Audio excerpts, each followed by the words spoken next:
Bet, hosted by Nick Costos and Femi Abebefe. Great teams and great players get a whistle. It's happened forever. It will continue to happen. Capped off every night with the electric Brad Evans and Ryan Horvat on BetMGM tonight. Oh, that's a sexy phrase. Quote Dr. Dre, creep with me and walk with me on this one. Welcome to a new era of Wagertainment. This is the BetMGM Network. Please gamble responsibly.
Get ready to experience the ultimate fusion of wagering and entertainment. This is the BetMGM Network. Kicking off your morning with the Daily Tip with Michael Jenkins and Chelsea Messenger. Over. It's a very simple.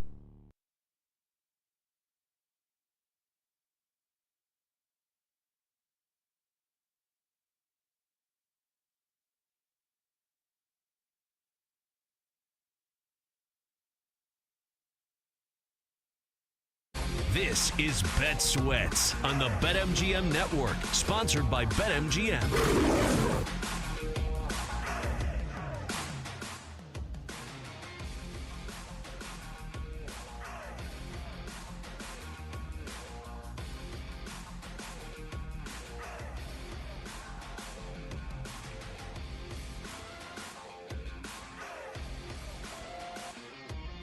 Well, let's get it going. It's Bet Sweats live coast to coast on the BetMGM Network. Chris Mack alongside Kate Constable in for Joe O and Sammy P today.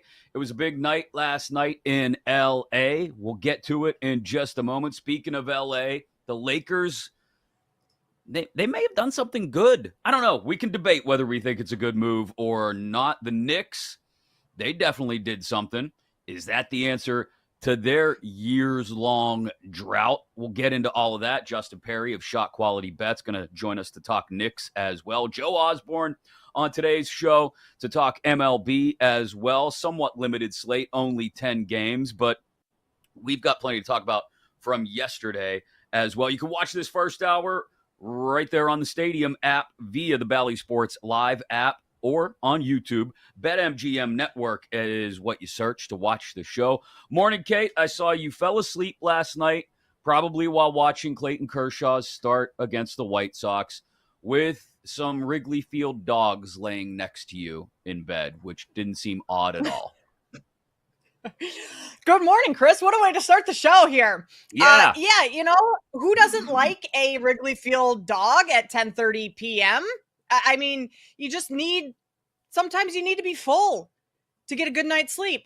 So my husband, he's done this since college as a little side gig. He's a beer vendor at Wrigley. Yes. So sometimes he's selling beer, sometimes he's selling hot dogs. And one time I told him, I said, bring me home a hot dog. And this was an afternoon game, bring me home a hot dog for dinner, something like that. So he gets home at like 10 and he throws 2 hot dogs on the bed because I'm about to go to sleep. And he's like, I brought you home some dogs. Like, I don't want these hot dogs. It's 10:30. Sure you do. What are you doing? Come on. It's 4th of July weekend coming up, Kate. And we're going to talk about the hot dog contest in a couple minutes towards the end of the first hour here on Bet Sweats. But, I mean, why not get in the spirit at whatever it was, 10:30 at night? He was not pleased with me that I didn't want to eat them. He was, like, so annoyed that I didn't want to have as if it was like a big lift for him to bring home 2 hot dogs, because he comes home in his little uniform too with like, the pouch where the vendors keep the money and everything. So he whips these hot dogs out of the pouch and I'm like, dude, come on. Can I just go to bed? I got to get up early. Like, there are so many different directions we could go with this, many of which would probably get us pulled off the air on some of our Odyssey affiliates across the country. He saunters into the bedroom late at night in his uniform. Whips out the hot dogs. Whips out a couple wieners. Okay. All right. We're going to stop there for oh man. Plenty of baseball to talk about today, but let's start with last night in LA. Clayton Kershaw gets his 3,000th K. We talked about it yesterday. He struggled throughout this start. He really did. He mentioned it after the game. His patented slider was not on. He had a lot. I want to say something like a dozen, maybe more, 2-strike counts that he was having trouble finishing off early. The White Sox got an early lead on him and then blew it, as the White Sox will do. The Dodgers end up storming back in the 9th to score 3 and win this thing 5-4. But the big story, obviously, Kershaw's strikeout on his 100th and final pitch of the game. Appropriately enough, a backdoor slider to get Vinny Capra looking. He's just the 20th pitcher all time with 3,000 strikeouts. Only the 4th lefty. He joined some very elite company there. And, I mean, this really is Kershaw. They mentioned it on the Dodgers broadcast last night, which I happen to be watching. Kershaw doesn't want to talk about being in the twilight of his career, but he is. The physical limitations that he's suffered through over the last several seasons. When he's laboring, you can tell. He was struggling last night, but he finished strong. And, this is a guy who right now, I mean, instant lock Hall of Famer, that's not a question, who may be the last pitcher we see get to 3,000 Ks, given the way starting pitchers are used these days, Kate, for a very long time. Yeah, I mean, there's only 20 that have ever done this. And like you said, with the way things are going right now, who is next on the list that could reach this mark? I'm not sure there's anyone that's active right now that could get there.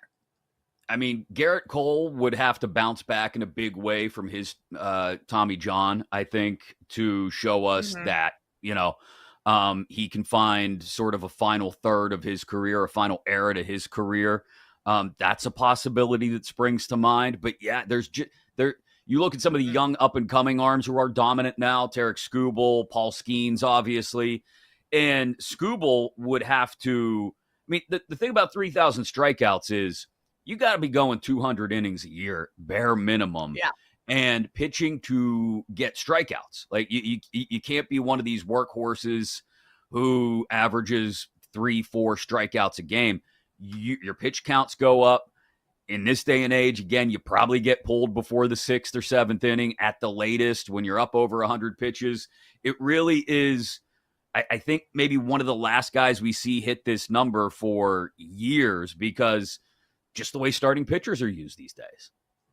And with the pitch clock now, I wonder what that has done or will do to strikeout numbers. I mean, we saw a lot more injuries over the last year or so, and I know those weren't necessarily attributed to the pitch clock, but maybe we see number of pitches come down or guys not lasting quite as long, like the longevity of it. We only have, so much of a sample size right now, but that I feel like will play a role in impacting the number of strikeouts guys have, just how long they're going in games, because they're not getting that as long of rest as maybe they want or were used to in between pitches because of the pitch clock and having to throw a little bit faster. That's going to take a toll on a lot of these pitchers in the long term when you're talking getting to 3,000 strikeouts. Yeah, and that was immediately preceded. The good news, Dodgers win 5-4. Like I said, a 3-run comeback in the bottom of the ninth over the White Sox. The Kershaw strikeout, but it was immediately preceded by a little bit of a scary moment at Dodger Stadium for their fans. Max Muncy, who's been on fire for the last month, hit .333 in June with 7 home runs, injured in a collision while applying a tag on Michael A. Taylor trying to steal third base. Dodgers are hopeful it's just a sprain, but he's going to have an MRI later today. Look, it's the Dodgers. No one's playing any sad violins for them. They throw Kike Hernandez out there. But Muncy had really turned it around in the last month. So if he's out for any length of time, that is something to keep an eye on for you DFS players, for your fantasy people who may have Muncy, and just for the Dodgers lineup in general. Yeah, I mean, he is 4th in WAR for the Dodgers right now. This is a team that's dealt with a lot of injuries this season, most of them to the pitching staff. But again, Dodgers, like, they're going to have someone to fill that hole. They're probably not going to skip too much of a beat and be fine, but it is a little concerning for fans just with how many injuries that they have had to deal with this season, and we're just at the halfway point right now. We'll get to the other news out of LA yesterday, DeAndre Ayton, in just a second, but other MLB notes worth mentioning. The All-Star starters were named, and that included 5 first-time starters on the AL side and another 4 first-time starters on the NL side. Cal Raleigh, big dumper, who we talked about yesterday with Kratzy, Gleyber Torres, Jacob Wilson, Ryan O'Hearn, Riley Green on the AL side, Will Smith of the Dodgers, Francisco Lindor, Pete Crow Armstrong, and Kyle Tucker of the Cubs, rounding out the first-time starters on the NL side. So we'll see how the rest of the subs get filled in, who we're talking about as starting pitchers over the next week or so. But, I mean, some guys who, look, we, again, talked about Raleigh yesterday, but Jacob Wilson, a guy who has caught a lot of people's attention for the A's this year. Of course, his dad, Jack, played for the Pirates for years. Riley Green has had a breakout season for the Tigers in Detroit as a part of their dominance. And then PCA and Tucker in Chicago have been a big part of them finding the offense necessary to succeed this year. Yeah, I mean, to get 2 Cubs players in is awesome. Francisco Lindor, his first starting bid with the Mets. And then Jacob Wilson to beat out Bobby Witt Jr., who has a lot of credibility in this league, and Wilson being a rookie this year. I mean, that's huge. He's had a phenomenal season, so it makes sense. You can't really argue with it. But, I mean, clearly, this is the All-Star game, a lot of very strong hitters starting for the AL right now. We talked about the Brewers and Mets a good bit yesterday because they had that doubleheader, and we talked about Jacob Mizorowski, right? He got roughed up yesterday by the Mets in the nightcap of that doubleheader, gave up 5 earned in just 3 2/3, walked 3, which again, Eric Kratz had mentioned yesterday. He's got to get the walks down. But his 4th start, not nearly as successful as the first 3. He only struck out 2. And those lineup changes that the Mets made, moving Lindor down, Nimmo up to the leadoff spot, seemed to work. Those 2 combined to go 5 of 9 with 7 RBIs in the second game. They drove in every run for the Mets in the nightcap of that doubleheader. I just wonder how Mizorowski is going to handle this performance. What's his bounce back going to look like? Is he going to go back to what we saw in his first couple of starts? Talking to Eric Kratz yesterday, he said there's no reason to be concerned about Mizorowski not continuing on this trajectory. Obviously, a couple things to clean up, and sure, every pitcher is going to have a bad start every now and then, but I'm not sure you look at yesterday's start and think, oh, maybe this kid isn't quite as good as we thought he is. Maybe just a bad matchup against the Mets yesterday in a doubleheader too. Second game of a doubleheader. Yeah. I mean, obviously Mizorowski didn't pitch or wasn't involved in the first one, but that's still a lot of baseball to be played in one day. We'll get into some other notes, some crazy ones out of my backyard in Pittsburgh with the Pirates, who completed a sweep of the Cardinals. When we get into baseball a little bit later and roll through today's card, we'll wrap up some of the look back at yesterday's action. But let's pivot to, like I said, the other news out of LA. They get their big man. DeAndre Ayton is going to step in as the starting center, bought out by the Blazers just a couple of days ago. He gets a 2-year deal with a player option. Lakers now have the first and third overall picks from the 2019 NBA draft on the roster, including Luka Doncic. Ayton turns 27. He feels so much older. I don't know why. But DeAndre Ayton turns 27 on July 23rd. He averaged 14 points and 10 boards a game while shooting 56% in Portland last season. Is this the answer, you think, Kate? I mean, is this – LeBron already opted in to his option year at $56 million. They've got Doncic, but now the biggest missing piece was somebody in the middle. This isn't maybe the big name that a lot of people expected, but Ayton, I think, serves the purpose of a guy who you can count on for minutes and to get the job done in the middle that they just didn't have last year.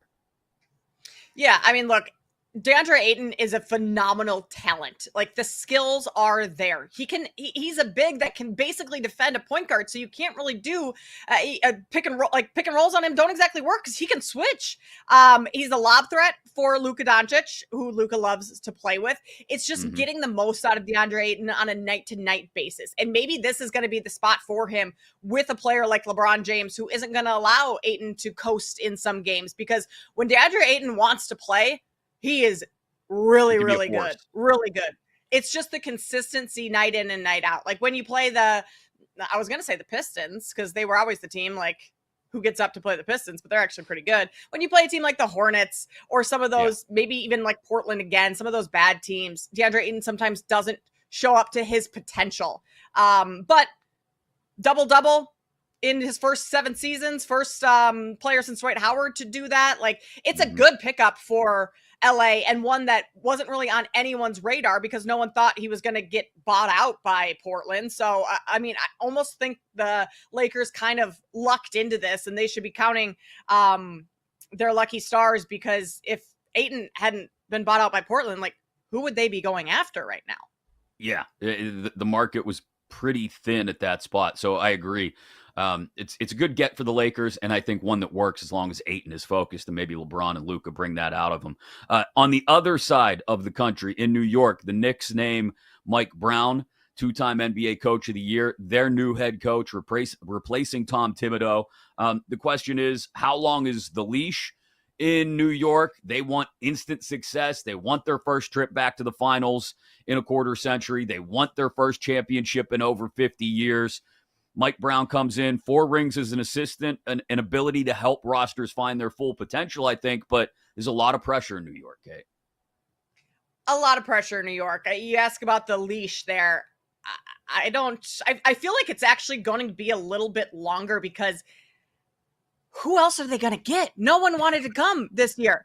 Like, unless there's some firings in other great coaches around the league after this season, like, that would be the only reason. I think maybe or at least I hope maybe the Knicks learned their lesson of maybe wasn't the head coach's fault. I don't know. Like, the fact that they struggled to find a head coach for as long as they did makes me think that maybe Brown will have a little bit longer string. Plus, I mean, he's been around the block and has succeeded pretty much everywhere. Strategically, I think it'll be important to get the Knicks back to playing defense the way they did 2 years ago. Which Mike Brown can do. And also, he showed some interesting things on the offensive end of the floor with Sacramento. So does he bring that to New York as well, some of that pace and space? We'll talk about some other coaches, NFL Coach of the Year odds, as we continue our summer look at NFL futures. One guy, the clear favorite. Do we like him? That's next on Bet Sweats.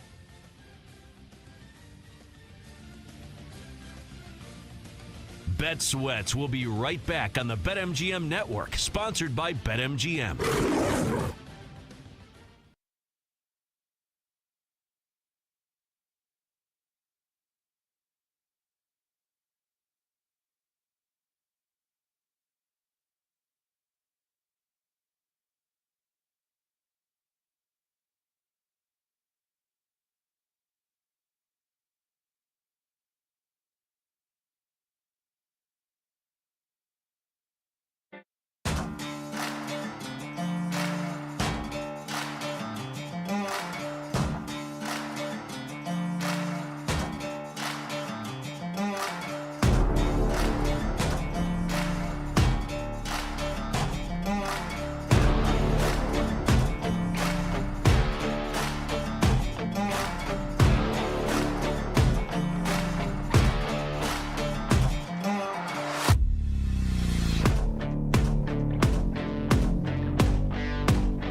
Welcome back to Bet Sweats on the BetMGM Network, sponsored by BetMGM. Top of the hour, we'll get back into the conversation about the new Knicks head coach, Mike Brown, with Justin Perry of Shot Quality Bets. 1 hour from now, we take a look at the 10 games on today's MLB slate, and an incredible number that I can't really wrap my brain around totally from one team in Major League Baseball that was left for dead for good reason about 2 months ago and seems to be showing a little bit of life. We'll get into that. Like I said, 1 hour from now, in 20 minutes, Wieners. Sorry, Nathan's hot dog eating contest is tomorrow. The return of Joey Chestnut, a minus 1,400 favorite to reclaim his crown and win his 17th hot dog eating contest in the last 19 years. Yeah, we're actually going to talk about it a little bit anyway. We'll do that in a couple minutes. Alongside Kate Constable, I'm Chris Mack. This is Bet Sweats live coast to coast on the BetMGM Network. Wherever you may be in the world, inside your Odyssey app, AUDACY. We're in for Joe and Sam today. And you can watch the show on Stadium via the Bally Sports Live app, always on YouTube as well. Just search for the BetMGM Network. Yesterday, we talked about the offensive side of the ball when looking at NFL futures as we continue to do that throughout the summer. Today, we don't pivot to the defensive side of the ball quite yet. We talk about the guys calling the shots. NFL Coach of the Year odds. There is one very clear favorite, Kate. Obviously, Ben Johnson is the darling of this offseason hiring cycle. He is the favorite at BetMGM at plus 650. You can find as high as 750 in some spots, but very clearly the favorite with Mike Vrabel right on his heels, 9-1. 750 at BetMGM, as high as 9-1 at some shops. I'll just come right out of the gate. Before we get to guys that we like for Coach of the Year, there is one name I dislike more than any other, and it's Vrabel. The Patriots roster, despite having a young quarterback that a lot of people like, is still a disaster. And I know people love the idea of Mike Vrabel going back to New England and turning things around. I'm not with it. I'm sorry. I think that's been way overblown this offseason, Vrabel's impact in New England. I don't see it immediately anyway causing a major shift in New England's fortunes going into this year. Knew they were going to be bad a year ago. I think most of us did. I still don't see them being any better than maybe a 7-win team. You got to have a winning record if you're going to be NFL Coach of the Year. And that's just not going to happen with New England this season. So I immediately strike Vrabel off the list. And we could talk about whether there's any value on Ben Johnson. I think the expectations are pretty high, which could temper a lot of the voting on Ben Johnson by the end of the year. But I immediately cross Vrabel off the list. Okay, so this question, isn't in regard to Coach of the Year. Do you think Vrabel this season is not going to have success, or in his tenure with the Patriots? Like, do you think 3 years from now, maybe he could be in the conversation for Coach of the Year, but just with this current iteration of their roster, is that more of the reason versus you don't believe in Mike Vrabel altogether? Well, I don't believe in him as much as some people do. He is a darling, right? Across NFL people media. Love Mike Vrabel. Love Vrabel, which is great. I don't have a specific problem with Mike Vrabel. I just think he's wildly overrated as a head coach. I think he's good. I'm not saying he's a bad head coach. I just don't think he's the next coming of Bill Belichick like some people, especially up in Boston, want him to be. And so, again, I look at the roster. They've got a long way to go in overhauling this thing. Look at their receiving core. I mean, Stephon Diggs, we can argue whether we think anything's going to happen there. Mac Hollins is their number 2 wide receiver. Demario Douglas, Kendrick Bourne. There's just not a lot of weapons at Drake May's disposal in this offense.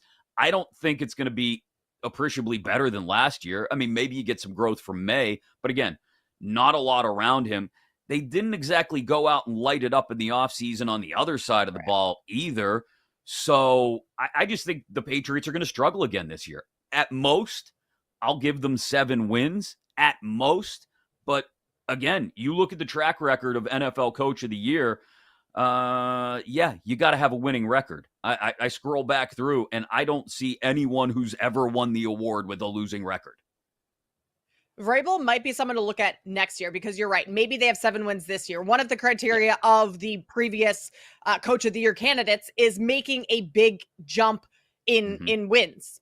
Kevin Stefanski in 2023, 4-win improvement. He also had 5 different starting quarterbacks, which was impressive in and of itself. Last year, Kevin O'Connell, a 7-win improvement from 2023. Again, did that with Sam Darnold. So maybe Vrabel down the road next season, after his first year under his belt in New England, then that would be someone to look at. The other thing to look at for Coach of the Year in terms of recent winners is first-year head coaches and what their expectations are and how they do against those expectations.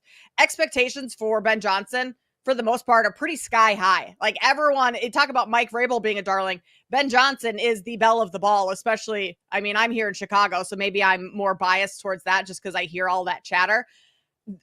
Think back to last year, Chris. Who was the leader at this time for Coach of the Year? It was Matt Eberflus, the Bears head coach. And what ended up happening? He became the first head coach in Bears history to be fired mid-season. Ben Johnson is not getting fired mid-season, but I think at plus 650 to be the favorite right now and to bet on that, not where I want to be going. He could struggle early on. That's a lot of starting head coaches do, despite having a great roster. What we've heard from Bears training camp is like they've been starting from zero, learning how to break the huddles. Caleb Williams working on his footwork. Like that doesn't give me a whole lot of confidence that this team is going to come out of the gate just firing on all cylinders. So I would look further down the board. Here's a name for you that I really like. 14-1, Liam Cohen. Okay.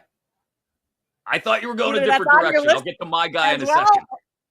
Okay. Liam Cohen. Trevor Lawrence, what do we know about Trevor Lawrence over his career? Kind of hasn't lived up to those expectations. He's also hasn't had like the greatest coaching situation. Urban Meyer year 1, that was a disaster. Doug Peterson's a good coach, but they still went 22-29 in his tenure there in Jacksonville. So if all of a sudden Liam Cohen comes in and Trevor Lawrence is the Trevor Lawrence that we all expected him to be coming out of college, Liam Cohen's going to look really good. He's a guy who also came up under Sean McVay, offensive mind. He had a ton of success with Baker Mayfield last season in Tampa Bay as the offensive coordinator. Mayfield had career highs there. So I think there is some value at 14-1 on Liam Cohen with especially the Jags, Travis Hunter. You know, you have some good pieces there that Trevor Lawrence, if he's coached properly, can succeed. So you said 14-1 and you saw my eyes light up. I was like, ooh, Kate's going the exact same direction I am. I realize I'm talking about another team that didn't exactly go out and light it up on the defensive side of the ball this offseason, but we're talking about a team that started to put some things together offensively, especially with their young quarterback who everybody was dragging a year ago. I like Dave Canales in Carolina at 14-1, as high as 16-1 in some spots. I think we're going to see a jump by Bryce Young this year. I was a believer in him coming out of the draft and then questioned myself for the better part of a year because Bryce Young looked so bad. But they've started to stack some weapons around him. You know, it's still a backfield that leaves a little bit to be desired with this combo of Hubbard and Dowdle. But they go out and get Ted McMillan. You pair him with Xavier Legette. You've still got the crafty veteran in Thielen.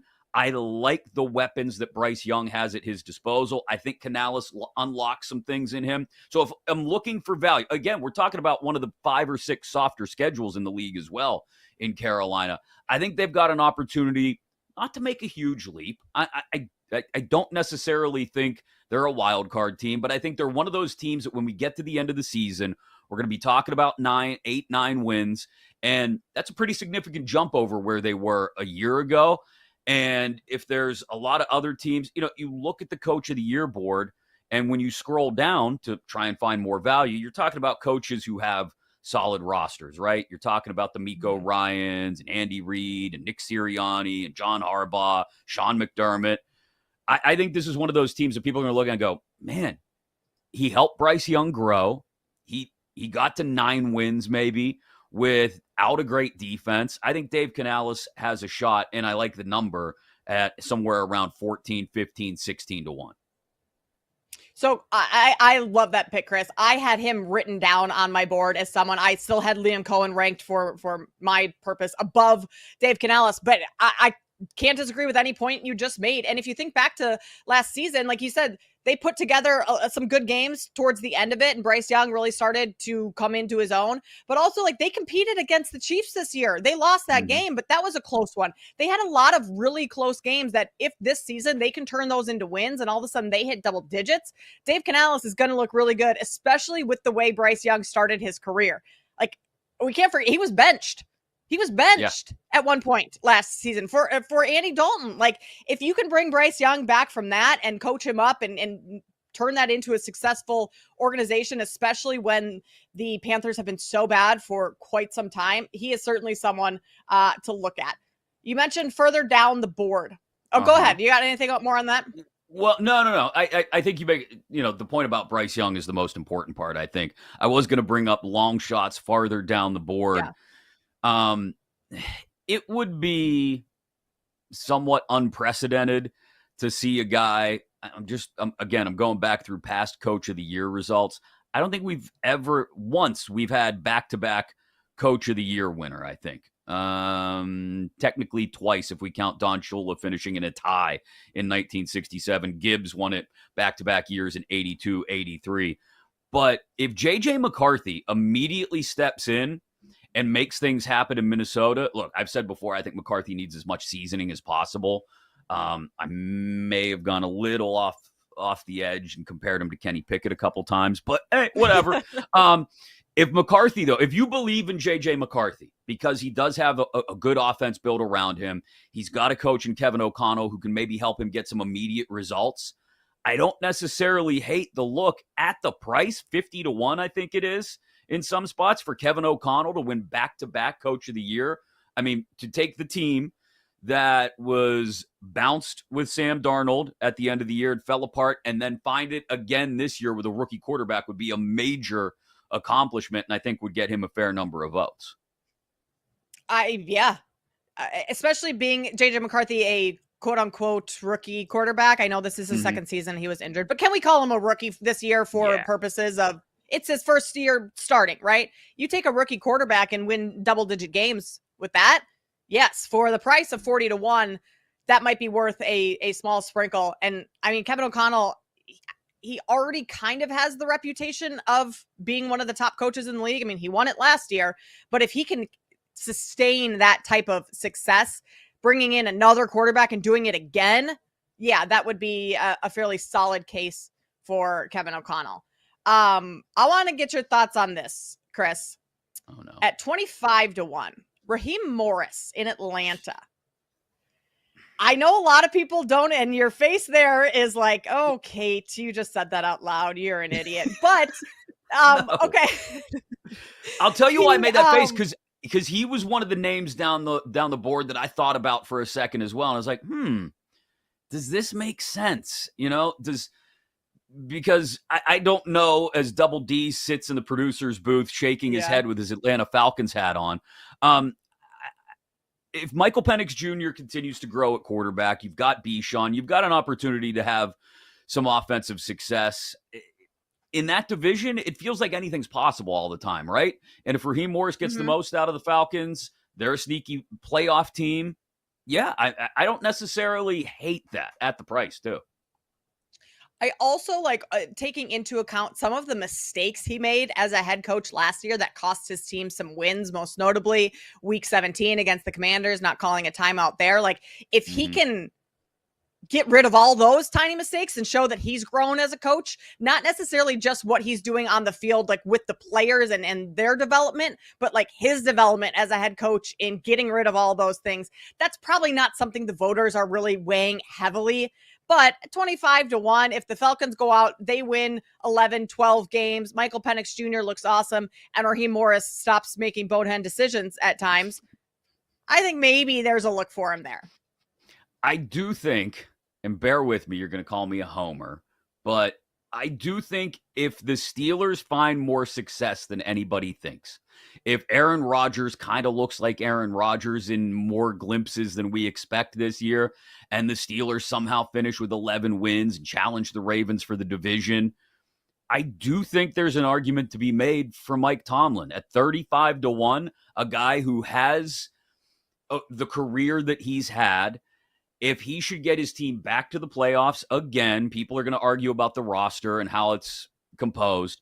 But it might be a bit of a lifetime achievement award that people decide to give him. Hey, you dealt with Aaron Rodgers and you got back to the playoffs again. Yeah, by all means, Coach T. So at 35-1, I'm not saying I'm going to place the bet and that you should, but it's just something to keep in the back of our minds, I think. Yeah, I mean, hey, if anyone can succeed with Aaron Rodgers at this point in his career, definitely deserves a little luck. So Kate rolled over in bed last night around 10:30 and landed right on a wiener. That sounded bad. Okay, I'm sorry. okay. There were hot dogs brought home by her husband. Speaking of hot dogs, the Nathan's contest is tomorrow. We'll talk about it next on Bet Sweats. Bet Sweats will be right back on the BetMGM Network, sponsored by BetMGM.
Welcome back to Bet Sweats on the BetMGM Network, sponsored by BetMGM. Get that wiener out your mouth. What are you doing? It's Bet Sweats, live coast to coast on the BetMGM Network. I'm Chris Mack alongside Kate Constable, in for Joe O and Sammy P. Nathan's hot dog eating contest tomorrow. An American tradition like no other. Noon Eastern. Joey Chestnut making his triumphant return after being kicked out of the contest for a year for a deal with a different hot dog company. You can't make this stuff up, but he'll try to win his 17th title in 19 years. We'll get into that in just a second. Top of the hour, Justin Perry of Shot Quality Bets going to talk to us about the Knicks hiring of Mike Brown.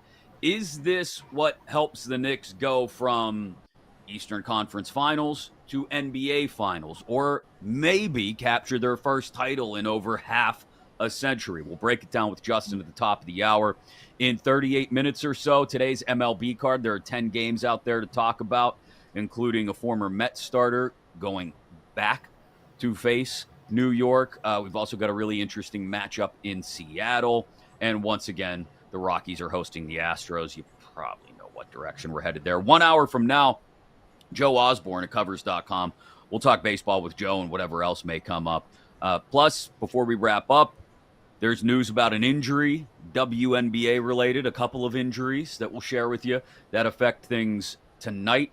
Plenty to get to today here on Bet Sweats. Be sure you're watching the show on Stadium via the Bally Sports Live app and on YouTube. Just search BetMGM Network. So the Nathan's hot dog eating contest, Kate, it's tomorrow, as I mentioned, at noon. Joey Chestnut, the prohibitive favorite, minus 2,500 at BetMGM in states where you can find those numbers. He won 16 of the last 18. 71.5 is set as the total. But the winner in this contest hasn't eclipsed that number since Chestnut in 2021 when he ate 76. The record of 83, there are numbers posted on that as well. I want to say like plus 350. Patrick Bertoletti, who was last year's champ with Chestnut not in the competition, is 16-1 at BetMGM. You can also bet on the odds without Joey Chestnut, which makes Bertoletti the clear favorite at minus 165. I'm not going to pretend to know anything about the professional competitive eating strategy of Jeffrey Esper, or James Webb, or Max Stanford, or Nick Wary.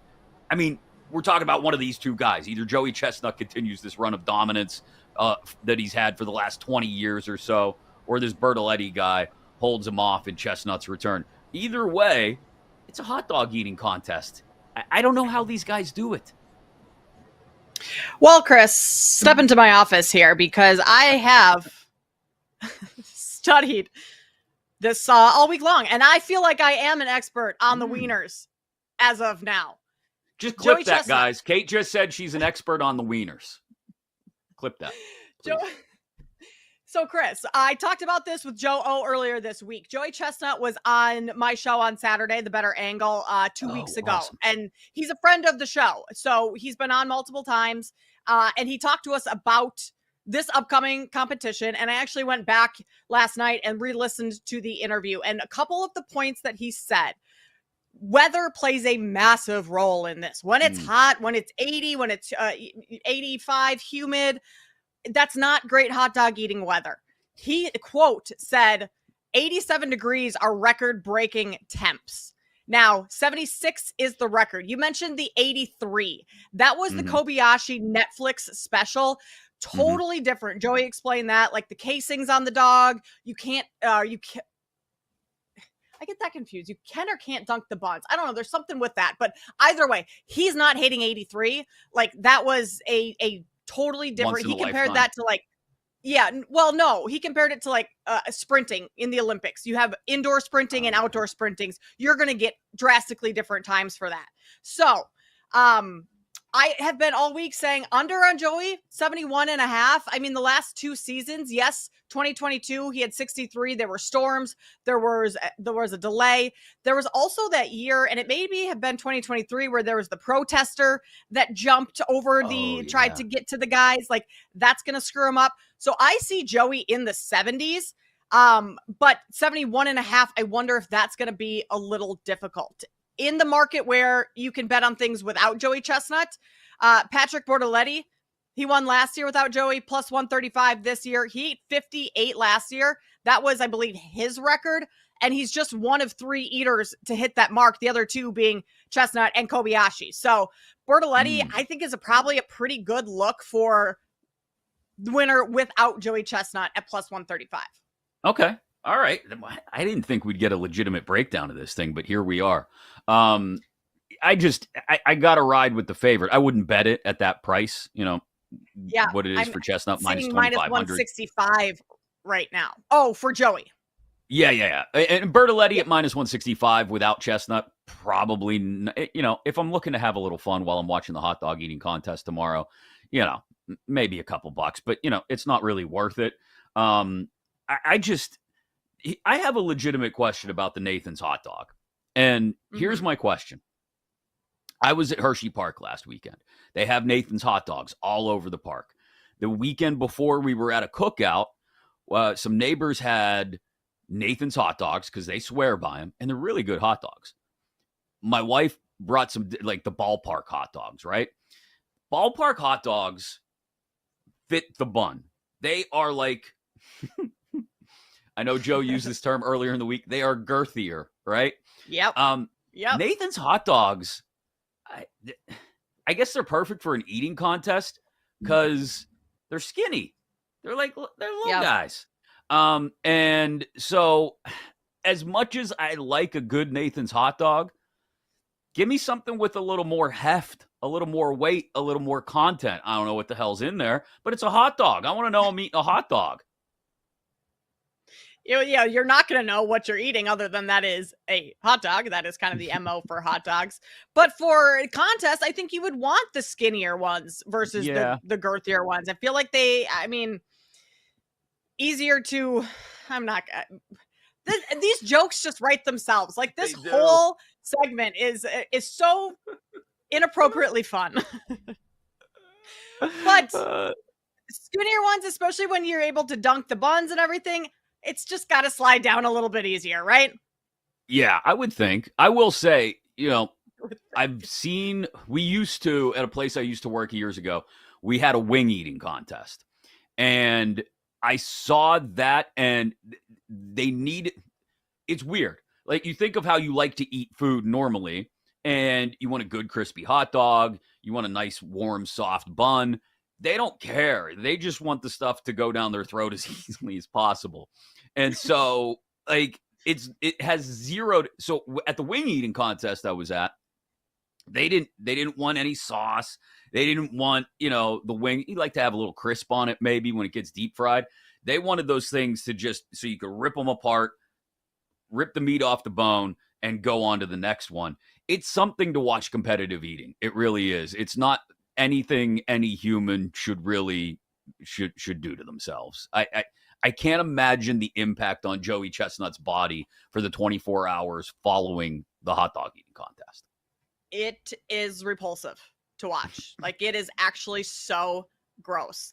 The thing that grosses me out the most is when they get, like, the bits of the soggy bun and it's, like, all over their face and their cheeks. Yeah. And it looks like they just barfed everywhere and, like, they have some left on their face. Like, it's disgusting. Yeah. But I will tell you, which Joey has told us, like, the toll it takes on his body. Back when he was younger, he could be doing this every 3 days or so. Now he has to slow down a little bit more, and he has to prioritize, Chris. This is the nitty gritty of it all. Like, the fats that he eats leading into the tournament, the types of protein he's eating leading into the tournament. Like, we have Joey on, and to us, it's funny and, like, just so wild to, like, ask him questions about it. But, like, his responses, he is dead serious. This is He's business for Joey Chestnut. He is fully locked in. And he also said that last year, not being able to compete, he kind of felt like he lost. So he's coming back with a vengeance this year. I've been saying all week long, I like the under 71.5. I'm all of a sudden getting a little bit nervous about that take.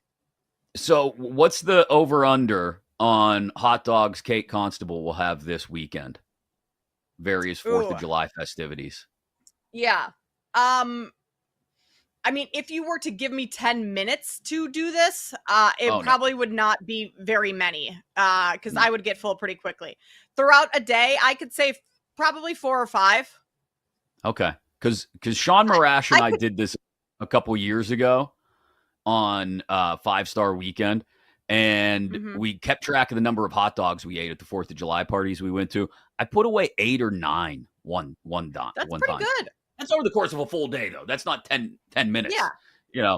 Because we have friends that have a hot dog roller, and there's just a constant source of hot dogs. So you have a beer, you jump in the pool, you have a hot dog. You get in that rotation. But yeah, anything more than that is just the next day you're paying. Oh, yeah, I wouldn't get out of bed the next day, only to go to one specific room in my house, probably. But I mean, if I had to push myself, I think I could get over 5, but I don't really want to do that. Yeah, I mean, you didn't even want your husband's wiener last night when he brought a couple home for you. No, I did not. Cutoff is 10 p.m. After 10 p.m., I don't want any of that.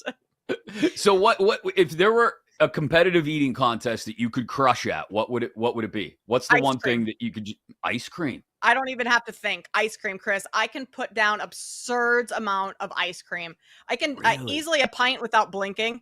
And I'm not talking like the like Haagen-Dazs pints. Those are that's heavy ice cream. Yeah. And I can put one of those down. Yeah, not even thinking, not even knowing I just did. So I have eaten half a gallon in one sitting once. Dear Lord. Talk about stuff that would mess with my stomach. I would feel that for the next couple of days. Fun.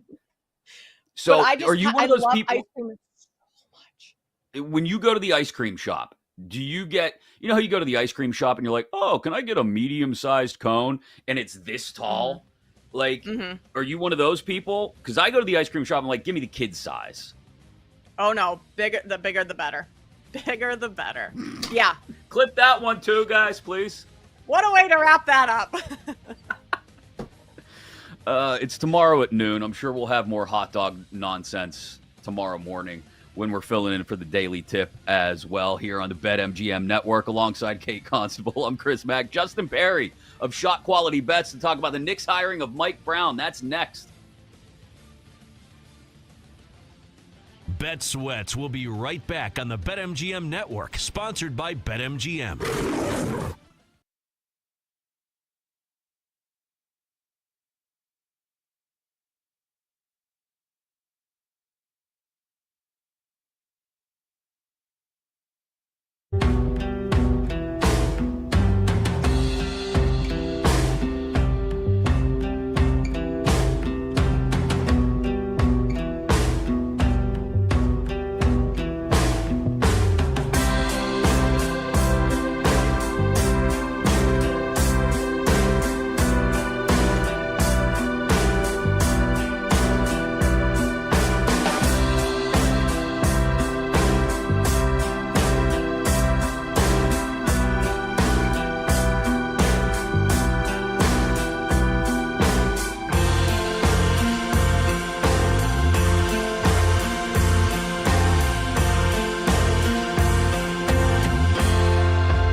Welcome back to Bet Sweats on the BetMGM Network, sponsored by BetMGM. We talked about it near the top of the show. The Knicks have their guy. Mike Brown is their new head coach. We'll get into it with Justin Perry of Shot Quality Bets in just a moment here on Bet Sweats alongside Kate Constable. I'm Chris Mack in for Joe O and Sammy P here on the BetMGM Network, live coast to coast inside your Odyssey app, AUDACY. Baseball, once we're done with Justin for the rest of the hour, both today's card and maybe talk about some of those all-star starting lineups as well. Joe Osborne of Covers.com will join us at 10:40 Eastern. Third and final hour, we'll get you our lightning bets for today's action and an injury in the WNBA that may affect what you want to do tonight specifically, plus more 4th of July weekend nonsense at the top of the third and final hour as well. But he's a two-time coach of the year. He's got 4 rings as an assistant. Mike Brown is the new head coach of the New York Knicks. As mentioned, Justin Perry of Shot Quality Bets here to talk to us about it. And let's just start at the first question that comes to mind, I think, for most basketball fans, Justin.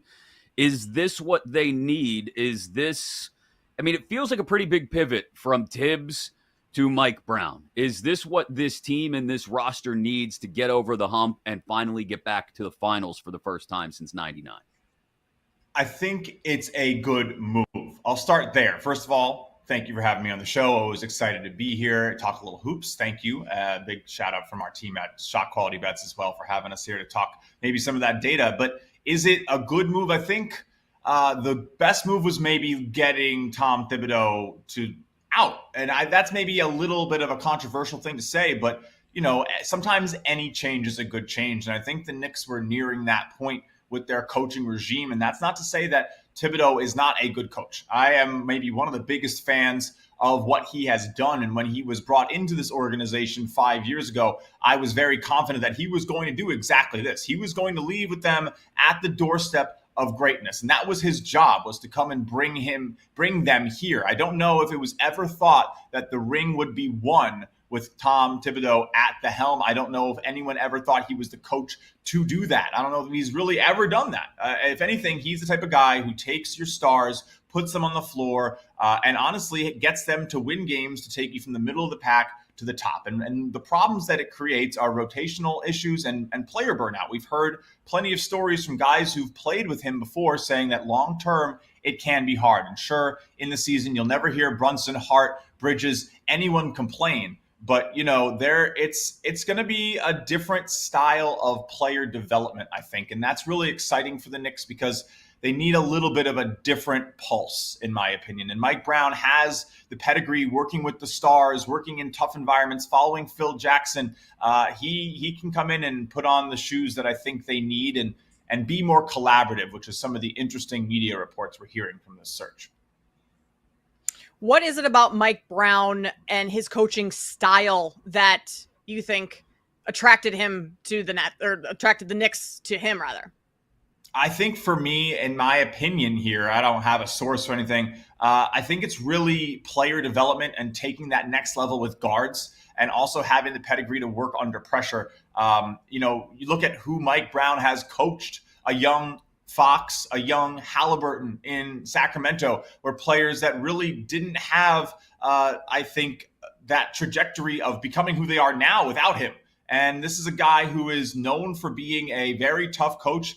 Something I do know is I think he's a big MMA fan, actually. So he's a fighter, a literal big time, like tough guy, fighter who has, battled through this, honestly, a really tough career. This is not exactly someone who is, illustriously won all the rings and done everything, but he's still here. He's still fighting through. He's taken some tough jobs, and this is a tough job to take. There's going to be a lot of pressure, maybe more pressure than there's been in New York on this basketball team in the last 20 years. So it's interesting to see him come in and do it. I think they did get their guy. The offensive philosophy, in my opinion, is Pretty interesting. I think he is really going to be able to connect with the players a little bit more. I'm not sure we're really going to ever hear about any animosity between the Knicks and Thibodeau for a few years, but I do think he's going to be a player's coach. You're going to see him work on those rotations a little bit, maybe be a little bit more quick to switch. And my most important thing that I'm watching for is how he does strategically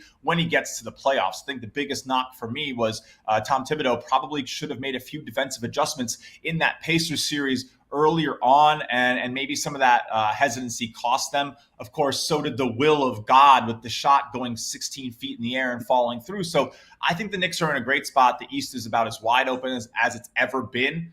This should be, a good first year for Mike Brown. The pressure won't have to be too high because there's not going to be a lot of competition. So he can go in there, feel good. They have the confidence, and now it's just build and maybe get a step further.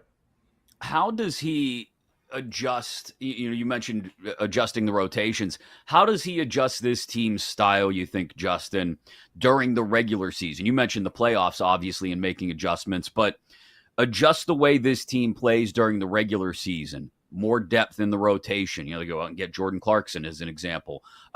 More space maybe on the floor. A little less physical play, maybe. Maybe that helps them on both ends of the floor in staying fresh. You add the rotation that we've talked about. Just how does he adjust this team's philosophies so that they get through the regular season in decent shape, and when they do get to April, May, and hopefully for Knicks fans, June, they're still able to get through that grind? Yeah, it's a little different. I think, he's probably not going to run things. I don't know the right word. I think militaristically is some of the words you hear from how Tom Thibodeau coaches, right? Like, these guys are in incredible shape. They run. They play 40 minutes and they don't really practice. So I think we're going to see maybe more practicing. We're going to see a little bit more of a slowdown, a strategical change, maybe in some of the hustle, bringing in the second unit a lot more. I think, we didn't talk too much about the moves they made, but in conjunction with Mike Brown coming in and also developing that second unit, Jordan Clarkson and Gershon Yabusele coming in are very different levels of scorers than what the Knicks had on the bench last year. I expect to see Deuce McBride make a little bit of a jump, hopefully Kevin McCullough too. So maybe more scoring creates more potency and less dependency on Brunson, Hart, Bridges, and Towns. And you asked about strategy. I think Karl Towns has got to take more threes. He's got to be a lot more prone to the pop out three, sort of not necessarily always playing like a five, a pure five, and being that stretch five that he really can be. I mean, the man takes 38-foot threes and they look like, they take no effort for him because he's 7 feet tall. So I'm excited to see how that second year looks. It's something that they say in basketball a lot, and something that I've really learned in my half a decade now covering this professionally. No one really evaluates you for your first year in basketball. It's very hard at the professional level, at the college level. It's very hard to come in and make immediate change. And that's going to go for two things here. That should be held in context for this Knicks team last year, bringing in Towns, and then now here with Brown. And Brown's going to have a little bit of a faster runway because the team is in their second year together. But I think this should be looked at as almost like a second year for this Knicks team. I expect the ceiling to be very high. They know how to play together a little bit better. They unlocked a few things in the playoffs. And now, hopefully, in conjunction with the front office, we know Worldwide West wants to be involved in this team. We know Brock Aller in the front office is doing some magic with the contracts. They all want to be involved in how that strategy plays out on the floor a little bit more. And I think the agreement between the front office and the coaching staff now will be a little bit more palpable, rather than maybe Thibodeau having his own, here's how I'm going to do things, guys, like strap in and let's run it. It's going to be a lot more of a balanced approach with maybe more adaptability in the season. And I'm excited about that for the Knicks. Justin, you mentioned that the runway might be a little faster because of what the Knicks have right now. Chris asked me this earlier in the show, and I didn't have a great answer for him. So maybe you do. What's the leash for Mike Brown? Oh, that's a good question. I think that he's getting probably at least a year, 2 years. I would be shocked. I'd be shocked. He's not getting fired in this upcoming season. That would be crazy. He could get fired next year. I think they give him the full year. If things really don't look good in a year and a half from now, he could be out. But I don't see that really happening. That would be And maybe I'm wrong because, again, it would take so much for them to look that bad and for him, for them to miss the playoffs? Like, what would it take, right? I think is the first question you have to ask is what would it take for that tenure to be cut so short? They stop believing in him. The East is too weak, in my opinion, for the Knicks. I could coach the Knicks into a playoff spot, in my humble opinion, because you don't really need coaching right now for the Knicks. You need to just get them out there. They're very good. They're levels above the rest of the East. I mean, Pacers don't have Turner, don't have Halliburton to injury. Boston traded away Drew Holiday, and they don't have Tatum. It's really the Hawks and, I guess, the Magic right now trailing the Knicks. And I think the Knicks are a step or two ahead of those teams. So I'm very interested to see how the East turns out. But the Knicks not getting, a number 1, 2, 3 seed and not making the Eastern Conference Finals is a failure, in my opinion, this year. So a little bit of a longer runway, but that should be a very easy spot to land given what's happening. The only obviously unknown is injury. And even with some injury, I think this Knicks team is still just a head above most of the East right now. You talked about Karl Anthony Towns, getting him out beyond the arc a little bit more. He's been a double-doubles machine in his career. Does this open up the possibility of, because we look to bet double-doubles a lot when we look at player props during the regular season, does this open up the possibility of more assist action for Jalen Brunson? We talked about maybe, lengthening the rotation and reducing minutes to keep guys fresh, but Brunson had 14 double-doubles last year, averaged 7 assists a game. If he's looking to dish off more, has more scoring ability on the floor with him at times, does that open up that opportunity this season?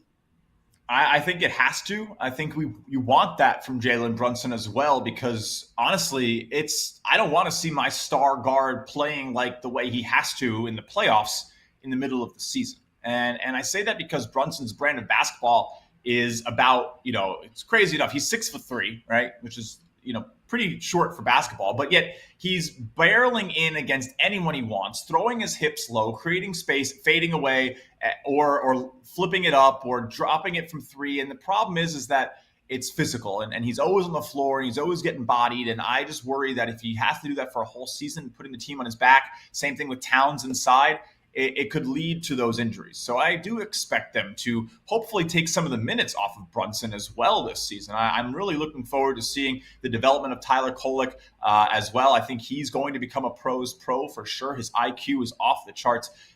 So bottom line, though, yes, there's going to be not only more passing, but I think just generally less minutes. And I hope they use him more in passing. And you might see him score in those big games. But if the East is weak and Brunson isn't needed to go get those clutch buckets to make sure the Knicks get over the hump, I think could be a much, much higher assist total for him this season. Maybe even so much so that his points drop 3 to 4 per game and his assists could go up by 1.5. Justin, I'm going to open things up to the greater NBA. Yesterday, the other piece of news that came down was DeAndre Ayton signing with the Lakers. What do you make of the pairing of Ayton, Luka, LeBron, and what's going on in LA?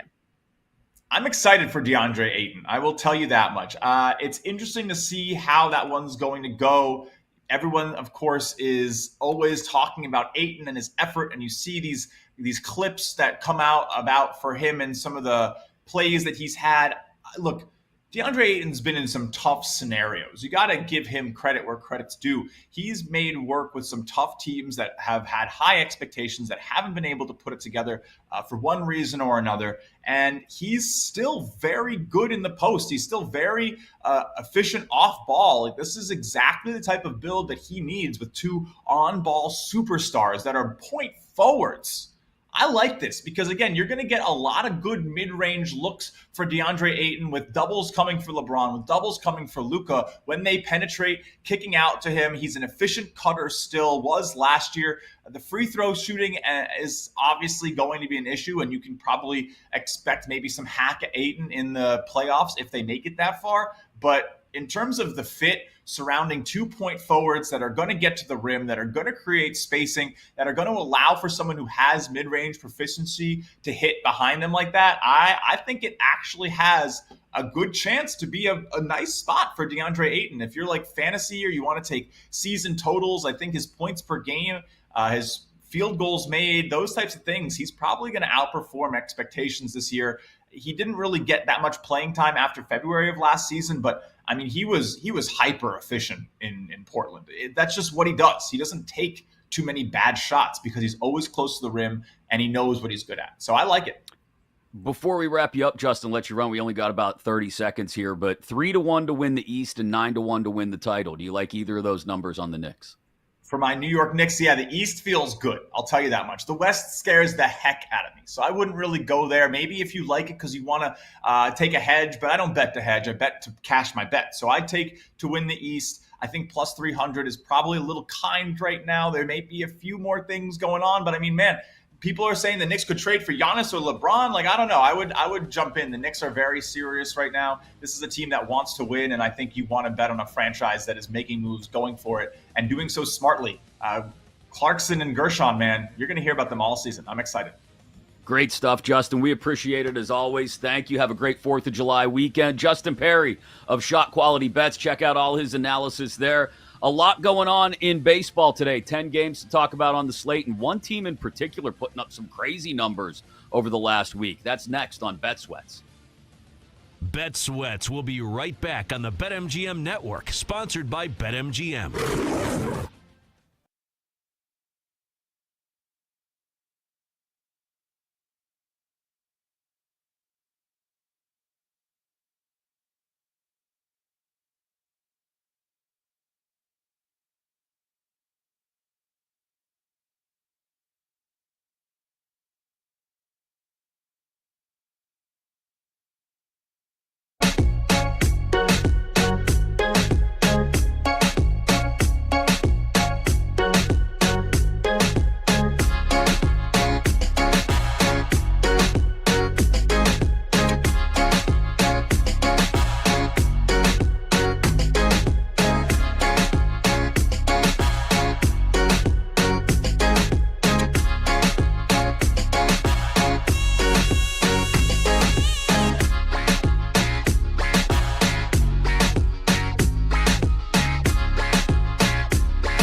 BetMGM Network, sponsored by BetMGM. Joe Osborne of Covers.com going to join us in 20 minutes to talk about Major League Baseball. Clayton Kershaw's 3,000th strikeout last night in his final pitch of the night as the Dodgers at that point were behind but come back to beat the White Sox in the bottom of the ninth. And plenty on today's card as well, which we'll get into in just a moment alongside Kate Constable. I'm Chris Mack in for Joe and Sam today. Lightning bets before we wrap up on the show here as well. You want to take the BetMGM network with you all weekend long, whether you're going to some tired cookout or just having fun, maybe relaxing by the pool, maybe going to the beach. Who knows? Whatever you got cooking this weekend, literally and figuratively, you take BetMGM with you inside that free Odyssey app, AUDACY. As mentioned, 10 games on the card for today in MLB, Kate. We can get to those in a second, but this is blowing my mind at this point. According to Opta Stats, the Pittsburgh Pirates, of all people, the Pittsburgh Pirates, who scored, I believe, 44 runs in Derek Shelton's final 17 games as manager back in late April, early May, have outscored their opponents 43-4 over their last 6 games. A sweep of their homestand against the Mets and the Cardinals. That is the most runs scored over a 6-game span while allowing fewer than 5 in Major League history. The previous most while allowing so few was by the Cincinnati Outlaw Reds in 1884. What is going on? The Pirates? I mean, the allowing fewer than 5 runs, like, that can be explained, and that's a little bit more understandable because the Pirates have Paul Skeens. They've got some good pitchers in that rotation. It's Right. the hitting. I mean, I don't know how many times I've come on various shows and been like, the Pirates have no run support. They can't score runs. Right. Their offense stinks. Like, that's the story of the Pittsburgh Pirates, and you know it better than anyone. But those stats you just threw out are insane. So I guess I need to ask you the question, because I have no idea what's going on in Pittsburgh right now with this. Like, is there any explanation other than players just getting... I mean, these are Major League Baseball players for a reason. It's not like they're terrible players. Maybe just the construction of the roster hasn't produced at the plate, but obviously that didn't change over the last week and a half. Yeah, well, there's a couple things that I think maybe you can point to. Donnie Kelly taking over as interim manager has managed a little more aggressively and has, I think, done less of what Derek Shelton was doing, where he was pretty liberal in changing the lineup every day, in sitting guys down, even if they were in the middle of a hot streak, to get them off their feet. That's one thing, and guys enjoy playing for him because he was the bench coach under Shelton, pretty close with a lot of the guys, I think. So they've reacted well to that.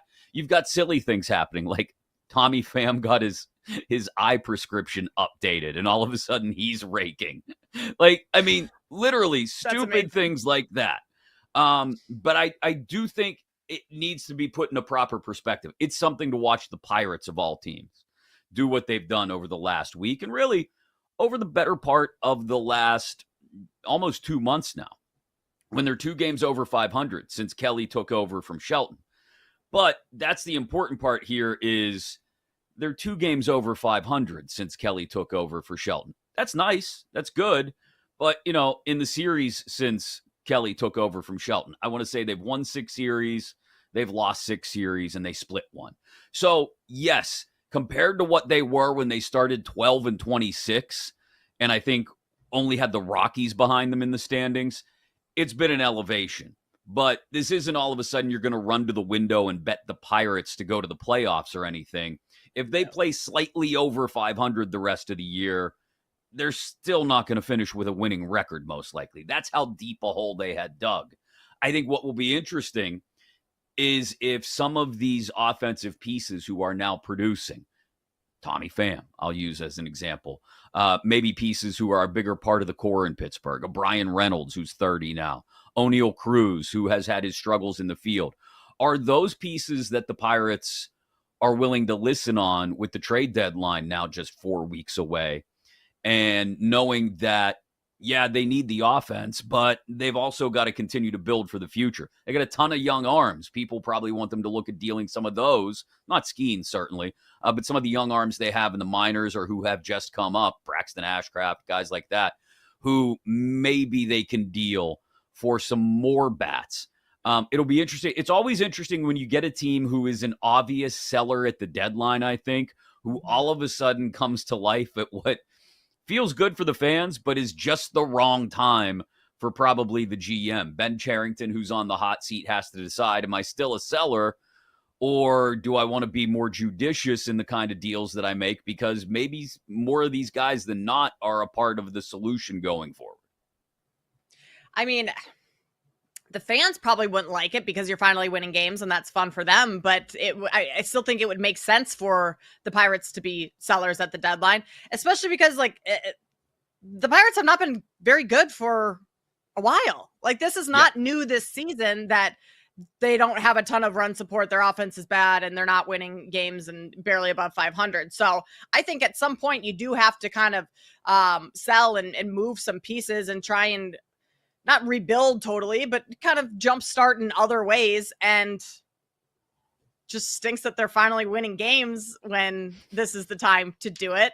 But also, like, last year, the Cubs were going to be sellers at the deadline and ended up winning 10 of 11 games and all of a sudden weren't. The Pirates aren't in that situation. Like, the Cubs were all of a sudden in a race for the division. The Pirates, they're still 14 games back from Chicago for the NL Central right now. So in that scenario, like, I think it still makes sense for them to be sellers come the end of the month. Yeah, I agree with you as well. I mean, but I think the Cubs are an interesting case study in that, you know, you can turn things around much more quickly in Major League Baseball these days than people tend to think. We used to think about teams and their 5-year plans and how they were going to build out the farm system and then bring guys up together. And I think some organizations, probably the Pirates included, are still kind of stuck in that thinking where we've got to take all this time to rebuild and everything I just said, when a lot of teams, given the larger playoff field, that certainly helps. But a lot of teams are just a lot more aggressive in how they build out their rosters. Kyle Tucker's a great example in Chicago. Mm-hmm. You know, you go out and get a guy who instantly, bang, can add a lot of offense to your lineup, lengthen the lineup, and you can turn things around pretty quickly.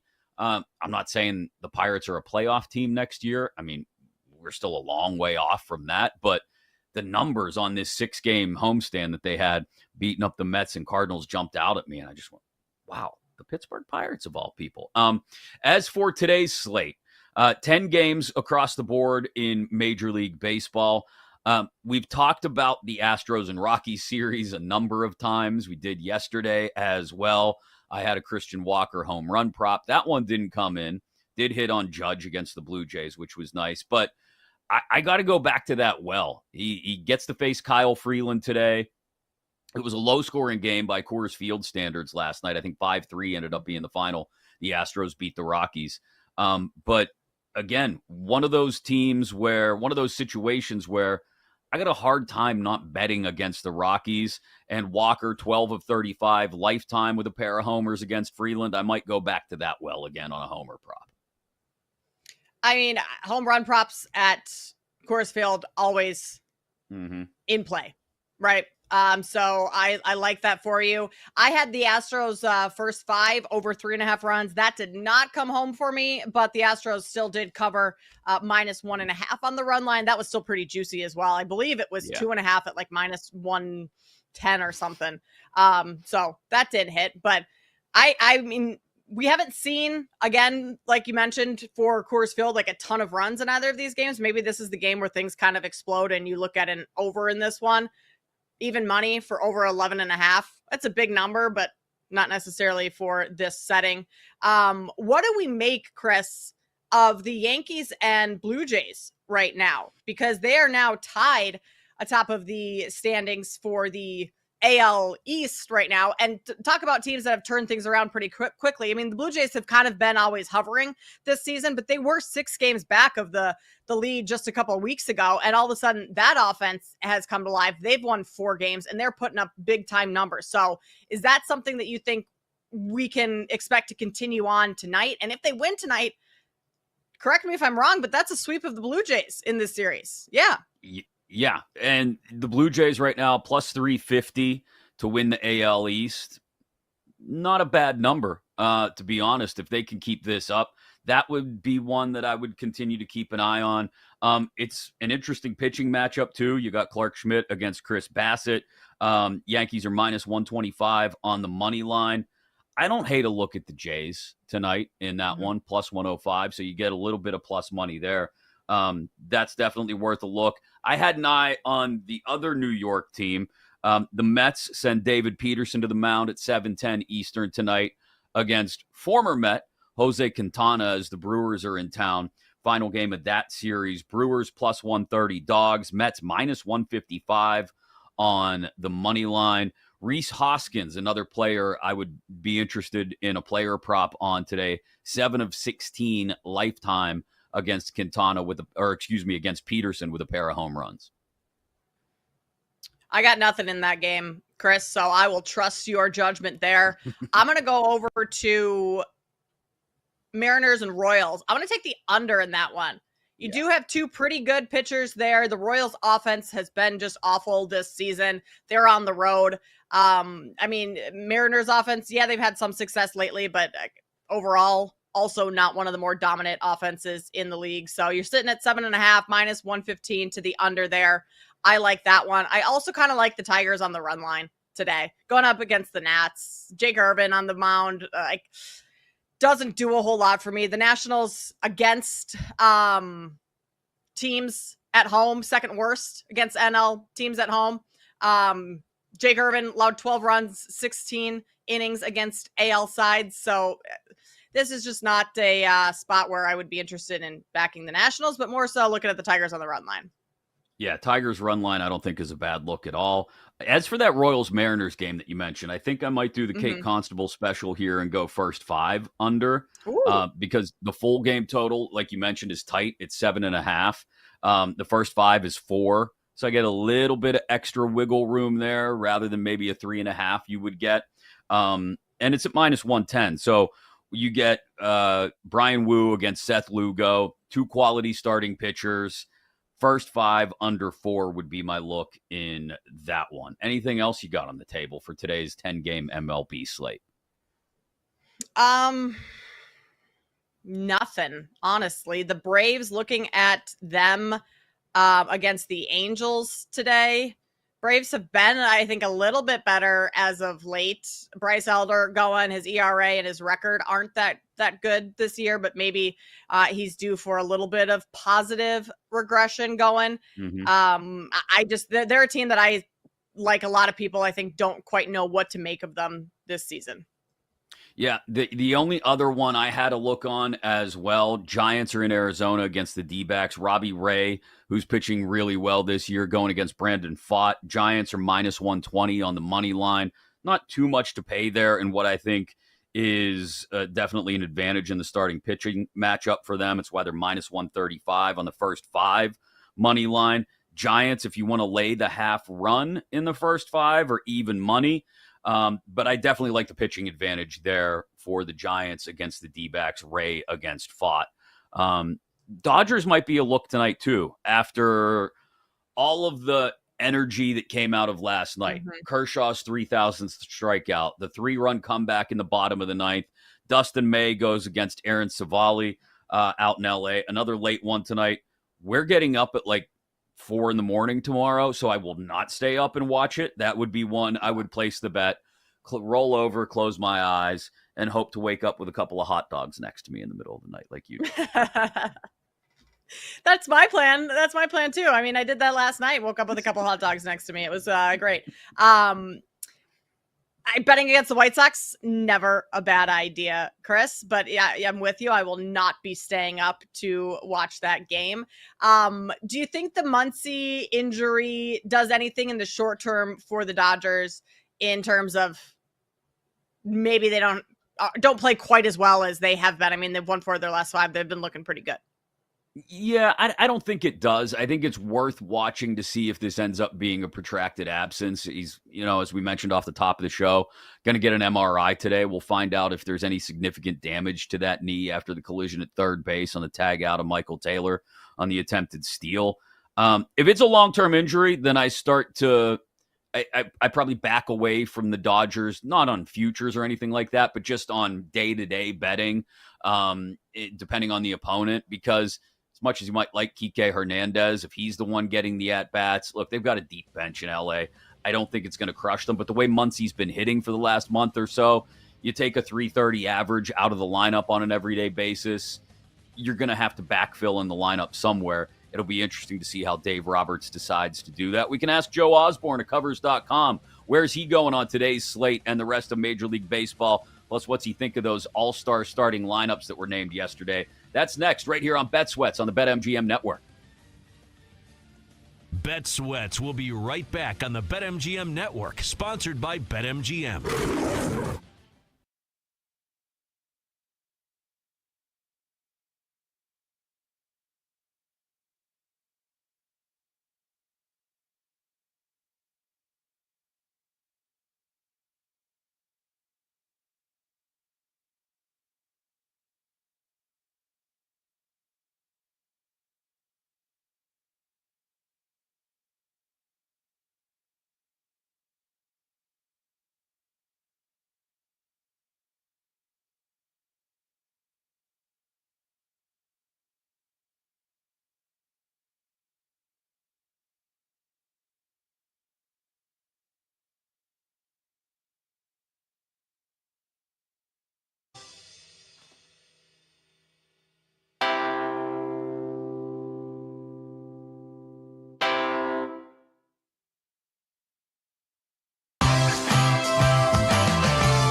Welcome back to Bet Sweats on the BetMGM Network, sponsored by BetMGM.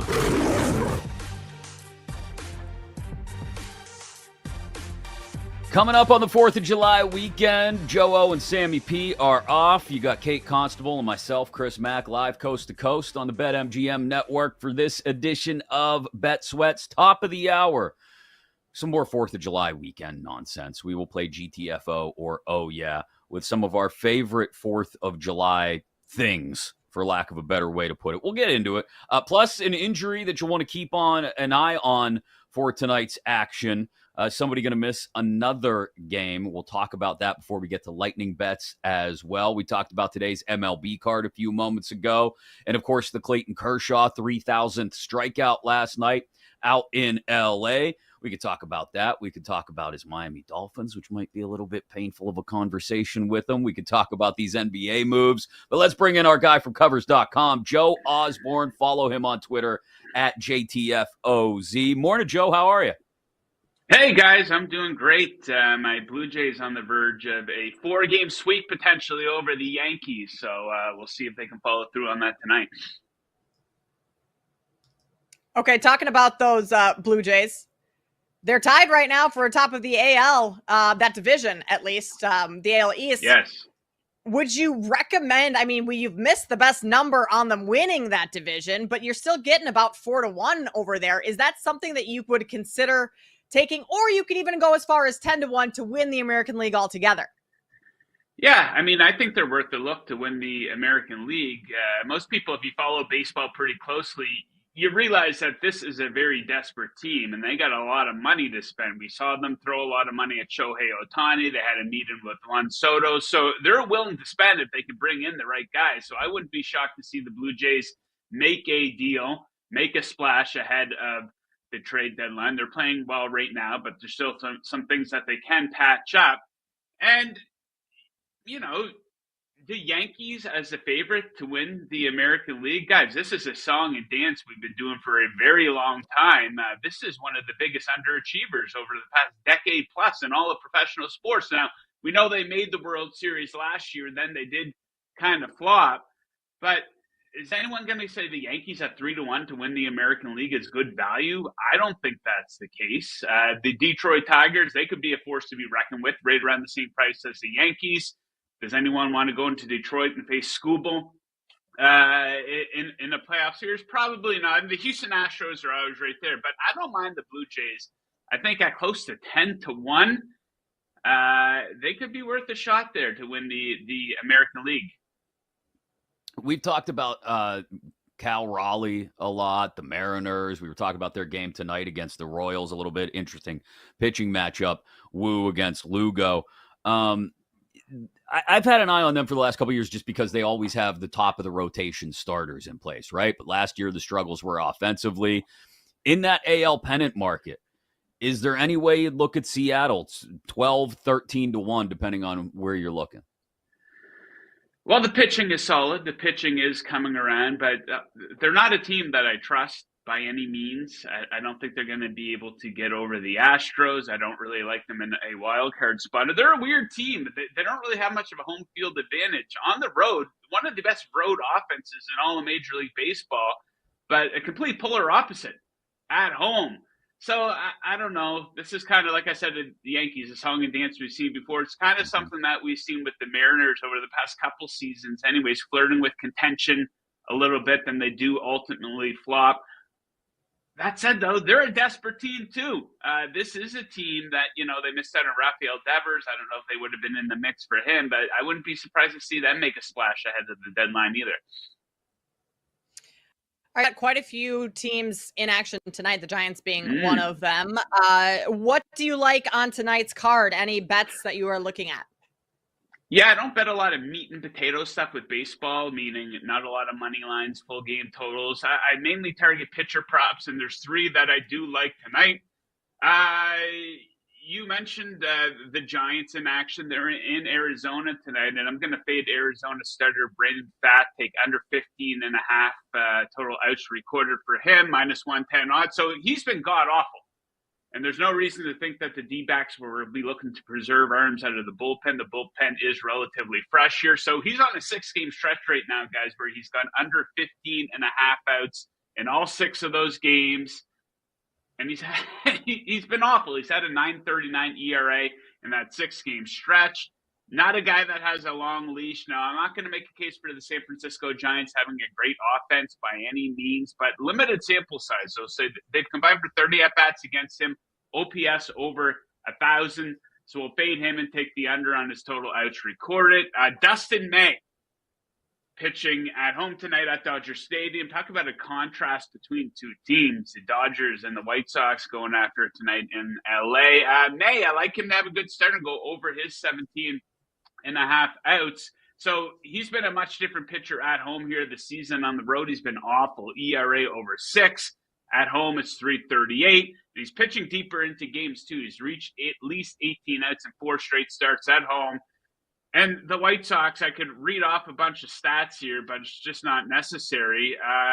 One of the worst offenses in all of Major League Baseball, so I think he's going to have a good opportunity there. And then Seth Lugo. He's in Seattle against that offense of the Mariners, who is not very good at home. I like under 5.5 hits allowed for him. He's on an absolute tear. Seth Lugo is. In June, he had a 1.26 ERA, allowed fewer than 5.5 hits in all 5 of his starts. And Seattle, like I mentioned to you, their offense is not very good at home. They're great on the road, one of the best road offenses in all of baseball. At home, they're ranked 27th in hits per game with a 225 average, which ranks them 29th. So Lugo under 5.5 hits allowed. Those would be my 3 favorite bets of the night for Major League Baseball.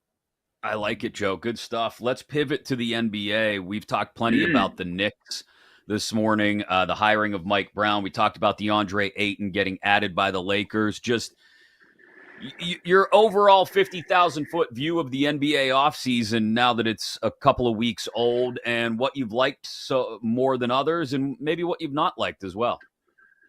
Well, I think you got to like the moves that the Denver Nuggets have made. A big criticism of them was a lack of depth. I think that they're going to be a little bit better coming into this season. I think Michael Porter Jr. had reached a ceiling, and he wasn't going to get any better. So them at plus 850, they probably gave the Oklahoma City Thunder the best run for their money in the playoffs. Don't forget that series went 7 games.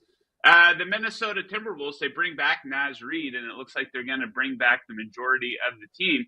This is a team that's been to the Western Conference Finals 2 straight years. Yes, they have flopped in the Western Conference Finals in 2 straight years, but 17-1 to win the NBA championship. Like, really, you have the Lakers, the Magic, the Knicks ahead of them. I don't get that. I think that might be the best value on the board, the Timberwolves, 17-1 to win the NBA championship.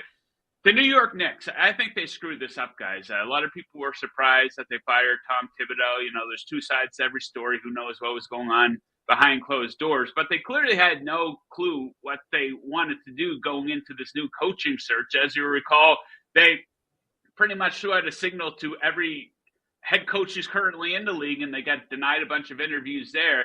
Does anyone think that they went into this process and were hoping to land on Mike Brown, a guy who's been fired, I think, 3 or 4 times? Seems like a good guy, good head coach, but if anything, that is a sideways move. The Cavaliers at around plus 850, easy team to, make fun of a little bit, but they did run into some bad luck. Let's not forget they're coming off a great regular season. DeAndre Ayton, that's probably laughable for the Lakers. They're going to be so bad defensively. And I'm just so turned off I'm usually like a defender of LeBron James, but I hate how he does these passive aggressive messages in the offseason every year. He's uncertain about the roster. LeBron, if you're uncertain about the roster, why did you take the most possible money that you could take, which is going to limit what the team is able to do, and not bring back a guy like Dorian Finney-Smith? So there's some looks there. There's a little bit of parity in the league. No one's betting OKC plus 260 to win the NBA Finals at this point, but there's some good numbers there. The Rockets will be fun. Is the Durant acquisition a little overrated? Maybe. they didn't win a single playoff game in Phoenix, right? So, it should be a competitive season. The Eastern Conference will be interesting. I guess that's a good way to put it. I don't be surprised if the Cavs run away with it, though, in the East. All right, Joe, 2.5 minutes left or so. We're going to just hit all sports here today. Miami Let's Dolphins, go. they are your team. I'm sorry about that, but the outlook on the Miami Dolphins this year, how are you feeling?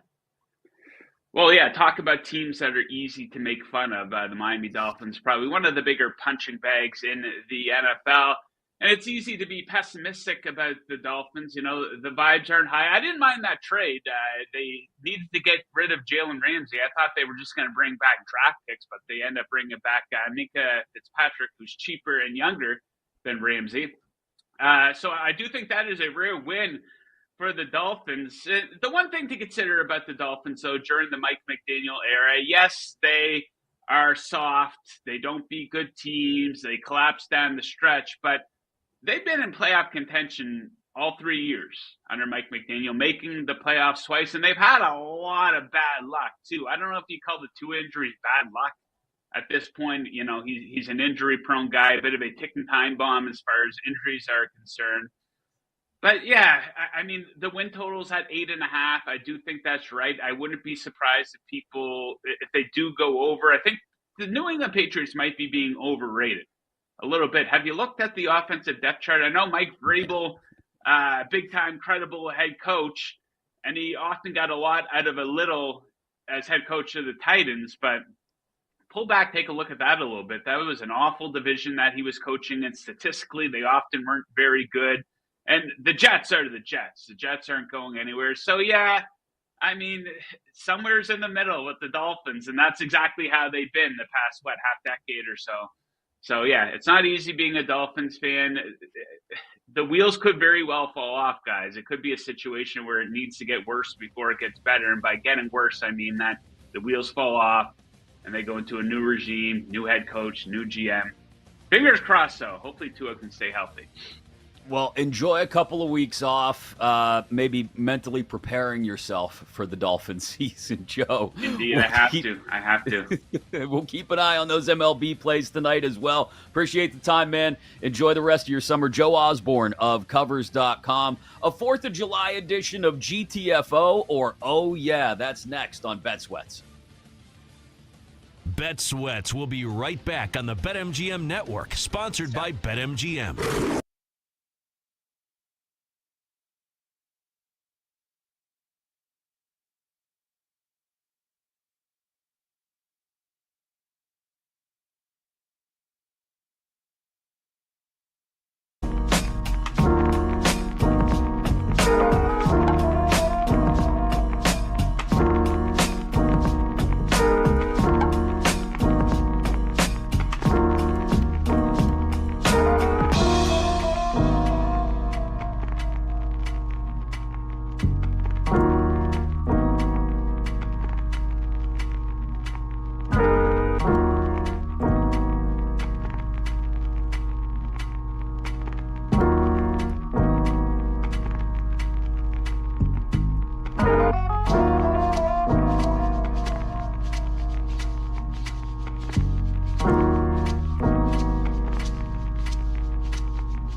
Sweats on the BetMGM Network, sponsored by BetMGM.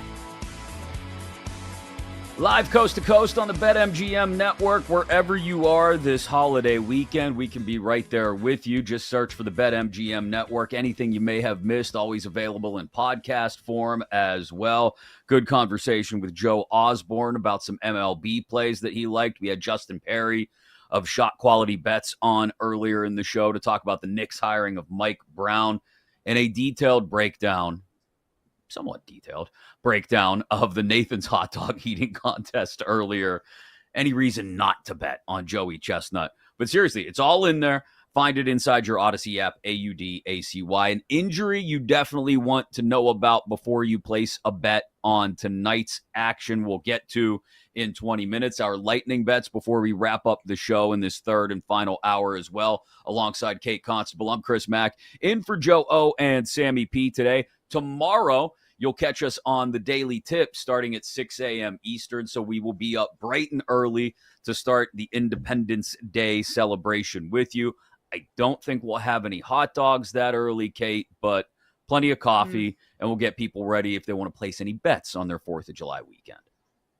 Yeah, instead of over-under on number of hot dogs eaten, we may have to go over-under on number of cups of coffee consumed with the show starting at 5 a.m. Central Time, 6 a.m. your time. It's early. It's early. And I'm kind of glad, yes, there are baseball games tonight, but outside of that, there's no big, NFL, NBA, any big playoff games. So going to bed early tonight, probably a good idea. I will be partaking in that.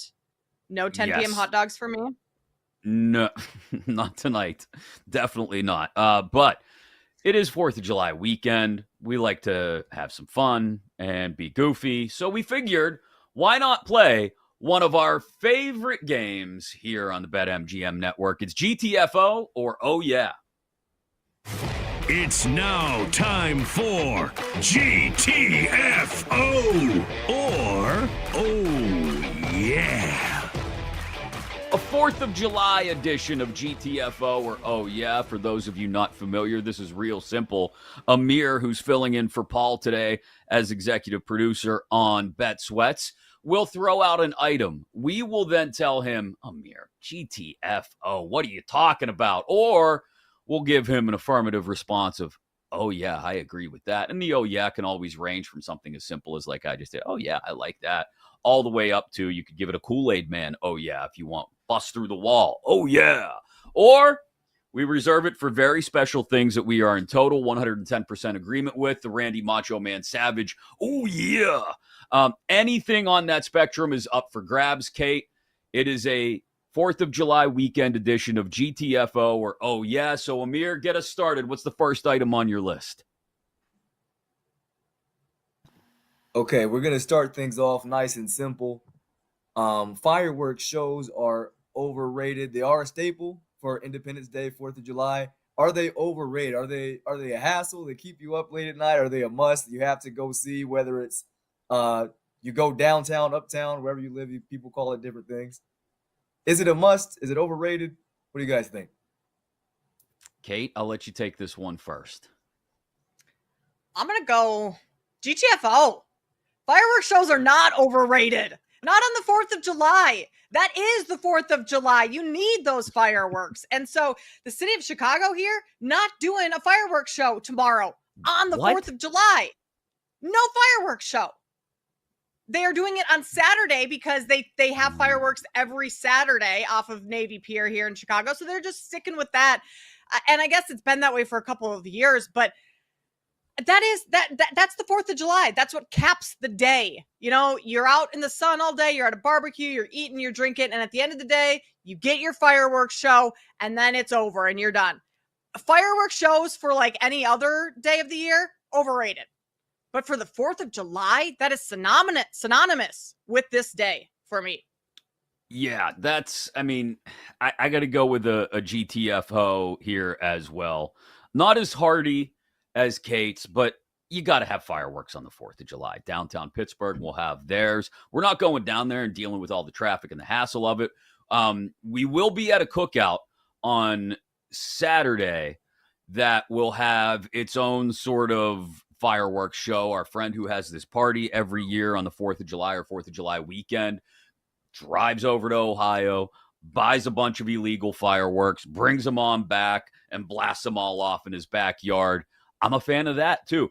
I will hedge just a little bit on this one and say it does drive me nuts. Like you mentioned, going to bed early tonight, Kate. I guarantee I'm going to go to bed early, and some numbskull in my neighborhood is going to decide to set off fireworks at like 11 o'clock. Keep it to the 4th of July, people. And then the dog goes nuts. And then you got to deal with all that. But for the most part, 4th of July, you got to have fireworks. They're not overrated. GTFO. Okay, moving on to number 2. And actually, Chris, that was a good segue, as number 2 is you don't have to have or attend a cookout or barbecue to have a quality Independence Day. GTFO or oh yeah? GTFO, Amir. Come on. You got to get to a cookout or a barbecue or a get-together of some sort on 4th of July or 4th of July weekend at some point, right? You got to get to that place where the hot dogs are just in a mountain and maybe there's a pool. I don't know. But you got the music playing. Everybody's having some ice cold drinks. Absolutely. I got to have a cookout or a barbecue, a get-together of some sort to go to where I can overeat, have a few drinks. The kids can run around and be rowdy. And yeah, I got to have that, Kate. I mean, this is a bigger GTFO than my first one. You have to have a barbecue. You have to be outside on the 4th of July. Hot dogs, like the grill. I said fireworks are synonymous to the 4th of July. Just a grill. I don't care what you're grilling, but you just have to be on the grill on the 4th of July. And I won't be on the grill. I don't know how to grill, but like someone at the party has to be manning the grill there. So like, Chris, tomorrow I'm going to a 2-year-old's birthday party for my 4th of July. But there's going to be a cookout. There's going to be hot dogs. There's going to be beverages for the adults. It's all my friends. They're just starting to have young kids. You know, I'm in that age where that's starting to happen. So I don't care that it's a 2-year-old's birthday party. It's still a cookout on the 4th of July, and I'm going to have a great time. So yes. And I will caveat, like if you aren't attending a barbecue, a cookout type of thing, you have to be at a baseball game. You have to be at like an event of some sort or like a concert, outdoor concert. Like it just has to be a larger gathering than you sitting at home and twiddling your fingers on the couch. That you just can't be doing any of that. No, you got to do something. Yeah. Okay. Hot dogs were mentioned multiple times in the response to that last question, which is gives us a good transition to the next one. Ketchup is a better condiment than mustard on hot dogs. Kate. Okay. Wow. Yeah, I will gladly take this one first. GTFO. There's a theme for all of these for me. I'm in Chicago. Chicago dogs. We do not put ketchup on our hot dogs at all. That is a cardinal sin right there. And on top of that, I don't like ketchup. I didn't like ketchup prior to moving to Chicago. I don't like if it's served, I won't like it's not something I will never eat, but I would never choose to eat ketchup. I even dip French fries in mustard over ketchup. Wow. Like that's a little crazy. So I just don't care for ketchup, but at the same time, no. Mustard on hot dogs only for me. Ketchup way out. GTFO. Yeah, I feel like we're in lockstep here again. GTFO. Yeah. Ketchup a better condiment than mustard? What are we doing?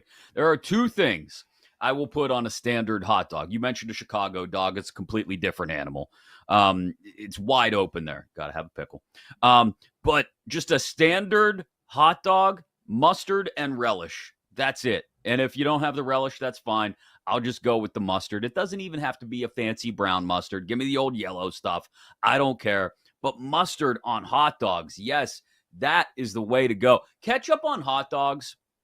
Sorry, I'm going to offend somebody, I'm sure.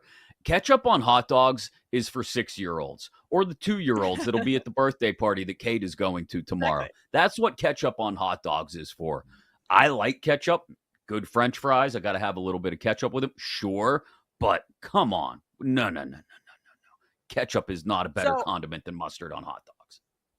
Before we move on, Amir, I have a follow-up for Chris. Do you put ketchup on anything else? Like people put ketchup on macaroni sometimes, or disgusting. like, yeah, that is disgusting. Like a burger. Would you put ketchup on a burger? Yeah, I'll put a little bit of ketchup on a burger. There's no tomatoes around. Yeah, a little bit of ketchup, but also mustard, right? Yeah, absolutely. I like it. I'll even use a little, I'll put a little on the side. I get some, some tendies, some chicken tenders. I'll dip them in a little bit of ketchup. I got to have an arrangement of sauces. Luckily, our daughter just got a job at Chick-fil-A, so she comes home with extra sauces all the time. So, like, my plate will be half chicken tenders and fries, and then the rest is just all kinds of sauces to dip everything in. So I'm not out I mean, I'm coming from Pittsburgh here, the home of Heinz, so I can't be out and out against ketchup. Yeah. But it doesn't belong on hot dogs. I'm sorry. Unlimited Chick-fil-A sauce at your disposal in the Mac household 24/7. That is amazing. Not a bad bonus to the kid's first job. No, not at all. All right, Amir, what's up next? All right, moving on. It is America's pastime. For the last couple of years, every team has played. But how about every MLB team doesn't need to play on Independence Day? GTFO or oh yeah? GTFO. It, like you said, it's America's pastime. It's the celebration of American independence. Yes, every team should be playing on the 4th of July. Every team should be playing one of two things: either a day game or a game that ends like right as the sun is setting so they can shoot fireworks off afterwards. Those are your only two options for first pitch time on the 4th of July. And I'll go so far as to say I'm throwing in Memorial Day and Labor Day as well. Every team in Major League Baseball should play on the major summer holidays. The fact that there were like 8 games on Memorial Day this year, I think, or something ridiculous. Or no, there were, I want to say 8 teams that didn't play on Memorial Day. What are we doing? America, people, baseball. Come on. Yeah, GTFO. Right there with you, Chris.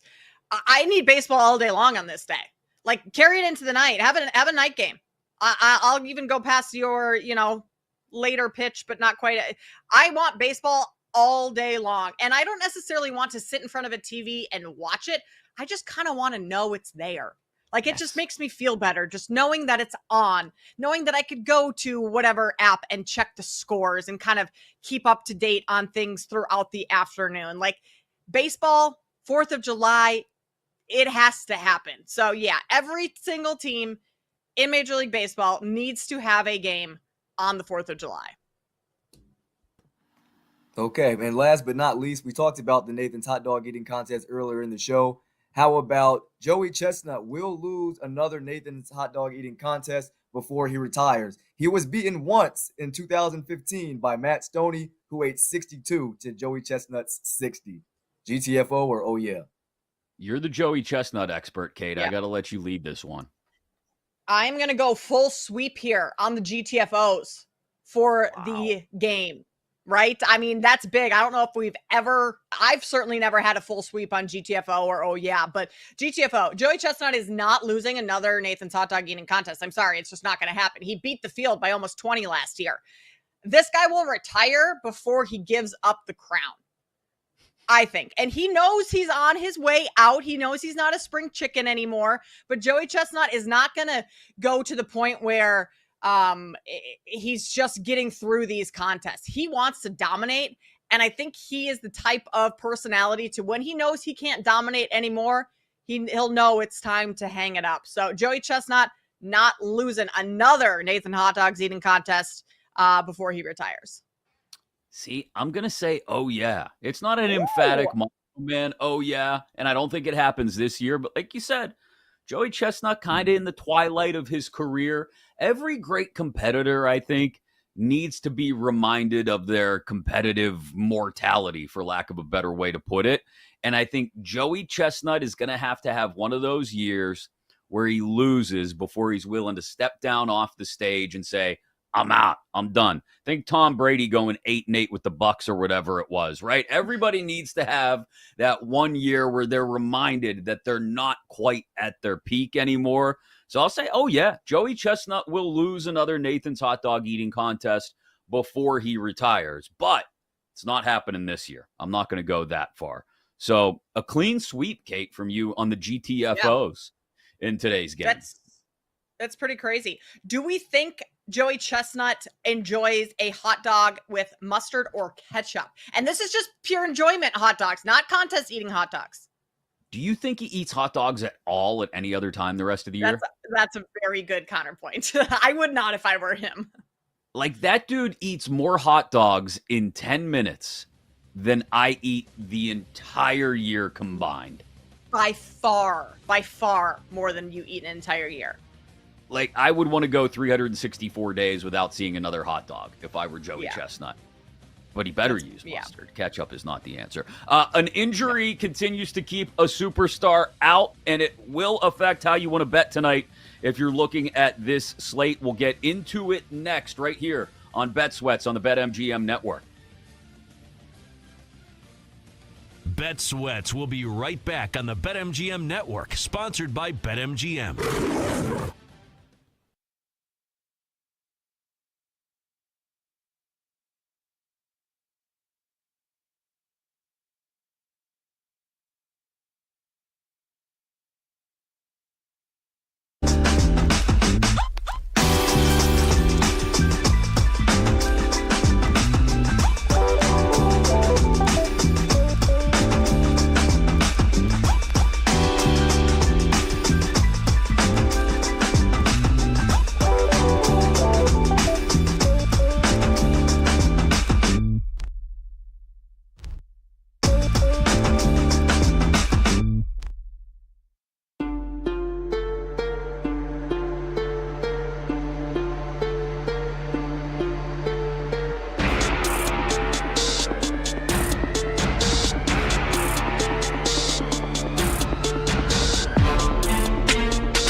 Bet Sweats on the BetMGM Network, sponsored by BetMGM.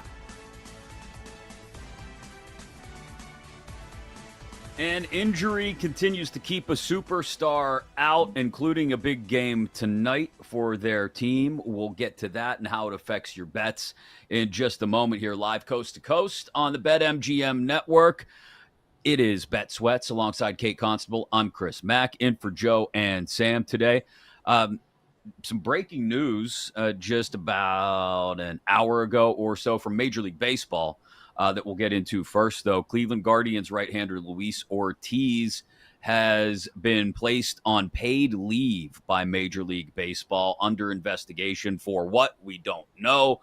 According to a statement by the league, they did not release any specifics of the investigation, though he was scheduled to start today at Wrigley against the Cubs. And they have pivoted, the Guardians have, to Joey Cantillo, who will start today for the Guardians instead. But again, no details. The Guardians were favored in this one were dogs in this one with Ortiz as the listed pitcher, plus 120 on the money line against the Cubs and Cade Horton, an 8:05 Eastern, 7:05 Central start tonight at Wrigley.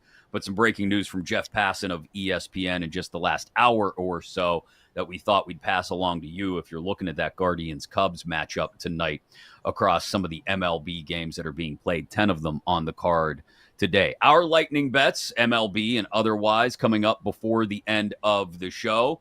I mentioned an injury. We'll get to that injury in just a second, how it affects things, but we talked about an injury yesterday.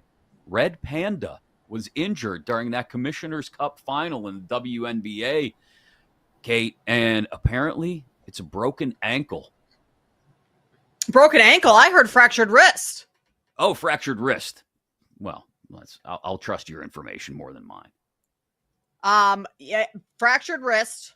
I believe now you're making me guess that. Now I'm gonna have to. We'll now we need to double check all of our information. Yeah, you know how crazy the world of competitive juggling is. Pandas came up. She fell. I want to know how many times she's fallen in her career, because this is a big deal. Like, this took the internet by storm, and everyone's out there with their tweets, prayers up for Red Panda, thoughts go out to Red Panda. Like, she may be the most loved halftime show of all time. And that fall looked pretty hard, and she looked really shaken up. If she had fallen before, like prior to this, I feel like the internet would have let us know. So, like, what does this do to her mentality going forward? Is she going to be nervous to get back on the unicycle? Like, these are all questions, Chris, that we need to consider. Is she going to juggle fewer bowls? What's the total on number of bowls being juggled? You're right. It's wrist. I don't know where I got ankle from. A severely fractured left wrist that she had to have a procedure for in Minneapolis during that game between the Fever and the Lynx for the Commissioner's Cup final. That Indy upset Minnesota in the other night. So yes, T's and P's, thoughts and prayers to Red Panda. Get better soon. Get back to the unicycle. Get back to juggling the bowls. Get back to impressing all of us with. How do you figure out that you can do that, by the way? When do you first say, hey, not only am I going to try to learn to ride a unicycle, but I'm also going to juggle stuff while I'm on the unicycle, and then slowly work your way up to juggling bowls while you're on the unicycle? You know, Chris, I was having that exact same thought right when you brought that up. And I have that thought constantly when I watch halftime shows, like not just with Red Panda. There's the guy that balances on ladders. There's the other guy that basically just makes out with his dog for half of it. Like, he does these crazy acrobatic things, and his little chihuahua just crawls all over him, and they kiss at the end of it, and it's weird. That one kind of creeps me out a little bit. But, like, I don't know. I guess. Well, how do half the people have, like, America's Got Talent? Isn't that like all sorts of these weird things? Yeah. I don't know how you come up with that. Like, are you on some drugs and you want to try something out, and then you realize, okay, you're kind of good at it, or are you just super bored one day? I don't know how all that stuff happens, and I would like to, like, we need some investigative journalism on these, do we call them athletes? These performers, on how they got their start and why. Yeah, this feels like a Netflix special waiting to happen, Yes. right? It does. Yes. Like we've pushed past Connor Stallions and all the other Netflix documentaries they've done.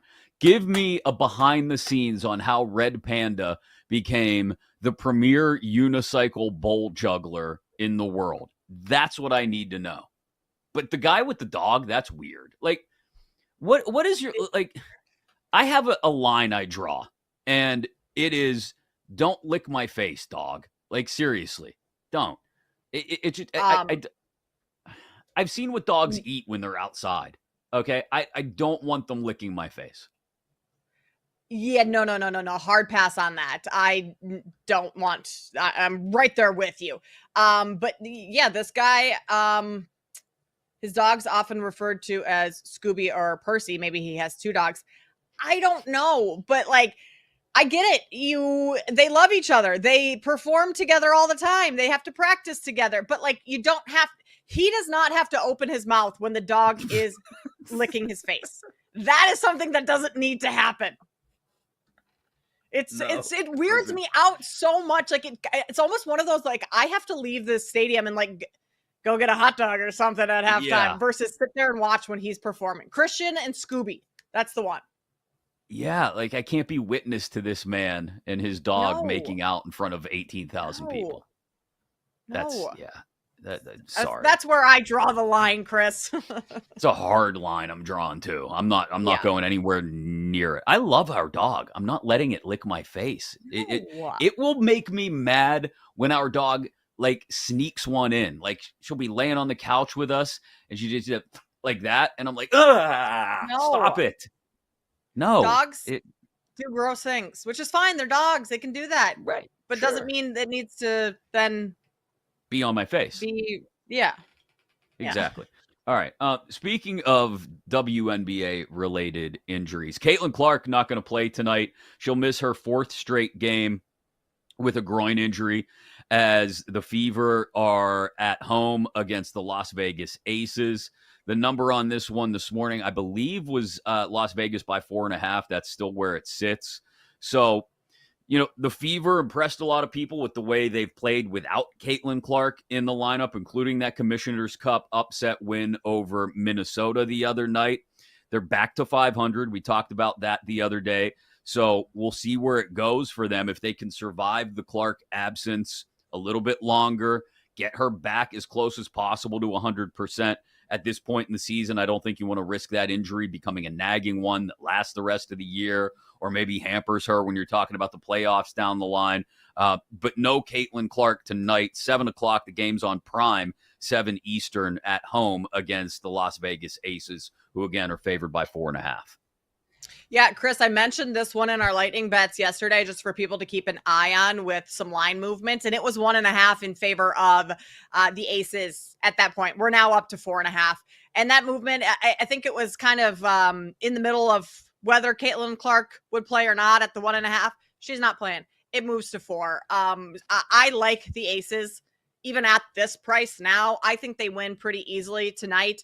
The Fever, if there's a letdown spot at all, this feels kind of like it could be that spot. You're coming off of a Commissioner's Cup win on the road against the best team in the league, and you were 10.5-point dogs in that game. You win outright. The team's partying in the locker room after. There's videos and pictures of them shotgunning beers, drinking a ton. I have to imagine, like, they're going to be a little lethargic today, just maybe a step slower than they typically are coming off of that win, coming off of that celebration. Whereas the Aces, they still have some stuff to figure out, and they just traded for Nalissa Smith, who was on the Fever earlier this year. She's been moving all around this season. And so I'm not sure like the continuity there is going to be great, but this is a team, Aces team, that's trying to figure things out, and they're very close to it clicking. I think tonight's a good spot for them to have a very strong performance against a team that's missing Caitlin Clark. And again, just was partying in the locker room after the win. I mean, I know they're a lot younger than I am, but if I'm drinking heavily, it's going to take me a day or two. I certainly wouldn't be at my best playing in a WNBA game coming off of a night where I have 5-6 beers. Yeah, no, it's a good point for all those reasons. That the Aces laying the 4.5 is a good look even on the road against the Fever tonight.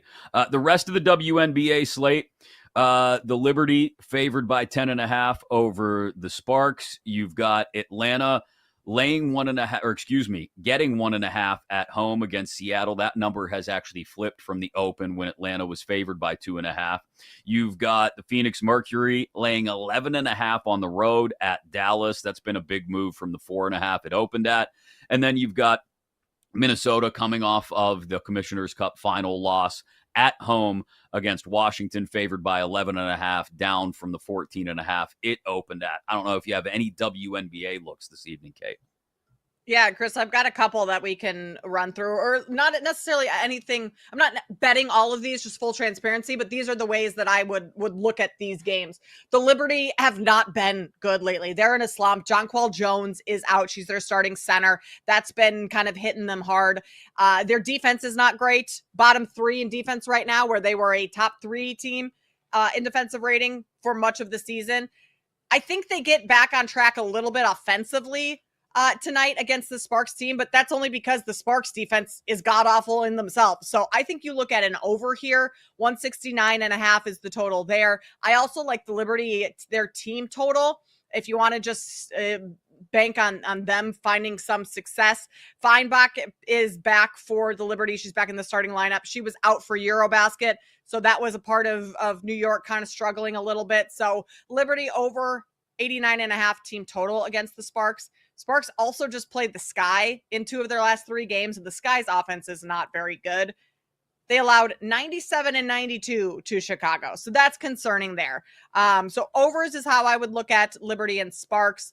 The Wings and Mercury, I would look at an under in this one, 166.5.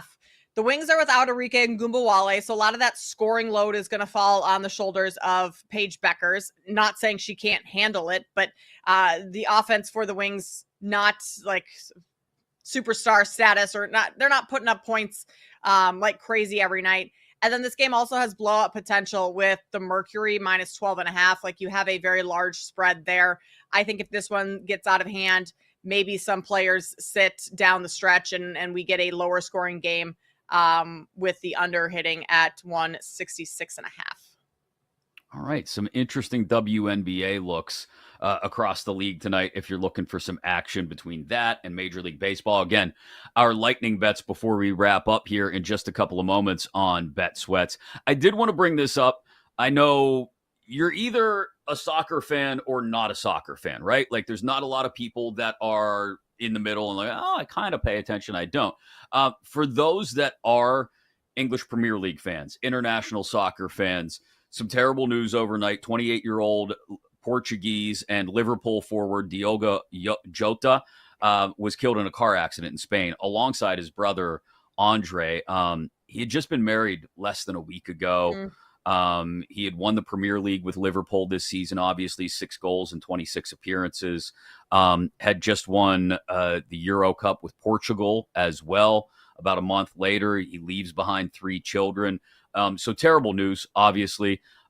There's not much more to say other than that. There's no betting angle on this. There's nothing like that. But he was loved by teammates, was an important part of the Wolves squad that won promotion to the Premier League when he was there, and then had some European success as well. And again, had just played for his country and was due to be an important part of the Portuguese side at the World Cup next year here in North America. So just terrible news. But I didn't want to let the show go at all without mentioning it, especially to those that are international and English Premier League soccer fans. The 28-year-old Liverpool forward and striker Diogo Jota passed away last night in a car accident in Spain. Just, you hate to see someone cut down in their prime like that. I mean, it's just awful news, terribly sad all around. I mean, to have just gotten married too, and the kids, it kind of, I mean, it's a similar situation to the Johnny Gaudreau, Matthew Gaudreau, those 2 brothers, NHL players that were killed in a drunk driving accident last year.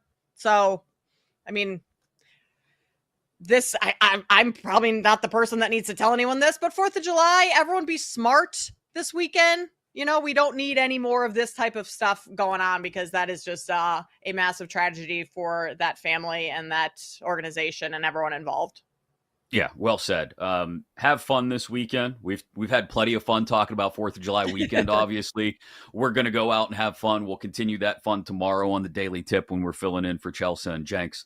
But know the limits when you're having fun, and if you go past the limits, make sure you're safe about how you're getting to wherever you're going, because you hate to see tragic accidents like this take place. But again, didn't want to let the show go without mentioning that. So we've got baseball, we've got WNBA. I don't know if we'll go back to some of those NFL Coach of the Year conversations we had earlier in the show as well.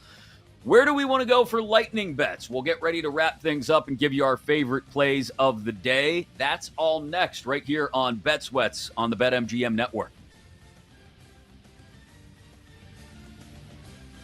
Bet Sweats will be right back on the BetMGM Network, sponsored by BetMGM.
Bet Sweats on the BetMGM Network, sponsored by BetMGM.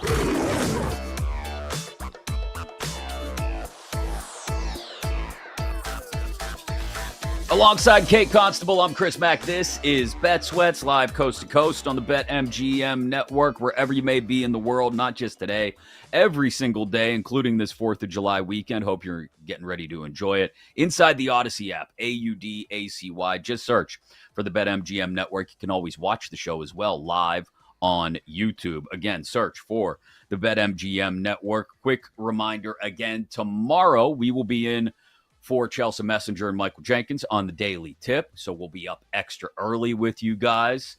We will have plenty to talk about. Kate mentioned she had a chance to talk to Joey Chestnut on the Better Angle this past weekend. We'll let you hear some of that conversation as well tomorrow to get ready for the big Nathan's hot dog eating contest. May take a peek at the NFL MVP market as well. Of course, a full day of baseball tomorrow to talk about, as well as anything else going on in the world. A whole lot of nonsense starting at 6 Eastern tomorrow on the Daily Tip with myself and Kate. I'm really concerned now about this number of hot dogs thing over the weekend. Like, I kind of want to push myself just to see what I got left in the tank, so to speak. You know, I'm getting to that age where I don't eat like crazy anymore, but I mean, if I have a couple tomorrow, a few more on Saturday at the cookout we're headed to, like, I'm not approaching Joey Chestnut numbers. Let's not get crazy, but I might be able to do some damage this weekend. I say go for it, Chris. Like, why not? YOLO, right? You're not getting any younger. It's not going to get easier next year. I'm going to set the line for you on the weekend at 15. Wow. Okay. Well, if you ate 8 or 9 in one day. Yeah, that's true. Although you're probably going to slow down the second day and not be as, they won't look as appealing. Maybe we go down more like 12 and a half, 13. I was going to bring it all the way down to like 10 and a half, 11 and a half. Okay. Yeah. Well, if we're including the whole weekend though, I mean, there might be something on Sunday. Who knows what happens? But then my wife just sent me a picture. She works from home and she's, taking a break upstairs, making the potato salad right now for tomorrow. What is your potato salad? Do you have rules about potato salad? Is there certain kinds you'll try, not try? Because I'm looking at this right now and I'm feeling very hungry. I have strong feelings about potato salad. Okay, let's hear it. I do not eat it. Not at all. I do not like potato salad. I know. I wish I did because it's everywhere. You go to it's at every barbecue. No, I don't like it. I think it's gross. I don't like the texture. And I'm a mayonnaise person. Like, I will put mayonnaise on things. Potato salad. And it's just kind of like, I'm always worried that something odd is going to happen when it's sitting out in the sun and you've got the mayonnaise just kind of cooking. Well, I honestly don't know what else goes into potato salad, but and the fact that it's served cold, just kind of grosses me out altogether. I am like a hard pass on potato salad. Wow. There are very few things I don't eat. Black olives and potato salad. Those are 2. Okay. Potato, I gotta have just not a lot, just a little bit. And you got to get it when it's fresh. Like you said, it can't be sitting out there on the table all day and you get around to it around dinner time. It's like 5, 6 o'clock and no, it's not. It's like lukewarm and it's been sitting in the sun. No. I'm not touching that stuff. I get it when it's fresh, just laid out on the table. Just a little scoop to go with that first hot dog to sort of lay a solid foundation in the stomach for all the beer that's going to come throughout the rest of the day. Yeah, I got to have a little bit of potato salad. So if I were to watch your wife make it, I would be more willing to eat it or try it. It's what grosses me out. And this is kind of how it started, is like when you go to the grocery store and they have like all the fresh, the pre-made foods and you're looking at like this massive bowl of potato salad. Yeah. And that is like repulsive to me. So it's more of a like thought of it all than like it actually not tasting good. It's just like the thought of it. That was one of the more revolting jobs I had as a teenager. I worked at a grocery store and I was in that prepared foods section where like you had the pasta salad, potato salad, Yeah. you had the big rotisserie chicken machine, and you'd have to clean that thing off at the end of the night. And then you'd have to take the grease out of the grease trap and pour it in this giant 55-gallon drum out on the loading dock, and it smelled like death. That was easily the grossest job I've ever had. That, I mean, do you ever buy from the pre-made section at grocery stores after seeing what goes on behind the scenes there? Like, I can imagine there's just some funky business, and not like people putting random stuff in the food, but just like not being totally like clean, like the cleanliness of all of it, and like where you have your hands been. Do you wear a hairnet? Does the hairnet actually work? A lot of questions. No, I do not buy anything from the prepared foods section at the grocery store. Unless, like you said, I get to see you make it right there in front of me. Right. That's a completely different story. But I'm surprised I haven't developed an aversion to rotisserie chicken. Like, I hit up the wholesale club, whether you go to Sam's or Costco or whatever it may be, and I could take one of those rotisserie chickens and just sit there in the parking lot in the car and just eat it with my hands. I still love that stuff. I don't know why I wasn't turned off to that. Okay with. I buy rotisserie chickens. I do the same thing. I think they're phenomenal. Like when you get them warm too. Oh, you gotta eat it warm for sure. Like, how do you feel about eating other people's like chocolate chip cookies or desserts or things like that? Does that weird you out at all? Getting crushed every single time. Yeah. Yeah. I'm 50-50 on that. It kind of just have depends. To see people make it before you'll eat it. Yeah, I really we'll have a hot dog, which we have no idea what's in there. Exactly. It makes perfect sense. Yeah. Perfect sense. Yeah. Okay, here's another question before we get to lightning bets, Chris. The hot dogs that my husband brought home, I did not eat them. I don't want to have 2 hot dogs at 10:30 p.m. So they're in the fridge. Do you eat leftover hot dogs? They're just done, right? Those are in the bun already, though, aren't they? And they've been sitting in that foil wrapper all night. Yeah, and they were probably sitting they're in the fridge, but like...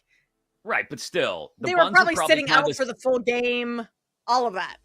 Yeah, they sat in a warmer through the game last night. I mean, these dogs are approaching 18 hours old at this point. Like, the bun's probably soggy. It's been sitting in that foil wrapper with a little bit of condensation. That's a Joey Chestnut dog at this point. That's true. No. Although, Double D did bring up in the chat, you can air fry just about anything to bring it back to life. The air fryer is a lifesaver. You take the bun and the dog and separate them, drop them in the air fryer, pop them in there for like 3 or 4 minutes. It might be good as new. I don't know. It's a Wrigley Field dog. I can't speak to the quality. You know, maybe I will give that a try just for pure content purposes and report back tomorrow. Yes. If Kate does not report at 6 a.m., we know it's a bad case of food poisoning. Yeah. And no one's going to be there to fill in with you, Chris, because it's 4th of July and no one else is jumping on the show. Nope, not happening. Lightning bets for today. We got baseball. We got WNBA. We got a number of different things to talk about. Where are you going first? I'm going WNBA. I'm going to go the Las Vegas Aces -4.5. No Caitlin Clark. Fever, maybe a little tired after their celebrations the other night. Aces are starting to kind of put things together. I like that. I'm also going to go the over in Sparks and Liberty. I think we see a high-scoring game here. Over 169. Liberty's offense, I think, is going to bounce back and have a solid night against the bad defense, especially with the Liberty being at home. So those are my 2 in the W. Going over to Major League Baseball, I'm going to take the Tigers on the run line against the Nationals. Nationals have not been very good at home this year. 2nd worst home record in the NL. The Tigers offense, they were great in the month of June. Hopefully that continues on in July here, hitting 268. And they're going up against a pitcher in Jake Irvin, who's allowed 12 runs in 16 innings against AL opponents this year. So I am going Tigers on the run line. All right. I like the Tigers look especially. That's really good. I might tail that one. As for baseball, that's where I'm going to keep it today. I mentioned I'm going back to the Christian Walker well. The Astros only scored 5 against the Rockies yesterday. Still got the win. Walker, 12 of 35 lifetime with a pair of homers against Kyle Freeland, who gets the start for the Rockies tonight. So I'm going to go with a Christian Walker home run prop. And then also one other home run prop, Rhys Hoskins, the Brewers in New York against the Mets again. Hoskins 7 of 16 lifetime with a pair of home runs against David Peterson. So I'll go a little bit on a home run prop there as well after I hit on Aaron Judge yesterday.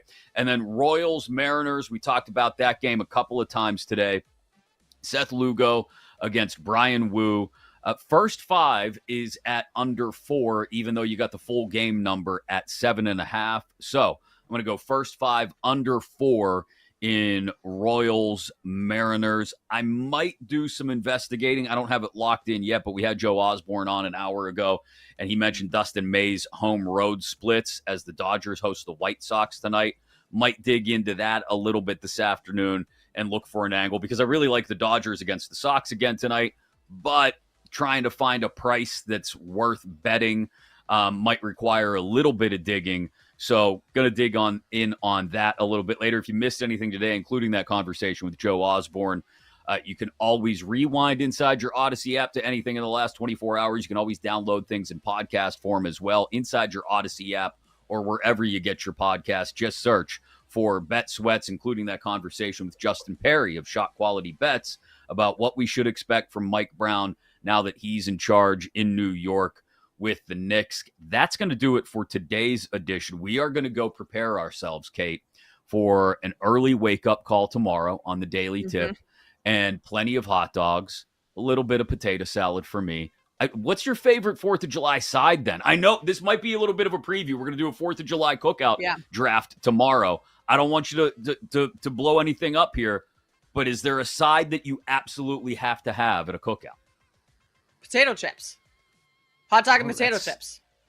Simple and straightforward. It's simple. I don't need to get too fancy.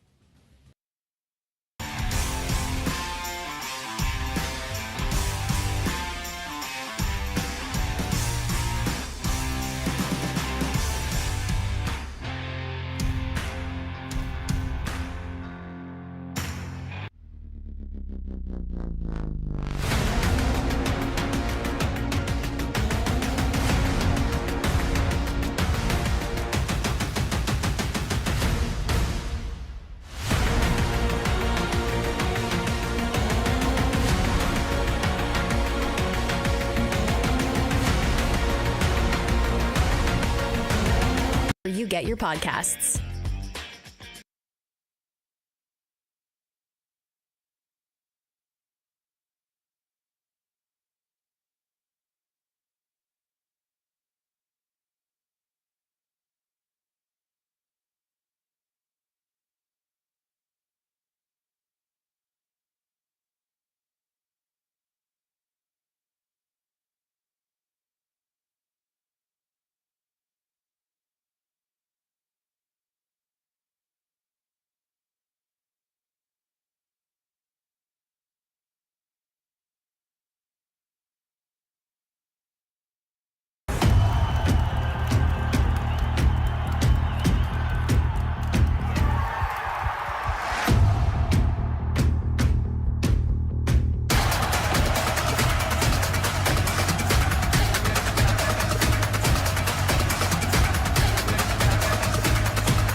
Get ready to experience the ultimate fusion of wagering and entertainment. This is the BetMGM Network. Kicking off your morning with the Daily Tip with Michael Jenkins and Chelsea Messenger. Over. It's a very simple way to look at it. It's the best way to look at it. Followed by the newly branded Bet Sweats with Joe O and Sammy P. When I stop talking, that's when you jump in usually. He said, ring that bell! He said, ring that bell! Then it's You Better You Bet, hosted by Nick Costos and Femi Abebefe. Great teams and great players get a whistle. It's happened forever. It will continue to happen. Capped off every night with the electric Brad Evans and Ryan Horvat on BetMGM tonight. Oh, that's a sexy phrase. Quote Dr. Dre, creep with me and walk with me on this one. Welcome to a new era of Wagertainment. This is the BetMGM Network. Please gamble responsibly.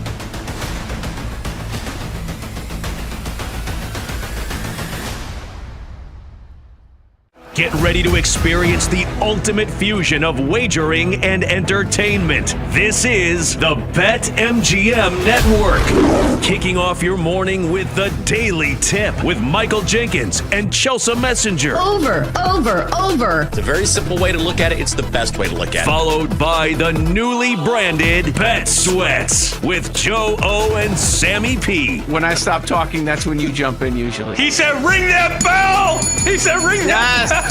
Then it's You Better You Bet, hosted by Nick Costos and Femi Abebefe. Great teams and great players get a whistle. It's happened forever. It will continue to happen. Capped off every night with the electric Brad Evans and Ryan Horvat on BetMGM tonight. Oh, that's a sexy phrase. Quote Dr. Dre, creep with me and walk with me on this one.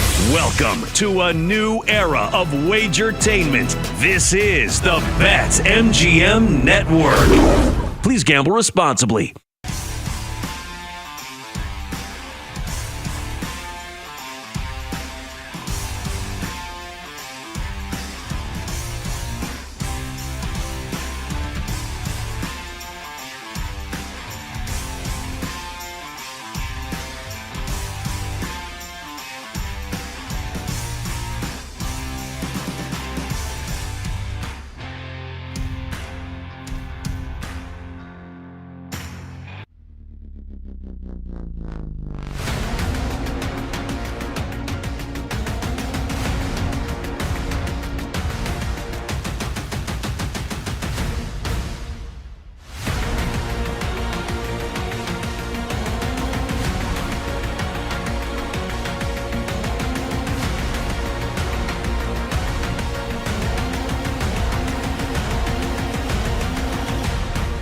NBC Sports Now Power Hour on Peacock, where we will also share Gambling Night in America on the eve of America's birthday. We'll give you all of our best bets for the day. Today's crew, kind of a skeleton crew back there, but hey, we're all pulling our weight to try to get through before we get the 3-day weekend into July 4th. Tyler Morales, Mike Brown, Grant Leader hanging with us as well. Nick and Femi, Bill Zimmerman, Jake Hassan, all off today. And Nick and Femi will be back after the holiday. But filling in, as he's done all week, done a fantastic job, and it's been great to get to know this gentleman both on and off the air. He is Rob Brown. Follow him on X at The Rob Brown Show. Rob, here we go. Day 4 of our little journey together.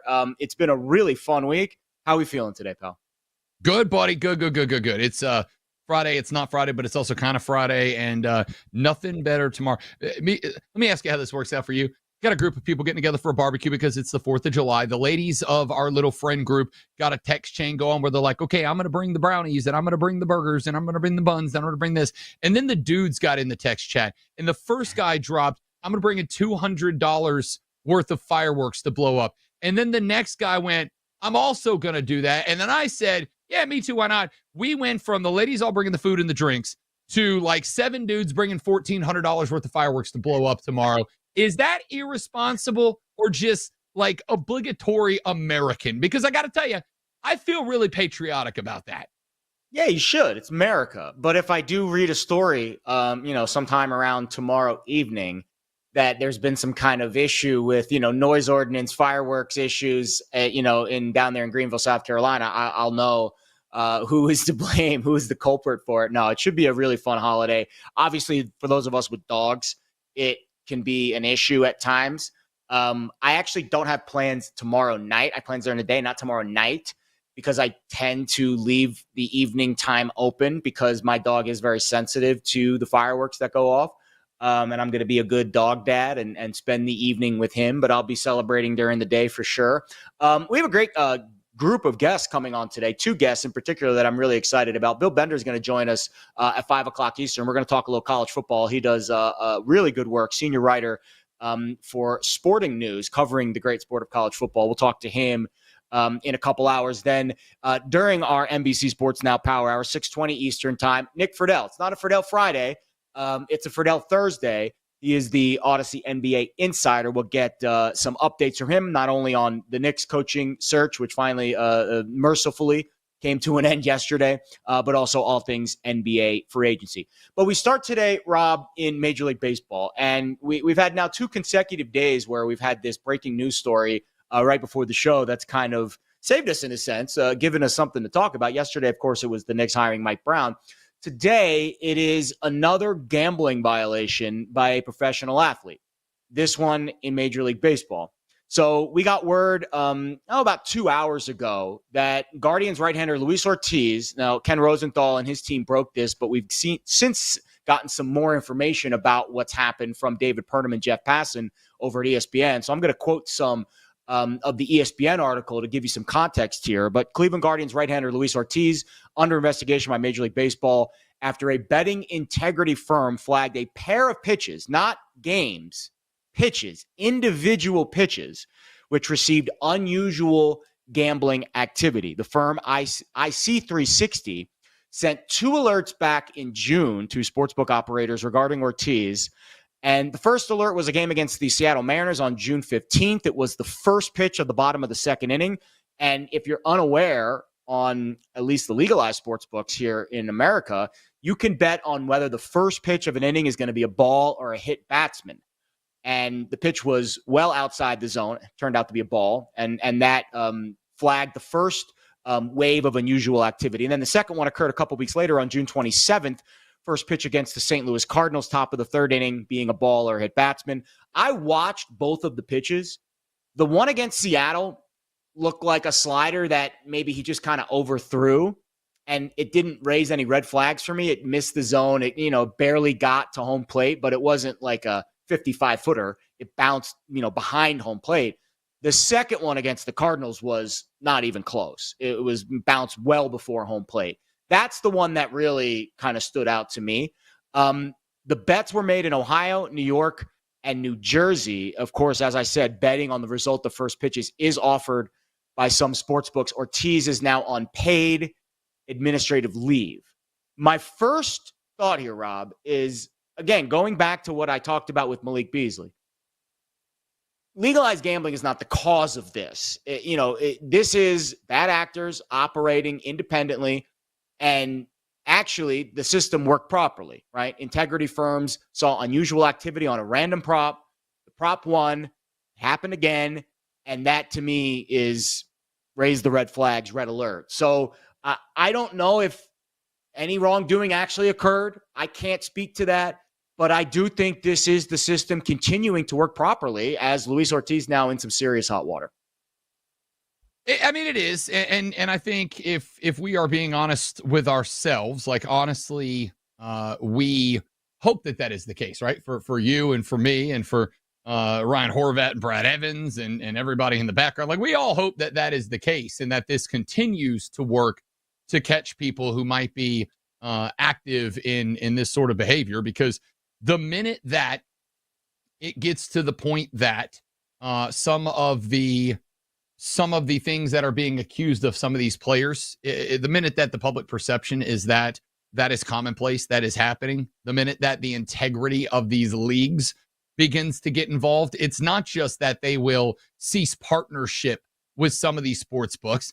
It's also that they will start actively campaigning to have gambling go back off the books. And again, this isn't to say that taking gambling off the books is going to stop gambling. It is absolutely not. If people have an activity they want to engage in, they're going to do that thing whether it's legal or not. And the reality, as you pointed out yesterday, is that if a thing is illegal and people want to do it that much, like gambling, like drinking, like drugs, whatever, they're going to do that thing in a more dangerous format. Right? Like, they're going to do that thing in a way that puts them and their family and the people that know what is happening all in danger, whether it is of the product itself or of bad actors who will behind the scenes run some sort of illegal act to make that happen. So I hope that this does not get that carried away. I hope that these books continue to be very honest and open with their numbers. Hey, we got a spike in this number, and then we went and it's clear that there was something weird going on here.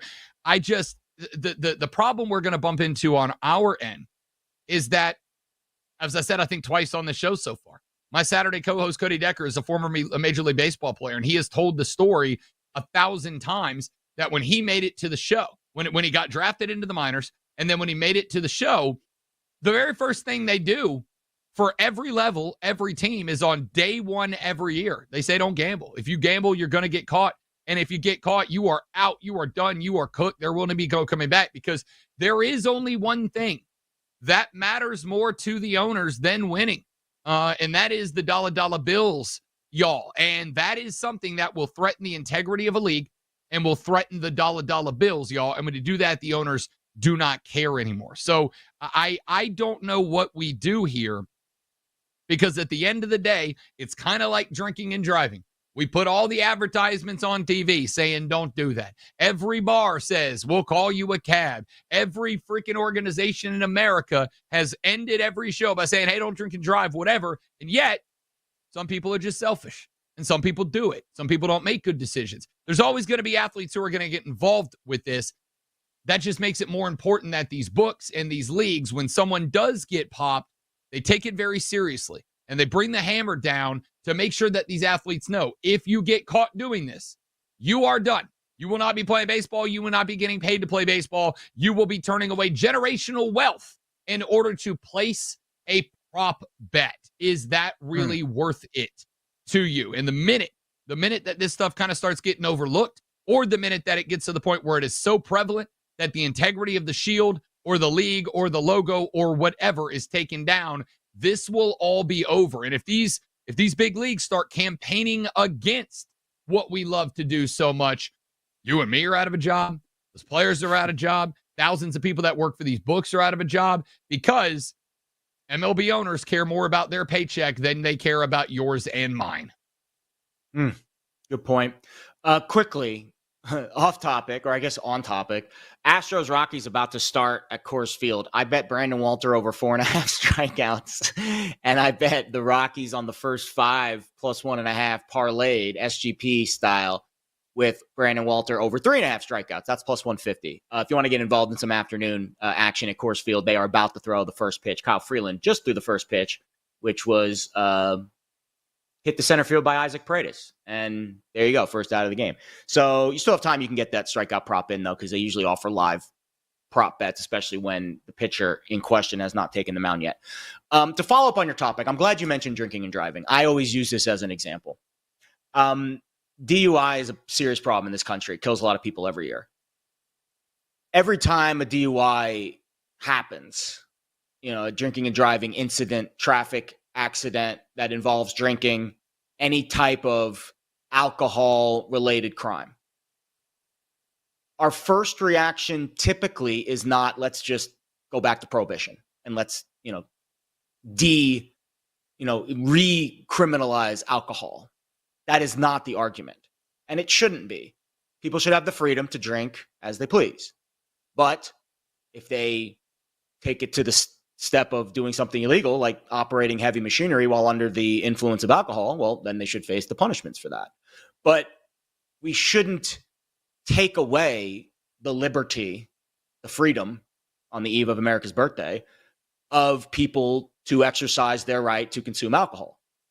That is not the discussion that we have when someone gets killed by a drunk driver. And it shouldn't be. Bad actors exist everywhere, no matter what industry, no matter what situation, no matter how common that activity is. Alcohol has been around for a really long time. There was a period in our country when it was illegal. Didn't last very long. And people still drank anyways. That's how the mafia was kind of born, actually. So I think we need to continue to harp this. We cannot go back to the times when we are criminalizing something that is going to happen no matter what.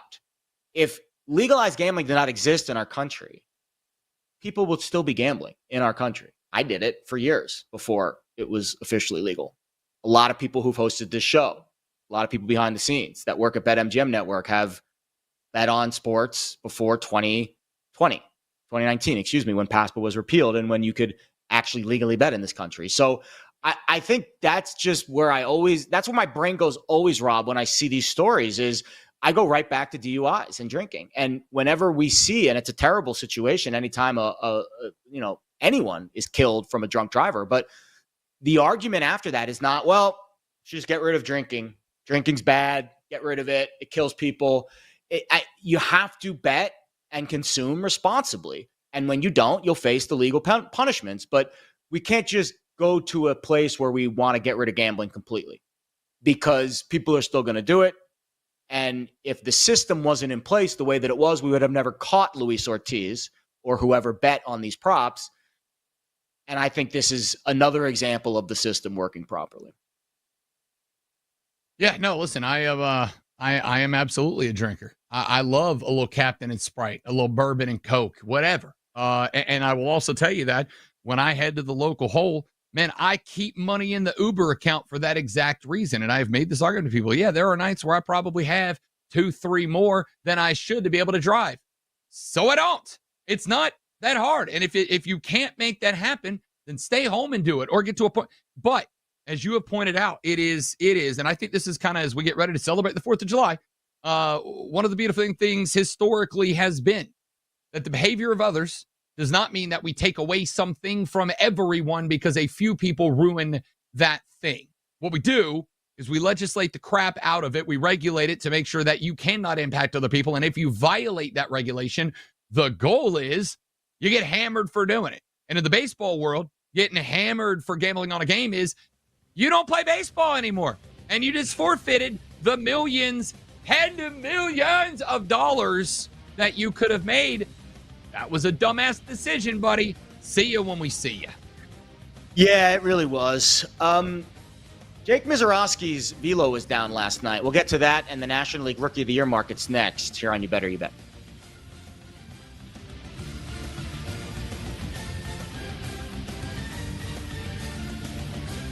We'll be right back with You Better You Bet, presented by BetMGM, the sportsbook born in Vegas.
There are a couple that I was willing to eliminate right away that I'm not completely buying into. I have questions about. Not saying they're going to have a bad year, but I have questions about Detroit and Philadelphia for me. Those are the two teams that I do have some questions about. The depth of the Eagles and then the Lions losing both of their coordinators. Let's see how they rebound from that. And I think most wins with their schedule, their road schedule, you're asking a lot. So those are teams that I wasn't really interested in. And then the rest, it's Buffalo, Baltimore, Kansas City, and San Francisco. My first reaction was, oh, yeah, Bills. I like the Bills. I like the Bills to have the most wins. And then I look at it, oh, they're the favorite at plus 350. And then I, like you, uninterested suddenly in this market with them as a favorite and only plus 350. San Francisco. Everything went wrong injury-wise last year. Everything. And I know there are some new pieces and you don't have certain guys, like you don't have Debo anymore, but I think they could be okay. They could be just fine with that. They add to the depth on that defense, but the biggest thing is that soft schedule. By far the easiest schedule in the NFL. That's why the win total is so high. Like there are questions. What version of CMC are you going to get now? How does he look coming back from the injury? Same thing with Brandon Ayuk. Like, I understand all of that, but they still have the talent. They still have the all-world left tackle on that offensive line. And you bring in Robert Saleh back to run that defense, and we know how successful he was as defensive coordinator before moving on to head coach of the Jets. So at 13-1, I'm with you. I think that's very doable for the 49ers in a bounce back year where they could be in the mix for most wins in the league.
Let's get back to You Better You Bet on the BetMGM network.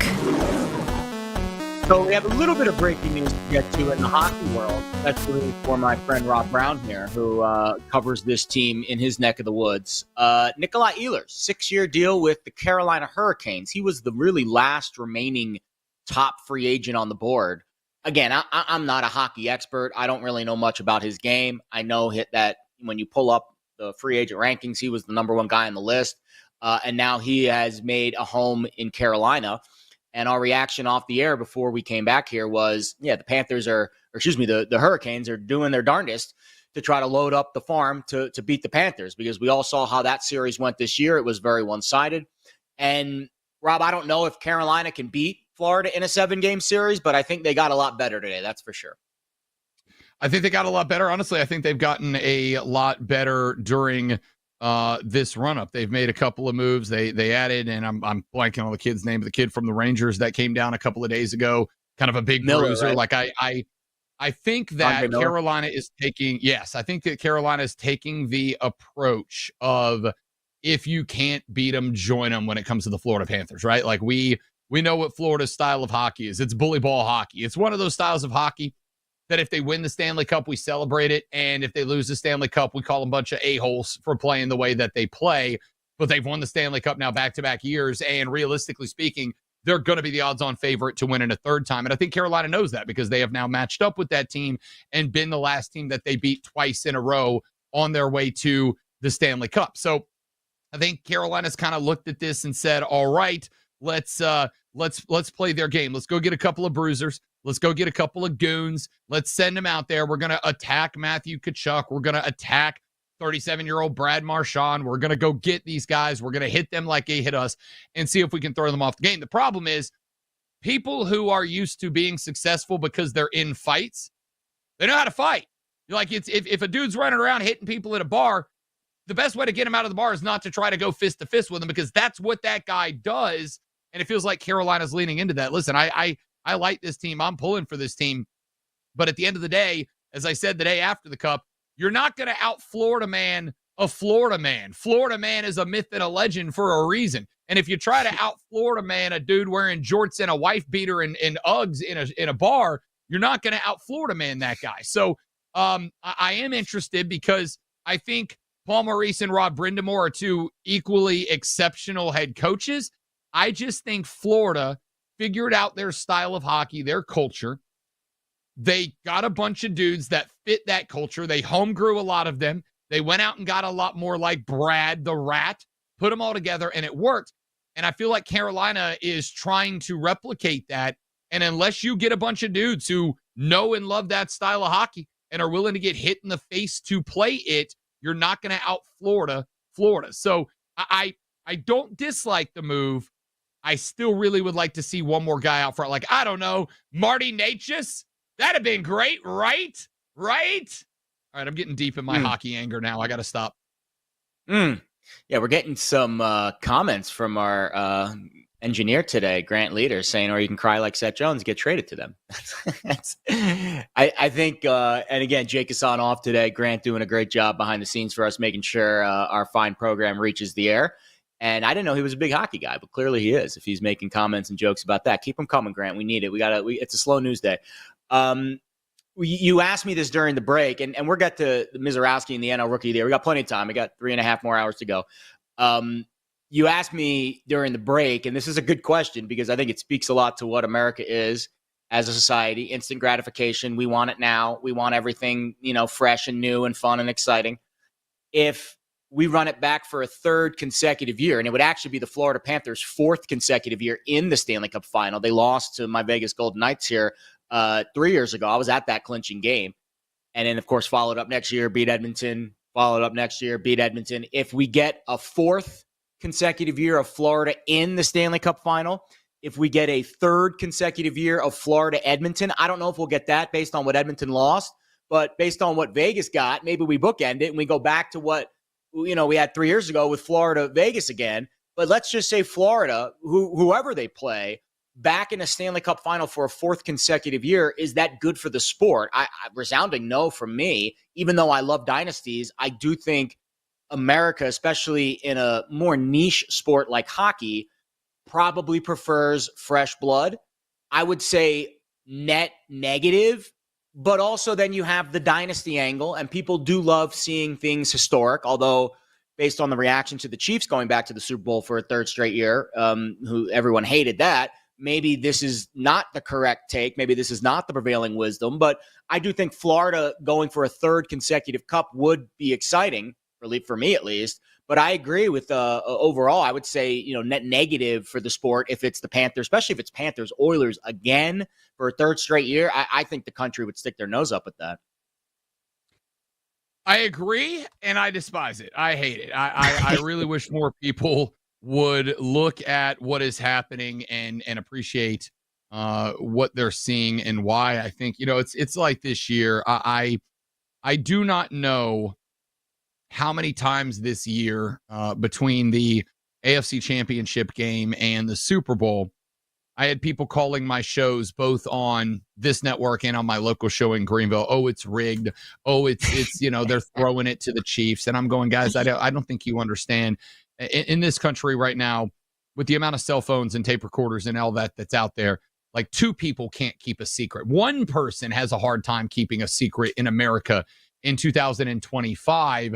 Do you understand the amount of people, the raw number of people it would take to keep a secret of a conspiracy to commit fraud in an industry that employs thousands and is worth billions? It would be unbelievable for the NBA. And when I say unbelievable, I mean that word quite literally. It would be incapable of being believed that they could pull that off. But unfortunately, there's enough people in America who are willing to go down that rabbit hole that it would impugn the integrity of the game, even if there is nothing to be impugned. And that's a problem. Look, I said on this show a couple of times already this week, the Florida Panthers are the franchise that your favorite franchise should try to be right now. They built their own culture. They catered to that culture. They developed guys that they brought up through their system that fit into and play that culture. When they had to go get free agents, they went and got guys that folded well into that culture. And they are the most unique and self-identified program in major professional American sports right now. Your team should try to emulate that. And I respect the hell out of it because too many other teams do not understand what it's like to build an identity and then to really dial into that and get guys who fit that identity. I wish more teams did it because there'd be more parity across every league. And then I look at the other side at Edmonton, and while they have come up short the last 2 years, they do the same thing. Just unfortunately, they ain't had the gas in the tank to take Florida to the limit yet. So, no, I honestly would be excited to see Edmonton and Florida round 3 next year. I'm excited to see Florida, Carolina round 3 of the Eastern Conference Finals next year if they should both make it back, especially with the moves that the Canes are making, because the Canes are another team that have an identity. It's not as strong as Florida's, but they have one.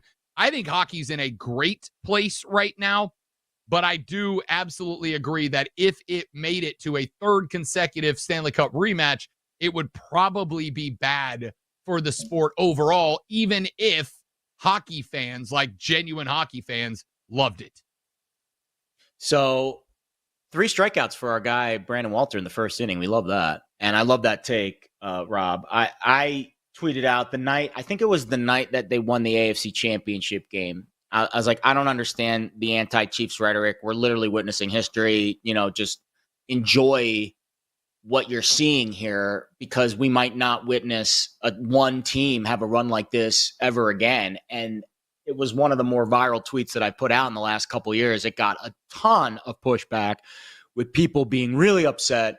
Basically, don't tell me how to enjoy football. And it's not, I'm not doing that. All I'm doing is trying to remove this game is rigged anti-Chiefs rhetoric. Like, you are witnessing history. And the response is it's rigged. It's just like, I just don't understand our society as a whole sometimes. It drives me nuts, but I think that's social media in a nutshell. All right, I promised you some baseball market news and notes from what we saw last night. Our guy, Jake Mizorowski, I'll be honest. I don't want to say the shooting star might be kind of running out of steam a little bit, but I noticed a significant dip in his velo last night. So we tracked his average four-seam velocity through 4 starts. He's only made 4 starts in the major leagues. He was the odds-on favorite to win National League Rookie of the Year after 3 starts. Now the market's kind of tipped away from him a little bit, obviously after a rough outing last night against the Mets. 99 miles an hour, 100 miles an hour, 99.5 miles an hour. Last night, 98. So about a mile and a half off his velo from his first 3 starts. Now, could be trying to find command, could be trying to tweak something with his arm slot. It could be he came up bat out of hell, bull in a china shop, and now you're starting to see, all right, maybe he's not as much of a freak. Maybe he is slightly human, and some of the incredible radar gun readings and just the overall output from his first 3 starts, maybe that's not what we should expect from the rest of his outings. I think the Brewers, Rob, are going to be very cautious with him. He didn't make it out of the 4th inning last night. He continues to kind of average about 75 pitches per start. I think right now he still is the favorite to win the National League Rookie of the Year. Actually, I take that back. Drake Baldwin and now has kind of pulled even with him. Actually in the last 30 minutes, because I checked this market right before we went to air, and Mizorowski was plus 115. Baldwin was around 2-1. Now Baldwin is plus 150, Mizorowski plus 160. So I think you're seeing the reaction, the proper reaction in the market. And Mizorowski, the innings pitched, maybe the fact that he's not as much of a freak as we maybe thought, and some of this velo is going to be kind of reeled in a little bit. But Drake Baldwin is a very intriguing choice. Augustin Ramirez is a very intriguing choice. And, man, I am so glad I did not bet Mizorowski odds on, because I just think his innings limit and how the Brewers kind of handle him with kid gloves might be a big detriment to him winning this award. I think there's 2 things. The first is everything that you just said. The second thing is, hey, welcome to sports. Everything you do is on camera, and everything that is on that camera is analyzed by some very smart people with computer models that can figure your ass out. That is why adaptability and versatility are the second and third most important abilities behind availability. Mizorowski was always going to get caught up to. This is why I said on Bet for the Cycle with Cody Decker a couple of times on Saturdays, I'm not taking this kid on a Rookie of the Year bet. I'm not saying he's not dominant. I'm not saying he's not going to be dominant. What I'm saying is at some point there's going to be enough film out there that guys are going to start to figure him out, and they're going to start to figure out the tendencies and the tells that are there, and that absolute skyrocket of a start, that's going to fade a little bit. I have a ticket out on Drake Baldwin that I picked up at like 6.5 to 1. But here's the problem you have in Atlanta right now. The team sucks cheeks right now, and that's going to make it harder for him to be in that conversation. But the other problem you have is that no matter how hot he got in that spot, Brian Snicker kept going back to Sean Murphy. And I understand it. You spent a lot of money on Sean Murphy to get him there out of Oakland. Sean Murphy was very solid in that position last year. So you don't want to not give him time out there. The problem is there were spots where Drake Baldwin was absolutely raking, and he'd have 2, 3, 4, 5 in a row, and then he'd go back to Sean Murphy for 2, 3 games. And Murphy is always like just good enough to justify keeping in there over Drake Baldwin. Well, this last time that they sent Drake Baldwin, I don't know if it threw his momentum off. I don't know if Jobu screwed up somehow and took the bat away from him. I don't know what happened. But Drake Baldwin left playing Rookie of the Year baseball and came back batting like 180 over the last month, right? From a dude that was batting 286 with a real low strikeout percentage, etc. So I think that ticket might be cooked because the Braves are not letting him play the consistent catcher position. It's been alternating him in and out with Murphy. Now, there's 2 ways that can get fixed. Number one, Sean Murphy moves into the DH role because Marcell Ozuna has started to fall off a little bit. Or number 2, Sean Murphy becomes a tradable piece because Drake Baldwin's good. He goes back in, he gets his consistency back, and he's there. I still feel better about Baldwin than Mizorowski as a bet, but the Braves have found a really good way to take a guy who was, as far as I'm concerned, the best candidate for the NL Rookie of the Year and basically put him in the sideline, tank all his momentum, and probably lose the only trophy that was coming to Atlanta this year. Except for Fat Tuesdays when you go down there for the All-Star break and win the award for the most margaritas drank in a short period of time. Shout award's out coming Bob to Atlanta, right? Nightingale. Love it. If you missed our show yesterday, please check out the podcast. Bob Nightingale was on a heater about the Atlanta nightlife, trying to get our boy Rob Brown to make sure he picks the right spot for his All-Star festivities. All right, WNBA in the headlines again, and not for the best of reasons, but we also have bets and games returning to action tonight. We'll get to that on the other side. You better you bet. We'll be right back with You Better You Bet, presented by BetMGM, the sportsbook born in Vegas.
There are a couple that I was willing to eliminate right away that I'm not completely buying into. I have questions about. Not saying they're going to have a bad year, but I have questions about Detroit and Philadelphia for me. Those are the 2 teams that I do have some questions about. The depth of the Eagles and then the Lions losing both of their coordinators. Let's see how they rebound from that. And I think most wins with their schedule, their road schedule, you're asking a lot. So those are teams that I wasn't really interested in.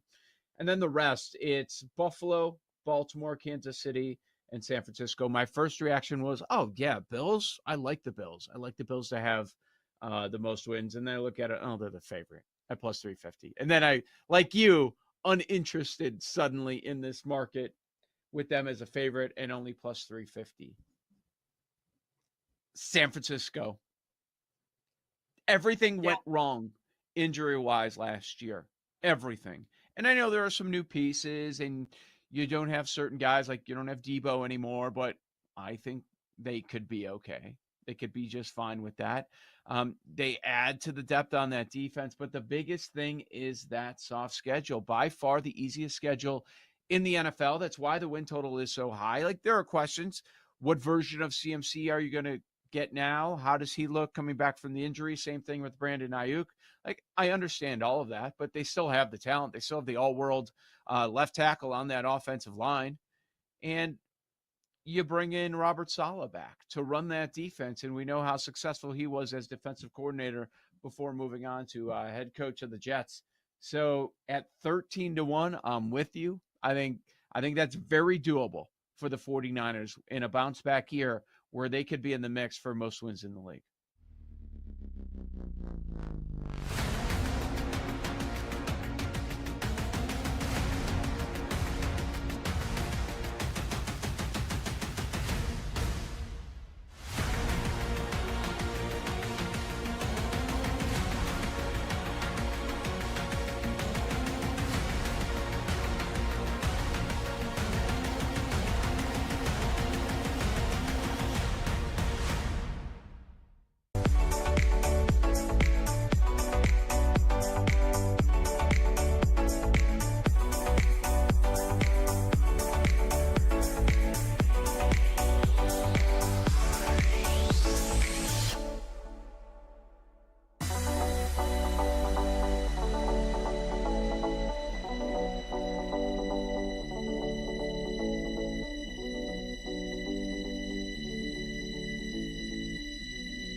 Let's get back to You Better You Bet on the BetMGM network.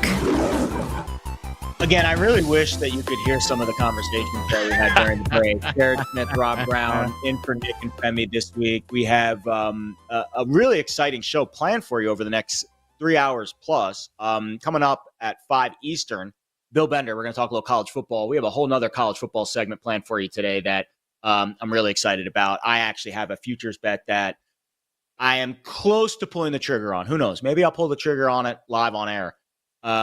Maybe Bill Bender will either talk me in or talk me out of it. And then at 6:20 Eastern during the NBC Sports Now Power Hour, Nick Friedel is going to talk some NBA, Odyssey NBA Insider. Really excited to get his thoughts on Mike Brown and the new Knicks coaching search. I don't know if you saw, actually, no, you did see this because I sent this to our group chat today. So I'm famous now in New York City because I got picked up by the New York Post today. One of my tweets got picked up by the New York Post Instagram page. And it was, you know how they like post all people's tweets about a big news event. So they were posting tweets about Mike Brown getting hired. And it was my tweet from yesterday, which I read on the air, that he's not an upgrade, blah, blah, blah, blah, blah, 5th time's the charm, blah, blah, blah, blah, blah. The reason why it was funny, not because New York Post picked it up. I've been picked up by, outlets before with my tweets. Underneath it, they posted Ben Stiller's tweet of like praising the hire with like fist bumps.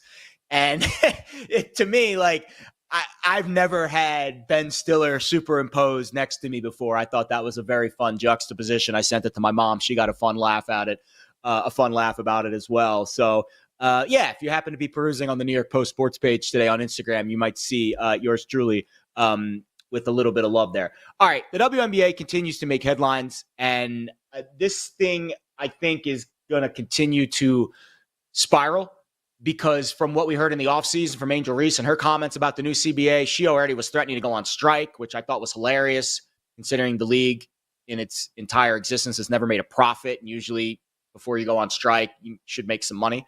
But the CBA was rejected today, or at least the initial CBA, the initial proposal from the league to the Players Association was not received kindly. I'll read you a quote from an article posted in Front Office Sports this morning. Phoenix Mercury's Satel Sabali, WNBA PA player rep, told the media Tuesday that the WNBA sent a proposal to the union and described it as a slap in the face.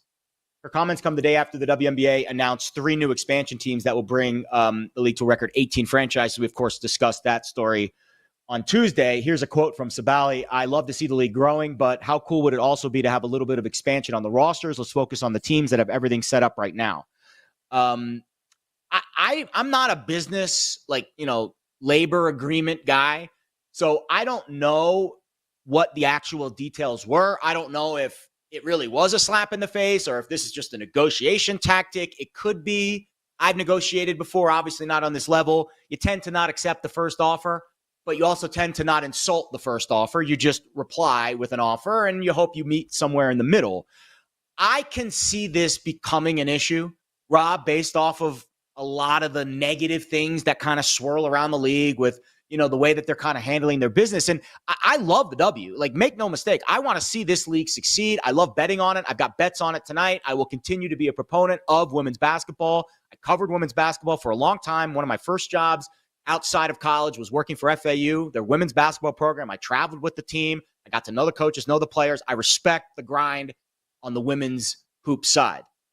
But I'm also kind of savvy with business. And usually if you're not making money, and the league has not made money, they are a subsidy of the NBA. If you're not making money, it's really hard for you to threaten to go on strike. At least that's the way that I see it. And I don't know if there's going to be significant pushback with the WNBA Players Association or if this is just an initial negotiation tactic, but I can see this going downhill in a really fast way if the players feel that they are getting a smaller slice of the pie than they should be owed. Yeah, I am also not a business person because I'm a big dummy, but I understand that if one side has more money than the other side, that side's going to win. The WNBA is growing. The WNBA is getting progressively more interesting and progressively more interest. I am with you. I am a WNBA stan. I am a advocate for women in sports. I am an advocate for women's sports. I think there is a place in women's sports. There is a part of me, I made no secret about it earlier this week, that though I do not want Dawn Staley leaving the University of South Carolina, because boy, howdy does she make my job easy from December to March every year. At the same time, if there's going to be a first female head coach in the NBA, I hope it's her, because I think she can go in there and command the respect with her accomplishment as fast as anybody else. Like her and Becky, those are my homies. I wish one would get a job. But here's the thing. I was listening to a podcast, and I won't name the podcaster that it was, a WNBA player, because I think that by naming that name, there's going to be an immediate dismissal of the conversation before people even hear the opinion, because that's what we do. But the podcaster was on. And I will give this player credit because she is on there with another girl who, I don't know if she's like a player or somebody connected to the team or whatever. But she said, I don't understand why we're not making the money the NBA players are making. And this WNBA player, active WNBA player, who is kind of known for being a little bit forward and aggressive with her takes, was like, yeah, no, that's not a thing, right? Like, we're not there yet. Like, we want to be, we're working on it, but we're not there yet. And I think they understand that. But I also think the other side of the coin is this is more about percentage of the money, right? This is about the amount of the money coming in, whether it is NBA subsidy money or not. Now, let's be clear. It is not that the NBA subsidizes the WNBA. They straight up own half of it, right? Like half of the league is owned by the NBA. So there is a vested interest. There is a reason that the NBA continues to subsidize the WNBA. However, that money has come down. The last I heard, and I do not know this is official, the NBA is contributing about $10 to $15 million annually to the W. It used to be north of 30. So clearly, it is growing and it is catching on. And I think what the players are asking for here is they are saying, okay, we went from 30 a mil in subsidies and this many teams to 15 million a year in subsidies. And you guys are growing enough that you are adding 5 teams in 5 years. Well, if you've got the money to cut the subsidies in half from the NBA, and you've got enough business interest that you are adding not 1, not 2, not 3, not 4, but 5 teams over the next 5 years, clearly there is an uptick in money. Clearly there is more coming in. And if there is more coming in, but we are seeing our contracts stay the same, that's not it, man. And you can argue that their contract should stay the same until the NBA or until the W is fully independent. But I can understand why the players are making the argument they are making. If the W said, we expect to not raise your salary, your pay, until this league is 100% independent, I understand the business side of that. On the flip side, the players are going to go, wait a minute. Whether you're making more money or not, if your ratings are up and your TV revenue is growing, which we know it is, and your internet interaction is growing, which we know it is, and your social media following is growing, which we know it is. If all the places that you can put money to make money for owners, because the owners are not doing this for free, if all those places you can sell more ads to make more money for the owners are all going up, then we expect a percentage of that to go up as well. They are basically making the argument, I think, that NBA players make X percent of the profit margin of the league, right? Whatever the profit, the overall number is, NBA players get this much of it. I don't even think they're saying they believe they deserve the same percentage. I think they're saying they deserve closer to that number. The point that I'm making here, much like the Kelsey Plum story yesterday, where I heard a lot of people saying, oh, like Kelsey Plum's over there being a butthole to a fan. And I went, man, watch the video. Like, there's context to this. There's a lot more context than is being utilized. I would tell people who are having a visceral reaction to the WNBA players' reaction to the WNBA CBA that has been offered, take in the context of what the female players are saying. Take in the context of what the athletes are saying. Because I think if you really dive into the context, you may not agree with it, but I think it makes a little more sense than it is being treated with on a surface level. Yeah, that's fair. So I'll give you some facts and figures that I was able to kind of uncover. The Washington Post reported last year that the league has lost an average of $10 million per year since its founding, and it's never turned a profit. That's a fact. And I agree that eventually, in order for the players to get the slice of pie that I think they deserve or feel that they deserve, we have to turn that negative into a positive. I think eventually the league's going to have to show that it can turn a profit. Caitlin Clark made a really good point recently, right after the Commissioner's Cup the other night. She said, we get more for the Commissioner's Cup than you do if you're a WNBA champion. Makes no sense. And that's crazy to me, right? The Commissioner's Cup, which is sponsored by Coinbase, they get cryptocurrency, they get all these kinds of incentives if they win. I think it was $30,000 in total. And the WNBA champions only get a bonus of about $11,500. We need to figure out a way to flip that, where the players are now incentivized more to win a mid-season trophy than they are the actual championship. And maybe with the championship, you get other perks, you get other benefits. But there's definitely a growing issue in the WNBA, or at least an issue that I can see continuing to get a lot of attention. All eyes are on the league right now. Everything's going to be scrutinized. And Rob's made some really good points. He actually educated me yesterday on that Kelsey Plum situation. And I'm going to continue to make sure that I have all the facts before I rush to judgment. But my rudimentary business 101, skills from Penn State tell me that it's really hard for the players to really push back until the league makes some kind of profit. And I hope it's soon. I hope it's tomorrow. I hope it's next year. They just signed a gigantic deal with NBC, our partners on the NBC Sports Now Power Hour. It was a gigantic television deal that could be worth up to $3 billion. And of course, the expansion fees. That's why. See, I think my theory, Rob, is the expansion of the league, and the more that it is able to expand, will continue to alleviate this problem, because there are millions of dollars, hundreds of millions of dollars that the league will receive in expansion fees as it continues to grow. And I think that will alleviate this issue as well. So it's a business that has not been profitable yet, but I do see a path to profitability based off of some of the things that we've heard and seen over the last couple of years. And I think Caitlin Clark's emergence will certainly help that. All right, when we come back, we're going to turn the conversation. You know what? We didn't get into today's games, so we're going to talk a little bit about that, and we'll also get into the NFL as You Better You Bet continues here on the BetMGM Network. We'll be right back with You Better You Bet, presented by BetMGM, the sportsbook born in Vegas.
That this is the summer of the big dumper, and that Cal Raleigh even still with 32 bombs on the season, breaking Johnny Bench's record for most home runs by a catcher before the All-Star break in Major League Baseball history.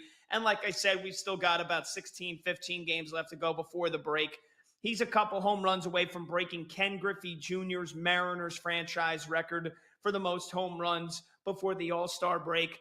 And although he hasn't hit a home run in 6 days now, he still has a chance to break Barry Bonds' record for the most home runs in Major League Baseball history by anybody before the All-Star break. He's on pace for 65 home runs.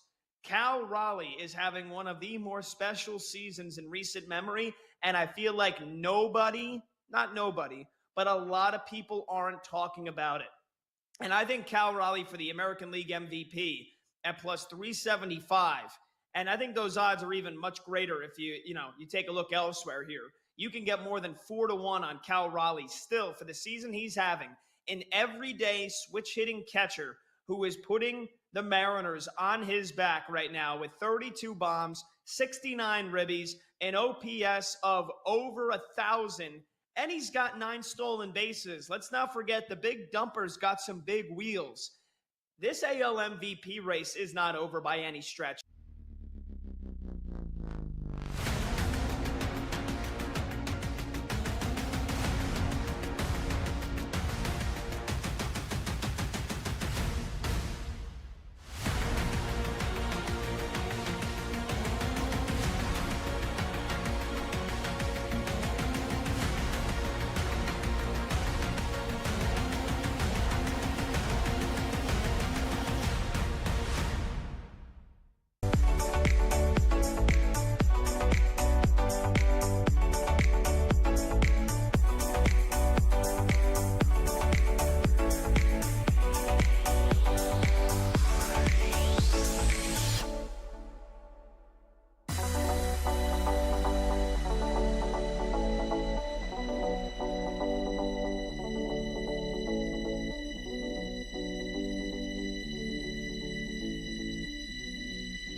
and to live the thrill of the action. Hey, baby, let's go out there like a bunch of crazy dogs. What the hell's going on out here? No idea what's going on, but I am excited. Every pick, every play, every game-changing moment. This is You Better You Bet, brought to you by BetMGM, the sportsbook born in Vegas on the BetMGM network. All right, 1 hour down, 3 to go. Jared Smith, Rob Brown in for Nick and Femi today. We've been here all week. It's been a blast. Had a really fun few days trying to get you through what is a very slow time on the sports calendar. However, we do have some really exciting things happening this week. We have the hot dog eating contest tomorrow. We're going to have a poll today. In fact, I'll just give you the poll right now, and then you can chime in. But we'll have our EP, Tyler Morales, come on a little bit later on in the show to give you the results of the poll. But the real ones know. And I think we're going to I think this is going to be a very one-sided poll, but it should be a fun discussion because I'll get to lay into a couple of these games and a couple of these exhibitions that I really despise now.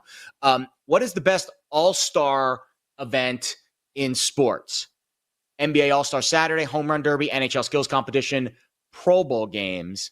I'm looking at the current results of the poll. They're very one-sided, and you can probably figure out where we're going here. The Home Run Derby being in a couple of short weeks, and we are starting to get word of who is going to be in said derby. And I'll be honest, it looks like a pretty decent field so far, and I'm expecting some more exciting players to file in over the next 10 days or so. All right, we didn't get to this in the last segment. I'll give you the WNBA bets that I made for tonight. I actually just bet one today. The other three were earlier in the week, and hopefully you did get on them because they have moved pretty considerably. I bet the Aces tonight, -4.5 at the Fever. Doesn't look like Caitlin Clark's going to play based on the line movement.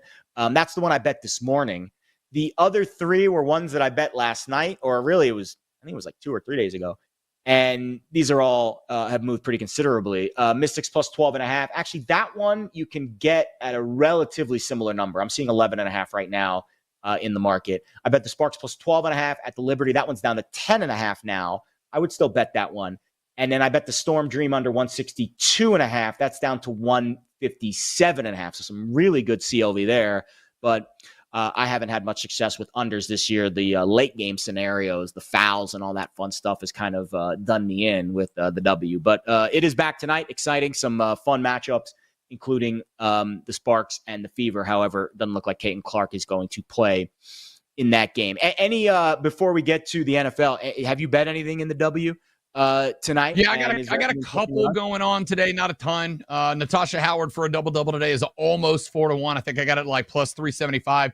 She's had back-to-back double-doubles, and she was 3 points away and with a couple of missed threes from doing 3 out of the last 5.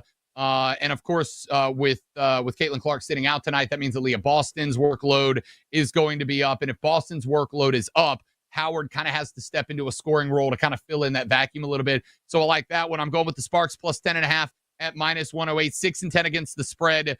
They have lost 7 in a row, but this feels like I am betting a bounce back spot for the Sparks tonight. So +10.5, that's a big number because a lot of those spreads they failed to cover were like +5.5, +6.5. You're getting a little bit of a cushion there in that one.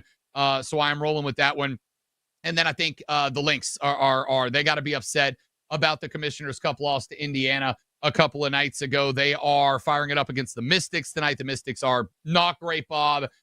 Minnesota is -11.5, and it is minus to the under at -1, or excuse me, minus to that line at -112. Here's the thing. It's at the crib. The Lynx are 8-0 at home, and they are winning those games by 11.5. They are up against a bad team tonight. I don't think that is a big problem there. 5-0 against the spread in the last 5. If the line is 11.5 points or greater, let's ride that thing to 6-0 tonight. All right. Yeah, we'll be on the other side of that one. But again, maybe we middle. Maybe they win by 12, and we both win. I think we'll move the conversation now to NFL because I want to get to some awards markets. I've been deep in the lab, researching awards markets over the last few days. This is obviously, if you're familiar with this show and if you're watching and listening, you probably are. This show has been a really good source of winners for the college football and NFL awards markets over the last few years. NFL specifically, Coach of the Year, Comeback Player of the Year. These are all markets that Nick and Femi have done a really good job handicapping. they're one of my favorites to handicap as well. I'll start with Coach of the Year, Rob, because this one to me, there is a specific formula with Coach of the Year, and it's almost to a T. For example, the last 36 winners have had an average regular season win total of about 7. What does that mean? These are teams coming into the year that are not expected to have good seasons. They're teams with win totals of 6.5, 7.5, 8.5, teams with win totals below the 500 mark. Last year, this is exactly the formula that played out. The Minnesota Vikings had a win total entering the year of 6.5. They went 14-3. Kevin O'Connell won the award, despite the fact that a coach in his division had a better record. The Lions and Dan Campbell went 15-2 and won the division and had the number 1 seed in the NFC. But it was Kevin O'Connell who had to replace not only Kirk Cousins, but also J.J. McCarthy, who got hurt in the preseason. Of course, Sam Darnold has a great year, and O'Connell wins Coach of the Year award. Now, it was a tight race. O'Connell won 24 first-place votes to Campbell's 19, but the voters responded to the fact that the Vikings weren't expected to have a good year. And I think right out of the gate, you can eliminate the coaches on the Super Bowl contenders with double-digit win totals. Sirianni, Harbaugh, Reed, Dan Campbell, McDermott, Kyle Shanahan. Like, these are teams that are expected to win 11, 12 games. So if they win 13 or 14 games, it's like, all right, well, you were already expected to win 11 or 12. So the fact that you won 13 is not overly impressive. And I would focus on the teams that have win totals in the 6.5, 7.5, 8.5 range, which is about half the league. Is this a market, Coach of the Year, that intrigues you? And if so, what's your strategy and approach for betting it?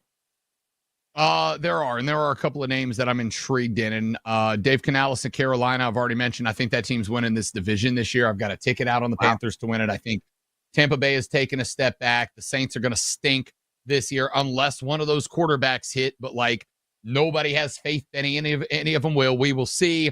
And Atlanta just continues to Atlanta all over themselves whenever given the opportunity. So I've got a ticket out on Carolina.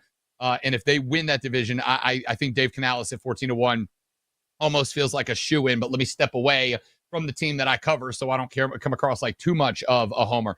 Mike Vrabel in New England, I'm intrigued in because the Patriots last year, I think, were better than we expected. Not great, better than we expected. And the fall off for that team last year, I thought, was defensively. Offensively, they were getting the points they needed to get. Drake May, I owe flowers and an edible arrangements for the things that I said about that guy before he got to the league, and he stepped his game up. I was impressive. Well, who do they bring in for the guy to fix that defense? And on top of that, there is, I know I don't love to bet on the intangibles, but I think there's got to be an element of Mike Vrabel, former Patriot, wanting to fix the Patriots, right? And on top of that, throw a couple of middle fingers back to the Tennessee Titans, who took the opportunity for him to coach a number 1 quarterback away. So I'm interested in Mike Vrabel. Liam Cohen in Jacksonville is another one that I'm really interested in. Young head coach, first-year guy, but knows how to work with quarterback. Can he get Trevor Lawrence out of that funk? They go and get a weapon. They already got Brian Thomas out of LSU, who I think is a star. Now they add Travis Hunter to the other side. That dude went from not having anybody to throw the ball to for the past 3 years after surviving the Urban Meyer era in Jacksonville. Now he's got a coach who knows how to work with a quarterback. Now he's got not one, but 2 very solid young receivers. And he's got his buddy from college and Travis Etienne lined up behind him at the running back. And that defense takes a step forward. I would not be shocked if Jacksonville wins the AFC South this year if the Texan regression continues. So I think Liam Cohen's an interesting one. Outside of that, man, like Ben Johnson kind of feels a little chalky at Chicago. Yeah. Do you buy into the Chicago hype? I do, but I also acknowledge Chicago's playing in the toughest division in football. They could have a really good year and still could end up as a 9-win team. Maybe the most celebrated 9-win team of all time, but I don't know if that's going to get them there. So, the one outside pick at 10-1. What about Harbaugh? Like, does he figure it out this year? They started moving forward, but still, I think he'd probably have to get to and win a playoff game out of a tough division. Right now, I'll probably have a ticket on 14-1 on Dave Canales, 14-1 on Liam Cohen, and 7.5-1 on Mike Vrabel are the 3 guys that I'm looking at. Yeah, I like the Cohen look a lot. And again, I'm pulling up the AFC South odds right now. From what I recall, see, the Jaguars are 3-1 to win the AFC South. If the Jaguars win the AFC South, Liam Cohen's winning this award. I feel the same way about the Colts. If the Colts win the AFC South at 3-1, Shane Steichen at 28-1 is going to win this award. Why? Because both of those teams have win totals in the 7.5 range, and both of those teams are not expected to have good years. But you're getting significantly more bang for your buck betting the coach of the year than you are betting the team to win the division. And I see those two as very much correlated bets. 13 of the last 36 winners have been first-year head coaches. That trend increases in the short term. 8 of the last 19, 4 of the last 8. 50% of the coaches in the last decade, essentially, have been first-year head coaches that have won this award. There you go, Liam Cohen. Since 1989, the winner has come from a team that has increased their win total by an average of 5.5 wins from the prior year. Jacksonville and Indy would both qualify for that. The biggest net increase in that span, it's happened 3 times. 9. How about that? Jason Garrett in 2016 took the Cowboys from 4 to 13 wins. Bruce Arians in 2012 took the Colts from 2 to 11 wins. And then Dick Vermeil in 99 from 4 to 13 wins. I think didn't the Jaguars win 4 games last year? I forget how many games they won last year. I think 4. They had the number 2 pick. So 4 seems about right. I might be off on that number. Someone fact check me there. The other one that's interesting, since 1989, the winner has come from a team that has exceeded their win total by an average of 4.5 games. So again, the Jaguars win total, I think it's 7.5. Let me check that right now. I actually might be wrong. It might be 6.5. 7.5. So if Jacksonville wins 11 games next year, which I don't think is going to happen, but it could, you go from 7.5 to 11. It's a massive increase. Indy's win total is 7.5. If the Colts win 11 games, it's a huge increase from last year.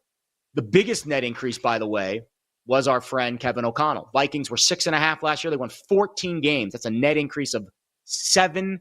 Let me do my math. Yeah, 7.5 wins. So this is kind of the parameters, right? The formula that we like to stick to when we're trying to bet this award. I think the Travis Hunter factor makes Liam Cohen a much sexier candidate because Travis Hunter is going to just get a lot of attention. And I know this sounds morbid, but I think Jim Irsay also has an impact on the Colts. I think if the Colts have a good season and they're going to induct Jim into the Ring of Honor posthumously in week 1, that game against the Dolphins, if Indy has a good year, you have to remember, this is an award voted on by human beings with emotions. The owner of the team, very beloved owner and very beloved person in that city, just passed away. And that will garnish a lot of sympathy amongst the media. If Indy can overcome their owner passing away in the offseason and then the Colts winning the division. So 3-1 for Indy, 3-1 for Jacksonville to win the AFC South, forget that. I mean, you could bet that if you want, but Liam Cohen, 14-1 to win the award. Shane Steichen, 28-1 to win Coach of the Year. That is a much better wager if you think Jacksonville or Indianapolis is going to have a good year. I think there's a decent chance one of them wins that division, frankly. Rob, I'm not very high on the Texans, and I think that's the second part of this discussion. It's not necessarily how we feel about the Colts or the Jaguars, but I'm a little bit bearish on Houston. I think C.J. Stroud took a little bit of a step back last year. I think they're dealing with some issues on the offensive line at receiver, and I don't know if they're just going to magically revert back to the 2023 form, which was a very good year. Stroud had a fantastic rookie season, but I didn't love what I saw down the stretch last year. No, I'm with you. Like when we were doing the breakdown a minute ago, part of the reason I liked Liam Cohen is because I am also looking at who are they up against in that division? Who is going to help them boost that win total? And I think last year, and let's call it what it is. A large part of this is because the Texans' offensive line took a massive step back last year, and C.J. Stroud kind of got thrown to the wolves a little bit in year number 2. A, and B, as we talked about with Mizrowski earlier, once there's tape on you and some real observant and smart dudes and dudettes get to start breaking down film, it gets harder to be you on a football field as much as it is on a baseball diamond. And I think that caught up to C.J. Stroud a little bit as well. But I also don't think the Texans got dramatically better this offseason, right? Like they added a couple of young offensive linemen, but like unless one of them is going to step up and be a rookie Pro Bowler, that's a big ask. So I'm down on Houston as well. I'm down on Indy. Like Are we comfortable? Like, do we believe that Anthony Richardson just kind of had a tough year last year? I don't. I think when a cat, and I'm sorry, like this is going to be an old school take, but when I got a quarterback with the football and needing a drive for a score for a win and he taps out of the game, I don't think you can fix that. You can't motivate somebody who taps out of a game in the biggest spots. I don't trust Anthony Richardson. I think he's got all the physical talents and none of the mentality to be the guy you need him to be. So I don't trust the Colts at all. So that leaves two teams in the South. I'm not a big Cam Ward guy. I might be the only guy on the network. Not a big Cam Ward guy. That leaves Jacksonville. They win that division, it's going to take them 8 to 9 wins. They get to 8 to 9 wins and pass the win total. They more than double last year's total. That's a Coach of the Year candidate. All right, we'll move the discussion to MVP. A lot more NFL talk here on You Better You Bet. We'll be right back with You Better You Bet, presented by BetMGM, the sportsbook born in Vegas.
Okay.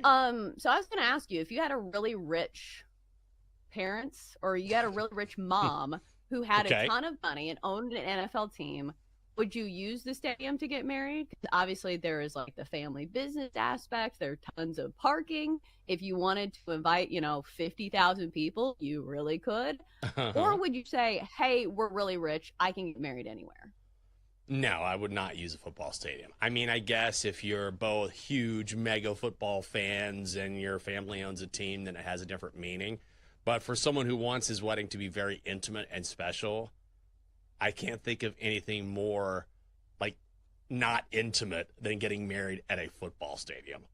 Like, to me, we're getting married in Middleburg, Virginia at a small rustic tavern, which is really nice in a really small town, and it's really pretty and very, it's very scenic out there as well, very calming, and that just seems the antithesis of a football stadium or any stadium or arena for that matter. So that would not appeal to me at all.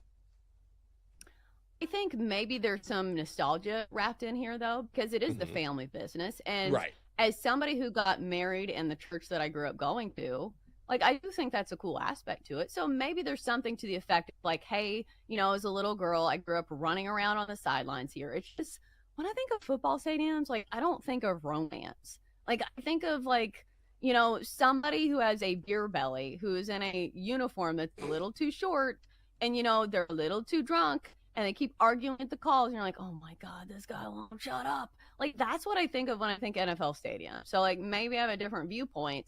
It just doesn't feel like somewhere I would want to get married. I feel like you have to use a lot of flowers and decorations to make it feel smaller.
Let's get back to You Better You Bet on the BetMGM Network. We're having fun, man. I tell you what, camera's rolling during the break. We got a Rob Brown conspiracy theory during the break that and I'll just tell it. Do you mind if I share this conspiracy theory with the audience, Rob? Have at, pal.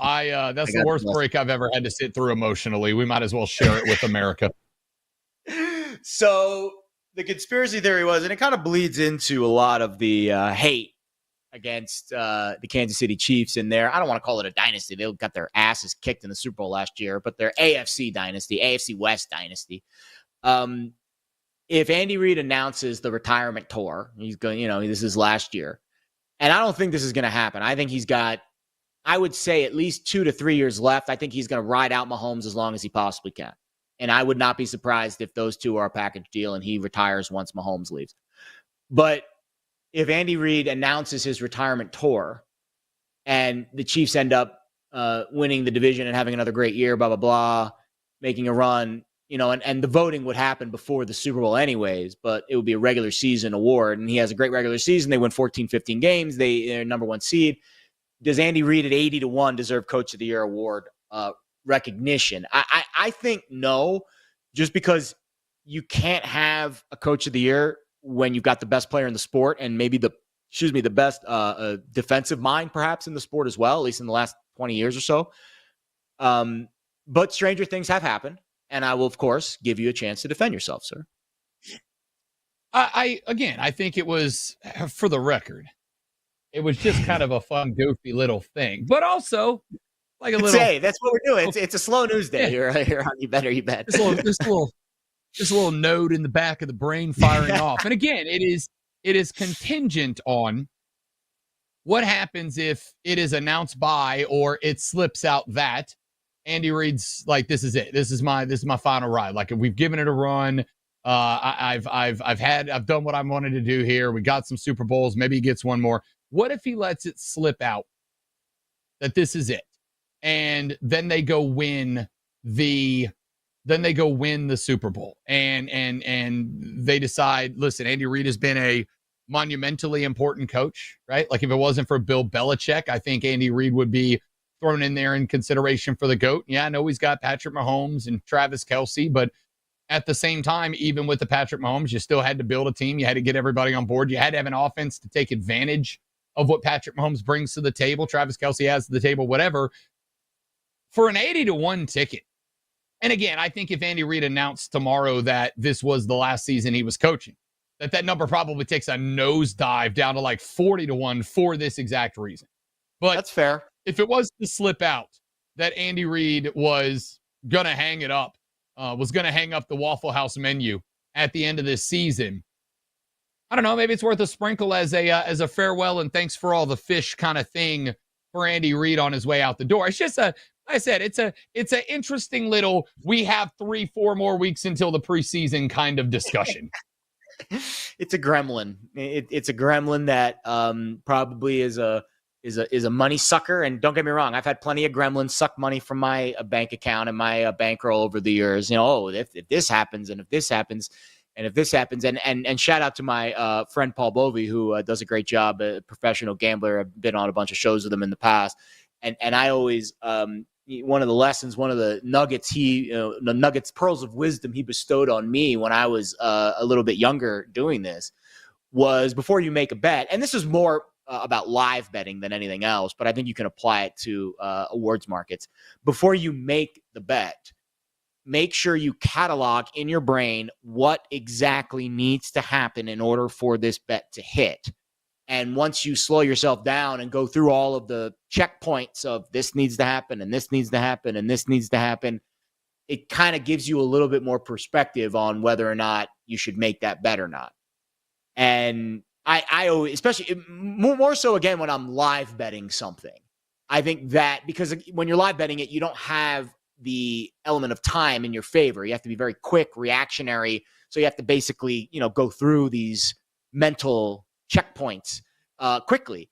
And that's always an exercise that has helped me with live betting over the years. And I think in this case, like, there's just a lot that we need to happen. But if and when the time comes that Andy Reid does announce his retirement, yes, if you're very quick on the trigger and you can get to the awards markets quickly, yeah, I would be willing to bet that you will get some movement towards Andy Reid or some people betting Andy Reid based off of just that news dump. And the derivative markets, the awards markets, tend to be the slower of the moves, right? Like if a game, side, or total is the first thing to move if Mahomes gets hurt, the first quarter will be the last thing to move, right? It kind of filters down.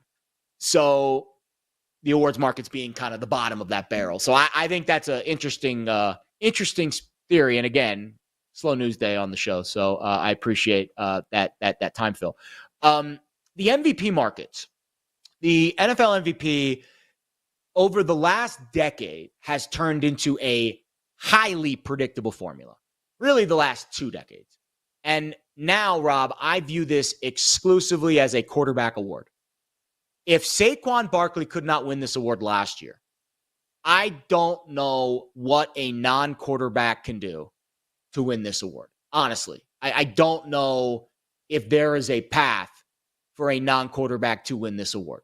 The last 8 winners have all been quarterbacks on a team with at least 12 wins and a preseason win total of 8.5 or higher. 5 of the last 6 winners have been the quarterback that finished first in EPA per dropback. The only outlier was the Lamar Jackson year in 2019 when he was basically the second coming of Michael Vick. So it's really easy to me to eliminate, and you have to go really far down on the list to find your first running back. But if you're trying to find the needle in a haystack, that random running back receiver season that bucks this trend, I think you're swimming and fighting an uphill battle that might not be winnable. Maybe at some point in the distant future, this trend is broken, but because of how much the quarterback position is emphasized and because of the Offensive Player of the Year award, which has now become the skill position player, I think it's kind of like Cy Young and MVP. Like, you're not going to see a pitcher win MVP. It's just not going to happen. They have their own award, and that's kind of the lane they play in. And I just don't see a non-quarterback winning this award anytime soon. What do you think? I will start with the comment that the boys in the background just dropped in the chat, which is maybe we just need to accept that playing quarterback in the NFL is the hardest position in sports. And that is, and I believe, 100% correct. I would like to argue it because arguing is fun. It's what we do. We've made a career out of it. It's enjoyable for us. We're psychopaths. Judge us. But it's also correct. I can't argue with that. This is why I have said for years, to me, we should change it up and there should be a best quarterback award. We should just have a best quarterback award. Like, let's just make that because we know that's what the MVP is. So let's have a best quarterback award and then let's have an MVP award. And I'm not saying that quarterbacks can't win the MVP, but quarterbacks should not be able to win the MVP. Let's have a quarterback award and then let's have an award for everybody else because the Offensive Player of the Year award, when the most valuable player is won by an offensive player all the time, kind of feels hollow. It just kind of feels pointless to some degree. So let's have a best quarterback award, and then let's have an MVP for literally everyone else in football. Offense, defense, skill position. For the first time in my life, can we please get a damn offensive lineman to win something? There are so many great offensive linemen, and they never get the love that they deserve. Yes, it's a quarterback award, and that is wildly frustrating because I think it would take, like, you want the diamond in the rough. There is only one this year. And that is going to be if the young man out of Philadelphia, Pennsylvania, does the same thing next year that he did last year, but maybe even a little bit better. If Jalen can run it back, if he can do that same thing, and he can carry, and when I say the same thing, I mean take this team to and win the Super Bowl. Like, he will have to replicate last year and maybe even go above and beyond. He will have to outshine his quarterback. Saquon will have to outshine Jalen Hurts in just about every game. You will have to have at least half the games you go, the Eagles do not win that game if it's not for Saquon Barkley. That's the only way it's going to happen. And I don't think that happens. I just don't. Especially on a team, since the tush push did not get banned a few months ago, especially on a team where the quarterback is going to hog a couple of goal line touchdowns that would otherwise be almost guaranteed the running back's tutties, right? Like, how many more touchdowns do they have in Saquon's category last year if the tush push isn't a thing? How many more would he have this year if the tush push caught the ban? And let's be clear, I'm glad it didn't. I think it's a football play, and if you don't like it, friggin' stop it. All right? That's just the mentality I bring into this. But it does take touchdowns off the board for Saquon. So I think you would have to outshine Jalen Hurts. We would have to end half the game saying they won that game because of Saquon, not because of Jalen Hurts. And I don't think that's going to be a reality. So it is a quarterback award. And that was just a dartboard of which of these guys do you think is the breakout? I'll tell you right now.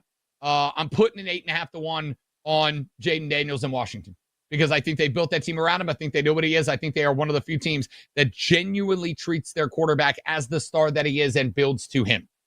And I'm putting one on Josh Allen at 6 to 1 because I think that Josh Allen, I think the Bills know if it doesn't get done this year, it kind of feels like we've entered always the bridesmaid, never the bride territory where we got to tear this thing down. And maybe they build it back around Josh Allen, or maybe Josh Allen says, deuces, I'm out. It's not going to get done here. I want to go somewhere that it is. I don't know.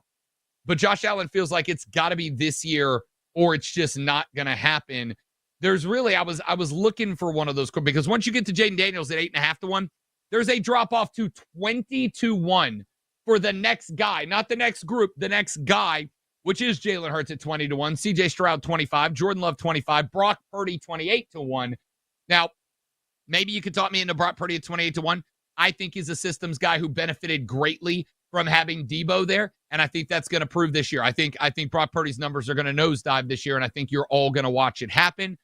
But outside of that, there's nobody outside of that 8.5 to 1 mark that interests me. So I'll throw one on Jaden at 8.5.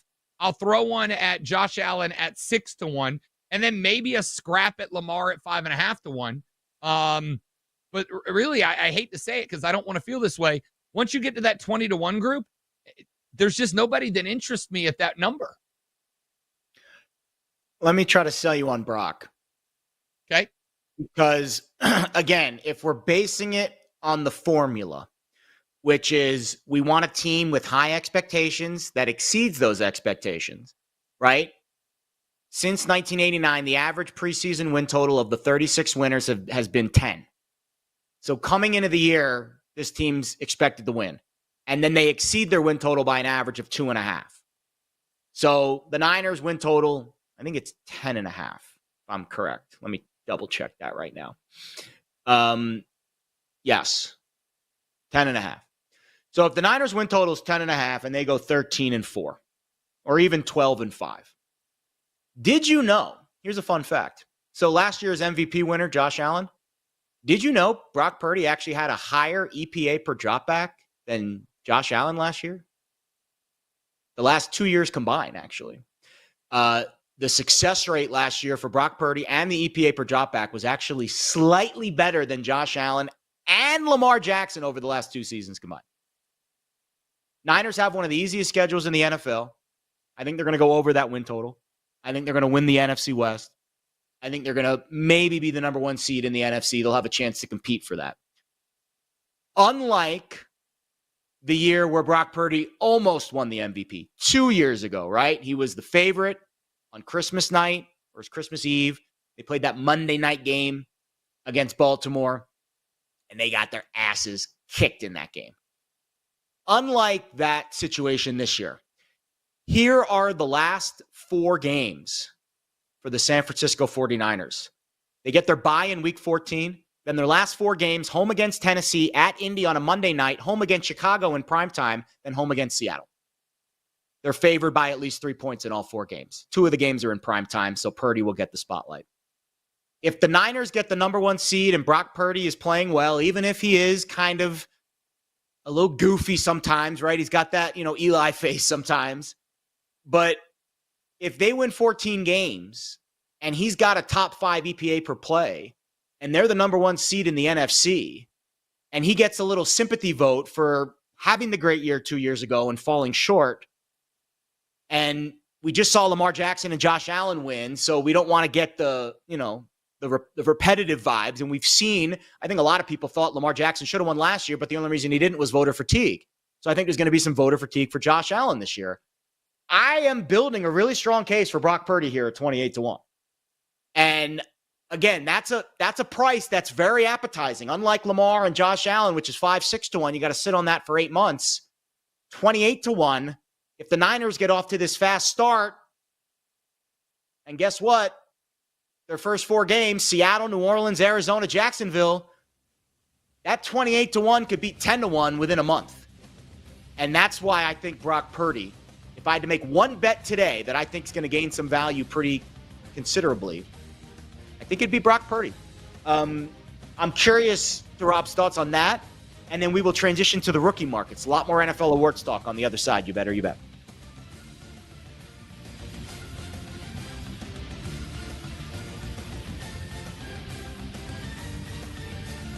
We'll be right back with You Better You Bet, presented by BetMGM, the sportsbook born in Vegas.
And I'm here to tell Ace Bailey, relax, buddy. You ended up in the best possible spot for you, because all you need to do is follow the NBA on a macro level to understand you ain't finishing your career in Utah. You know you're not finishing your career in Utah. If you don't want to be there, this, unlike any other sport, you're not going to be there. But Ace Bailey, the reason that he was behind a Dylan Harper and clearly behind a Cooper Flagg is that he does need to develop more of his game in the NBA level. But the sky is the limit once it gets developed. You get drafted by Danny Ainge to go plug away in anonymity in Utah. With all due respect to our fine folks in Utah, you guys are great fans. You're not exactly a power market with power expectations where the media circus is going to be insanely pressure-filled. I actually think Ace Bailey ended up in the perfect spot in Utah, because what Ace Bailey needs to get his career off the ground, he will be able to accomplish in a good system out in Utah with zero pressure. And by the time he puts it all together and he's ready to make a lot of money, he'll just do what any NBA star does, what Adam Silver continues to allow in this league, and that's, I'm not staying here long term, so the Jazz can go trade me for assets. And essentially that's, I would assume Utah's not stupid enough to think that that's not what's going to happen in 3 or 4 years. They will, in fact, end up, if he develops the right way, into, I think, a huge trade asset. And along the way, maybe they get a couple playoff runs out of it if he develops quickly. Maybe. I love that Walter Clayton Jr. went there later on as well. But ultimately, all this talk about Ace Bailey Jr. not want to go to Utah, he's not going to finish his career there. In fact, his prime years won't be spent there, but his nurturing years, it might be the perfect place for him, Pat.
Let's get back to You Better You Bet on the BetMGM network.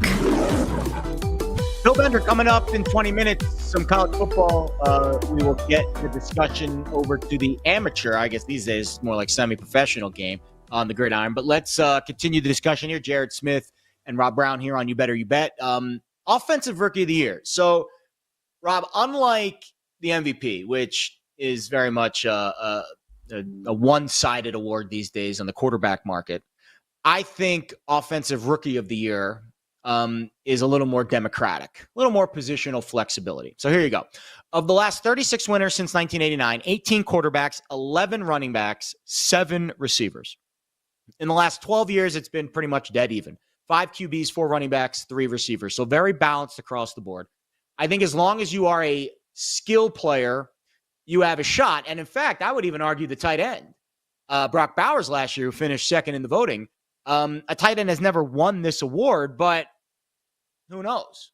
Maybe a tight end will win it at some point in the future. So 7 consecutive winners have been top 10 picks. I think where you are drafted is important here. The last time a winner was taken outside the top 10 was Alvin Kamara, who was drafted 67th overall. And 18 of the last 21 winners have been first-round picks. The 3 outliers, Kamara, Dak Prescott, and Eddie Lacy.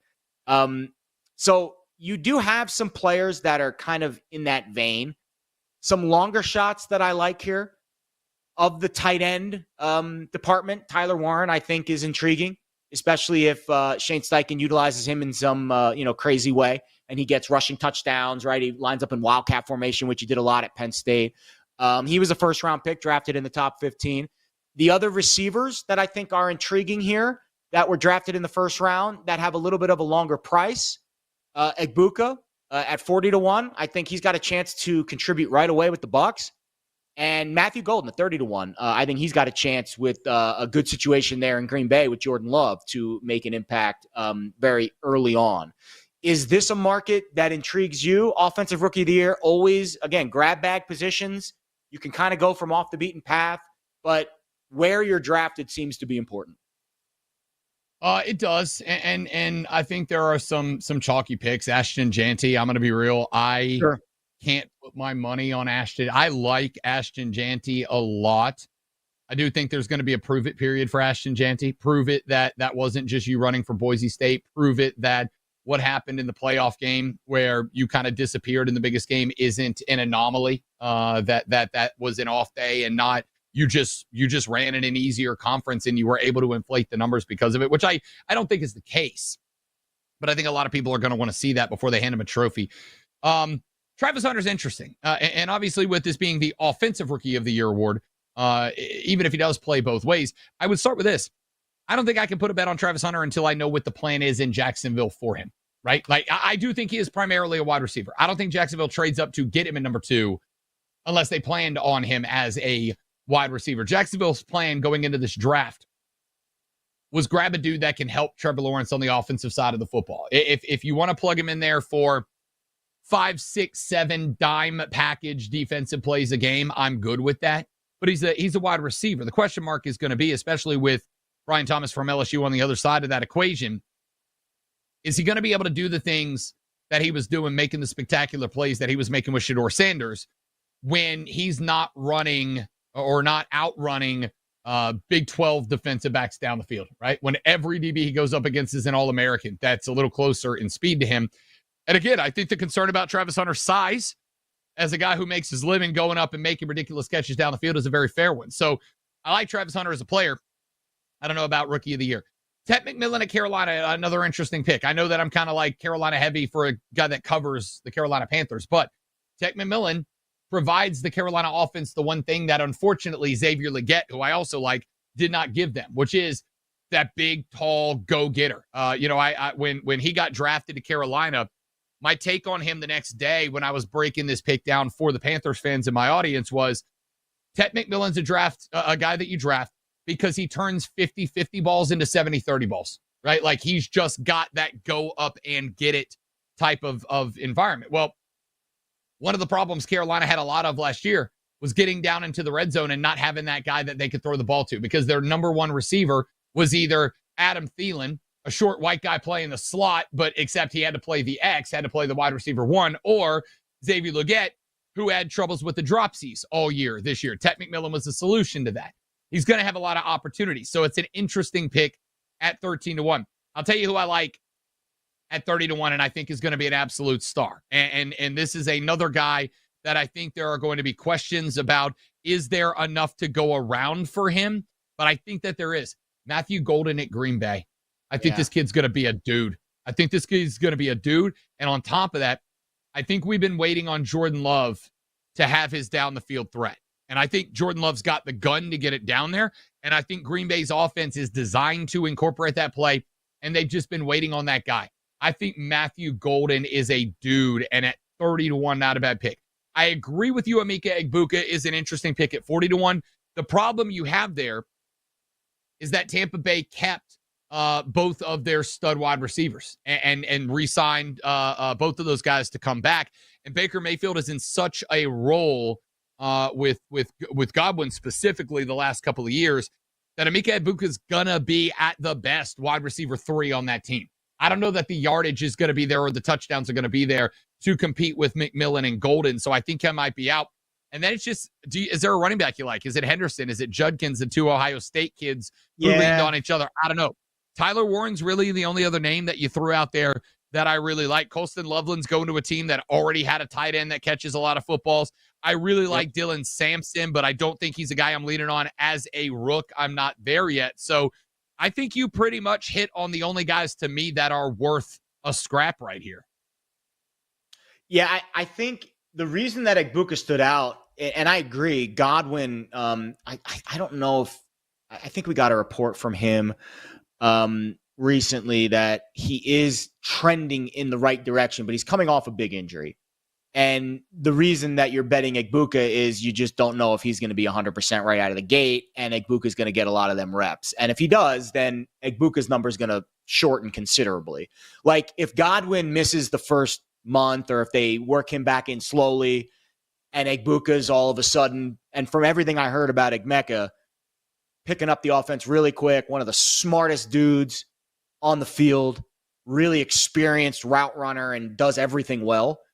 And if he gels quickly with Baker, again, this is more of a number bet, right? Like 40-1, that number is going to come down really quick. Like maybe he doesn't win the award, but I could see 40-1 being 20-1 after like one good game. Like, 2 touchdown game, 100-yard game, week 1, all of a sudden 40-1's 20-1. You're like, whoa.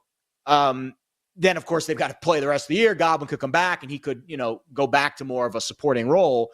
But at this stage in the offseason, I'm more interested in what number is mispriced. I don't know who's going to win the award. I'm trying to figure out what number is mispriced. And I think Egbuka, based off of those parameters, I could see that number shortening very quickly. 40-1, 20-1 in just one game. The Golden price, like that number just feels wrong to me. And for all the reasons that Rob just mentioned, but also the Packers have had a big issue in recent years with keeping their receivers healthy. That's not just going to magically fix itself overnight. A lot of these issues have been soft tissue, lower body. Those things tend to be chronic. We watch this in the NFL all the time. Guys that get hurt tend to be hurt all the time. They're always questionable. And there's a lot of players, a lot of receivers on this Packers roster that continue to have issues staying on the field. So that's why the Golden number, again, you get an injury in camp to one of the main guys. Golden's wide receiver 1, week 1, has a huge play, makes a big play, scores the game-winning touchdown, whatever. 30-1's 15-1 overnight like that. Whereas, yeah, obviously Ashton Genty is the guy. And from everything I'm hearing out here in Vegas, I mean, he's just going to be a bell cow. Not only does Pete Carroll, historically love leaning on his bell cow backs, i.e. Marshawn Lynch, so does Chip Kelly, i.e. LaShawn McCoy. And go watch the running game schemes that Chip Kelly cooked up for Ohio State last year. And I know it was Jeremiah Smith and Egbuka and the offense out wide that kind of propelled the Buckeyes down the stretch. But I would argue that it's the running game that allowed Will Howard and Jeremiah Smith and Emeka Egbuka to have all the success that they had last year for the Buckeyes. So Chip Kelly's a genius. They are really good at scheming things up in the run game. I think Ashton Genty's going to have a fantastic year. Plus 250, I think it's going to be there for a big part of the season. I don't disagree with you. I think everything about this, Cody Decker's a Raiders guy, and I genuinely thought Cody Decker was going to have to change his pants when Ashton Jeanty got drafted to the Raiders. So like that man is just straight up bro crushing on that move. And I don't have a problem with it because again, everything Ashton Jeanty did last year at Boise State was, again, second time I'm literally using this term, unbelievable. It was incapable of being believed what that guy was doing. But again, I think you have a lot of detractors who point out that it was at Boise State. It was against lesser competition. Like those numbers in the SEC would have made him Bo Jackson territory as against Boise State, or was at Boise State. And the second thing is Boise State gets into the playoffs. We all knew going into that opening round game that if they were going to make it through, Ashton Jeanty was going to have to physically carry them, and he was not Ashton Jeanty in that game. Now, of course, you go into that game and everybody else planning that defense knows that too. The entire defense was go find him and hit him hard every play. And they did that. But again, if you're going to be a star, you got to know that's coming and you got to figure out how you're going to get through it. So I do think that it is fair, maybe misguided, but fair to ask the question, did he accomplish what he accomplished because it was Boise State up against Boise State competition? Did he accomplish what he accomplished because he really is him? And was that bowl game an anomaly? Or what we can expect when everybody on the other side of the football is an all-American defender across the front line? And the answer to that is I don't know. The dude looks stout. He is a brick wall. He is built. I've seen the workout drills. The guy looks like an absolute machine. Honestly, I hope Ashton Jeanty is him because, number one, Cody Decker will be a lot less miserable during football season. And number two, he's going to be fun as hell to watch if he's that guy. But I don't think it's unfair to have a couple of questions. Not that make it a bad idea to bet on him. But when I can pick up other guys that I think are going to be good at 13-1, 20-1, 40-1, no, 2.5-1 is not a good futures market that I got to wait 9 more months to find out if it hits. Agreed. Yeah, I think at this point, I'm more interested in price over narrative, and we'll catch the narrative up a little bit later on in the season. All right, very excited to talk to Bill Bender. We transition to college football in hour number 3 of You Better You Bet next. We'll be right back with You Better You Bet, presented by BetMGM, the sportsbook born in Vegas.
Ryan Kelly, that schmuck, when he left my school, he said, finally, I have the resources to compete for a national title. You know what's happened since he left my school? I'm a me guy, even though I didn't attend there. My father-in-law did. I promise I'm good at this. I've just been up since 11 a.m. But he did go there. So I get to claim Notre Dame now, damn it. I married into the family. Rudy, my grandfather coached him at Joliet Catholic, damn it. But Ryan Kelly left my school, and he said, finally, I have the resources to win a national title. Since he left, he has not been to the college football playoff. And he's been gifted some great quarterbacks, right? Jaden Daniels, does that ring a bell? Meanwhile, Marcus Freeman, who took over for Brian Kelly, he's been to the Natty. He lost, but they showed fight against Ohio State. And damn it, we'll always have that first drive where Riley Leonard threw the team on his back. He had a chunk of his helmet missing. He was throwing up on the sidelines. But we had a lead, and we had a lead, damn it, against Jeremiah Smith and that Ohio State team. Brian Kelly, I'm with you. I think he's a schmuck. But if he doesn't win 9 games, Rob, I think he's out.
You ready?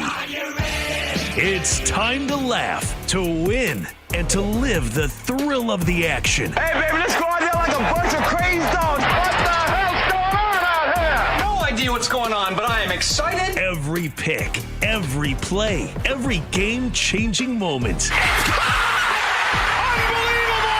This is You Better You Bet, brought to you by BetMGM, the sportsbook born in Vegas on the BetMGM network. All right, we've made it to the halfway point of our final show for us this week. You Better You Bet, only on the BetMGM network. Coming up in 1 hour, the NBC Sports Now Power Hour. Coming up in 1 hour and 20 minutes, Nick Friedel, our Odyssey NBA insider, to update us not only the Knicks coaching search, which mercifully came to an end yesterday, but we just got some very interesting news from the Denver Nuggets and Jonas Valanciunas, which I will table that discussion for our final hour when we transition to the NBA with Nick. We've been talking a lot of NFL in the last hour. Jared Smith, Rob Brown in for Nick and Femi today. Let's transition now to college football, a sport that is beloved by both of us here on the network and beloved by this gentleman as well, as we bring in Bill Bender, senior writer for Sporting News, covers the sport of college football. Follow him on X at Bill Bender 92. And Bill, I guess the first place to start is at the top of the SEC, which is really where the college football discussion always starts. You get Texas, you get Arch Manning, you get Lenore Sellers, you get DJ Lagway, you get Garrett Nussmeier. Like the SEC Heisman race seems to be kind of one and the same. Is there a front runner to you right out of the gate? Is there somebody that you say, hey, listen, this is the guy that I'm going to look to first, and until he falters, he kind of has the inside track? Or is this Heisman race heading into the year completely wide open? Oh, wide open, right? Arch Manning, Lenore Sellers, Garrett Nussmeier. I mean, you could go on and on. DJ Lagway, another guy that has Florida going. John Mateer is an interesting, long shot to me because, you look at the numbers he put up at Washington State. If he can do that at Oklahoma, they do have a history of Heisman Trophy winners at Oklahoma. A lot of work to do, though. And that's the thing. The SEC is so wide open. I know Georgia and Texas are going to be favored, but we have 10 SEC-ranked teams in our post-spring top 25. I mean, that suggests right there that you have 10 teams that are theoretically playoff contenders in that conference. So you've got a lot to choose from. That's why it's so wide open. Yeah, I wanted to ask you about that, Bill. Rob Brown, great to talk to you, bud. It feels like, and Jared and I have been having this conversation all week, it feels like this is the most parity-filled year that we've had in college football in a long time, because it's not just the 3 or 4 teams that are kind of favorites, but there's a lot of those outside teams. If I asked you to give me maybe a team that's being considered second tier that you think's being slept on as a legitimate contender, who would it be? I'm looking at, say, you mentioned Lenora Sellers, South Carolina. We know a quarterback can carry you far. Are they an outside playoff team? Is there anybody inside of the Big Ten, outside of Oregon State? Is there an Illinois under Brett Bielema? Is there anybody in that kind of quadrant that you think people are sleeping on a little bit?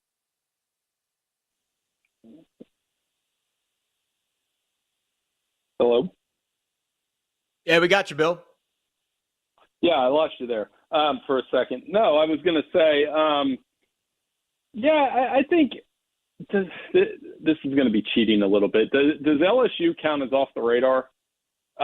Sure. Probably not, right? But they brought in so many transfers, and they do have Garrett Nussmeier. And I think Alabama's a little, we're so used to having them in that top 3 that, coming off a 4-loss season, they're probably off the radar a little bit. But if Ty Simpson is who I think he is, and the receivers they have, they should be pretty good as well. Now, outside that top 10, like a more of a sleeper long shot type deal, I like your pick of South Carolina. I think they're going to be very good, this season around Lenora Sellers. And, those are the ones, though. Here's something I've been saying all summer is, despite this new format, I bet you I could get you the national title out of not one hand anymore, but Ohio State, Texas, Georgia, Penn State, Clemson, Notre Dame, Alabama, LSU. That would be my list of 8, I think one of those schools will win the national title. Let's get to Clemson, because I think the ACC is always an afterthought. We had Pete Futek on yesterday, also does a great job covering college football. He was higher on Miami than I expected. And, the case was, Carson Beck's a talent, and, say what you want about the issues with his girlfriend and the car and all that stupid stuff. But talent-wise, he's right there with any other quarterback in that conference, no doubt. And maybe we're sleeping on the Hurricanes a little bit as a contender to possibly knock off Clemson. I firmly believe Clemson is the best team in that conference. I think they've got a pretty decent shot to beat LSU week 1. Is it as easy as, hey, just bet Clemson to make the college football playoff and you're going to feel pretty comfortable they're going to be favored in the ACC championship game? Or is a Miami or maybe some other team off the beaten path in the ACC a real contender in that conference this year? Well, Pete does a nice job. And we have Miami as our second ACC team. Like you, I'm not going to spend a lot of time into what a 21, 22-year-old college player and his girlfriend are doing. It's you're wasting your time, right? On the field, I think Miami could be very good. And both of those schools have such a tough proving ground game in week 1. Miami, Notre Dame, going to generate a reaction. LSU, Clemson, I know Ohio State, Texas is the big game of the week, but LSU, Clemson is probably going to generate the biggest overreaction because LSU hasn't won an opener in a while, and because Clemson, they lost 3 games to SEC schools last year. I'm with you. I think Clemson's loaded. I like Cade Klubnik. I think they're going to win that conference. Can they win a national title? That's the big question now. We've seen Dabo do it twice, but it's been a minute since we've seen them truly compete for one, if you know what I mean. You mentioned the overreaction in week 1. There's another game that I'd like to see if you have the same opinion, and that's obviously Texas visiting Ohio State. If Arch Manning goes in there and does not light up the scoreboard, if Julian Sayin is indeed QB1, which I don't even know if we know that is for certain yet. But if Julian Sayin goes in there and has himself a monster game, heck, if it's the other way around, if Arch Manning lights it up and Julian Sayin isn't hot out of the gate, do you put that in the same vein? Is there a chance that people are dismissing one of those teams after week one? What do you make of that opening game? Well, you know what? As you were talking, I was thinking you've got a point here, because I think the Heisman odds will shift the most off that game. You know what I mean? Like, whether it's Arch Manning, even if he plays well in a loss, is he still the front runner? Does Jeremiah Smith go off for like 3 touchdowns, and then we're just all about Jeremiah Smith all year? Is it Julian Sayin? You know, that game probably impacts the Heisman race as much as anything based on that. Yeah. You know, I think we've seen guys win it in it's been a while since we've truly see a guy win it in week one. I'd say RG3 was the last one where I really thought that. But Jeremiah Smith could do that. If he has like 3 touchdowns, a one-handed score, just totally dominates the game. And Arch Manning could really make that impression. That's what makes that game so exciting. I can't wait to see it here in Columbus. They should be playing that game in prime time, by the way. I don't know why they're not, but it's going to be a lot of fun to see. Yeah, you know, it's the television deals. They have to adhere to to their daddy, the television monster. The Jeremiah Smith Heisman conversation is intriguing because the last time we saw a receiver win the award, also ironically had the last name Smith, but the quarterback throwing to him, Mac Jones, not a top-notch, oh my goodness, needle mover type of quarterback perhaps in college, whereas that's a similar situation in Ohio State where the quarterback situation could very much be in flux. And maybe Julian Sayin takes that job and runs with it and he becomes a Heisman candidate himself. But that is a very intriguing conversation because it's rare that you have a receiver outshine the quarterback because the receiver's got to catch the passes from the quarterback, right? So usually the quarterback gets a lot of the love. And I think that's a situation in Ohio State where Jeremiah Smith would be the receiver that outshines the quarterback throwing him the passes. And I really like your take there. I'm a Penn State alum. I'm very excited about this year, Bill, but I'll be honest, I have my foot on the eject button, or I guess my finger on the eject trigger, because I'm not 100% sure that Drew Aller is going to take that next step forward. I am pretty sure that this is the best team James Franklin has had in his tenure. And if they can make it to the Final Four with a team that is maybe one notch below, a little bit less experience for Aller, I think the expectation right now is to at least get back to that point, if not make it to the national championship game this year. Are the expectations that high in State College? And how would you assess Drew Aller heading into this season? Well, I'll give you my answer, but I want you to tell me when I'm done, what's a successful season for Penn State? That's what I get asked this all the time from a fan, alum. To me, it's like, if you treat the college football playoff semifinals as a Final Four, which I do. They had a good season last year. What is the pressure point on James Franklin? Does it mean you have to win the Big Ten? I mean, they went to the Big Ten title game. Do you have to win a national title? In this format, that's asking a lot. I mean, even for a program that has everybody back, you get back to the semifinals. You know where I think it starts to me, and maybe it's biased because I'm in this area. I think it starts with beating Ohio State. They haven't beat Ohio State since 2016.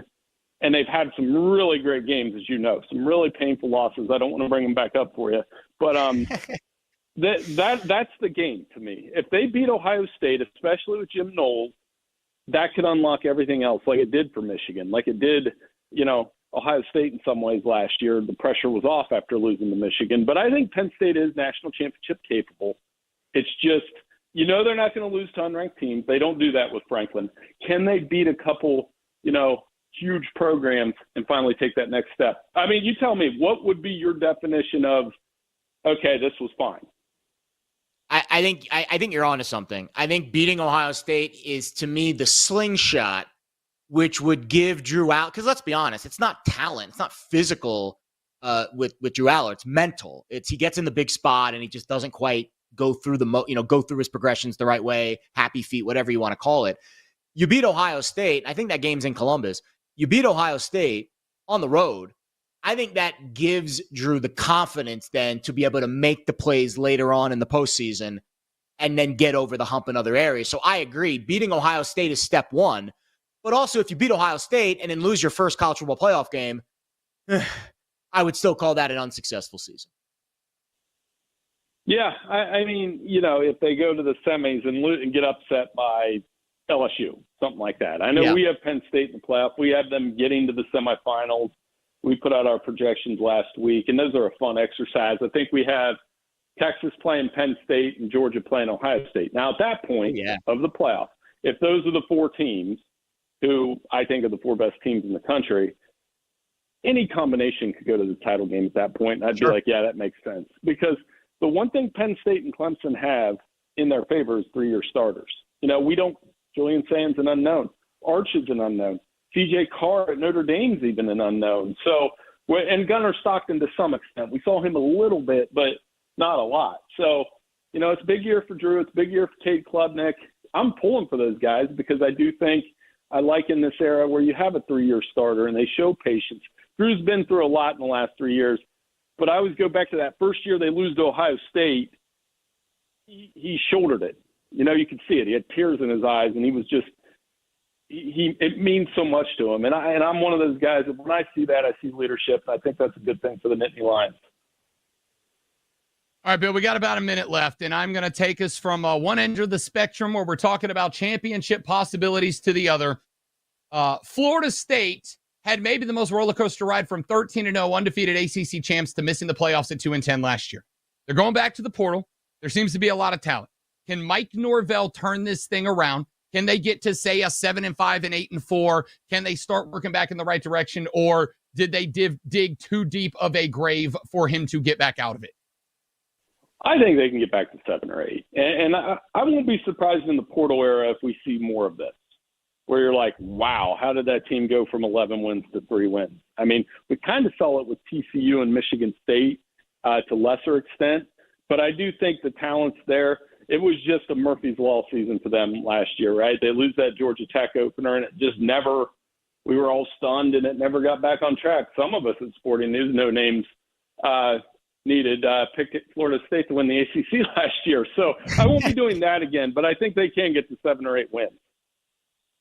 Awesome stuff as always, Bill Bender. Great to catch up with you, pal. Senior writer over at Sporting News, covers college football. Follow him on X at BillBender92. Good luck this year. I will be keeping an eye out for those projections, sir. Hey, no problem. I'll talk to you guys soon. Thanks for having me. Take care. Yeah, great stuff, man. I think every time, and we've had a bunch of college football guests on the show over the last few days, and Rob and I have talked a lot of college ball. Man, we keep getting closer to this Penn State season, Rob, and I keep putting my hope where hope is needed, which is that Drew Aller, 3-year starter, the light bulb goes on, and that really is the last piece of the puzzle. To me, that's it. Like, if he gets that light bulb, he takes that next step, Penn State's going to be a Final Four team. And once you get to the Final Four, as Bill said, anything can happen. Yeah, that's it. I mean, listen, I think he kind of hit on something there in the middle, which is that the teams we've talked about, Texas, Ohio State, a lot of these teams, the unknown is the quarterback. And we know the importance of that position. Drew Aller, to me, is in that mix. I've seen a lot. Always started a lot. I mean, that's great. But has he elevated? Has he accelerated? Has he gotten to that next level? Because I think it is a next level question for Drew Aller. Everybody else, Arch Manning, like we've had a lot of people say he's good. Aller's the question mark, and I think it's fair to say that. Yep, and we will discuss that and more. Perhaps a long shot to make the college football playoff. That's coming up on the other side. You better, you bet. We'll be right back with You Better You Bet, presented by BetMGM, the sportsbook born in Vegas.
So I don't think there's a ton of buzz simply because it's the Titans. Like, they're not a good team. They're a mid-market, franchise. So we'll see. And like, we've seen this story plenty of times before. Like, you guys had it in DC with the Sam Howell offseason where everybody's like, oh, Sam Howell, such a leader. Everybody loves him.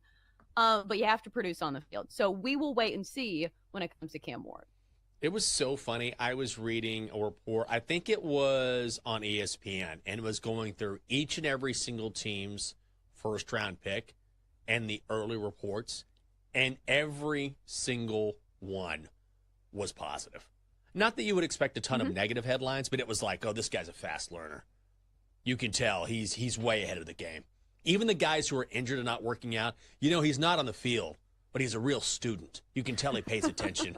I mean, it was just no matter what it was. Now, he hasn't been getting reps with the first team, but you can tell the drive is there. He has all the tools, great bend, great footwork. I mean, there was not a single, hey, he's coming along a little bit slower than we thought.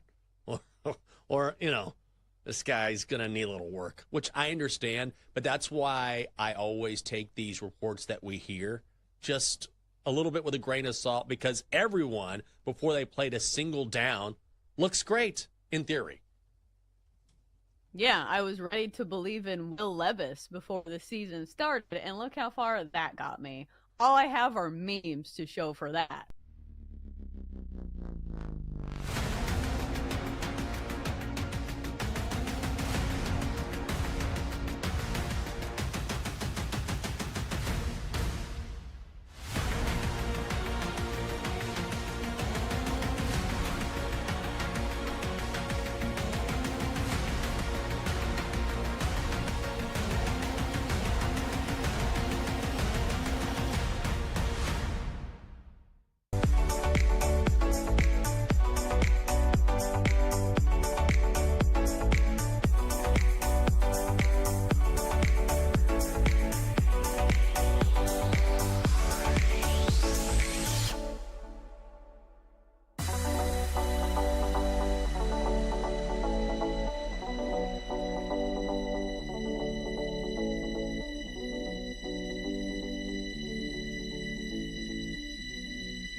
Let's get back to You Better You Bet on the BetMGM Network. Jared Smith, Rob Brown, You Better You Bet, BetMGM Network. 40 minutes, gambling night in America, 1 hour. Nick Friedel, Odyssey NBA insider. I didn't mention this earlier because I was going to save it for Nick, but, I think it's a good, interesting nugget here, speaking of the Nuggets. But I saw a report here that Jonas Valanciunas, who is currently on the Nuggets as the backup center to Nikola Jokic, has been enticed to go overseas and play in the EuroLeague for, I think, one of the Greek teams. I forget the name of the team. I'm sure I'll butcher it anyways if I tried to pronounce it. It is Panathinaikos. No idea if I pronounced that right or not.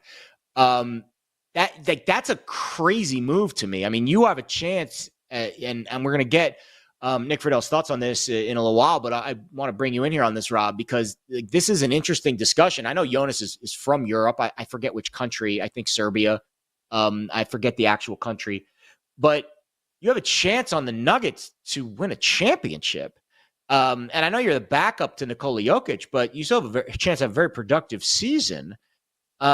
This would, I don't want to say be unprecedented. I think it's happened before, but the circumstances around it are pretty intriguing to me. So nearing a move to Panathinaikos. I apologize if I mispronounced the name of this of this EuroLeague team. But interesting developments for the Denver Nuggets, who might be looking for a new backup center very soon. Yeah. Look, one of the things that has been a byproduct of the NBA becoming and basketball becoming a global sport, and the NBA being the banner carrier for basketball over the years. I mean, again, think about those last couple Olympic Games. Not only is playing Team USA something that players from around the world take great pride in doing, but when we were playing in games in France against small little countries and filling that gym up with French people who just wanted to see NBA players, right? Basketball has caught on as a global phenomenon. It is our game, but it is rapidly, I think, maybe faster than any other sport, catching soccer as a truly global game. And one of the ramifications of that is some of these leagues around the world that are propping up are starting to get billionaires from other countries invested in them. I saw a game not too long ago, and it may have been Greece. It was either Greece or Turkey, somewhere in that Mediterranean area, where the billionaire owners of two teams were like fist fighting each other in the middle of the court because they weren't happy with the way the game was going. Like, there is a growing love of basketball internationally, and it is going to make sense that at some point, maybe it's not the Nikola Jokic's, maybe it's not the Kevin Durant's, but there's a point where some of these teams, much like soccer, are owned by billionaire foreign owners, are going to start rating the NBA for second-tier guys. Listen, Jonas Valanciunas, he played in New Orleans. I've seen that guy play in person a number of times. Hard-nosed player, man. He's Steven Adams, but a little less talented. Hard-nosed player, gonna go to the rack, gonna box out, gonna get boards, gonna fight, gonna foul. He's that type of dude. And while he is a consistent backup center in the NBA, he's obviously a guaranteed starter if he goes in and he plays in Greece or in Spain or in France and in Germany and in Asia and in China, some of these places that they are propping up big-time basketball leagues. It would not shock me. Yes, this is a random thing now, and it is the exception now. It would not shock me if in another 10 years, players in that level, like second-tier NBA guys, can get NBA caliber contracts in international leagues, in foreign leagues, can make more money and be starters and become celebrities abroad that they could never become in this country. So this is one of the reasons that over the years, I have said, if you want basketball to continue to be our sport, we need to get back to teaching the next generation how to play basketball. Because if we keep going down this path where basketball is one guy and also there's four other guys out there with them, then we're going to start seeing America lose its stranglehold on dominance in international basketball. Because in other countries, if you go watch some of these Greek teams play, they play good basketball. They play good 5-on-5 team-oriented defensive basketball that if they start catching up on the talent level, Team Greece is going to beat a Team USA in the Olympics one day.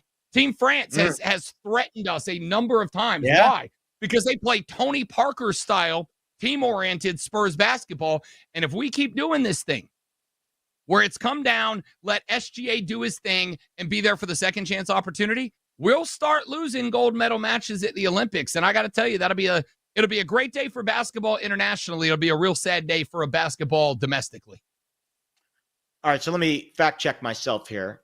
Jonas Valanciunas from Lithuania, and the league that he is proposed to be playing for now is in Greece. Those two countries could not be, they're very far apart. One's in the way north of Europe. The other one's obviously very south, almost the southern tip of Europe, essentially. So it's not like he's going back home. I don't know if he has family in Greece or he's, has some history in Greece. This, to me, to Rob's point, is more about money, playing time, and exposure than it is about, going back to Europe because he wants to be closer to home. Like, I think Rob's onto something here, that the way that the second apron is playing out as well, the squeeze of the middle class perhaps in the NBA, whereas we were seeing these crazy contracts a few years ago for the average player, now they're a little bit more subdued with the amount of money they can make. And they are looking at the opportunities in Europe, China, wherever, a little bit differently, right? If you're only going to make 10, 15 million a year instead of 20, 25 million a year, and then you're a backup or a sixth, seventh guy off the bench, you can go be a starter, you can be a star in Europe, and you can make kind of the same amount of money in the same ballpark. Yeah, I really think there are going to be players that might follow the lead of one Mr. Valanciunas and do a little Euro trip. Great movie, by the way. All right, I want to piggyback off the Bill Bender college football conversation. I did some work this morning. I was deep in the lab, as the kids say, nose in a book, looking up the Toledo Rockets for 2025. Why do you care about the Toledo Rockets? Well, I'm going to tell you.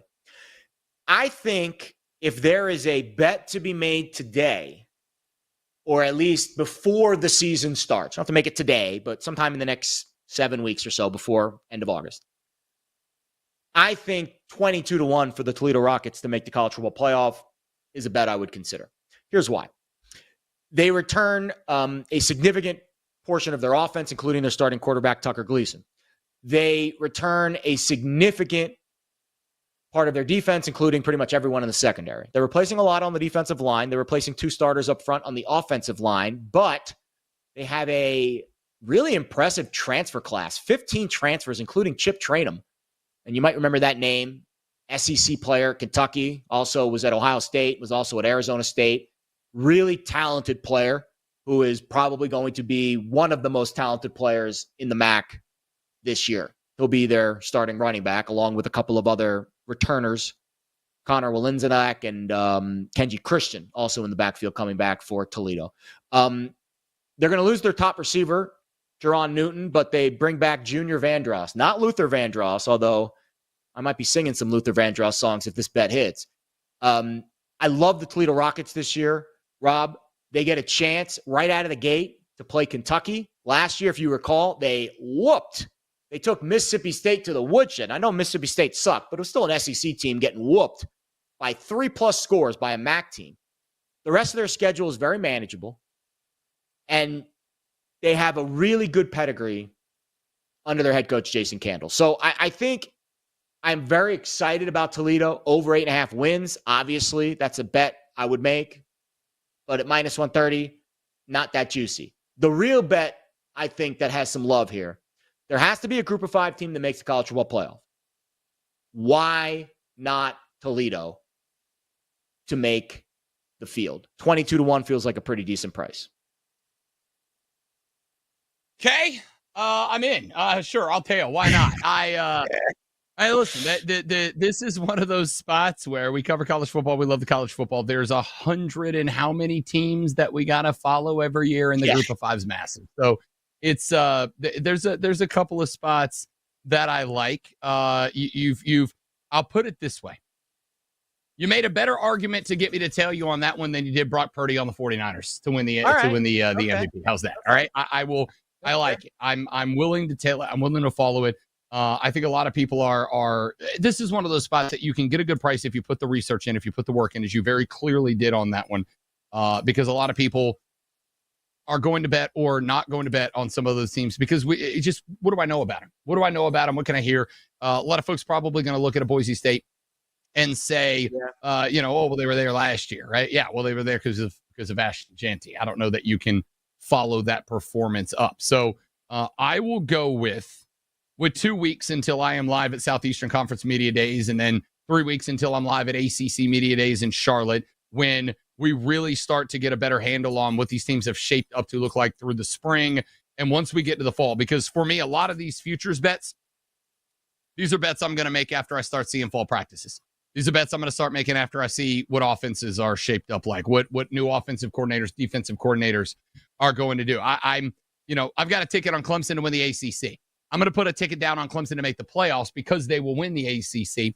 I'm not really ready to put a ticket down on Clemson as your national champion yet because I do want to see what that defense looks like on the field. We know what Tom Allen is, and we know how much talent is on that front seven. But I got to see if they mesh, right? But just because a coach is good and a defense is good doesn't mean that they're all going to be on the same page together. Am I right? Florida State Seminoles of 2025, right? Or 2024-25. So that is probably one of those teams that if they're going to be in that mix, they'll crop up. I may cost myself a handful of dollars on the bet if I wait and they do drop down. But I respect the hell out of you for doing that much input on the Toledo bleeping Rockets. That a baby.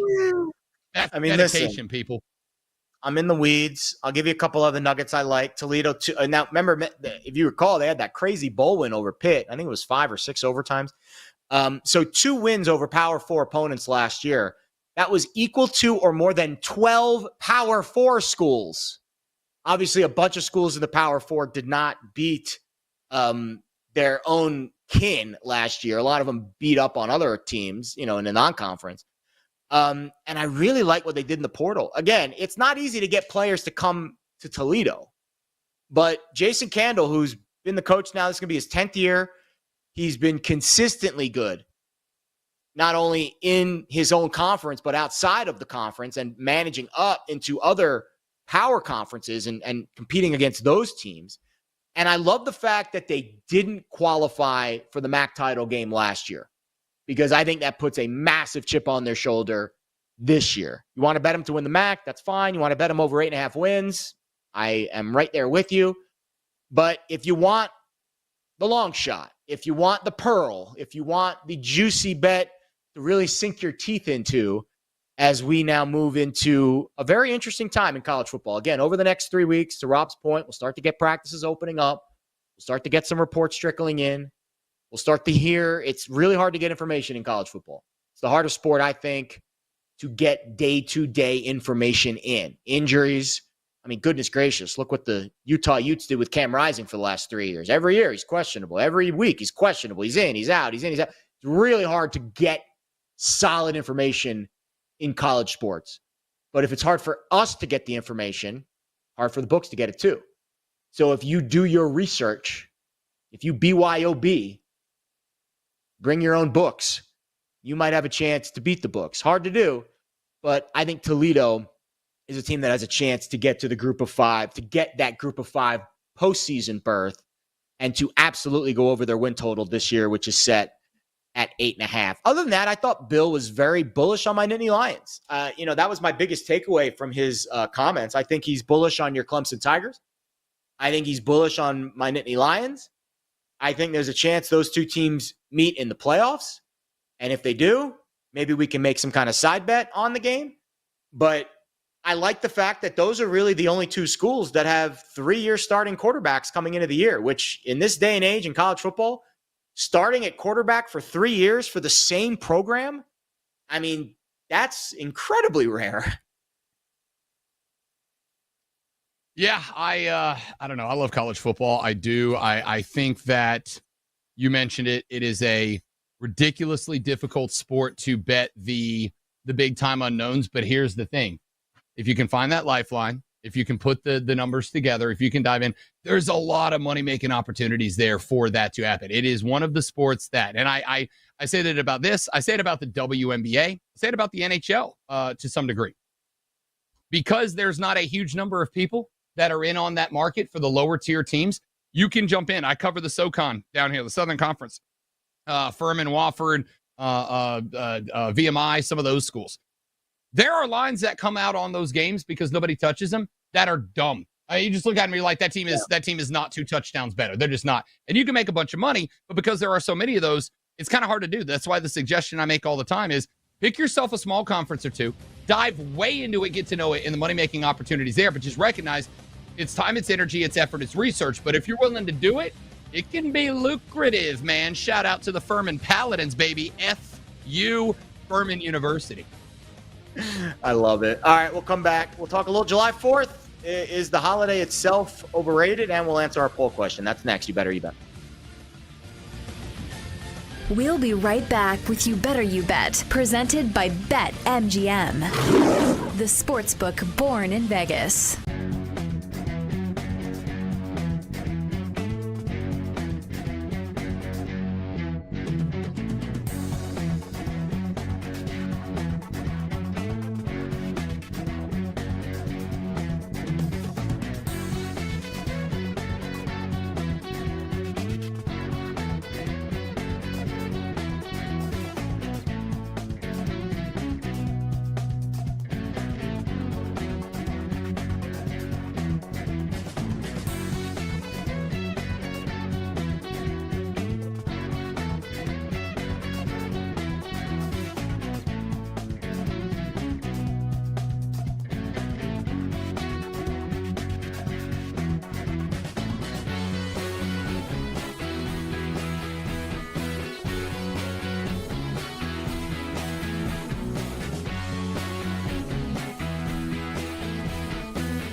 look at the Colts quarterback situation. What the hell, man? What are you going to get in the passing game? So you lose 2 important linemen, and now you need to rely on Anthony Richardson, who can't stay on the field. If he doesn't cut it, you go to Daniel Jones? ? If that doesn't work, you go to Riley Leonard, the rookie. Are we sure they don't start with Daniel Jones? No, I'm not. I have no idea what they're going to do. I am so down on this team, it makes me nervous. I don't like them in a lot of ways. But if they can't throw the football and other teams don't respect the pass, what do you do defensively? You just throw 7-8 guys in the box and say, go ahead, Jonathan Taylor, beat us. Mm-hmm. Come on, go ahead. Take our cover off. I don't think it's going to happen. I don't mind their receiver room. I like Pittman Jr.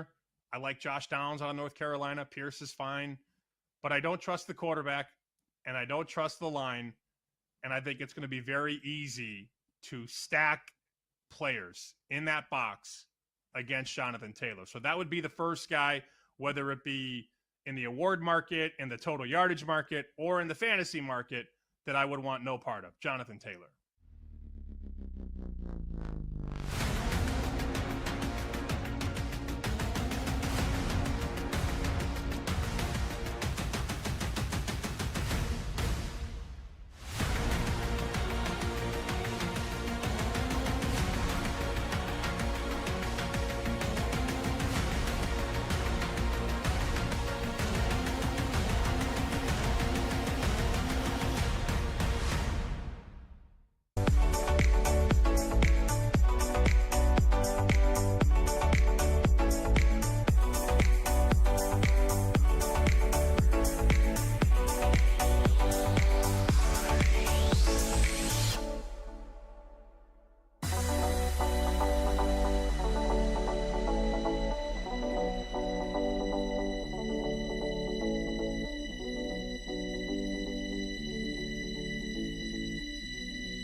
Let's get back to You Better You Bet on the BetMGM network.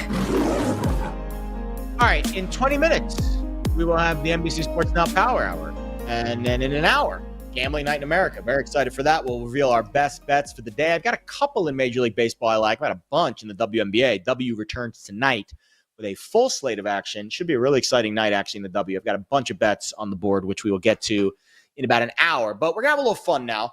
We'll get to our poll in just a minute, which I think is a very one-sided argument, but who knows? Maybe one of these fine gentlemen that we bring on at some point will make the case against why the Home Run Derby is the best all-star event in sports. But I want to start with, it's the eve of 4th of July, right? I'll be honest. I think, and this is not a knock on America. I'm a red-blooded American. I love America. But this holiday does nothing for me. It does not move the needle for me. I'm not a fan of fireworks. They make my dog very upset, which then makes me very upset. And holidays in the summer in Las Vegas, when it's 100 degrees, I don't want to be outside. It's hard for me to be outside in those spots. So I don't want to say it's the most overrated holiday. I think there are other holidays that are more overrated, but it is definitely not in my top 5 holiday power ratings. And I think the biggest reason is the fireworks and what it does to my poor dog and what it does to my skin and my sweating in my perspiration.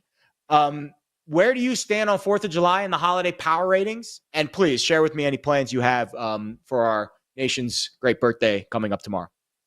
Yeah, man, I am a fan. I am a fan. It is a day I love to celebrate. And I will start with this. It is a day that I would like to hope. I know that we are at this moment in time, we are obviously a polarized and separated country right now. And there's very rarely a point in time where we have not been that. And I think that is something that a lot of people forget. The pendulum swings back and forth. And I do think we are a polarized, separated country.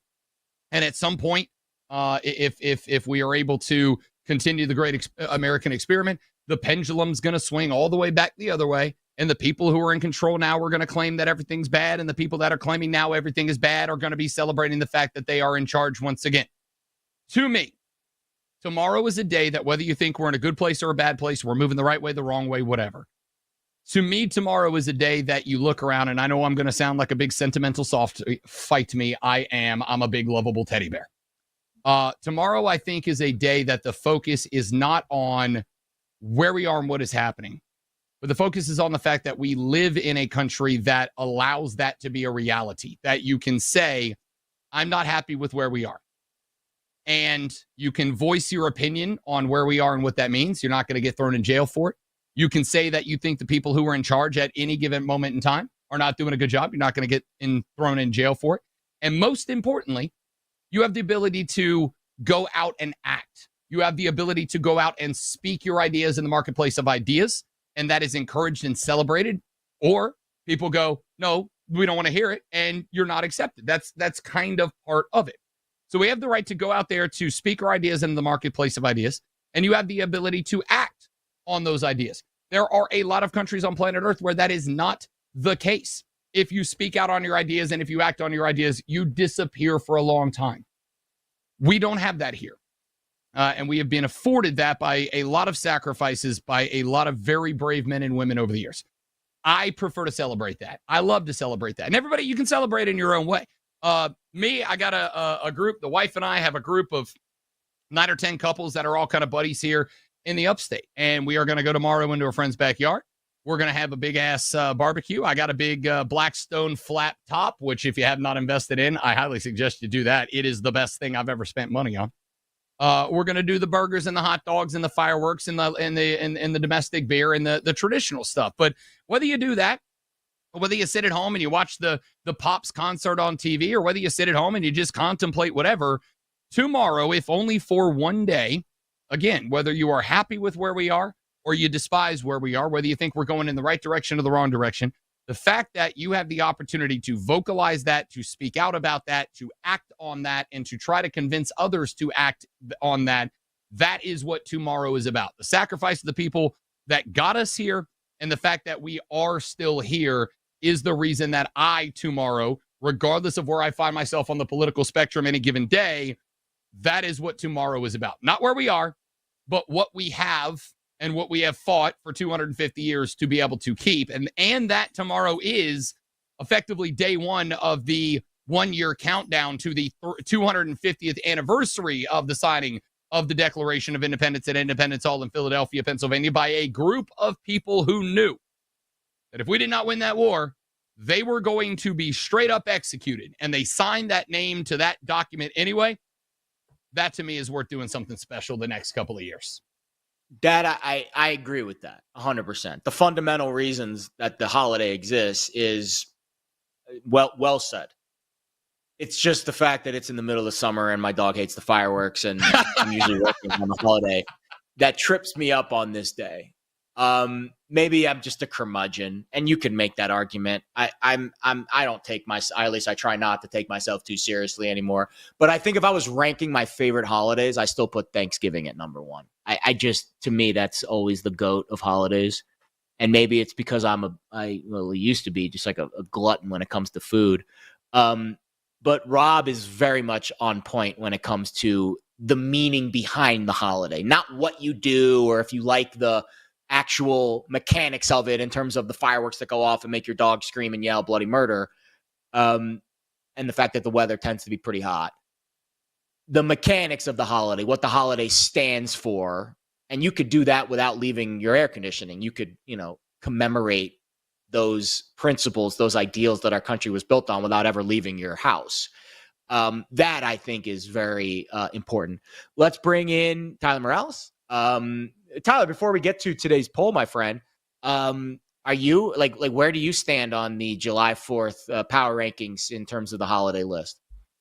Yeah, it's not the highest for me. I can honestly the holiday celebrates like going outside, eating hot dogs, doing fireworks. Like you could really do that any weekend, to be honest. There's nothing really special about it. Like you could really just go outside in 2 weeks and just do that if you wanted to. So, and same, I think fireworks are extremely overrated. But yeah, that's my stance on July 4th. I'm kind of good on the holiday, but I do love hanging out with friends. Do love America. Do love eating hot dogs. So I will celebrate it as long as it's there. But if it went away, I'm not. I wouldn't care so much. So there's my stance on that. And then for the poll question today, what is the best all-star event in sports? This really shouldn't be shocking. 79% said the home run derby. The next three choices kind of did surprise me. NHL skills competition came in second with 13%. Wow. The Pro Bowl games was 5% third, and then NBA All-Star Saturday was last at 3%, which I think NBA All-Star Saturday should be the second, but apparently more people like the Pro Bowl games over NBA All-Star Saturday.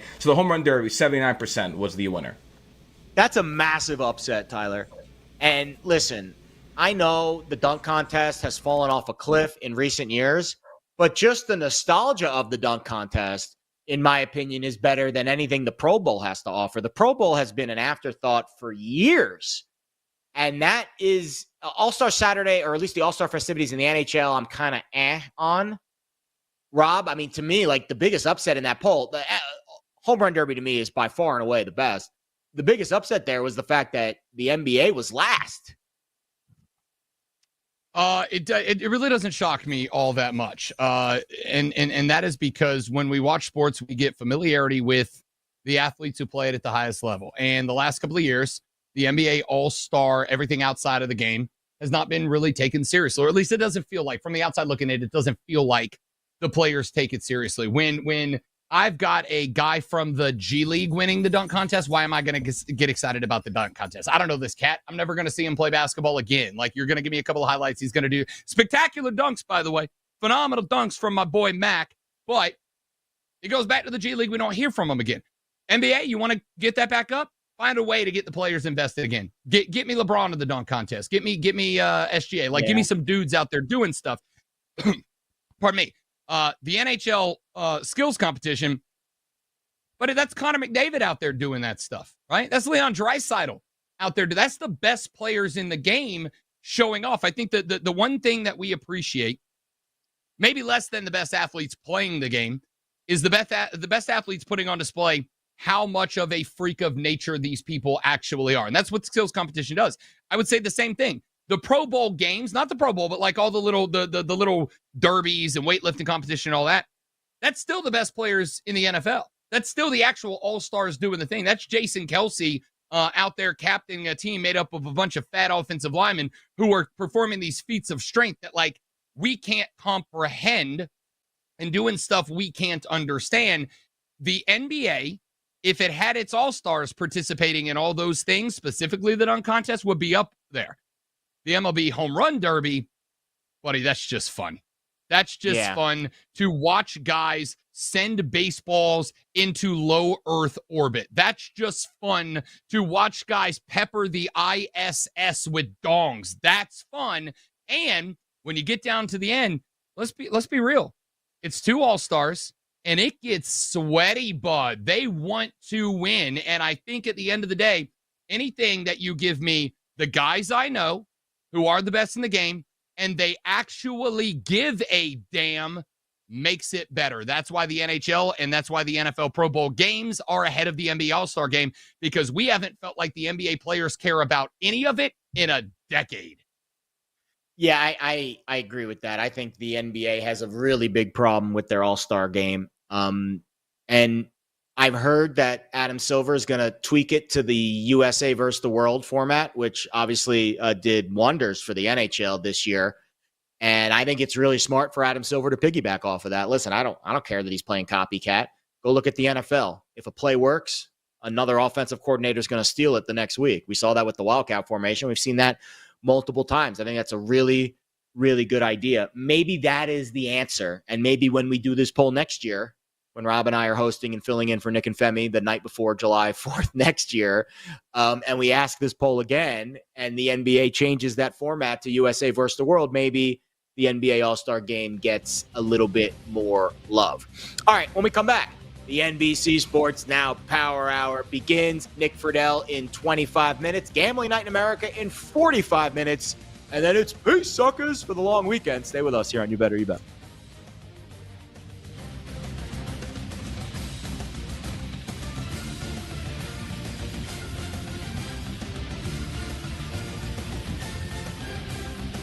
We'll be right back with You Better You Bet, presented by BetMGM, the sportsbook born in Vegas.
So Chad Johnson was saying when he was drafted by the Bengals and he was being shown all these different houses, these big houses, he said, I don't really see the point to this. I don't need all of this. And he says, I've always been sort of frugal anyway. So for the first 2 years, he lived in the Bengals practice facility. He was like, I got a shower here. I got food. I got a locker where I can keep my stuff. And so he pulled this off for 2 seasons until Marv Lewis, who is the Bengals head coach at the time, said, why are you always here? You need to get a home. And so he finally left. But I think, A, that's a very Chad Johnson thing to do. And then, B, it speaks to the fact, not that players should try to live at the team's practice facility, but I also think it sort of speaks to the alternate reality or mentality of a lot of these players, which is, I need to save and be careful. Most people don't approach it like that. Oh, absolutely not. But I feel this story seemed super relatable to me because my husband played baseball. And here's the thing, you are not in that city for the entire year. It is really hard to find short-term leases. And if you do, it's a lot more expensive. Then you have to find furniture. Then you have to hook up electricity. You have to pay your cable bill. You have to arrange all of these things just for guys to not even be there for half a season. Because think about it in football as well. You know, you have away games, you're traveling, you're doing a lot at the field. So, like, it makes sense. Honestly, I feel like for some of the guys, it would be nice to have an option where you could have like a few apartments, you know, at the stadium or somewhere close. In fact, they do this in baseball now. I wish they were doing this when Jake was playing, but they do this for minor league guys where they have like a big unit of apartments or something, and the team will fund your stay there. Because just logistically, it's really hard for baseball players because they're moving around so much. And again, it's a short-term lease. Oh, you got released. Oh, you got traded. You got to find somewhere mid-season. So There are a lot of things, and what you said about the guys who don't make the huge contracts, you're right. That's the majority of professional athletes. It's not just football, it's baseball, it's whatever. Most of it are guys who are playing a few years. They'll make decent money, but it's not money that's going to last them the rest of their lives.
You're tuned in to You Better You Bet on the BetMGM network and streaming live on NBC Sports Now. Presented by BetMGM on the BetMGM network. Oh yeah, crank it up, Grant.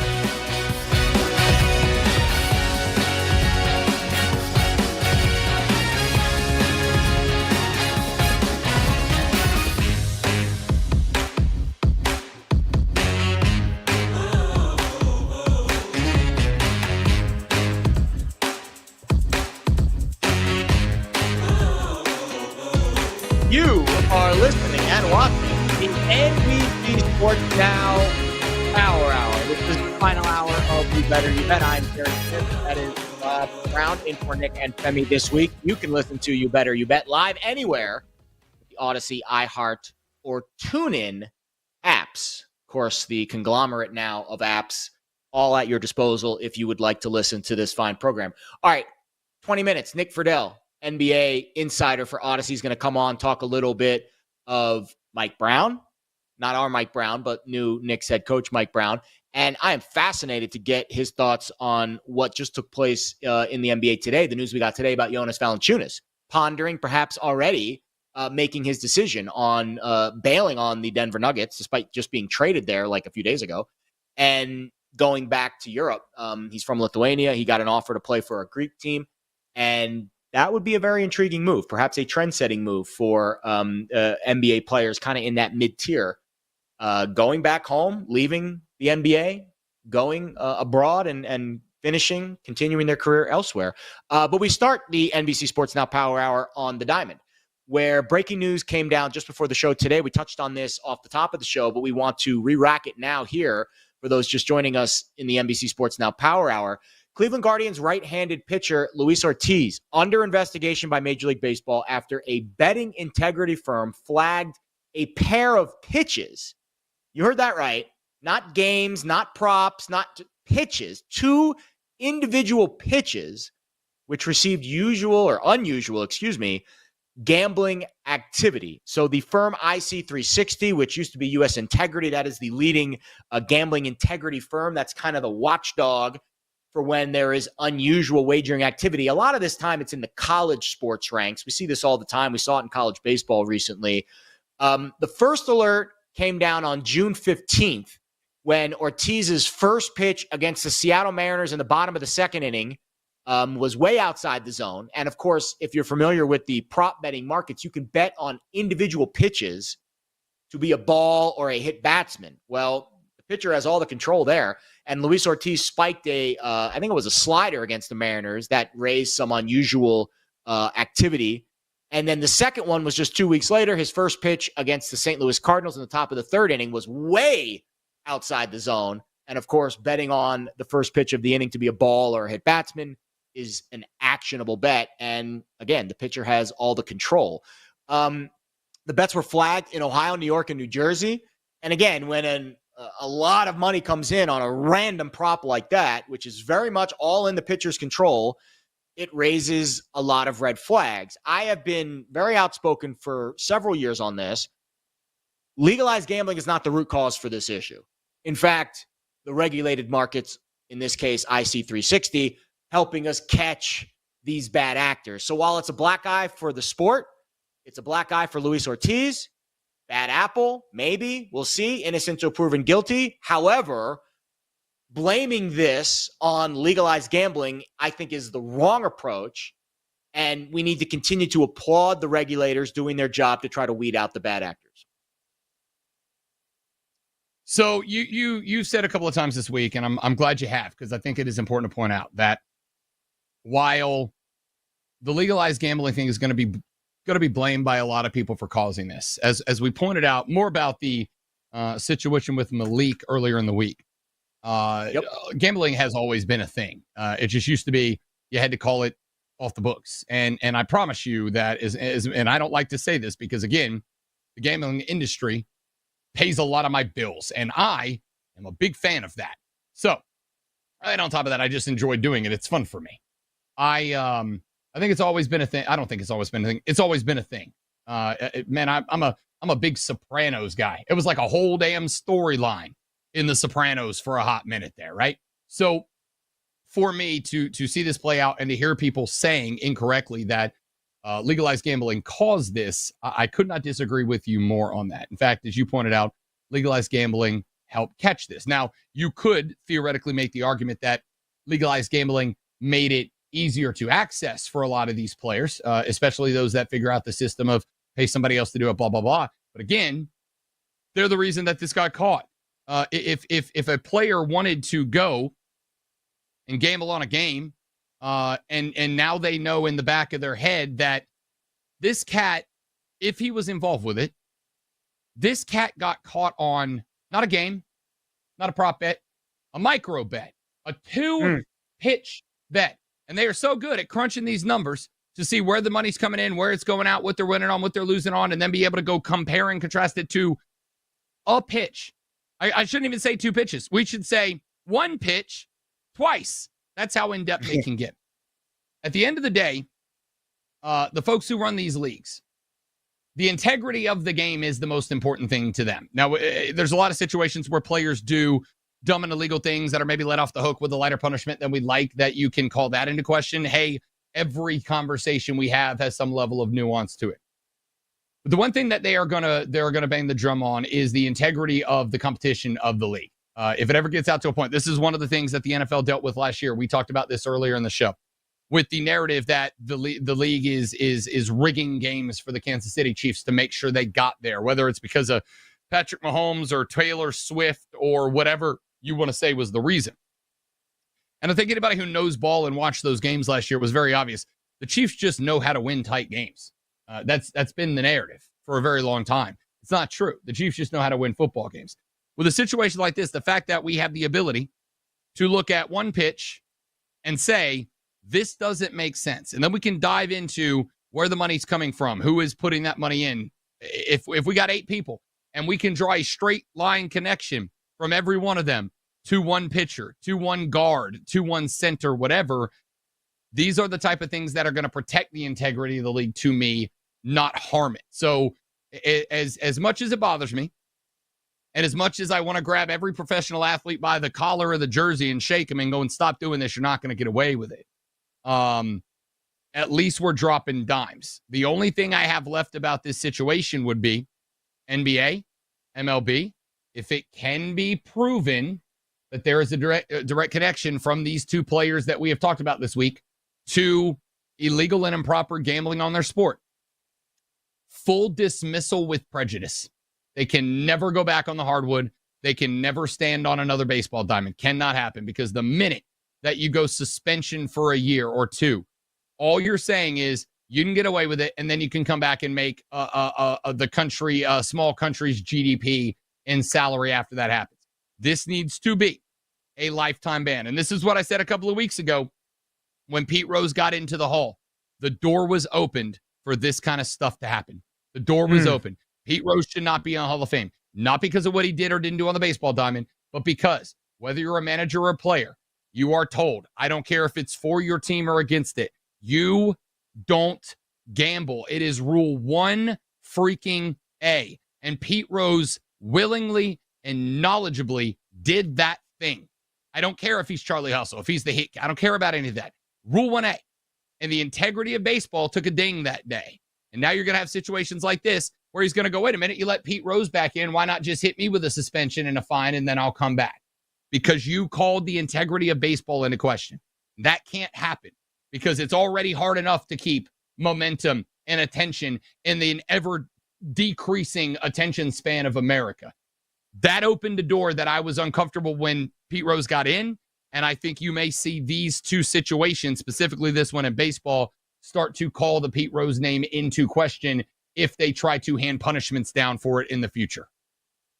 Yeah, that's an interesting point on the Pete Rose thing. It could be like a, floodgate kind of situation where people see that and they think, oh, well, it's not that bad if they're letting Pete Rose in the Hall of Fame. I am torn on the Pete Rose discussion. And again, I wasn't alive back then. I don't know if this is true or not, but from my understanding, he only bet on his team. And while I think it's bad and you should have absolutely been banned from the sport, I think posthumously inducting him into the Hall of Fame is not as controversial, perhaps, now, years later. It's still a hot button issue, and I understand the pushback to it. And I actually agree that players might take that as kind of a, okay, well, if Pete's in the Hall of Fame, then I guess it's okay for me to do it. In fact, actually, I think that would be my biggest argument against inducting him into the Hall of Fame, is that it would open the door for other players to justify what he did. And I think that's not what I feel comfortable saying. Like, I'm not in favor of what Pete did, but he's just such a transcendent player, and he was inducted posthumously. I think it kind of, like, it doesn't rub me as wrong as it would if he was inducted while he was still alive years ago, while this was still fresh. But time does heal all wounds. But I like your argument about that, because I do think that that's the most logical argument I've heard for not inducting, is this now gives the players kind of carte blanche to do as they please. And that's opening a Pandora's box that I don't think we can go down. Usually I don't get a lot of national invites onto shows. I mean, I do work for a national network on another job, and I do hits during football season for some shows, but I had multiple emails today, a couple text messages, requests to talk about this topic on a national stage, not a gambling show, just like a national sports talk show that just talks about sports. But this gambling topic has now been thrust into the spotlight with Malik Beasley and now with Luis Ortiz. I think the frequency, by the way, these two events are completely separate. Malik Beasley's been in trouble for years with all kinds of debt, and it finally caught up to him this year. This Luis Ortiz situation, the phrase that Rob used, micro bets, like it's actually very apropos to the incident. It's a very isolated incident that happened very recently within the last 2 weeks. And I think the Malik Beasley thing is a very separate issue that actually has nothing to do with legalized gambling, period. It's just some guy got into trouble and got into debt and got in with the wrong people. The Luis Ortiz thing, I think, is an issue because the micro bets that you can wager on in Major League Baseball and all the other sports, the pitcher really does have a lot of control with these bets. And in the grand scheme of things, like pitching one ball outside the zone is not going to really, like, you could really fly under the radar doing that. The problem was, and this is where the system is working properly, you can't be greedy. If you're going to bet a crazy amount of money on one little micro wager, it's going to trip up the red flags. And I'm not saying anyone should do this, but if Luis Ortiz took the slow approach and just bet a small amount of money over the course of 10, 15, 20 starts on this happening, he probably would have never gotten caught. But greed got the best of him. And I'm sure whoever was betting for him kind of went over their skis a little bit, and that's why the red flags were set off. But I really think and I've heard a lot of arguments about the Pete Rose thing, Rob. I think the best argument I've heard is the one you just laid out right there. Yeah, I just like I said, the whole thing to me is, and I'll start with this. Like, I understand Pete Rose was a transcendent athlete. I've got somewhere in my collection, and I know I've got them saved on you. I've still got videos I watched of Pete Rose back in the day because of what Charlie Hustle was. I'll tell you what I am never going to stand for, and it can be in this, it can be in government, it can be anything. No one should be above the rules that are set that everyone must follow because they're good at the thing that they do. No one should. Musicians, politicians, actors, no one, because of their fame or their talent, should be above the rules that everyone else is obligated to play for. And the minute we let Pete Rose go because he was really good, you guys, cool. But you've opened the door for the argument, because what baseball can't do, if something like this happens and they come and they go, wait a minute, just give me a suspension and let me back in. You did it for Pete. A good argument for baseball is not, but Pete Rose was really good. And that is literally the only argument they have now about Pete Rose, is he was really good. And that's not an argument that's going to hold up, especially if we get to the point where, and I'm not saying that they will, but if the Players Association starts going to bat for guys who get caught gambling, and baseball's not going to get away in front of a federal arbitrator by saying, but Pete Rose was really good. That argument's not going to hold water. And that, once that lid comes off of that, to use your expression, Pandora's box, there's no putting it back on. And I feel like the lid has kind of been knocked off. The day you show up in baseball, at any level, they say don't gamble. It's not that hard. And I do not care if you gambled only on your team and only on your team to win. I don't care. The rule is don't gamble. Not don't gamble except for this one occasion. And we let it happen. And then we put a guy in the Hall of Fame, even if posthumously, we put him in the Hall of Fame because he was really good. That argument's not going to hold up in front of an arbitrator. So all you've done is open the door for somebody to do this, get caught, and then argue they should get a suspension and be allowed back into baseball. And how are you going to tell them no? What are you going to say? Yeah, sure, as soon as you die. That's not an argument either. All right, Nick Friedel, we transition to the NBA next. You better, you bet. We'll be right back with You Better You Bet, presented by BetMGM, the sportsbook born in Vegas.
There are a couple that I was willing to eliminate right away that I'm not completely buying into. I have questions about. Not saying they're going to have a bad year, but I have questions about Detroit and Philadelphia for me. Those are the two teams that I do have some questions about. The depth of the Eagles, and then the Lions losing both of their coordinators. Let's see how they rebound from that. And I think most wins with their schedule, their road schedule, you're asking a lot. So those are teams that I wasn't really interested in.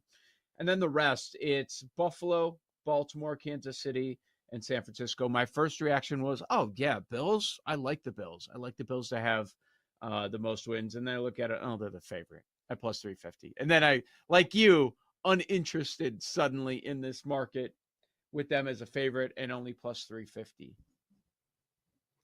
San Francisco. Everything went wrong injury-wise last year. Everything. And I know there are some new pieces, and you don't have certain guys, like you don't have Debo anymore, but I think they could be okay. They could be just fine with that. They add to the depth on that defense, but the biggest thing is that soft schedule. By far the easiest schedule in the NFL. That's why the win total is so high. Like, there are questions. What version of CMC are you going to get now? How does he look coming back from the injury? Same thing with Brandon Ayuk. Like, I understand all of that, but they still have the talent. They still have the all-world left tackle on that offensive line. And you bring in Robert Saleh back to run that defense, and we know how successful he was as defensive coordinator before moving on to head coach of the Jets. So at 13-1, I'm with you. I think that's very doable for the 49ers in a bounce-back year where they could be in the mix for most wins in the league.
Tuned in to You Better You Bet on the BetMGM network and streaming live on NBC Sports Now. Presented by BetMGM on the BetMGM network.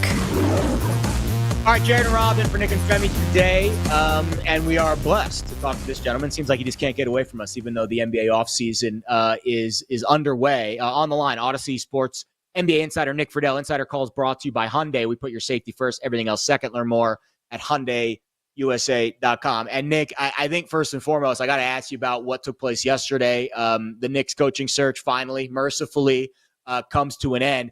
I don't think the Knicks got any better yesterday. You can make the argument that Mike Brown's made it to the NBA Finals, which is one layer above where Tibbs has made it to. But when you fire Tibbs after all the culture that he's built, and then you go to a coach that I think isn't one of those needle-moving type of coaches, you saw a lot of pushback from the public about it. What say Nick Friedel about Mike Brown, the new Knicks head coach? Jared, I like Mike Brown a lot. He is very popular around the league. I don't see how, if you're the Knicks, that you're looking around going, hey, we got better. Like, things are great. Mike has bounced around the league, and he's got a really solid reputation, but Mike is not Tibbs. And when you have your team that is built around Tom Thibodeau, and they have been conditioned to play for all the craziness that dude brings, and then you take him out of it and you spend, a month, we're going to get the best possible candidate we can, and you land on Mike after all this time, good luck. Good luck to the Knicks.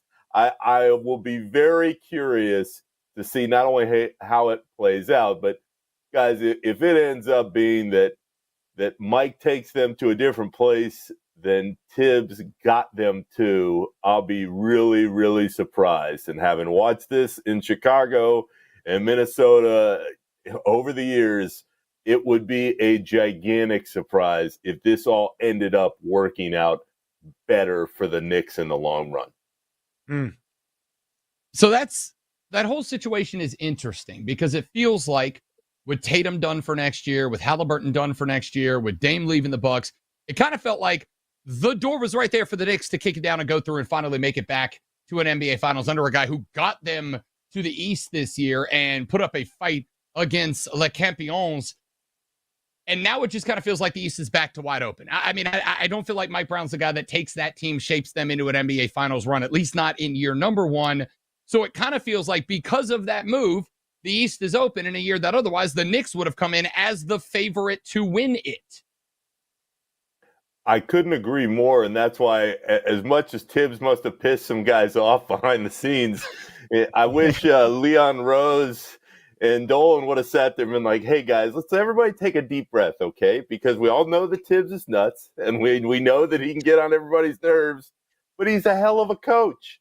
And if you keep that structure in place and you have everybody pushing in the same direction, there's no reason why the Knicks shouldn't be the team that's coming out of the East, given all the variables that we saw play out at the end of the postseason. But now, with any coaching change, I don't care how popular Mike is, and let me tell you guys, the storylines that are coming out of New York City in the next few months, oh man, Mike Brown's personality, it's great. Everybody is really feeling good about this. Well, that's all well and good in October and November, but you're not making this higher for October or November. You're making this higher for May and June. So I think there needs to be some caution on whatever happens early on, and who knows what happens. Maybe it just sputters out of control, but there's no doubt.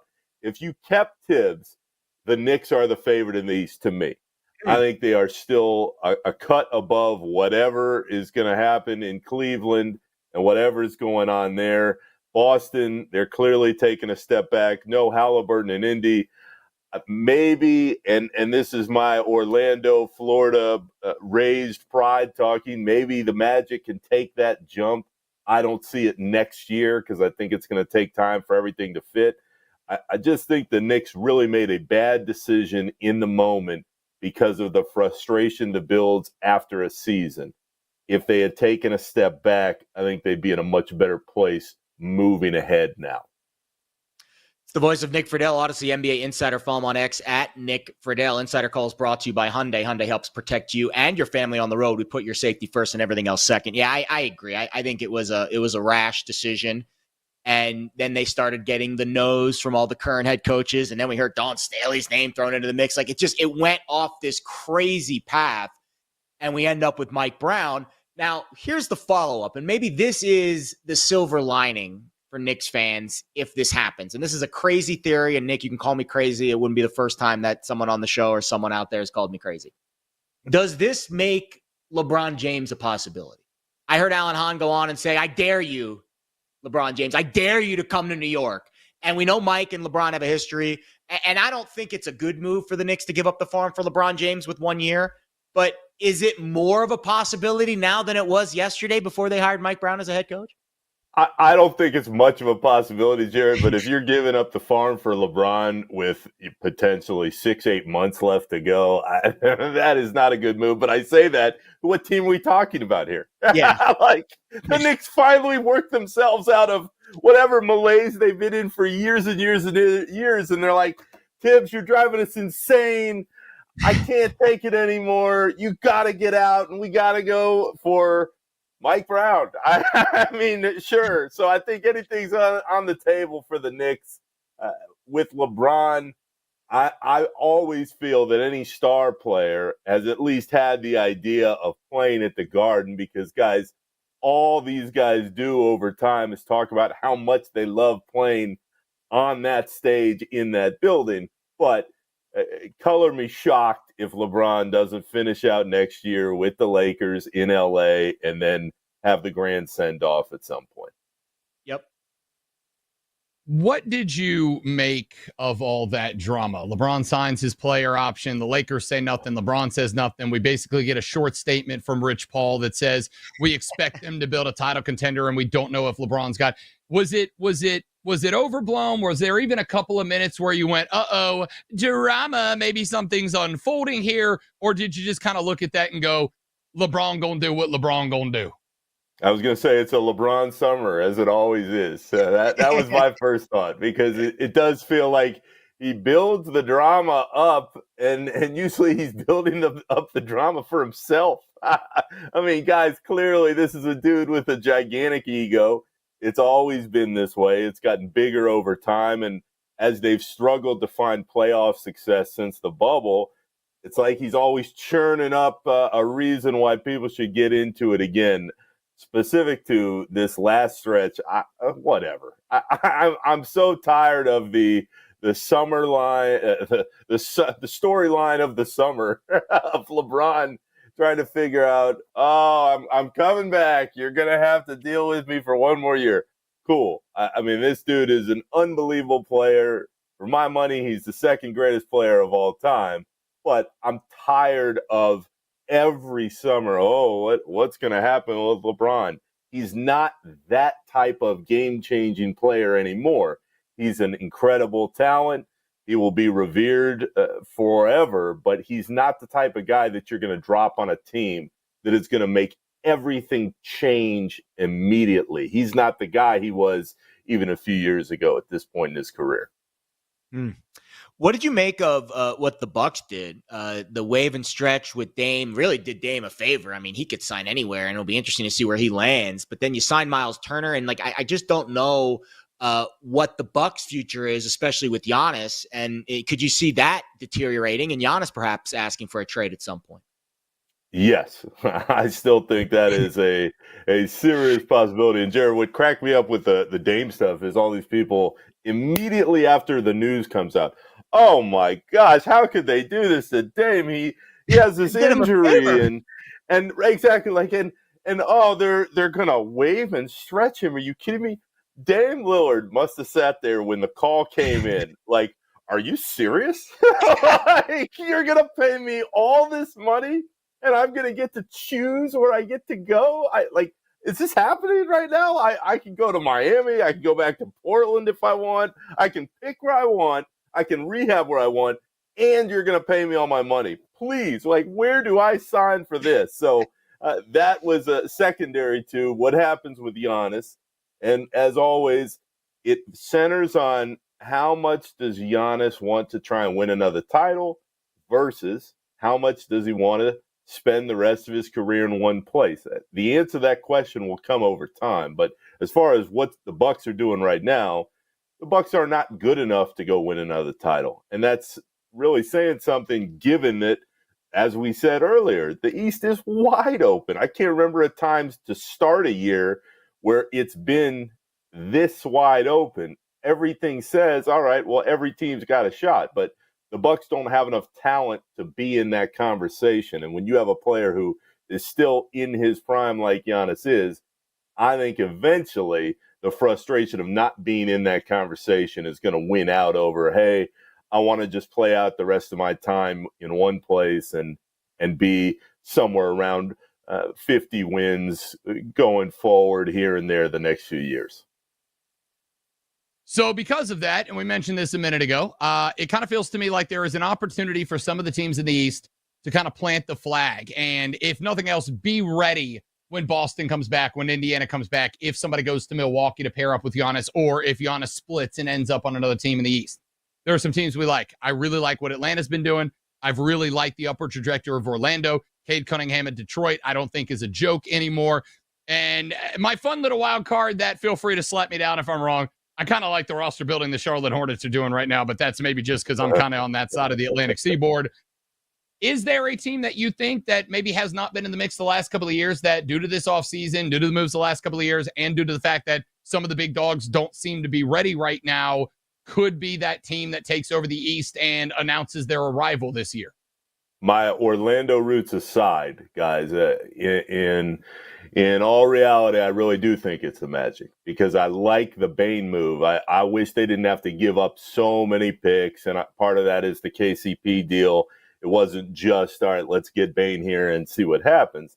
But if you have two players that you completely believe in, and the Magic do, in Banchero and Wagner, and you add Bane, that third piece, and you say, all right, we know what it takes to win in the playoffs, and we know to get through this regular season, you have to have the horses up front of your roster to do what you need each and every night. They have those guys on paper. can they take the leap that they're going to need to take another step, especially with Banchero? Can he become that type of superstar that carries a team not only through 82 games, but then once May and June hit? I think he can turn into that player, guys, but does he have the help around him? We're going to see. But if you're trying to take a flyer on a team in the East, I know there's been a lot of hype, especially after the draft, about Atlanta. Personally, I've never been in favor of Trae Young being the guy on a team that's going to get you all the way through. If you're taking a flyer on somebody that's not Boston or Cleveland or all the teams that have kind of been up in the conversation the last couple of years, for me, it's the Magic. I think they have the young talent that can grow together, and they have that jolt now of the front office saying, this is our guy in Bane. We believe we have the rest around him. Let's see what happens. Love it. All right, last minute. We got to ask you about this. Jonas Valanciunas happened just today. It looks like he's going to be bailing on his trade that just sent him to Denver, chance to win a championship behind Nikola Jokic, and he's going to go to Europe and play for a team in Greece. I mean, this is could be a trend-setting move, but how surprised were you by this, Nick? I went, what? Literally, I'm looking down at my phone like, are you serious, guys? Is this actually going to happen here? If he follows through, this could be the start of something that the NBA doesn't want to see, because there are a lot of layers involved. And as I've talked to guys who have played in Europe, a lot of guys are like, the life is just different. It's much smoother. It's easier. Everybody's sitting there like, hey, the lifestyle in the league for all the money and the celebrity, it's just crazy. You're bouncing all over the place all the time. If he actually follows through, I think this absolutely changes things, and it could be something that a lot of other guys look at and go, do I really, really want to deal with the day-to-day in the league the way I have for all these years? Always reliable, not moving to Europe. Nick Friedel, Odyssey NBA insider. I don't know. Who knows? Maybe you want to move to Europe later on in your life, bro. I don't know you that well, but we appreciate the time as always. Jared, even if I go to Europe, I'll be here for y'all if you need me. I always enjoy being with you. Friedel Fridays will live on forever, even if they're Euro Friedel Fridays. All right, that was Odyssey Sports NBA insider Nick Friedel. Insider Calls brought to you by Hyundai. We put your safety first, everything else second. Learn more at HyundaiUSA.com. Love that man. He does fantastic work, and we love talking to him about the NBA. We were talking about this earlier, Rob. Like, it really kind of feels like it could be the first of many Euro trips that some of these mid-level NBA vets decide to take later in their career. It's going to be fascinating to see how that situation plays out. All right, we wrap up the other show on the side. The NBC Now Power Hour concludes with Gambling Night in America. That is next. You better, you bet.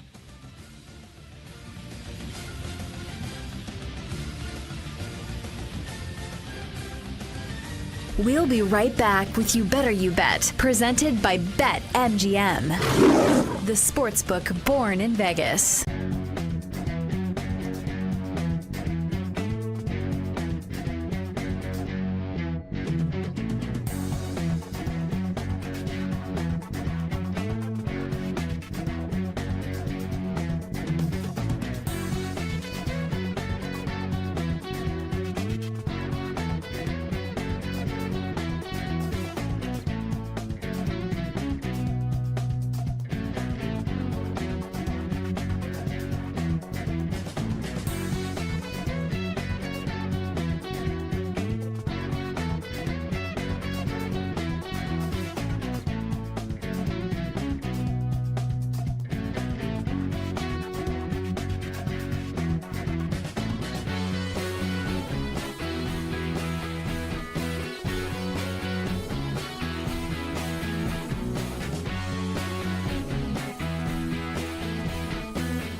He likes to murder some hot dogs on July 4th. How about that? Oh, come on, Joey Chestnut. He's back. He's back. Last year, there was a big, I don't want to say controversy, because at the end of the day, it's still a hot dog eating contest. But he did not appear at the Nathan's hot dog eating competition on Independence Day because they were unhappy that he had a different sponsor. Well, now that has all worked out. Joey Chestnut is back. So he has won this event a record 16 times, the greatest competitive eater of all time. When you think of competitive eating on July the 4th, when you think of these athletes stuffing their gullets with these hot dogs, with these glizzies, and the buns are dipped in the water, is this something that you think is exciting and fun to watch once a year, or does it gross you out? It does gross me out, but I'll still turn it on. And it just hit me that we finally have a comparison for Caitlin Clark when it comes to viewership. Because doesn't it feel like if Joey Chestnut is not in the mix, people ain't gonna watch? I didn't watch it last year. So this is great for competitive eating. It's great for the sport. And I'm glad that he's back. I don't know if he's going to be, at his full championship level, but I'll still probably be betting on him. So I do think that it is a great thing that Joey Chestnut is back. And I think that ratings will go up since he is back as well. This event is disgusting. This event makes me want to vomit when I'm watching it, especially at the end. And it's like, oh, he's got 62. And he's like, oh, that's me. Good. I'm glad we got that on video.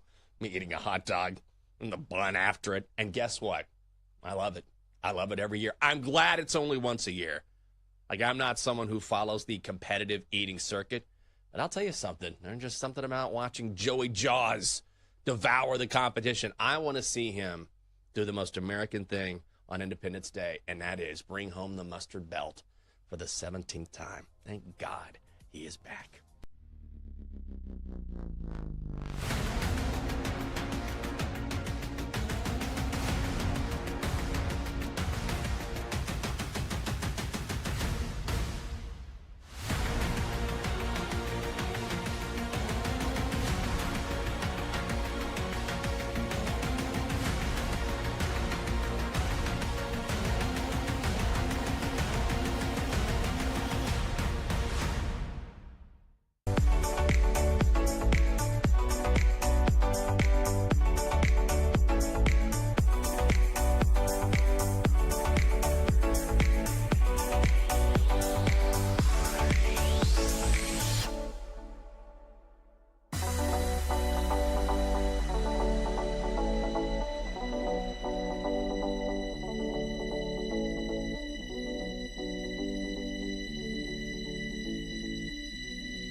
You're tuned in to You Better You Bet on the BetMGM network and streaming live on NBC Sports Now, presented by BetMGM on the BetMGM network.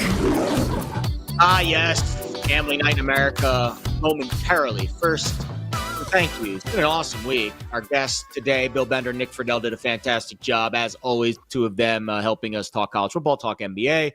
And also our crew doing a great job behind the scenes today. Our EP doing everything behind the scenes. Tyler Morales, our VP, Mike Brown, doing his usual yeoman's work. And our engineer, Grant Leader, great job today getting us on the air, making sure everything goes smoothly. Rob Brown, doing a fantastic job filling in for Femi and Nick this week. I am Jared Smith. It's been a blast. Honestly, I don't get to sit in this chair too often, and I do not take those opportunities for granted. If you missed anything on today's show or pretty much all week, you can catch it all on the YBYB podcast. Just search You Better You Bet wherever you get your podcast. BetMGM tonight is next from 7 to 11 Eastern. Corey Parson, Sean Bell in for Ryan and Brad. They have got you the rest of the way. But it's time to pay some bills. Let's drop the dope-ass beat.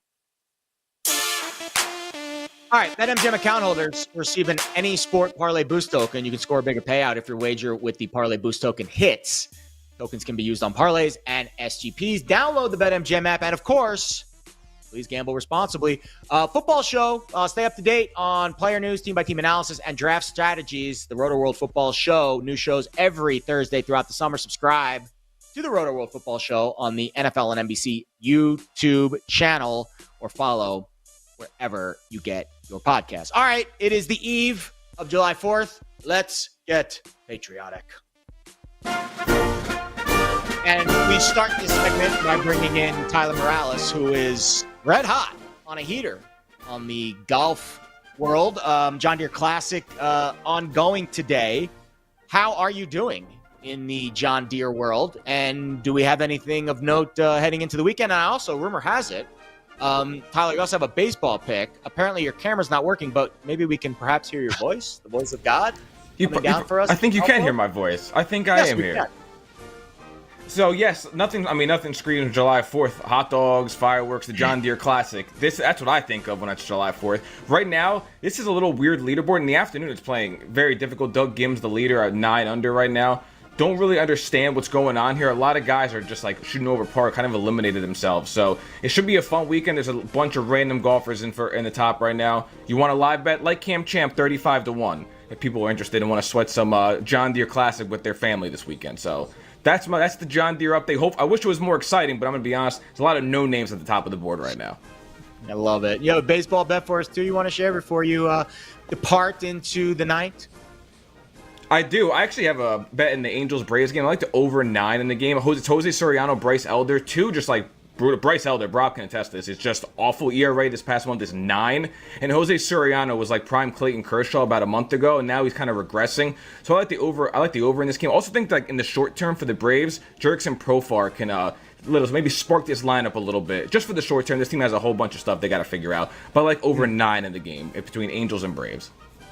Yeah, really, baseball and WNBA, the only things on the board tonight. Let's go back to that baseball slate, and we can talk about some of the games that are happening tonight. Blue Jays, Yanks, Angels, Braves. I mean, Rob, I know that's your neck of the woods down there. I got to play on that Giants D-backs game. Giants a slight road favorite over Arizona. I'll get to that in a minute. How about the Mets finally breaking their streak last night, too? They're favored over the Brewers tonight. The Mets desperately needed that win last night. They turned our boy Jacob Mizorowski. The Miz was Miz last night. What about you, Rob? What's the vibe tonight? MLB catching your eye? Man, you had the Miz was miserable right there in front of you, and you just walked right past it. All right, I've got a handful on the docket tonight. I'm going to start with Toronto as a plus money underdog on the money line over the Yankees tonight. The Momo is there. Chris Bassett can't do worse than he did last time out at Boston. Clark Schmidt has been not great either. So you got a pitching matchup of two guys that have been getting tagged up a little bit. I'll go with the team that overall has the momentum right now, and that is Toronto. I'm going to take the Mets Brewers over 8 tonight. Both of these lineups, as you pointed out, had a little pop last night, and you've got the worst pitching matchup you're going to see in that series at a low number because of the roll up until last night. So I'll take the over there. Listen, I know the Braves won last night. The Braves won because of 2 swings of the bat. Jurickson Profar, coming off the suspension, went dong, and then Matty Ice Baby Olsen went granny. That's the exception, not the rule. Braves have been miserable. They're making me miserable. Everybody in Atlanta is miserable. I'm going with the Angels to take 2 out of 3 and do so with a plus money bet tonight. Chicago and Cleveland, the Cubbies give me Kyle Tucker over 0.5 RBIs. That is at plus 175. The weather is beautiful for hitting the baseball right now, and the Cubs play good ball. Kyle Tucker's numbers way up at home against Wrigley, batting second in the lineup, so that kind of hurts it. I think that's why it's the plus money number that it is, but I'll take it there. Give me San Francisco at minus 110. Robbie Ray's on the bump. That's all I need to know. Brandon Pfaadt's on the other side. That's all I need to know. Robbie Ray has not given up more than 3 runs dating back to early April. I'm going to keep that alive. I'm also going to go the under 8.5 in that game. It is a baby plus money bet, but I'll take it there because of that. And why not keep it hot? Cal Raleigh over 1.5 bags. I don't know why this is a plus money bet, but it is a plus money bet. So give me Cal Raleigh, the big dumper to keep it going. Last one, I'll give you Freddie Freeman, a single RBI at plus 145. A little bit lower of an RBI number than I usually roll, but 2 of 5 at the dish last night, and the dude has been putting up RBIs a lot lately. They are back home in LA, and on top of all of that, Freddie's in the perfect spot in the lineup, and the White Sox bullpen is terrible. It'll be a sweat, because if it comes, it's coming late, but Freddie Freeman for an RBI at plus 145. Awesome. Great stuff. I'll give you 2 bets tonight. I am tailing Rob Brown on the Giants bet. I love this bet a lot. I got it at minus 115 this morning. It's out to minus 125. I don't care. Actually, I'm seeing, minus 130 now. All right, now we're kind of getting into the territory of be careful. But I think Robbie Ray over Brandon Pfaadt is just a massive, massive advantage for Ray. Pfaadt's been awful this year. 5.38 ERA, 6.8 expected ERA. Woof. And again, drop off in the Ks per 9.2 last year down to 7.6 this year. The advanced numbers look awful. I don't know what happened to Brandon Pfaadt. This was a guy that was pitching in the postseason for Arizona, and everyone thought he was going to be the next young stud. First percentile expected ERA, first percentile expected batting average, first percentile average exit velo, second percentile barrel rate, second percentile hard hit rate. I mean, this dude is just getting lit up like the fireworks Rob's going to put up in his backyard tomorrow. And Robbie Ray's been fantastic. 2.75 ERA, 10.1 Ks per 9. Giants been kind of on the struggle bus lately, just 3-7 in their last 10, but I think they get back on track tonight. Line movement agrees with it. I'm going with the Giants as a road favorite. And I got to give you a nerfy because it's not a day that ends in Y unless I bet a nerfy. Royals Mariners. Hopefully the big dumper doesn't tag us for a home run early in this game. Seth Lugo, Logan Evans tonight, not Brian Wu. Wu's getting pushed back till tomorrow, but Evans been pretty good. 6 straight nerfies for him. Lugo's been great in the first inning. 5 straight scoreless first innings. Evans a youngster. He's making just his 8th career start. First start since June 10th. He was back in AAA. Now he's getting called back up as Wu gets pushed back. Much better at home this year for Evans. 177 batting average at home compared to 330 on the road. And T-Mobile Park, not a good hitter's park, especially early in the game. 26-15. 41 games at T-Mobile Park this year. 26 of them have gone nerfy, 61%. That is the highest nerfy rate. The 4th highest nerfy rate in Major League Baseball. All right, let's go to the W. A bunch of games in the W tonight. Honestly, I think the W is a fantastic slate. Aces road favorite over the Fever. No Caitlin Clark tonight. You got the Sparks. They're a double-digit dog at the Liberty. That Mystics game is interesting as well. Mystics, they're an intriguing team, but they've got a tough task tonight coming off the Lynx loss in the Commissioner's Cup. Minnesota is a big double-digit favorite in that one. What do you got in the W tonight, Rob? I got a few for you. Gave them out earlier. I'll recycle a couple of them. Natasha Howard for a double-double is plus 370. I'm almost getting it at 4-1. She has gone back-to-back double-doubles at this point, including in the Commissioner's Cup Championship over a slightly favored Minnesota Lynx. She did it against the Wings as well. And, of course, with Caitlin Clark being out, Aaliyah Boston having to play a little bit more of a versatile role, that's going to open up some room for Howard to knock down some mid-range. I think she will. I'm going to go with the LA Sparks plus 10.5 against the Liberty tonight. That's a good team, but the Liberty have been real bad against the spread. 6-10 against the spread after failing to cover in 7 straight. Why not ride it to one more? And I've added one more since I've looked it up. I'm going to go Kelsey Plum over 18.5 points scored. She has been taking some heat this week. I don't care. That's my homie. The floor is open tonight. She hit this line in 6 of her games against this team last year. Granted, it was for Las Vegas. Granted, she was kind of the dog down there at that point. She's got to spread the ball around a little bit more. But she's also taken 16-plus shots in 4 of the past 5 and hit the 20-point mark every time she does. I think it's there. And then I'm going to wrap it with Minnesota minus 11.5 at minus 112. The Lynx 8-0 at the crib. They are winning those games by an average of 11 points, and they are, I would assume, a little ticked off about losing the Commissioner's Cup. First time back out since that happened. I think they are going to ransack the Mystics tonight, so I'll take them and lay the 11.5. I might even alt line that up to a dozen to get it to plus money.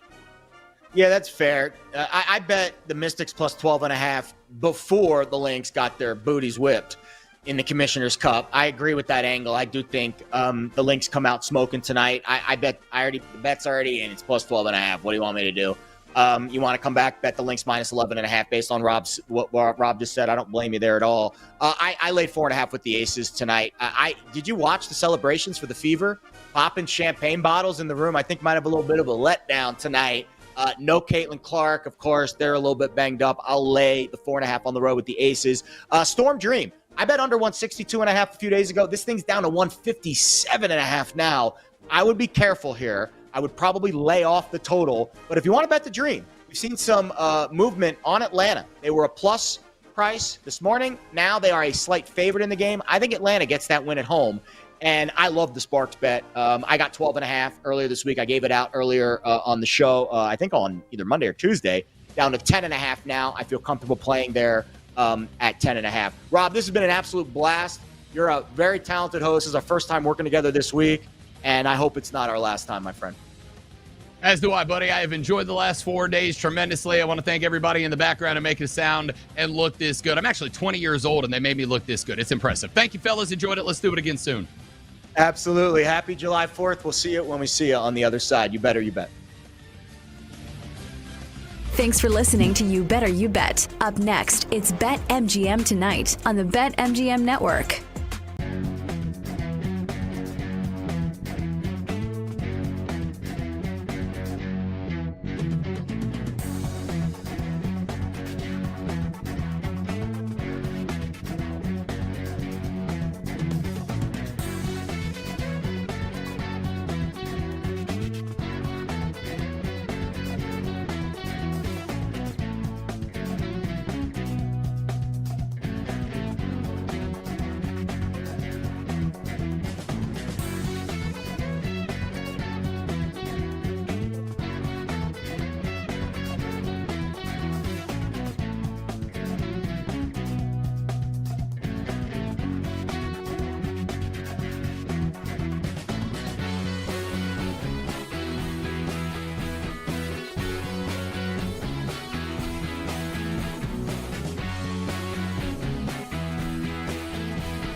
So I'll start things off. OKC is going to be my NBA champion for next year. They're plus 240. I like the Thunder to go back-to-back for all the reasons that I just said. Major League Baseball right now, I think the team, especially at the price, I'm going with the San Diego Padres at 29-1. I love the Padres. I liked them last year. I thought the Padres and the Dodgers were the two best teams in baseball last year.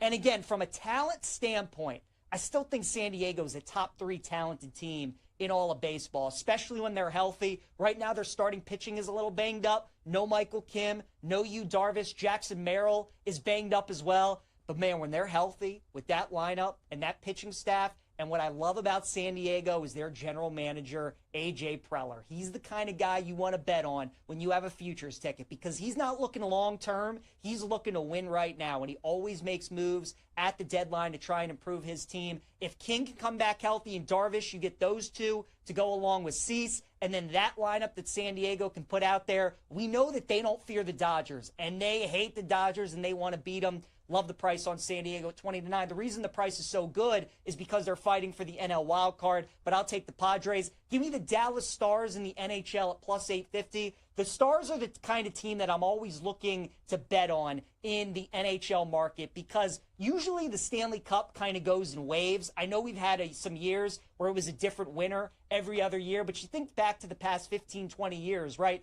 Penguins went on their run, then the Kings went on their run, then the Blackhawks went on their run, then Tampa Bay was in the finals just about every year, and now here comes Florida, right? all these teams kind of have their mini little dynasty runs where they dominate for 2 or 3 years, but there's always a team that kind of sneaks in there and win it, whether it's the Caps, whether it was the Blues a couple years ago, and Dallas has been knocking on the door for years, and they finally got rid of their head coach this offseason, Peter DeBoer, got rid of him, a guy who's been great in the regular season but can't figure it out in the postseason. We'll see who they end up hiring, but I like Dallas plus 850. That team's good enough to win it all. Just need to get the right head coach. And then in the NFL, I think this is going to be the years that the Buffalo Bills finally do it. I really don't like anybody in the NFC. The Eagles, you could argue, are still the most talented team in the NFL, no question. We know how hard it is to repeat, though, in the NFL. Don't know if they're going to do that. The Lions, I expect to take a step back. I'm not quite there with San Francisco yet. Green Bay, I don't think is going to be there.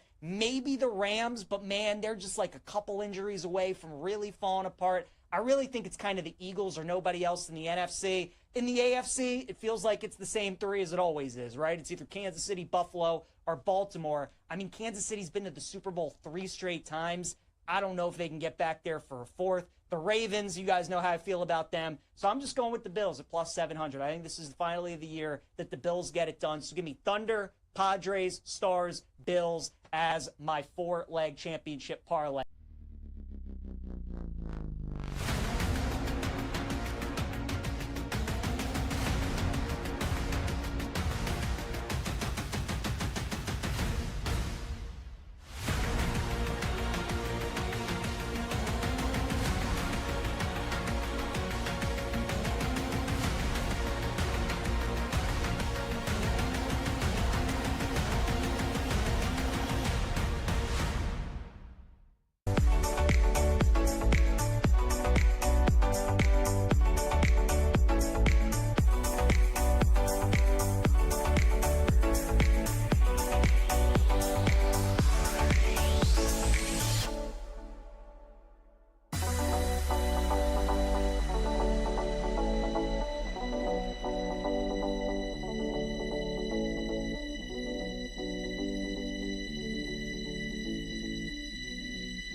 Get ready for Fantasy Football 2025.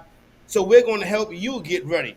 We're going to go through some things, some people in that second tier, probably in that 13 to 20 range, that can help you win your Fantasy Football championship in 2025.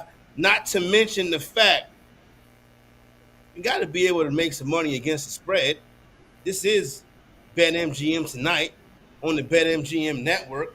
We wasn't telling you how to get money against the spread. We wouldn't be doing our job now, would we?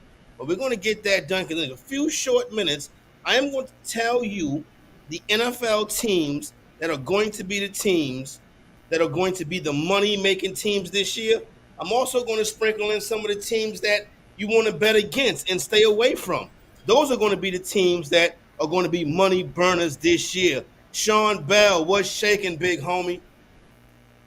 Hey, man, I can't complain, man. It's one of the best weeks you could possibly have coming on here. All right, it's just big news everywhere. Big news in basketball, free agency signings. Steelers make another move that sort of baffled me, which I'm sure we'll get into. A ton of baseball games, a ton of WNBA games.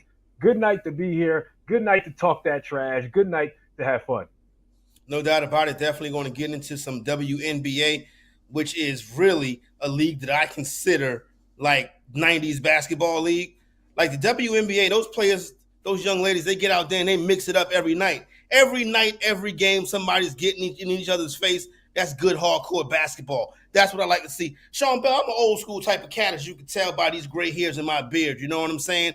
I'm from the basketball era where it wasn't hugs and daps and jersey swaps after the game. It was pure hatred. And you know what? I see that more in the WNBA than I see in today's NBA. Now, am I a Neanderthal for thinking that way? You know what I'm saying? Or do you feel as if, hey, you know what? You're right. I like to consider the WNBA the sports reality television. It's a reality show where the ladies just happen to play basketball. Hey, listen, I try to tell people because a lot of people are new to the WNBA. I've been into the WNBA since its inaugurational season. I went to games as a kid in its inaugurational season. They're tougher. They play harder. They're more physical than the WNBA. The WNBA is sort of like, I want to say, 2000s NBA basketball, right? Where you had centers, power forwards. It was more physical. Yeah, you had some guards doing their thing, but it was a physical sport and a nice little balance between the 90s and now. It was the in-between, and that's where the WNBA is right now. So when people complain about the physicality, complain about the flagrant fouls, I'm like, it's been like this. I remember seeing Candace Parker as a rookie getting into fistfights. Yeah. Like, and you can YouTube that. I'm not overplaying it. Getting into fistfights because people were trying to foul her so hard and punk her. That's what it's like to be in the WNBA. That's what it's like being a star in the WNBA. So, yeah, I'm 100% with you. No doubt we'll be updating scores and giving you some player props and all of that stuff throughout the course of the night. But I want to start with the NFL because we're going to be heavy NFL today. And I want to talk about, the ways you make money against the spread. Last year, I went out to Las Vegas, participated in a very popular handicapping contest. And you know what? Every Monday morning, Sunday night, I would get up, you know what I'm saying? I would get enhanced. And I would start looking at spreads, point spreads, breaking down numbers, seeing what's going on, and trying to find the balance of being an ATS champion, right? Because I don't care who wins or loses the game. I care who covers the spread. Good teams win. Great teams cover. I'm about lining my pockets, you know what I'm saying? That's how I get down. So I want you to get down the same way. And I'm going to give you some hints and tips along the way to be a successful NFL handicapper on a week-to-week basis. And I'm going to start off by examining some teams that I think are going to be teams that are good against the spread. Now, you may say, fantasy exec Corey Parson, how do you know when a team is going to be good against the spread? I'm about to tell you right now. You see, you can look at the roster, you can look at the injury report, you can take your own personal analysis, however you like it. But me, I like to start with the guy on the sideline, the guy that's managing the 53-man roster. And I like to look at the head coach and see what the head coach is able to do. That's number one. Last season, I identified 2 head coaches right off the rip that I thought were going to be successful ATS head coaches. I thought their teams were going to be undervalued as underdogs. Not only were they going to be good money line plays from week to week, they were going to be excellent plays against the spread. And I identified the Denver Broncos and the Los Angeles Chargers. That ended up working out perfectly. I also said, okay, well, who are some of the bad coaches in the NFL? Some of the coaches that we need to bet against. If you've been listening to the program all week, you know how I feel about Zach Taylor and the Cincinnati Bengals. They were a horrible ATS team last year. I also thought the San Francisco 49ers, despite having a good head coach, were not really the team that people made them out to be. Now, I got to be honest with you. I went 55-46 and just missed the 55-45 and just missed the cash line. But I struggled with handicapping the NFC West. Couldn't figure out the Rams, couldn't figure out the Cardinals, couldn't figure out the Seahawks. Today on the program, we're going to look at those teams this season and try to figure them out. But let's get to the big reveal, Sean. The teams I think are going to be the ATS darlings in the NFL in 2025. Now, the first team doesn't really have no change in head coach, but they're going to be undervalued, and they proved towards the end of the year last year that they are going to be a better team. Sean Bell, one of the teams that I will be putting on my card consistently, handicapping every week and trying to make some money, right down here in my backyard in Charlotte, North Carolina, even though I'm not in Charlotte, I'm about an hour and some change away from there, is the Carolina Panthers. I wish there was odds on Bryce Young to be the comeback player of the year. Now, he wasn't hurt last year. He just stunk in the beginning of it. But when he got the starting job back, we saw a different version of Bryce Young. Dave Canales, much like my man Kevin O'Connell, knows how to coach the quarterback. Things started to slow down. I think this year, coming out the gate, you want to look at the Carolina Panthers, particularly when they're underdogs. They opened up as an underdog week 1 in Jacksonville. That number steamed right away. The only people betting these numbers right now is the sharp money. So I feel like I'm in line with the sharp money. Are the Carolina Panthers going to be a team, Sean, that can make NFL bettors money in the 2025 campaign? I think so. I mean, to me, it all depends on, and the way I look at it is teams that are going to surprise you, and you want to be before Vegas figures it out, before fans figure it out. Get with the team that's going to surprise you, and that's sort of how you win spreads. Like you talked about the Chargers going into that season, they were so good for you against the spread because people felt like they were going to be a 7-10 team. They thought they weren't going to be very good. They lost all their wide receivers, so everyone was fading them. Myself, I said, nah, I love Jim Harbaugh. I think he's going to do some good things, and they surprised them. So this year, they may not be great against the spread because everyone knows what they can do. Carolina's the same thing. They were terrible for the first 2/3 of the season last year, and then the last third of the season, they were competitive, and they won some games. And coming into this season, a lot of people think they're going to stink. They're going to be a 3, 4, 5-win team. So it's one of those teams you go, they're a little better than you think. Right? Even the Denver Broncos, like you said, a team good against the spread. Nobody thought Bo Nix and that team, or most people didn't think Bo Nix and that team were going to be so good and make the playoffs. So that's the way I look at things. I think Carolina Panthers, one of those things. Again, Bryce Young, they're finally starting to look competent. Right? They're in a bad division. A lot of people are still going to have them to be the worst team in the division, which I think is wrong to do. And so I'm with you. They're going to surprise some people. Bryce Young has found his footing. They have some stability in that franchise. I used to work in Charlotte, North Carolina, so I know a lot of people who still cover the team. So I'm sort of in tune with the fact that they're finally starting to get some things together since, the new owner came in and sort of wreaked havoc, and he wasn't patient. It was a new coach, Matt Rule, and a whole bunch of different other guys. Now there's some stabilization in that franchise. So I'm with you. The Carolina Panthers could be one of those teams that can surprise you. So bet them early against the spread, because by the end of the season, you may not get those same spreads, those same points. No doubt those numbers are going to dry up quick. Get your ATSWs, build your bankroll while you can. Now it's time to go to the AFC East, where I have identified two teams that are going to be better against the spread than you think they are. And it's both based on head coaches, right? Number one, the New England Patriots. Now, when you look at the New England Patriots, you think, well, this was a terrible team last year. Obviously, post-Brady Belichick era, the New England Patriots have kind of been one of the worst teams in the NFL. They can't really score. They can't really stop nobody. They got an up-and-coming quarterback if you like the quarterback, right? But when you look at their win total, according to BetMGM coming into the year, the number was set at 7.5. Most of the public said 7.5 wins, 8 wins for the New England Patriots. That's an easy play to the under. Well, over 7.5 is juiced to minus 170. So somebody must be betting it. And if they betting it now, they got a pretty good idea that the New England Patriots are going to be better. And why are they going to be better? Because now they have organizational control with Mike Vrabel. You got a guy in Mike Vrabel who can come into the situation, right?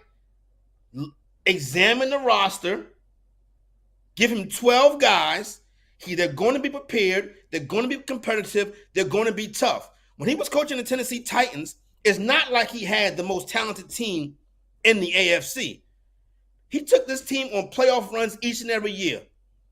As a matter of fact, for the most part, ended Tom Brady's reign in New England. It's not like they had Derrick Henry, but it's not like it was a dynamic roster, dynamic quarterback. It was him with 12 guys and a whistle around his neck. It's going to be the same way in New England. That win total is already telling you Vegas is thinking Vrabel is going to do yeoman's work in week 1. The way you put money and line your pockets in the NFL this season is by backing New England Patriots against the spread. Am I right or wrong on that, Sean Bell? I know this is probably bad TV, bad radio, bad podcasting, bad anything, but I don't know. I'm be honest with you, Corey. I don't know, because to me, it's all about Drake May. I don't know what he is. I'm be honest with you. I haven't watched enough film, asked enough people up there, but I think a lot of the people that I do talk to who are around New England aren't quite sure about Drake May either. He showed some promise, but in order for them to win against the spread, in order for them to get over 7.5, he's got to be a pretty good quarterback. And he has to be a really good quarterback, because if you're just talking about talent-wise, they're decent talent-wise, and Mike Vrabel's a very good coach, but they're not overwhelming. They don't have that much. Stephon Diggs, I mean, you see all the videos. He looks fully healthy now, so he looks like he's ready to go. So he's going to be a very good wide receiver if fully healthy. But Drake May has to be able to be the thing that makes this whole thing run. He's probably one of the young quarterbacks in the entire league that I know least about in regards to how he's going to be the future of his career. Aaron Glenn, notably new head coach of the New York Jets, comes off that Detroit Lion coaching staff. Well, Aaron Glenn is what we call a Parcells guy. And in my opinion, Bill Parcells is the greatest head coach to ever walk a sideline. Bill Parcells is an organizational builder. He's a teacher. He sets the culture. And when a guy like Aaron Glenn, who's a Bill Parcells guy, gets a chance to take over a job in New York City with the New York Jets, someplace where he is revered, I look at a team that got a little bit more talent than you think they do. For years, they've been the laughing stock of the NFL. Jets, Jets, Jets, Jets. Fans short with bags on their head. They've ruined Aaron Rodgers' reputation. Just when you think you can get behind them, they let you down. We all saw the movie Big Daddy, the goddamn Jets. Well, this New York Jet team this year is going to be a team that you can back against the spread. Listen, I understand. I want Aaron Glenn to do well, but he's really a Bill Belichick protege. And I know who Bill Belichick comes from, obviously Bill Parcells. But if you look at guys who come directly or who come in that extension, I don't know. Matt Patricia, Josh Daniels, Romeo Cornell, Brian Flores. Again, Aaron Glenn's probably more closely connected to Bill Parcells, but a lot of his proteges haven't been great lately. So it'll be interesting. I just think that Aaron Glenn is going to have a lot to do in regards to getting this team right after they fumbled so much over the last couple of years. So it's going to be interesting to see. It's quarterback play once again. Do you believe in Justin Fields? Does Justin Fields makes that next jump? I like Justin Fields. I think he does make a little bit of a jump, but maybe not enough. All right, interesting stuff. We are off and rolling BetMGM tonight. Sean Bell, Corey Parson holding it down. Mentioned earlier, we're also going to talk about some teams that are not going to do so well against the spread. One of them, in my opinion, is the San Francisco 49ers.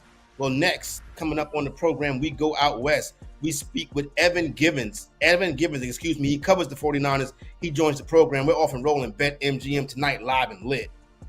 Don't miss out on the action. If you missed the show, you can listen back on the always free Odyssey app. It's BetMGM Tonight, presented by BetMGM.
It's time to place your bets. This is BetMGM Tonight on the BetMGM Network.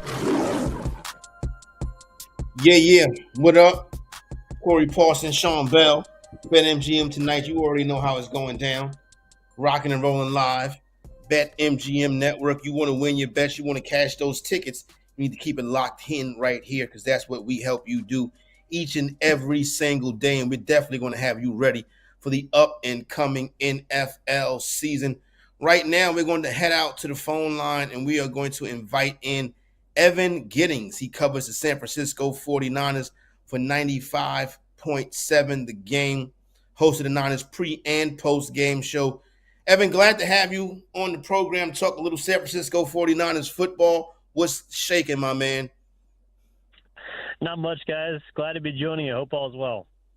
Yeah, good times. Last year was not that many good times for San Francisco 49er fans.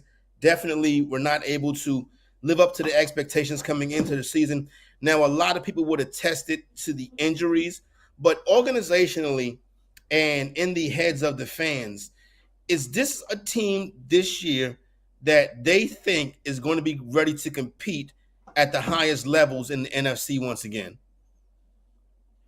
I think it's a really good question. I think that the Niners believe that they're good enough to make the playoffs, but just by how much money they've invested in this year's team, I have to say they're not all in. Last year, they spent the most cash in the NFL. They spent a bunch of money on retaining Christian McCaffrey, giving guaranteed cash to Trent Williams. Obviously, Brandon Ayuk kind of flopped in his first season, but they were all in on last year. Like you mentioned, it was disappointing. They go 6-11. They have not spent as much money on this year's group as it takes in a lot of cases to put together a Super Bowl roster. They let Leonard Floyd walk for $10 million. He's in Arizona. They let Malik Collins go, who saved them $20 million. Like, those are players that, while they weren't great last season, were on the field and were contributors. So the fact that the Niners have gone younger, have sort of retooled, it does, I think, bode well for their future, and it's a smart financial decision. But if you're asking me if they're all in on this season to win a Super Bowl, just by their pocketbooks, I can't say that that's correct. Let me ask you this. Again, we talked about injuries and injuries being the biggest thing that knocked them off last year. Christian McCaffrey did all that he did 2 years ago. I thought he had a great chance to actually win the MVP. They go to the Super Bowl. Next year, he gets hurt. And Christian McCaffrey's a guy where it feels like every other year he gets hurt. What's the sort of update on him? What has the organization said about him? Are you looking at him as somebody who can get back to an elite level, or someone who's just going to be on the downfall as people his age or running backs his age end up being on the downfall? Yeah, I think you hit the nail on the head. Running backs past the age of 28 typically are on the back end of their careers. Now, I don't think we're ever going to see 2023 Christian McCaffrey. To your point, he was a borderline MVP candidate. If he had gotten it, it would have been wild for running back, but I think a lot of people could have supported that. He was unbelievable for the Niners 2 seasons ago. I don't think it's out of the realm of possibility for him to return to all-pro status, though, which is something that he's focused on this season. And while he only got a glimpse of action last year before he went down with a PCL injury, he was looking pretty damn good running in the snow in Buffalo. And this offseason, his father, Ed McCaffrey, said he's training a lot less, which is something he's trying to do to take some of the brunt off of his body. I do think we're primed for a bounce-back Christian McCaffrey season. And again, while it may not be an MVP type of campaign, 20-plus touchdowns, 1,800 scrimmage yards, rushing yards, and 2,000-plus scrimmage yards, I do think we're seeing a guy that, especially for a lot of fantasy lookers out there, you're going to want to try and scoop up Christian McCaffrey as early as you can, because I think this guy's got at least one more great season left in him. McCaffrey right now with a second-round ADP in early fantasy draft, so it's interesting. You're hearing it right from the source that McCaffrey could be a guy to outperform his current value. In my opinion, as the Niners go as Trent Williams goes, Trent Williams may go down as the best offensive lineman in NFL history. How is he coming into the season? He's an older gentleman now. Is Trent going to be ready to go? Can we expect at least 12 to 13 games out of him? Yeah, older gentlemen's being kind. Trent was talking at OTAs about playing until he's 40. And while I'm with you that he's one of the greatest, if not the greatest offensive tackles ever, Yeah, he's got to prove he can stay on the field. He only played 10 games last year, was dealing with a lot of injuries. Now, he did have an off-the-field issue where his wife lost a newborn. There was some off-the-field tragedy there. But the fact remains that Trent Williams is pretty much the bottom piece of a Jenga tower to that offensive line. And if you pull him out, that thing is going to fall. So I think that if they can get 13 games, and I do believe they can from Trent Williams, this can return to one of those top rushing and passing attacks in the NFL. You know, to me, Trent Williams, we've seen offensive tackles play well into close to their 40s. Andrew Whitworth with the Rams, probably the most recent one, winning the Super Bowl, I believe, at age 39 with Los Angeles. So Trent's got, I think, a couple of good years left as well, but they haven't drafted that replacement. So to your point, it's not. It is a situation where they go as Trent Williams does, and I think that the fact that he was at OTAs, he was at voluntary workouts, things that he typically doesn't do, means he's trying to get his body right, and he's all in on this season because it could be one of his last. Now let's jump to the other side of the ball. You got your guy back, defensive coordinator Robert Saleh. Just, again, didn't work out with New York, but whatever works out with the Jets. But a great defensive mind who was great for the 49ers. The last 2 years, the defensive coordinators, you had a young one, and then you had one that just didn't work out for you. Problems in the Super Bowl, et cetera, et cetera. But you lost Dre Greenlaw. You lost Talanoa Ufunga. You lost Tre'Davious Ward. What's your expectations for this defense coming this year? Because the defense is huge for this team. They've been very good when healthy, but they're not as talented. And you mentioned losing Leonard Floyd also. Yeah, no, and Diamador Lenore just got arrested in L.A. Not something they expect him to miss a ton of time, but they've had some off-the-field distractions on that side of the ball for sure. You know, I think that Robert Saleh is the right man at the right time for the San Francisco 49ers because he's someone that demands accountability. And while I do believe that the last couple of seasons they've had talented DCs, no one like Robert Saleh has been coaching that side of the football. Now, they're a bit devoid of talent, but I think Hufanga is a little overrated. He allowed a lot of touchdowns even during his first team All-Pro season. Dre Greenlaw, yes, he's going to be missed in the locker room, but you don't know how that Achilles off the Super Bowl is going to hold up. Tre'Davious Ward might be towards the tail end of his career, and you obviously have an ascending $90 million player now in Lenore. I think there's a lot of youth and a lot of speed on that defense right now for Robert Saleh to deploy. And while the Jets were never a great team overall, he typically had that team, that group, no matter how much talent was on it, in the top 10. And bringing Bryce Huffover, someone that was a top pass rusher for the Jets 2 years ago under Saleh, is going to be a big addition. So I think this is going to be a little engine that could, so to speak. Obviously, you have Bosa, you have Warner, you have Lenore, but a lot of names that 49ers fans and I think national media members aren't familiar with, they're going to get the best extracted out of them because of what Robert Saleh can do for San Francisco. Why is Deebo Samuel not on this team this season? You want me to be blunt? Yep. He's out of shape. I mean, he's always coming to camp. Literally, for the last 4 seasons, he has always teetered on being borderline overweight. I mean, his rookie season, they brought in Wes Welker to try and get this guy in shape, and Kyle Shanahan literally had to adjust the weigh-in skill for Deebo Samuel because he could not make the required wide receiver weight. Now, obviously, that didn't matter because he's a bowling ball, he's a freak athlete, but I think last year we saw the scales, no pun intended, tip not in the favor of Deebo Samuel, and on back-to-back not very good seasons, especially one coming off of, quote-unquote, the best offseason shape that he's been in 3 years, it was time to cut bait. I do think that Washington gets a gadget receiver that's going to help them, that they can use and is serviceable, but for the 49ers, it was time to go for Deebo Samuel, and wish him nothing but the best. He's a great 49er, helped them get to 2 Super Bowls, but in my opinion, it was just time, and one of the big reasons why he wasn't able to stay in shape. Yeah, some of the pictures we've seen from Deebo in the offseason, even at the Super Bowl, we're like, "What? That is not a wide receiver." He's a running back. A wide receiver, running back. It was like he was Mike Allstott. What about Kyle Shanahan? I'm here in Philadelphia, right? And I often tell people Kyle Shanahan is, to me, what Andy Reid was, right? Andy Reid, 4 straight conference 4 straight conference championships, Super Bowl, couldn't win. eventually goes somewhere else and obviously creates a dynasty. And Kyle Shanahan has had a very similar first 7 years of his career as Andy Reid did. In Philadelphia, it being Philadelphia, they got sick of it. And eventually he had to leave because they got sick of it. Where is the fan base in San Francisco? 2 Super Bowls that they had a great chance to win that they didn't win. Kyle Shanahan wasn't able to get it through for one reason or other. Jimmy Garoppolo, etc. Where is the media and the fan base on Kyle Shanahan? Is there still patience, or is it running thin?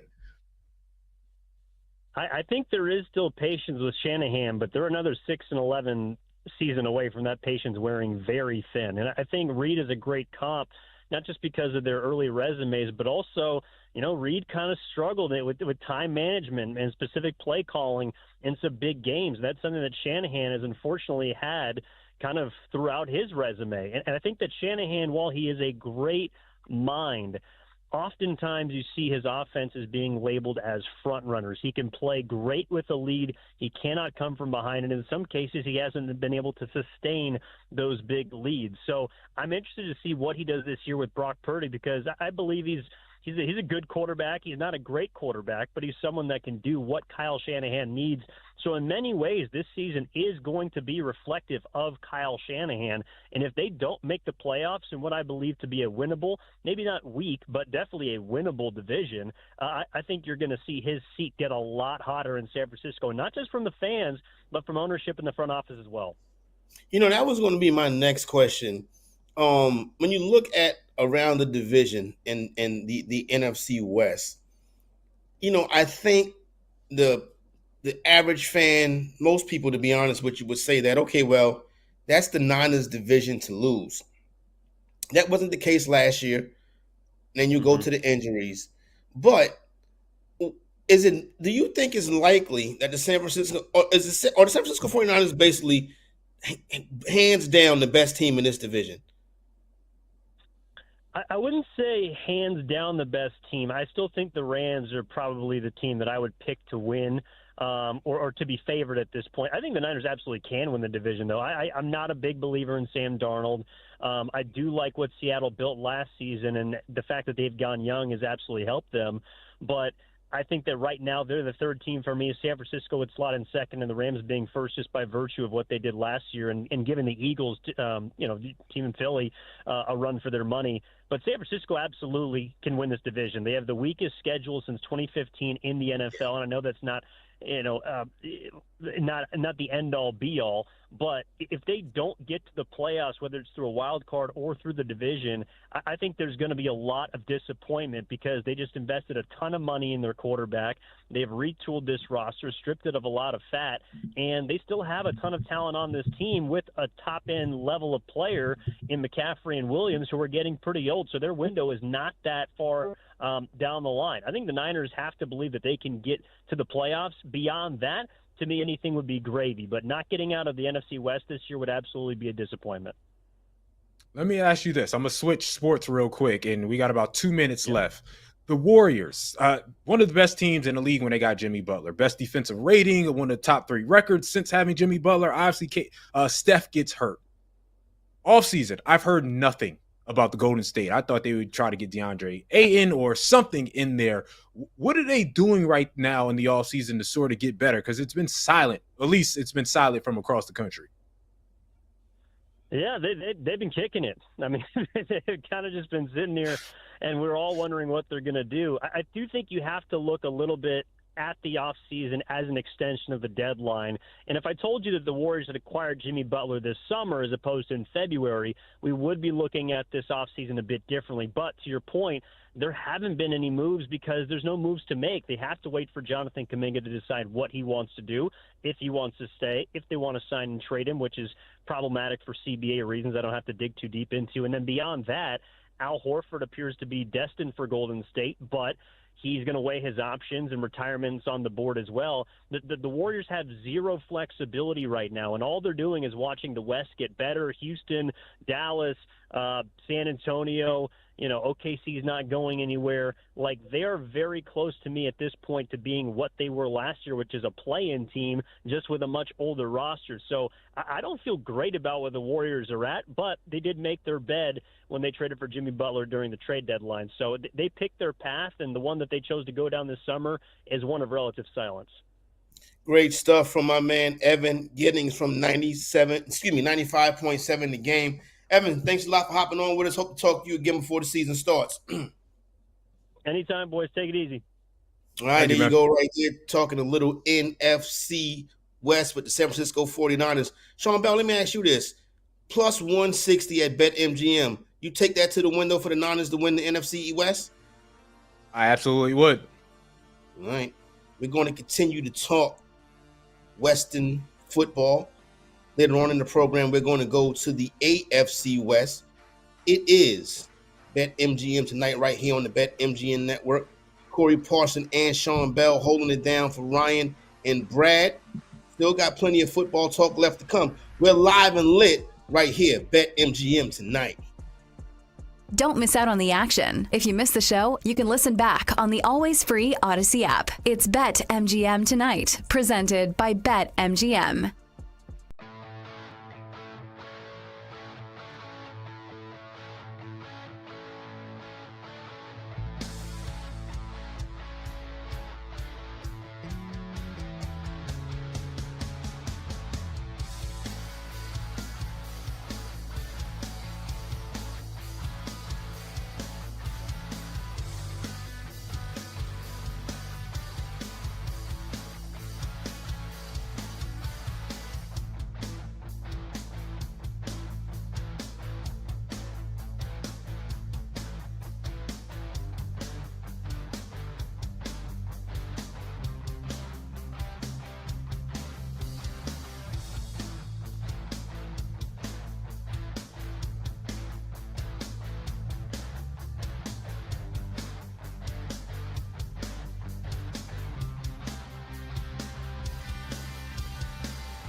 It's time to place your bets. This is BetMGM Tonight on the BetMGM Network.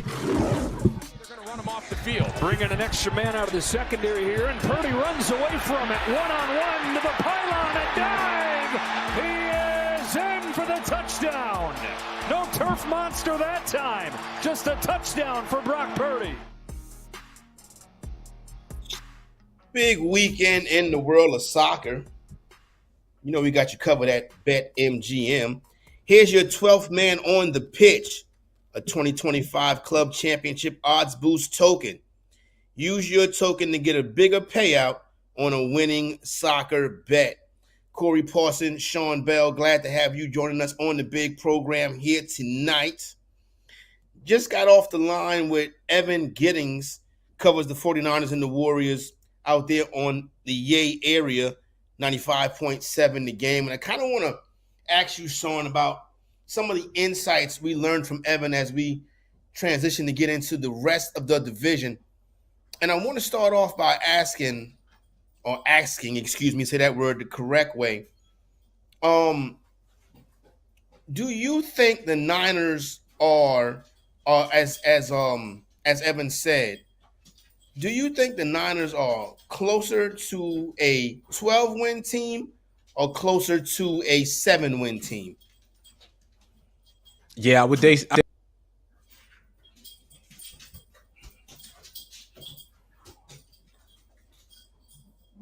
think we lost Sean's audio right there, so I can imagine that he is bigging up his San Francisco 49ers. But when you listen back to what Evan was saying, it seems like what I found to be interesting about Evan's spot, right, was that he was speaking on Kyle Shanahan, right, and how if another 6-11 season is the case for Kyle Shanahan, then maybe so Kyle Shanahan could be looking at another head coaching opportunity, or the San Francisco 49ers could be looking for a new head coach. Now, you got me? To me, got your back, brother. That comes with a little bit of breaking news. So the question I had asked was closer to a 12-win team or closer to a 7-win team? Yeah, I was just saying closer to a 12-win team just because that's been what they are when they're healthy. Like, really, no matter the talent, no matter the situation with Kyle Shanahan over the last 6 or 7 years, if they were healthy, they were a competitive team, especially in a division that ain't great. It's not like they're dealing with we talked about the NFC East yesterday. It's not like they're dealing with the hard knocks in their division. The Rams are a very good team, but outside of that, everyone else is pretty shaky. And like he said, the biggest thing, even if you don't think the 49ers are going to be great, they have the weakest schedule they've had in a decade. Yeah. Right? Like, if you really just go through their schedule, you're like, okay, like some of this is pretty weak. Even if you think they may get upset here in some places, it's closer to, again, maybe you don't say 12, but it's closer to a 10 type of win team as opposed to a 7-win team. So, again, I think the schedule has a lot to play. I think a lot of people are down on the 49ers, which I understand. But when you look at their schedule, it's like, all right, I can't be that far down on them. You know what I mean? Exactly. The schedule does stack up pretty well for them to rack up wins. Now, when it comes to an ATS standpoint, the Niners as a big favorite is something that I'm always going to fade. The Niners as a 2.5, 3-point favorite is probably positions I won't touch. The Niners, as a short favorite in a pick'em style category, somewhere in that 1 to 2, 1.5 range. You see, that's where I think San Francisco is going to be as a favorite this year. I don't think we're going to see San Francisco laying 6, 7 numbers. And if we do, I'm telling you, you better hammer the other side like it's nobody's business. Niners plus 160 to win the NFC West. Then number a little bit shorter than that is the Los Angeles Rams at plus 185 to win that division. The Rams are the defending division champions coming back from last year. Now, Matthew Stafford is 37 years old, but we've seen quarterbacks play deep into their 40s before. When you look at the Rams roster, they added Devontae Adams over the offseason. We know what they have in the head coach in Sean McVay, one of the best young head coaches in the league. Running back staff, Kyron Williams, obviously Puka Nacua. Now you match him with Devontae Adams. Defensively, you got Jared Verse. You got some other pieces. There's nobody great.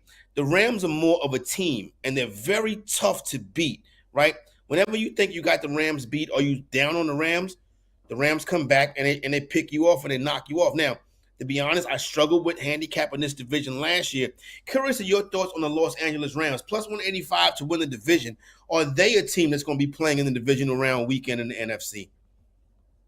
Again, I picked both the 49ers and the Rams to make the playoffs. I think the Rams are a very good team. Like you said, Devontae Adams coming in, Matthew Stafford, Puka Nacua, Kyron Williams. That offense is going to offense. And they're one play away from going to the Super Bowl. Like the Philadelphia Eagles, there was one particular play. And again, in Philadelphia, we rewound it. The Matthew Stafford had a wide open touchdown, but Jalen Carter was able to make a phenomenal play and disrupt everything. If Jalen Carter doesn't make that play, the Rams go to the Super Bowl, who knows wins it.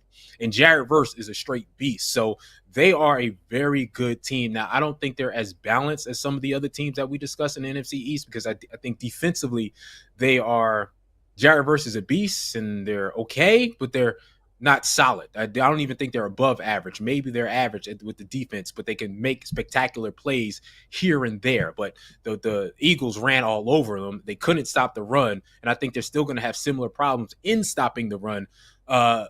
Again, Saquon Barkley had, I think, 3 carries of over 60 yards against them in the 2 times they played. So it was easy money, and a lot of teams fed off of that defense. So they're going to be not the Bengals, not as bad as the Bengals in regards to having to score 30 and having to do those things, but it's going to be somewhat close, and the Rams are going to have to score a lot of points. So the Rams are a good team. I have them in the playoffs, but again, I don't have them winning the division. First 4 games of the season for the Los Angeles Rams. Home versus the Houston Texans. Then they go on the road for back-to-back games at Tennessee, at Philadelphia. Then they come back home to close out September versus the Indianapolis Colts. Sean Bell, the Rams will come out of the month of September with a 3-1 record. Agree or disagree? Yeah, I can see that. Obviously, I think the Eagles is a loss because it's at the Eagles. The Titans aren't any good. I'm not big on the Colts. I can see the Texans having a bit of a bounce back year. So I think the Texans can win that game.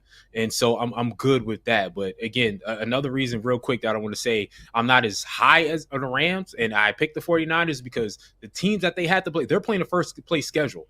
Right. So if you look at the games after that, they got to play the Eagles. They got to play the Ravens. They got to play the Buccaneers, a very good team. They got to play the Lions, who you think is going to be a good team. They got to play a little bit harder of a schedule than everybody else in the NFC West. And that could be the difference between them winning the division and not. No doubt about it. Definitely do agree with you with that. Now let's go out to Phoenix, Arizona. The Arizona Cardinals. Always an interesting team, the Arizona Cardinals. Like I said, a team I struggle when it comes to wagering on. They are plus 450 to win the division. Arizona's interesting because they're never really out of it until the end of the season. Now, we know what Arizona is as far as the roster is concerned. Kyler Murray is the quarterback at different times throughout the course of the season. He's going to look, to me, like an MVP candidate. But when the going gets tough, you can't really depend on Kyler Murray. That's kind of the way I've already looked at it. James Conner's been around there for a minute at the running back position. Obviously, they got the big dog in Marvin Harrison Jr. In my opinion, didn't use him properly last year. When you look at the defensive side of the football, solid defense, no big names, continue to get the job done. Budda Baker getting a little bit older now. So when you look at Arizona, the Cardinals, a team that finished 3rd in the division last year, projected to finish 3rd in the division this year, head coached by Jonathan Gannon, really. It's like, okay, it's time to do or get off the pot. What are they going to do in Arizona? Is this a thing with, okay, Kyler Murray's our guy, we're going to stick in there with him, we gave him the big contract, this, that, and the third. Jonathan Gannon's our head coach. What is it going to be like for Arizona to get to the top of the NFC West? Because in my opinion, the rosters on the 2 other teams are not really that much better than theirs. So is it head coaching? Is it quarterback play? Why not Arizona? See, I'm on the other side of that. I think their roster isn't close to the other 2 teams. I don't see it, right? Like, again, they have Marvin Harrison Jr., a good young wide receiver. Trey McBride, let me just put in there, was a gem when it came to betting last year, right? Like, people didn't understand. He was one of the guys who got the most receptions and most target as a tight end, and he's going to be like that this year. So if the numbers are right, go with Trey McBride because he outperformed last year and he could outperform this year betting wise. But I don't think the talent is great. I think that their big pickup defensively was Josh Sweat from the Philadelphia Eagles. But I'm telling you from here in Philadelphia, good player, but if he doesn't have greatness around him, he ain't gonna really flourish. And he doesn't have greatness around him in Arizona. I just, again, I know we disagree. I think there's just a flat out talent disparity. And I don't think the Arizona Cardinals can make that up. So I don't know if you can truly assess what Kyler Murray could potentially do because it's not like he doesn't have Puka Nacua and Devontae Adams on two sides, right? Great wide receivers. James Conner is a good running back, but not necessarily a dynamic running back. And defensively, Budda Baker, cool, but nobody else on that defense you look and go, oh, that's a major playmaker. That's an automatic Pro Bowl guy, right? So I just think Arizona is going to be stuck in that position. Look at the first 4 games of the season for the Arizona Cardinals. They open up at the Saints, then they're home for the Panthers, and they go back-to-back divisional games at San Francisco, then versus the Seahawks. If they come out of this less than 2-2, it's a problem. If they come out of that 1-3, it's a problem. They have to beat the Saints in week 1. Yeah, but again, it's at New Orleans, so they should. I mean, if I was to look at the bets right now, I would have them going potentially 2-2. But like you said, I don't. They're at San Fran, so I don't have them winning that. Seattle is still going to be a competitive team, and like you like Carolina being better than what people think, so that could be a loss too. So I wouldn't be surprised at a 1-3 record. Yep, no doubt about it. All right, so getting ready to listen. Arizona is kind of on the verge right here. They got to figure out what they're going to do, right? So those first 4 games of the season are going to be very important for the Arizona Cardinals. You're going to know where they are. I would suggest not wagering on them early in the season. You want to get a good beat on that team. Like I said, I struggled wagering on the NFC West last year. I plan on not doing that again this year. Tough to read the Arizona Cardinals. One of the tougher teams in the league to read. So definitely want to take your time with doing that. Listen, we still got plenty of stuff coming up on the big show on the program. Want to start to attack these scoreboards, look at some WNBA action, see what's going on in Major League Baseball as well. Still got plenty of football to talk. Want to be talking some fantasy. Obviously, still got some futures going down as well in the AFC West. I almost made it through the first hour of the program without mentioning my main man, Bo Nix. But you know I had to bring him up. Fantasy exec, Sean Bell, live and lit, BetMGM tonight. Don't miss out on the action. If you missed the show, you can listen back on the always free Odyssey app. It's BetMGM Tonight, presented by BetMGM.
and sweat with the pros. Welcome to BetMGM Tonight on the BetMGM Network.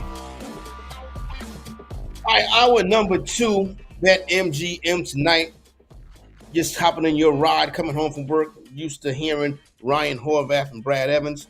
Not happening tonight. Corey Parson and Sean Bell holding it down again as we take you into Independence Day 2025. Glad to have you, however you're listening, but you can listen to BetMGM Tonight on Apple Podcasts, Spotify, or wherever you get your podcasts. Still got some Major League Baseball all-star stuff to talk about. Talk about some of these starters, some of the guys who may have been snubbed as well. Still talking plenty NFL football. A little bit of fantasy coming up later on in the program as well. Got a ton of stuff to get into tonight. Happy to have you rocking and rolling along with us. Keep it locked in right here because we're going to help you win some football bets this year. And we're starting to get that ready, breaking it all down right now.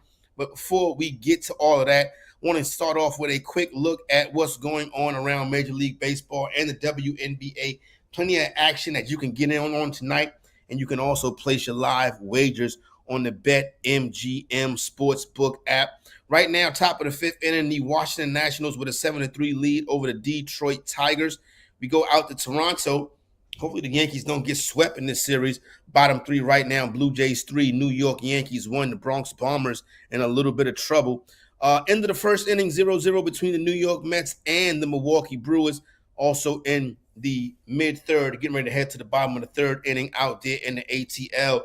The Los Angeles Angels of Anaheim have a 3-0 lead over the Atlanta Braves. We got getting ready for first pitch coming up in Chicago. The Guardians and the Cubs. Cubs 51-35 on the season. Shout out to everybody that's a fan of the team of the North Side. Looks like they could be headed towards maybe a pretty big season coming up here tonight. So we got that going on in Major League Baseball as well. Also got a couple finals. Mariners with a 4-1 win over the Minnesota Twins. And also the Colorado Rockies get their 20th win of the season with a 7-6 victory over the Houston Astros. Transitioning to the WNBA right now, Indiana Fever laying the wood to the Las Vegas Aces, 46-24 at the half. Also got the Sparks, surprisingly, up on the Liberty, 41-37 at the half. Got a good one going on in the second quarter right now. Two teams, a lot of people may not have expected a lot from this season with the Seattle Storm and the Atlanta Dream. Right now, Atlanta with a 26-23 lead over the Seattle Storm. Getting ready for tip-off in Dallas.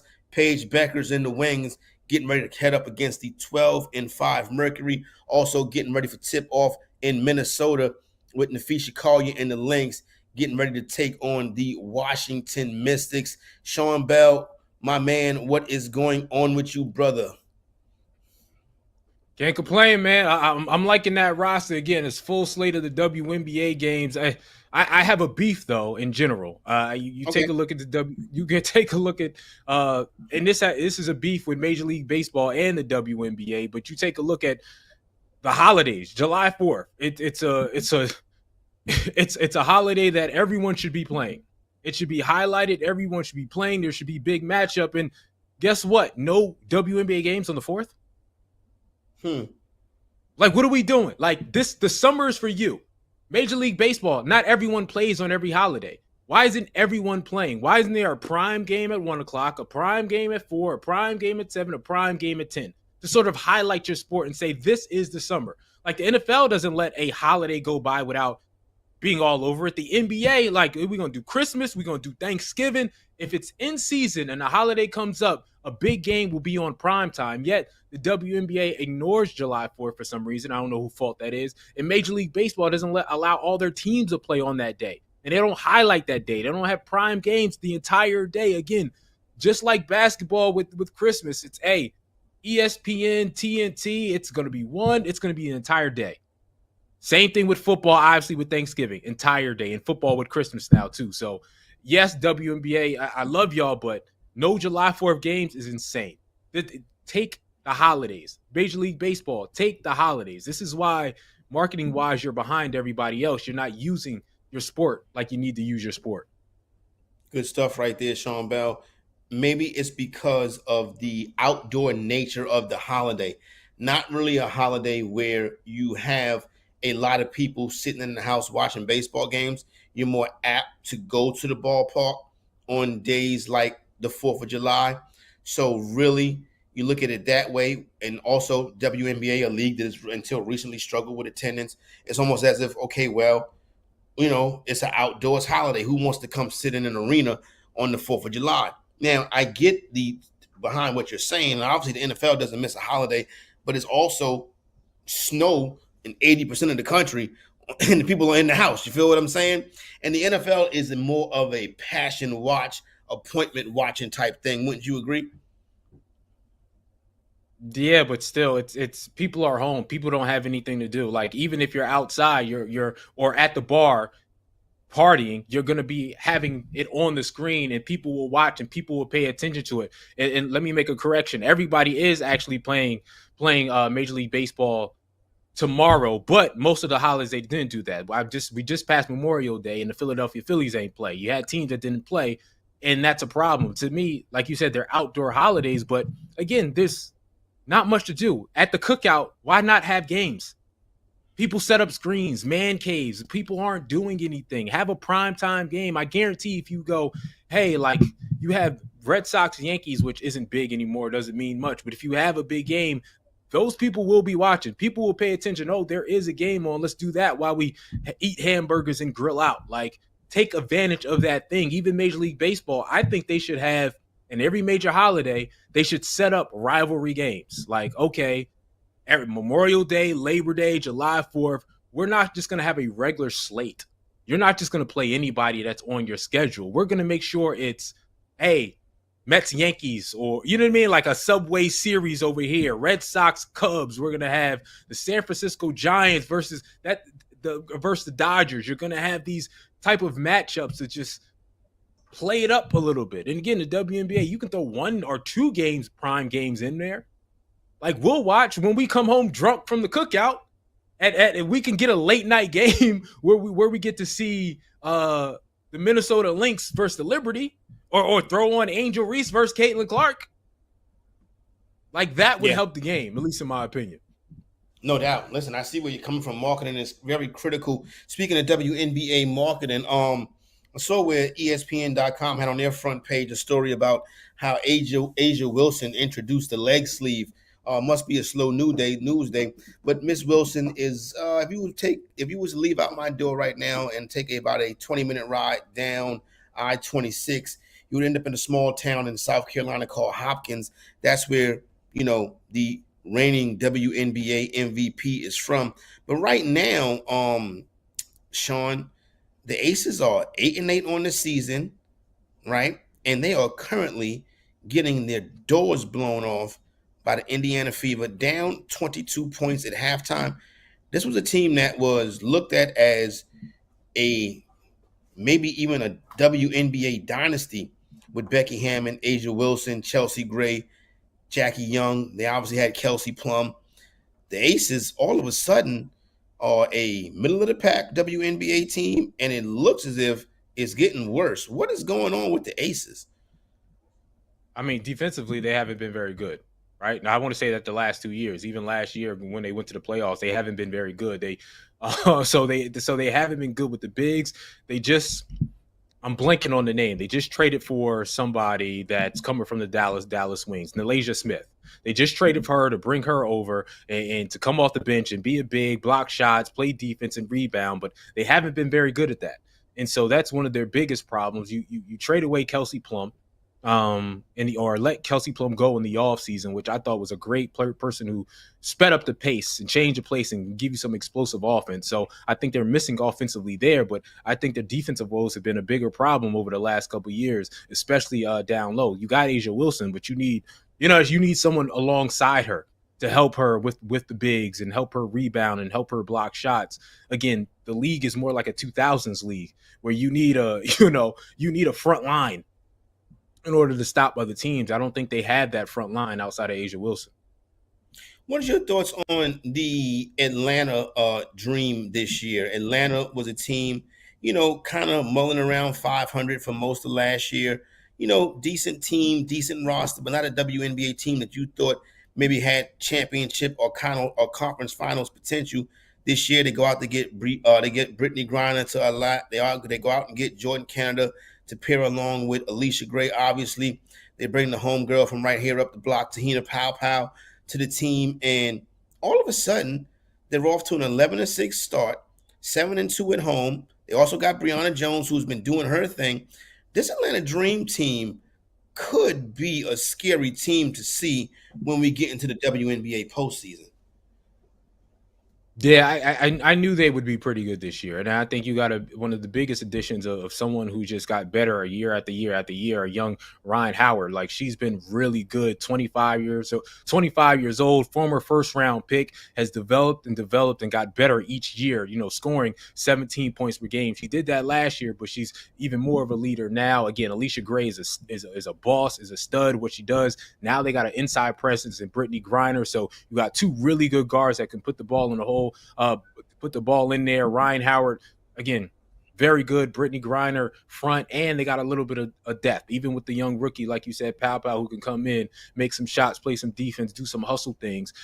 They're just an overall balanced team. So to me, you could sort of see the development over the last couple of years. I mean, they weren't great, but you see Howard, you can see Gray, you can see those individuals who are under 25 years old and younger, who are only going to get better, and they got better, not just with scoring the rock, not just what's on the court, but what's off the court. And then you add a vet in Brittany Griner that can add some post up, add some shot blocking, add some rebounding. Again, I don't think they're going to be one of the 3 or 4 best teams in the league, but they're going to be a team in there competing. So I'm not surprised at where they're at. Are they better than the Aces? Yeah, 100%.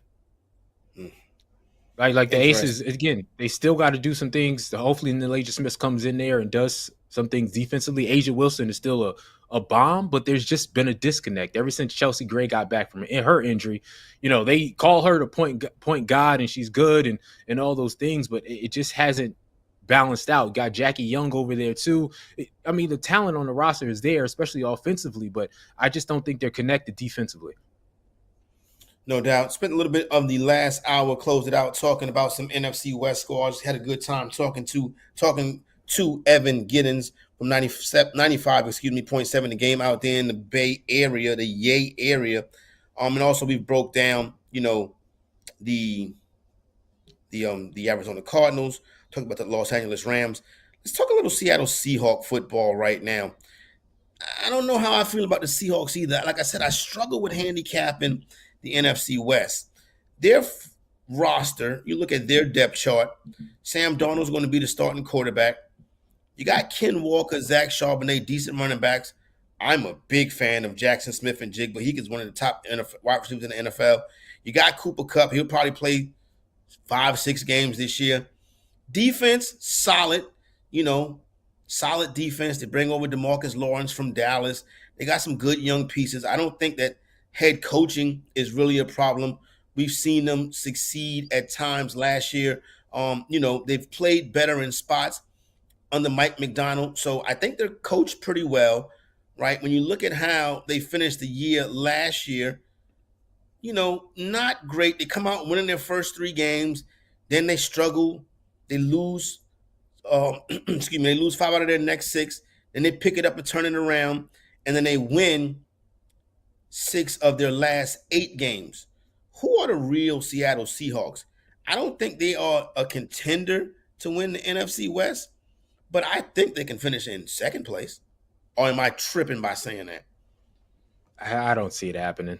Again, they're another team like Arizona Cardinals. I think they don't match up talent-wise with the first 2 teams and the 49ers and the Rams. I think those 2 teams are just more talented. I think they're more talented and better coached, quite frankly, right? Like if you talk about the talent and the coaching and you combine that, if both of those teams, again, major key, stay healthy, Seattle isn't going to touch them. I mean, Sam Darnold had a really good year with Minnesota, just a solid quarterback, but we all know he's not elite. He can have a good year if everyone else is good around him, and he can not turn the ball over. And Kenneth Walker III, when he's healthy, very good. You said Jackson Smith and Jigba, Cooper Kupp coming over, right? And so Cooper Kupp is another guy consistently injured, so he's going to try to rebound his career. Noah Fant, a good underrated tight end.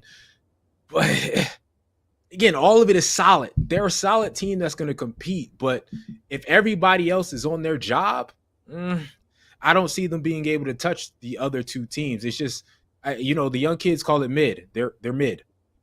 Yeah, I would agree 100% with that. They're mid. Reggie, you know what I'm saying? Not really going to do too much for you. You know what I mean? If you're a fan, you go sell out that stadium, you be loud and go crazy and stuff like that. But other than that, I don't want to see them on big primetime games. That's kind of where I fit. Still going to be talking West Coast football per se.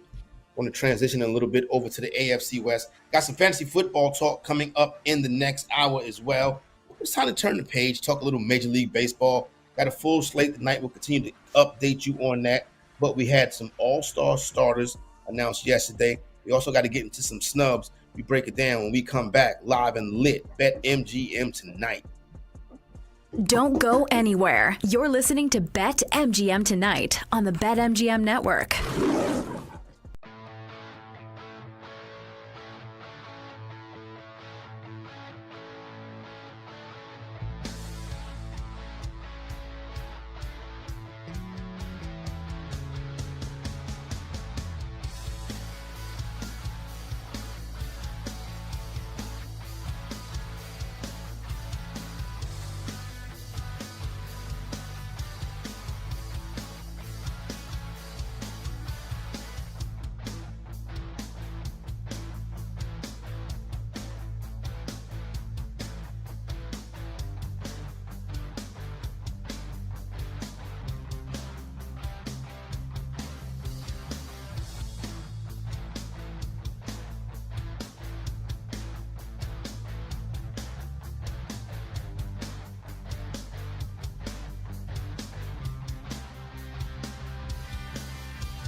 It's time to place your bets. This is BetMGM Tonight on the BetMGM Network. What up, everybody? Thanks for hanging out with us all week long. Corey Parson and Sean Bell. Wishing everybody a happy Independence Day, 4th of July. Hope you have a good time. Stay safe out there. Whether it's your fireworks, your cookouts, whatever the case you got. Hanging with family and friends. Throwing back a couple of cold ones.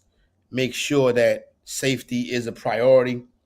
And then when you get back to work after the long weekend, you want to start to go ahead and start getting ready for the upcoming NFL season. We got you covered right here on the BetMGM Network. Getting you ready to win point spread money, future money, fantasy football. I'm pretty sure by next week this time, you'll have your league invite from your commish. Probably in about an hour or so from now, if you hang out with us, we'll be talking a little fantasy football, start to get you ready for that process ease. But now we want to turn to the Major League Baseball side of things. The Midsummer Classic coming up very quickly and all the good things that go along with that. So I think it's time to announce, well, not announce because we're not breaking news here, kind of talk about some of the starters in the American and National League respectfully. Some of the guys that got snubbed as well. So I want to bring in our boy, our producer, Brando, rocking that Chicago Cubs fitted right there. You know what I'm saying? Brandon, you feeling pretty good about the North Siders so far this year, ain't you? Yeah, no, I like what they're doing. I mean, there's definitely got to be some moves that have to be made. They've got to go out and get a frontline starter. They can't depend on Shota Imanaga to be the number one. But I like this lineup, man. I like what this lineup has done all season long. I think this lineup is there for the long haul. And if they can find a 1 and a 2 and make Shota Imanaga their 3, I'd really feel good about their chances here in the National League. But I just... there's still some moves to be made, but this is a team that seems pretty special. I'm not going to lie. Do they have the pieces in the farm system to go out and get a couple frontline starters? Oh, absolutely. I mean, you look at guys like Owen Casey, who's probably ready to come up to the major leagues now. Kevin Alcantara, same thing, both outfielders, and there's no spot for them on this major league roster. So you either A, have to make room with guys on the major league roster and send them somewhere, or you've got to trade these prospects and get something in return for them. If you trade Owen Casey and a couple of more prospects, maybe even a Ben Brown packaged in there to go get a guy like Sandy Alcantara, or to go get a guy maybe even out of Arizona in Kelly. You get Merrill Kelly in that deal, you could be looking at something good there, and then you still got Kevin Alcantara sitting. And what I've said is if you trade for either one of those two starters that I just mentioned, and you still have Kevin Alcantara in your farm system, and you can piece him together and go to Atlanta and be like, look, man, you guys are 11 games out of the division. You are well out of a wild card spot right now. Kevin Alcantara would be a great backup plan for Ronald Acuna Jr. or a great backup plan for when you need a left fielder next season. Give us Chris Sale for 1 year. And now you have Sandy Alcantara, Chris Sale, and Shota Imanaga as your number 3. I think that'd be a perfect plan for the Cubs. But unfortunately, I'm not the GM. Jed Hoyer is, and so we'll see how he does. I never say that I don't trust Jed Hoyer to do what's right, but, I don't trust Jed Hoyer to do what's right. Jed Hoyer, Brandon is coming for your job. Sean Bell, if the Cubs and the Mets met in the playoffs, who would win the series? Oh, you're asking us to battle right now. You're asking us to argue right now. That's what you're asking for. I'm not saying to argue. I'm just saying, I'm just putting it out there. You know what I mean? I'm an instigator. I mean, I love the Mets when fully healthy. I think that's been the biggest thing. The Mets. I mean, the Mets, as you know, have had they were once, I think, 22 games over 500, and now they have one of the worst Junes that you could possibly have. And some of that is because starter after starter kept getting hurt, right? So if they get to the playoffs and they get into a situation where, because at one point, again, before that slide, they had the best ERA in all of baseball. Now those pitchers played over their head. Right, it was clear. I was like, y'all ain't that good, but they're good pitchers. But consistently, they've gotten hurt, and they had to bring people up and do different things. But if they get to September and all their talent is there and all their talent is healthy, I do like the Mets to have the edge in this matchup, especially because Juan Soto, for all the things he hasn't done and how poorly he started off, he has a 394 on base percentage.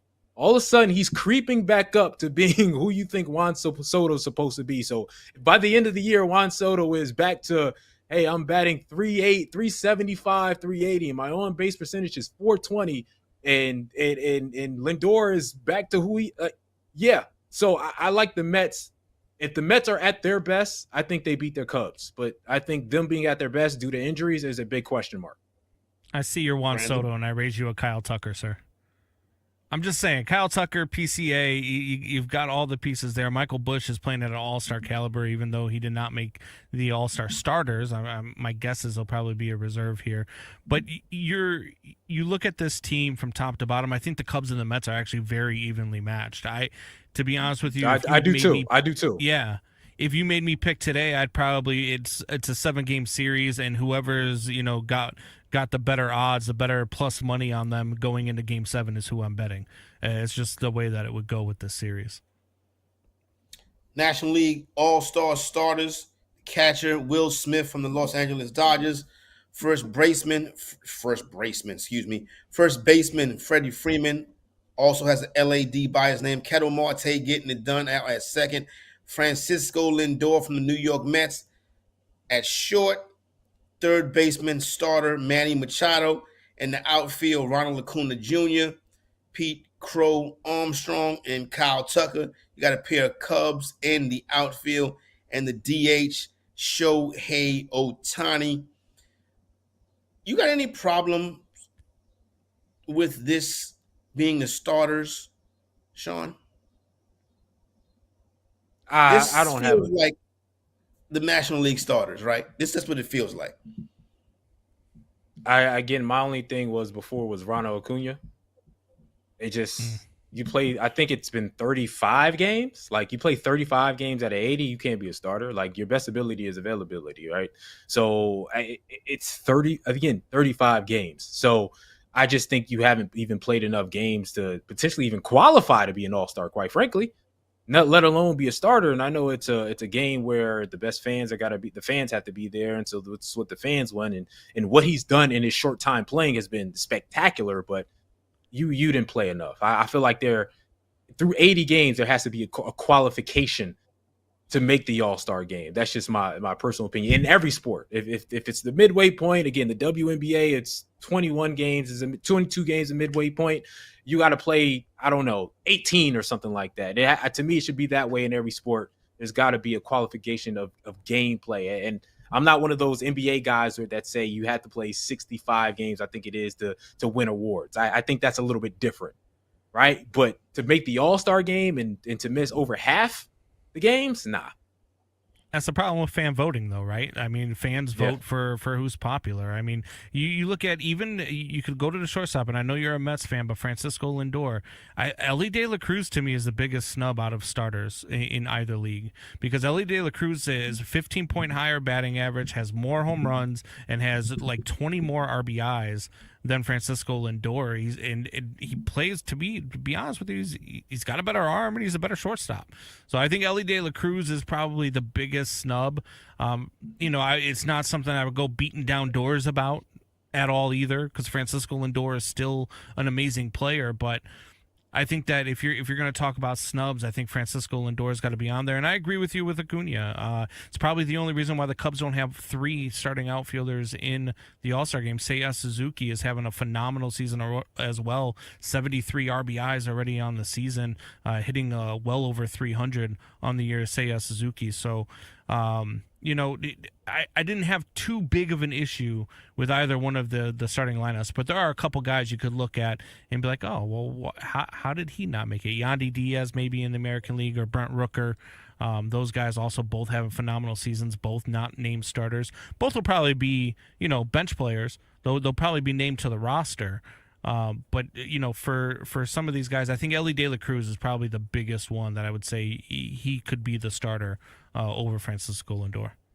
The only question I'll have is I don't know when the voting stopped, but and again, fan votes. You play in New York, exactly. You know what it's going to be. But Lindor, I want to say through June, I forgot what the exact date was, June 10th, before the Mets went on that slide, was the leader betting wise to win the MVP. I mean, that's how good he was for the first stretch of the season. So if you go again, I don't remember when the voting stopped, but if you go 2 days ago, even a week, it stopped 2 days ago. It was just 2 days ago. I thought it was a week and a half ago. Well, yeah, then people should know. But I think a lot of that is people's memory. Like when you go voting, you're thinking about what Lindor did for that first stretch and not really thinking about that slump. So if you're not really checking the stats, you go, oh, it's got to be Lindor. He's an MVP candidate, not really understanding that it has dropped significantly over the last 3 weeks. And fans are seeing the primetime games, right? And the Mets are going to be in more primetime games than the Cincinnati Reds are. They're a better team right now. They're more fun to watch right now. And the Cincinnati Reds are still a young, up-and-coming team. They're a team that at the beginning of the season I actually picked to win the NL Central. I thought with that young roster and with all of the young flair that they had, and then you have one of the best managers in maybe even Major League history in Terry Francona to that team, I thought that they were going to be a lot better than what they've been. They just haven't been able to put it together yet as a whole. So, yeah, when you let fans vote, man, I say it all the time. Look, I'd say 85% of all fan bases are stupid. That's probably true.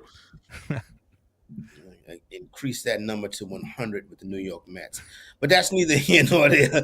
Over in the American League. You see the shots that Yankee fans always want to take? No, A Yankee fan wearing a Nats hat at that. Well, it's significance to the Washington Nationals hat.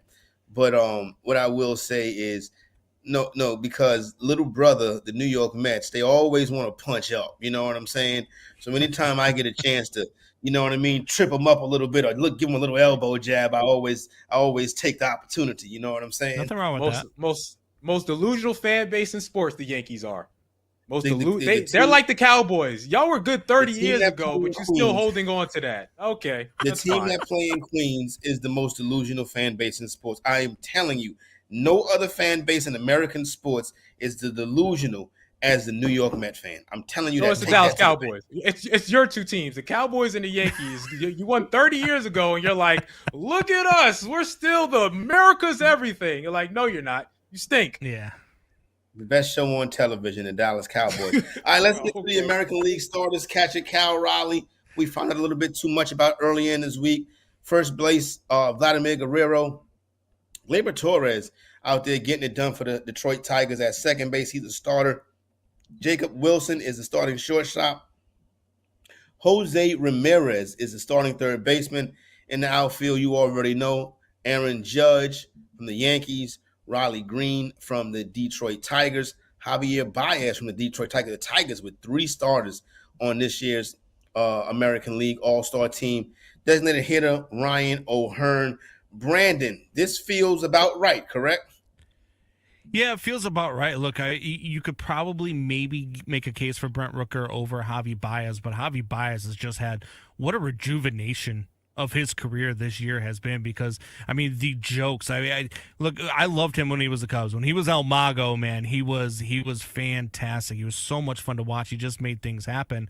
And then something happened when he got traded. He gets traded for PCA, who's also starting in the All-Star game this year, and you watch him in Detroit and the things that he's swinging, and all of a sudden he's a gif, swinging and missing at Sister Jean's first pitch and swinging and missing at 50 Cent's first pitch in these memes, right? And it just kind of became a joke. But this year, man, the rejuvenation and watching this kid play center field and play shortstop and play third base for a winning team. I've said it before, and I'll say it again. I think a lot of times you get these the Latin ball players. They play with so much flair, and when they go to a place that isn't drawing fans and doesn't have that electricity in the stadium, every single night like they do here in Chicago with the Cubs or in New York with the Mets or the Yankees or Boston with the Red Sox, you send them to a place like Detroit where they're not winning and they're only selling a third of their tickets. I think that it does something to them. So I think this year playing on a team that's winning and filling that stadium, I think it's doing something to him, and he's finding it again. Plenty of ways to wager on the Midsummer Classic, Home Run Derby, the game, props, whatever, all of that stuff. We're going to have you covered right here on the BetMGM network. Now, we got to get back and talk some football. We're going to take it back out west. You already know Patrick Mahomes and Andy Reid. You kind of can pencil them in to the AFC Championship game. But the last time we saw Patrick Mahomes and Andy Reid, it didn't look very good. Is it going to be more the same coming up this year? Or can they get back to who we think Patrick Mahomes and Andy Reid really are? But I tell you what, that division is starting to catch up. And there's a quarterback in Denver that's going to compete with Patrick Mahomes for the league's most prestigious individual award. I'll let you know who that player is. BetMGM tonight. Don't miss out on the action. If you missed the show, you can listen back on the always free Odyssey app. It's BetMGM Tonight, presented by BetMGM.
It's time to place your bets. This is BetMGM Tonight on the BetMGM Network.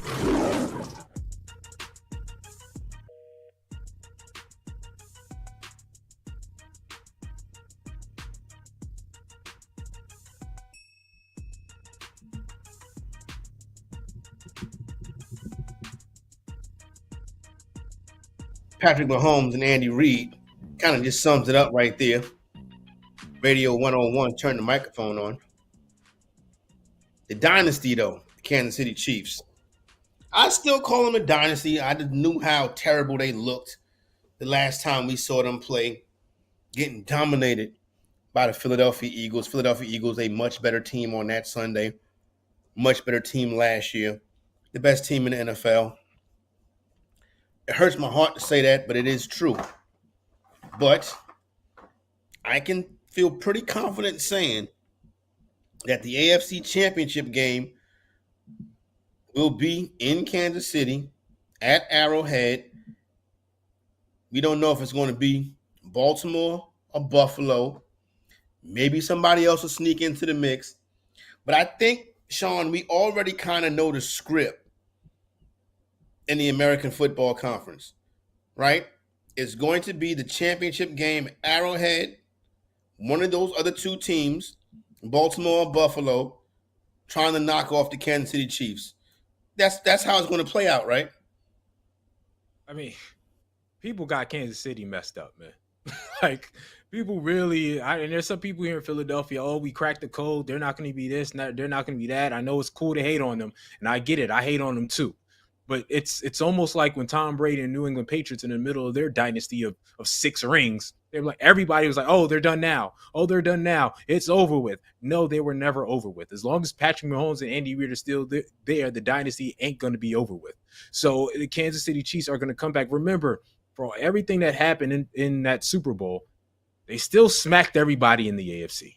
They still smacked the Baltimore Ravens. They still smacked, and maybe smack ain't the right word, but they still won against all those teams and did what they needed to do. And they're going to come back pissed. They're going to come back feeling like they need revenge. And a team that needs revenge, a team that is pissed, a team that's still going to have a top 5 defense is still going to have something to say at the end of the day.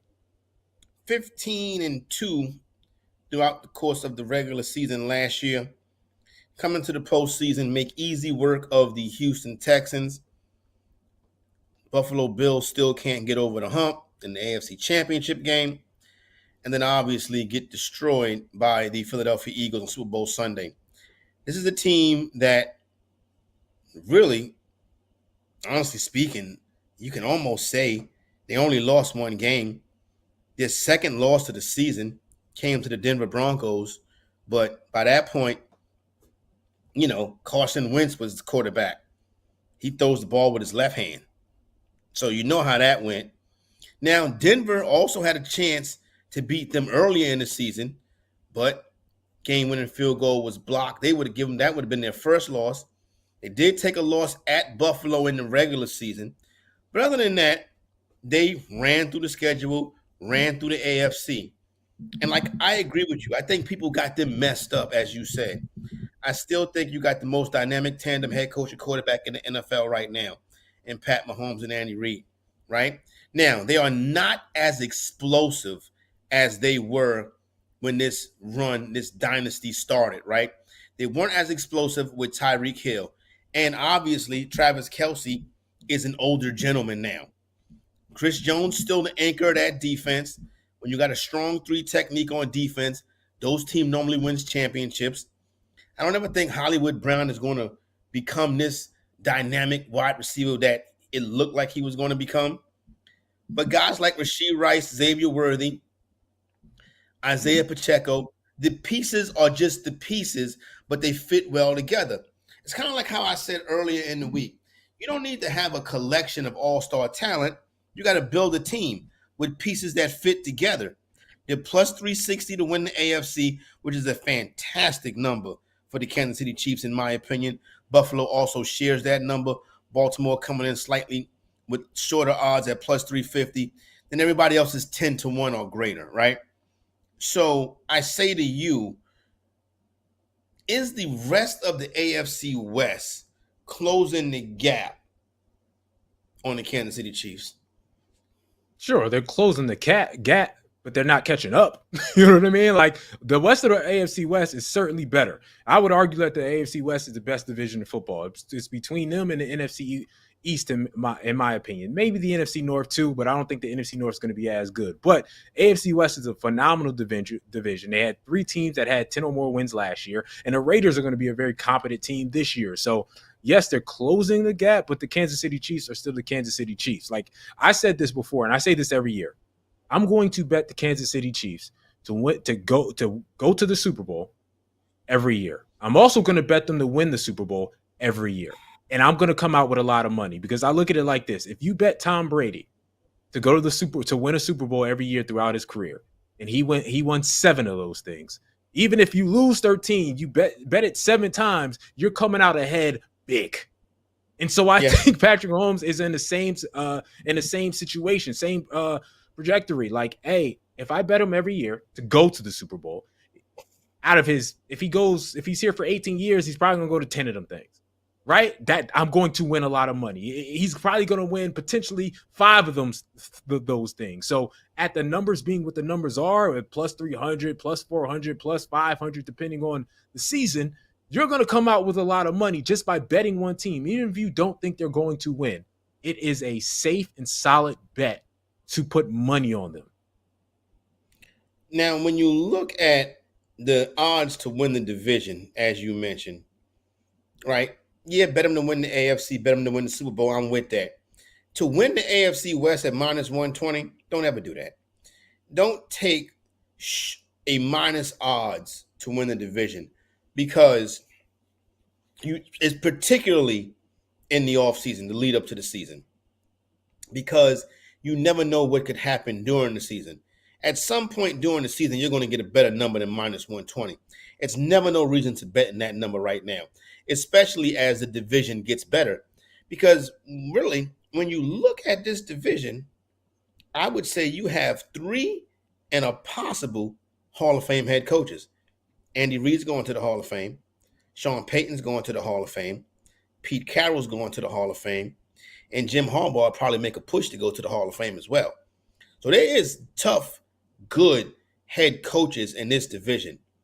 Now, when you go to the quarterback, pound for pound, probably the most reliable quarterback in the NFL. We can say that because when you turn on your TV on Super Bowl Sunday, you see him running out. With that being said, when you look at his MVP odds, is it a thing of voter fatigue or we know how good he is? His numbers the past couple seasons haven't been great. As somebody who's in the realm of fantasy, it's not like the numbers stack up to be these great numbers like when they were the explosive Chiefs offense with Tyreek Hill. Yeah, they get Rashid Rice, Xavier Worthy. Travis Kelce is like I said, an older man now. It's going to be tough for him to keep it going. Nobody really talks about betting Patrick Mahomes to be the NFL MVP. But Sean, you mentioned you would bet him to win the Super Bowl, you would bet him to win the AFC, but you bet Pat Mahomes to win the league's most valuable player award. Right now on BetMGM, he's plus 650. I would. I think those are good odds. And even if he hasn't put up the big numbers, he's always in the race, right?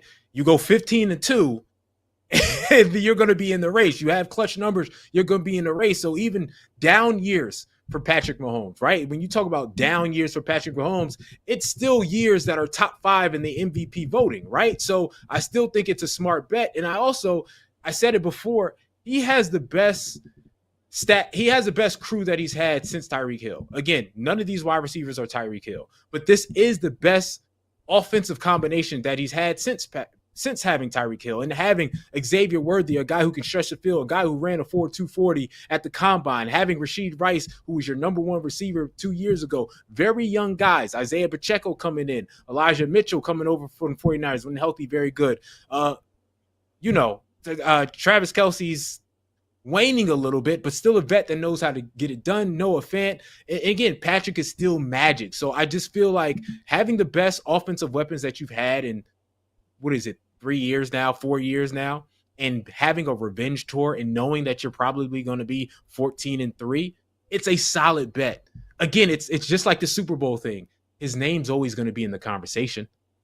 So why not bet it at a plus 650? Again, if it was lower than that, if it was plus 200 with the weapons he has, I'm like, nah, I'm not doing that. But at plus 650, yeah, I'll take it. Yeah, plus 650, that's a good number for Patrick Mahomes. Like you said, it could be 14-3, 15-2. And like you said, when you look at the sum of the pieces, I think the defense is a little bit ahead of the offense on this team right now, to be 100% honest with you. But Mahomes is going to gut them to victory after victory after victory, particularly when you're coming through the AFC. It's just the way it is. They got that quarterback head coach combo rocking, and you use nothing that nobody can do about it. Oh, but Philadelphia just kicked their butts. Okay, yeah, that's true. That happened. That was one game. And like you said, they're setting up right now to come back, in my opinion and your opinion, to come back and have another strong season and to prove that they are still the big dogs, not only in the AFC, but in the NFL as well. And even though the division is closing the gap, all catching up, whatever you want to say, pound for pound, you already see the odds minus 120. Now, I never said I would bet that, but that's probably the correct number going into the season, because although these teams are getting better, these teams are unproven. And that's a fact. I just mentioned you got Hall of Fame head coaches all through the division. But when you look at some of the quarterback play, as much as I love Bo Nix, he ain't done nothing. Justin Herbert been in the league for years. He hasn't really proved himself. The situation with the Vegas Raiders at quarterback, it ain't nowhere near the situation as the Kansas City Chiefs. So yeah, that quarterback head coach combo is critical. You want to say something? You want to hop in here, Sean? Yeah, just let me say this. Even at that minus 120, if you got a token boost, if you have a free token, or to make it, if you got something to make it even money line, or you got something, hey, they've won the division like 10 years in a row. Right? So it's not like it's a gamble, that much of a gamble. So if you have something to make it a better odds or a free bet, then why not use it on something that's worked for the last, 12 years? We continue to talk NFL. We continue to talk the AFC West. Coming up on the other side, Steve Cofield going to join us as we get a little bit deeper into one of the best divisions in the NFL. It's BetMGM Night with Corey Parson and Sean Bell leading you into your Independence Day. Don't go anywhere. You're listening to BetMGM tonight on the BetMGM Network.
and sweat with the pros. Welcome to BetMGM Tonight on the BetMGM Network. All right, back up and at 'em, BetMGM Tonight. You already know Corey Parsons, Sean Bell, holding it down for Ryan and Brad as we push in on Independence Day. Still got a lot to talk about coming up on the program today. Probably going to hit some fantasy football stuff real heavy, as you know, this time of year. Page turns and it's time to start talking fantasy. Going to get some futures involved in the program as well. Also want to check in on the WNBA and Major League Baseball scoreboards. Let you know if you cash in any tickets, if you're heading to the window as a winner tonight. Sean Bell rocking and rolling with me, and now we get ready to go out to the city of Las Vegas.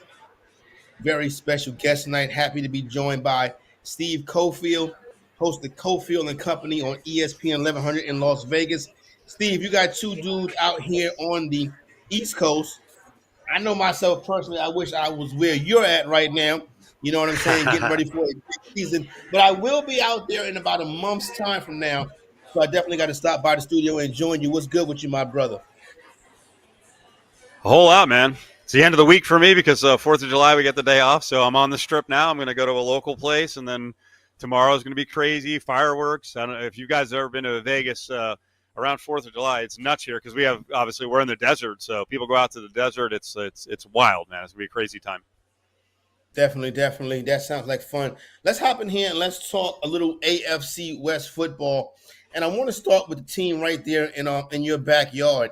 I had mentioned earlier there is 3 and a possible 4 Hall of Fame head coaches in the AFC West. Andy Reid, Sean Payton, Pete Carroll, and maybe Harbaugh one day. Pete Carroll is a culture builder. In my opinion, this is exactly what the Raiders needed.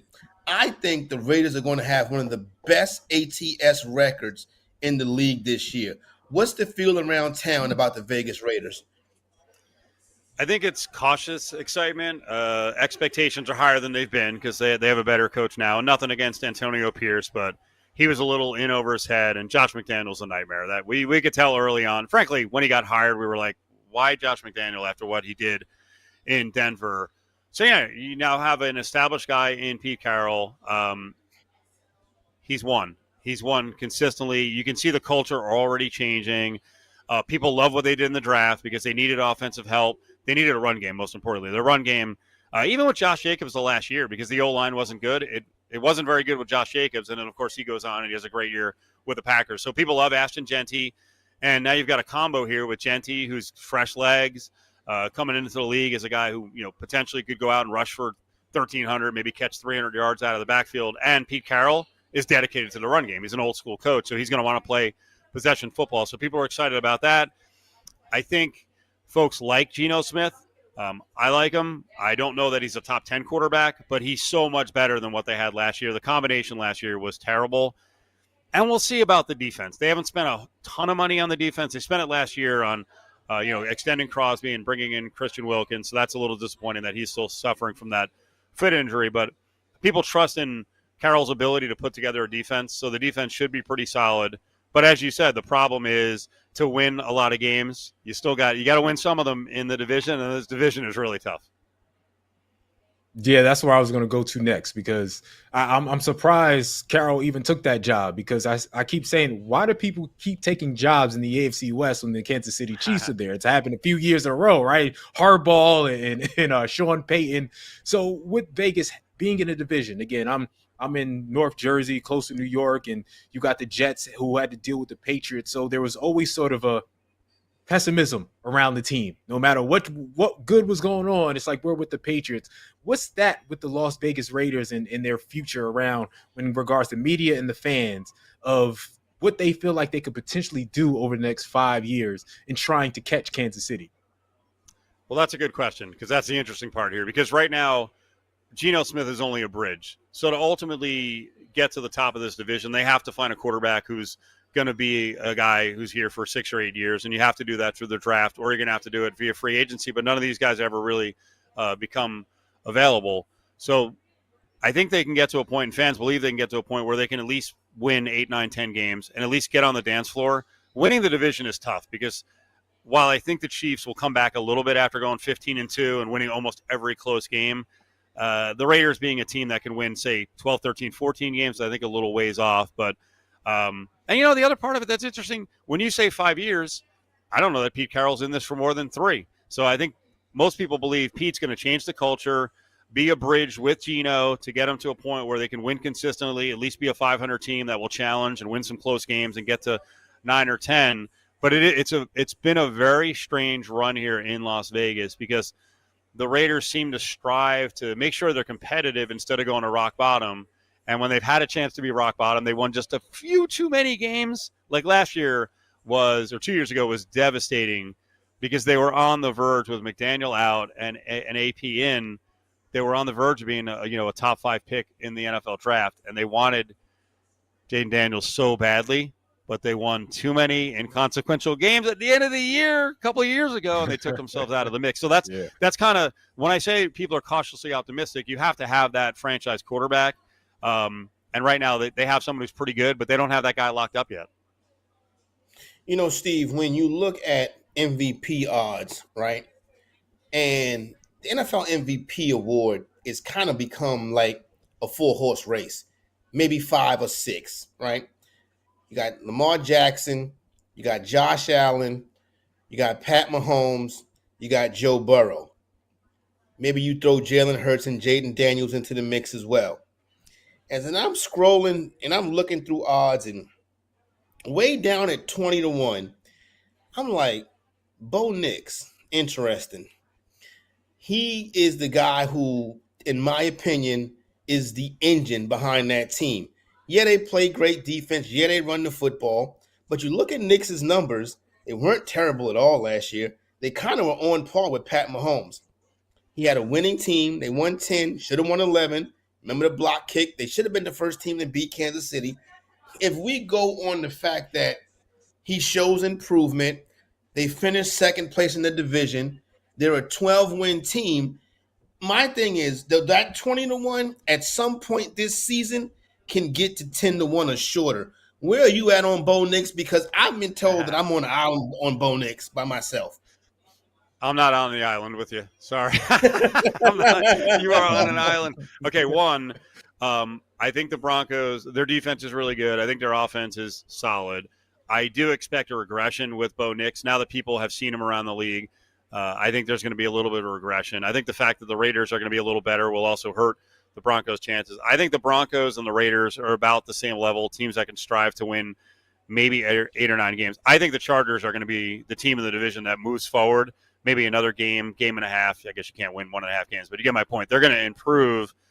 And I think it's hard for a guy like Bo Nix. This has become a quarterback award. And now what we've lined up, guys, is it seems like they give the award to whoever is kind of next in line with the story.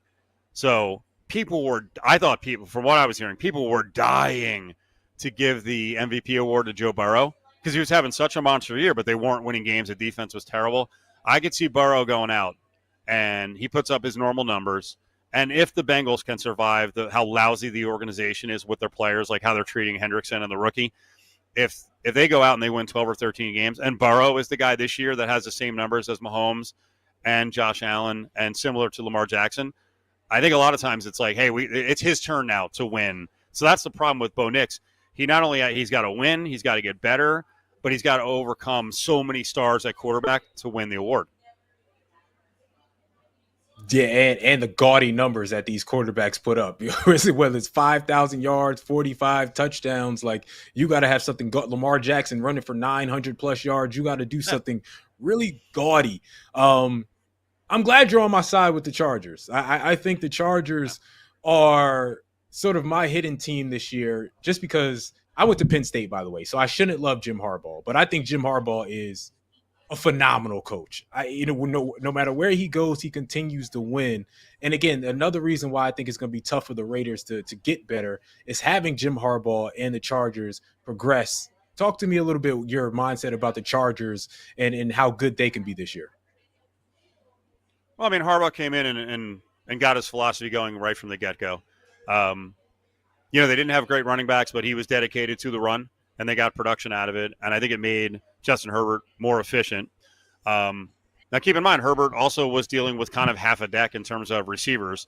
Their receiving core was not great. I think Herbert was second in the league in passes dropped, by his receivers with like 31 dropped. Rodgers was one with the Jets. I'm glad you mentioned the Jets earlier. I'm a Jets fan, so they're an awful organization. But Rodgers got victimized by that as well. But their running back mix, I think, this year is better with Najee Harris. And then the rookie that they drafted out of North Carolina is a freaking beast. And then the other thing I think that gets overlooked is, he brought over the Michigan DC. Their defense was freaking consistent and good last year. And maybe there's an addition by subtraction with Joey Bosa out. Now you have no expectations for him when he plays his 7 games and he's dinged up the whole time. But yeah, I think the Chargers are moving forward. And here's the big question. You mentioned all these MVP candidates. Herbert should be at that same level. And I think people still hold back on him. One, his numbers were a little bit down last year, low interceptions, but he's got to be a little more productive, and he's got to win games. He's got to come up big in close games. They have to win more of those close games, but I think they have everything. And I dare I say this because you guys, I don't think you guys are in on this whole conversation, but out here on the West Coast in the Pacific and Mountain time zones, the Charger fans get busted all the time for they're not zesty enough, right? They don't feel SoFi enough. Because the Chargers have been good and Harbaugh is popular and Herbert is, really popular as well, their fan base is getting better, and SoFi is becoming a place that at least they have like 60-40 advantage at home or 70-30, because for a while it was like 50-50 or worse. You'd go to SoFi and you're like, why does it sound like the Chargers are on the road for every game? Yeah, the Eagles would dominate when they go. I'm in Philadelphia. The Eagles would dominate every time they go out there. They believe me, Philly fans dominate. We guys, we have the same exact problem here, and you know what? I didn't even mention it as a factor because the Raiders have so many things they have to improve on, but it is a problem in Las Vegas. One, we're the best destination in the NFL for opposing fans to visit. So when it's on the schedule, like, hey, we're coming to Vegas. A lot of the people here who bought tickets were super wealthy. They got PSLs. They will sell their tickets. So there's games here where it's freaking like 70-30 fans with the opposing fans, and Raiders fans are so pissed off about it, but too many of them sell their tickets, and Vegas is a great place to come to, so people want to invade the stadium. That's an interesting dynamic, though, because but the flip side of that, right? And you mentioned that it's a destination, so get the crew together, get the fellas together, let's go out to Vegas and watch our favorite team. You know what I'm saying? Or maybe you want to grab your +1 and show her a good time. But last year was the first year that I've been in Vegas since the franchise was there.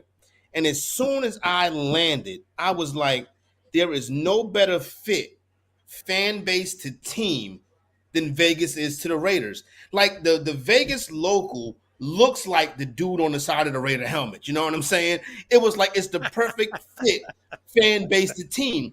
Like I'm like, it's phenomenal with the Raiders in Vegas. It just like it was a perfect fit. So I wanted to mention that. But is Aston Genty going to be the perfect fit in that backfield? I think he's going to be very good. I have the unique opportunity of covering the Raiders, but I also work on the UNLV broadcast team, and UNLV and Boise State are in the same conference, in the Mountain West Conference. So I actually got to see quite a bit of Ashton Genty and quite a bit of him up close in 3 head-to-head meetings the last couple of years. And man, he's special. He's one of the best tackle breakers I've ever seen. He's a fire hydrant the way he's built. But he has this ability to just shed tackles. Like, guys slide off him. So I think that skill is going to translate to the NFL. And if he can catch the ball a little bit out of the backfield, as I mentioned earlier, I think he can be 1,300 yards out of the backfield rushing, another 300 passing, and I think he's going to have a monster season, and that's why he should be the favorite for Rookie of the Year. And it'll mean that they back-to-back years they got unbelievable impact rookies in Brock Bowers, who obviously had a lot of competition for Offensive Rookie of the Year last year. But yeah, I think Genty is going to be awesome. And here's the other thing: I'm not real big on drafting first-round running backs, but he kind of has to be. If you take a guy in the top 10, you're going to use him, and he's got to be productive to validate that pick. A quick question. We got 30 seconds. Quick question. What's the next team to go to Vegas? Because every organization is trying to get every league is trying to get somebody to Vegas, and it's going to happen eventually. I just saw Philadelphia just got a WNBA team. Yeah. Who's coming to Vegas next? That's just a curious question. This is a great question. 30 seconds. This is a great question because we're We're supposed to be building an A's stadium. The A's are committed to come to Las Vegas for Major League Baseball, but I actually think they could announce expansion in the NBA, and we could have an NBA team here in 2028, and the A's stadium might not be done because of construction delays and money issues. So we actually may have an NBA team here on the ground before Major League Baseball. Interesting stuff. Steve Cofield, host of Cofield and Company on ESPN 1100 out there in Las Vegas. Steve, my man, good stuff. Thanks a lot. Thanks, guys. Appreciate it. Thank you, man. Hope everybody out there is enjoying or getting ready to enjoy your 4th of July holiday. Make sure you stay safe. Make sure you do the right thing to the best of your ability. Fantasy football right around the corner. It's time to start getting those draft boards together. We got you covered. BetMGM tonight.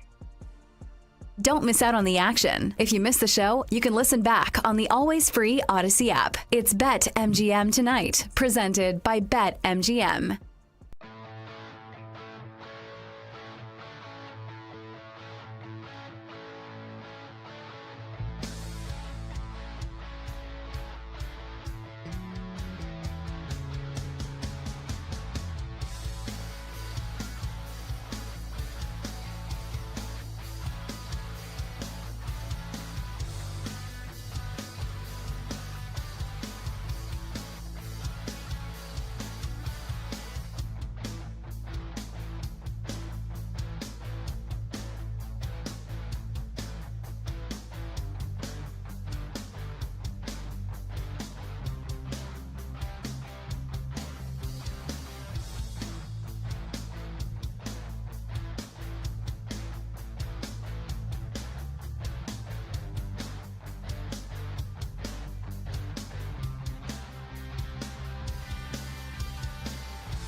Don't go anywhere. You're listening to BetMGM tonight on the BetMGM Network.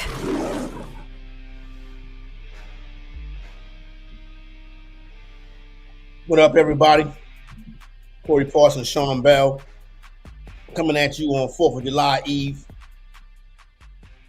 Getting ready for a big NFL season. Getting ready for a big ATS against the spread, big sports betting season. All the fun stuff we love about football, NFL, or college. All of that is on the horizon. Like, I kind of look at the 4th of July as, all right, everybody enjoy, head out to the beach, fireworks, the whole shebang. And then when we get back, it's time to push the button, and it's time to start getting ready for football. It's time for this pass to start popping, and it's time for some fantasy football as well. So I'm going to talk some fantasy with the fellas right now, kind of see where their heads are at, trying to get the juices turning, get everybody else on board too as well. I know my man Brandon, our producer, he plays some fantasy, so I want to bring him in here and get some of his thoughts. Sean Bell also rocking along with me. Well, not with me. I mean, I'm not like John Lennon. You know what I'm saying? I'm just driving the bus, baby. You know what I'm saying?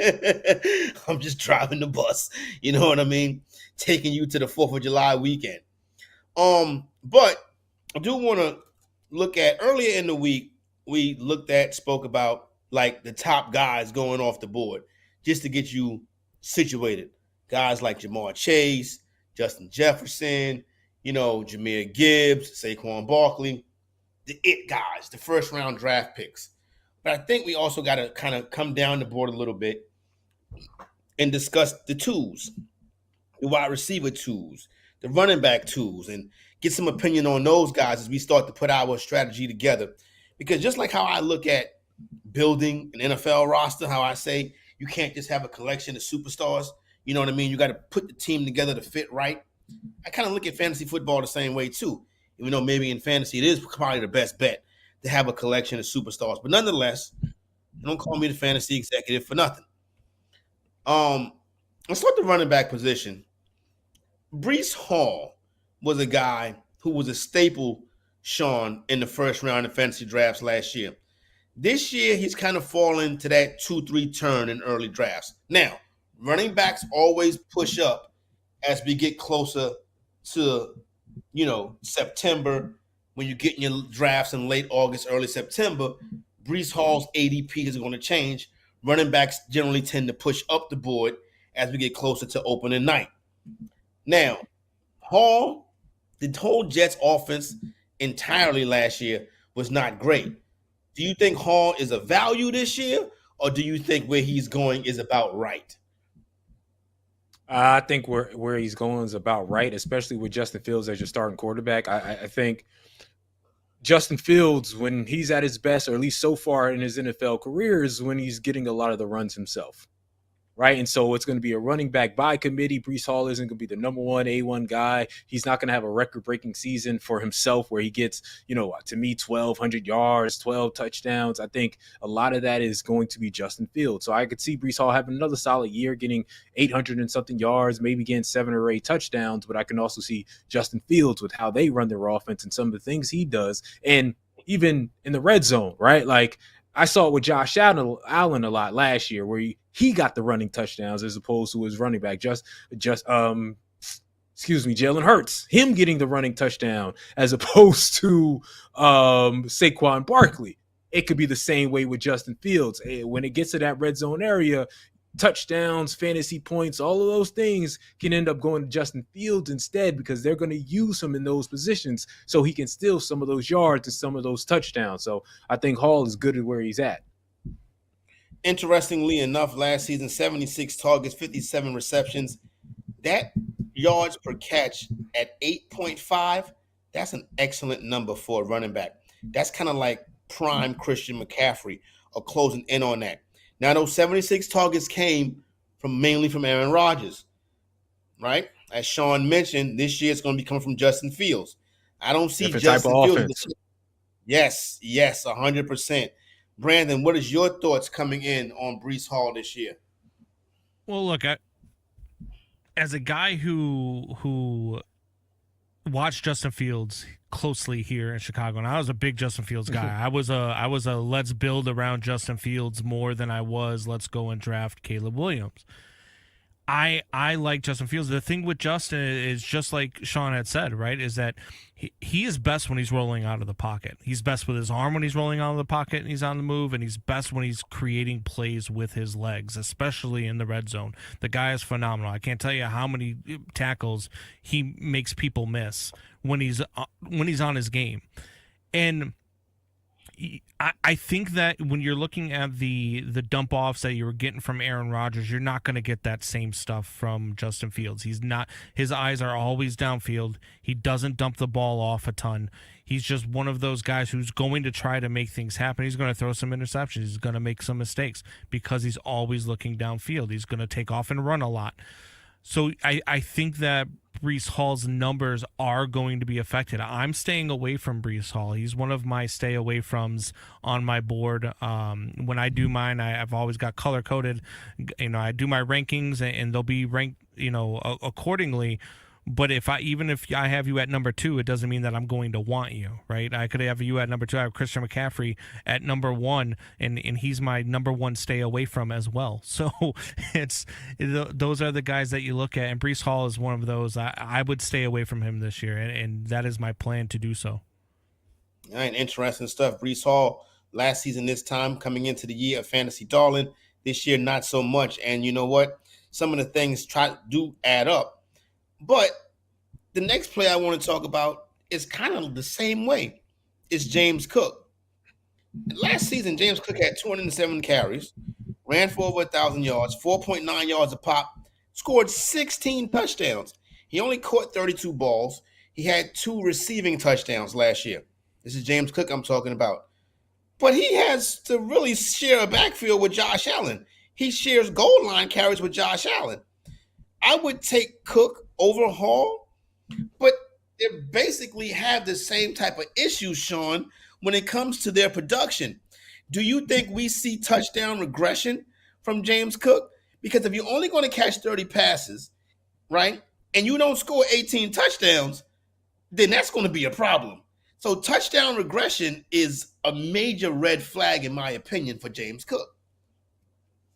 Yeah, it's interesting because James Cook, in the first 2 years of his career, he had 2 touchdowns in his first year, 2 touchdowns in his second year, then 16 rushing touchdowns in his third year, right? Like it was just sort of not usually what he does, an anomaly at sorts. 18 total touchdowns if you add his receiving touchdowns. And again, Josh Allen, he could have had, again, he had 16, he could have had 24, 25, because a lot of those goal line situations went to Josh Allen. So I don't expect him. I expect him to be a guy who gets 1,000 yards, gets 1,100 yards. I think he can even get to 1,200, 1,250. But touchdown-wise, I'm going to pause on that. I don't think he has that big 16 year. I think it's better than 2, but I don't think it's 16. I'm going to split the difference. I think he has a solid year having 8 touchdowns. So I think it's a 1,100, 1,200 year with 8 touchdowns, Bills being solid again, but again, nothing special fantasy or betting-wise. If you're carrying the ball, Brandon, 200, let's say 215 times, right?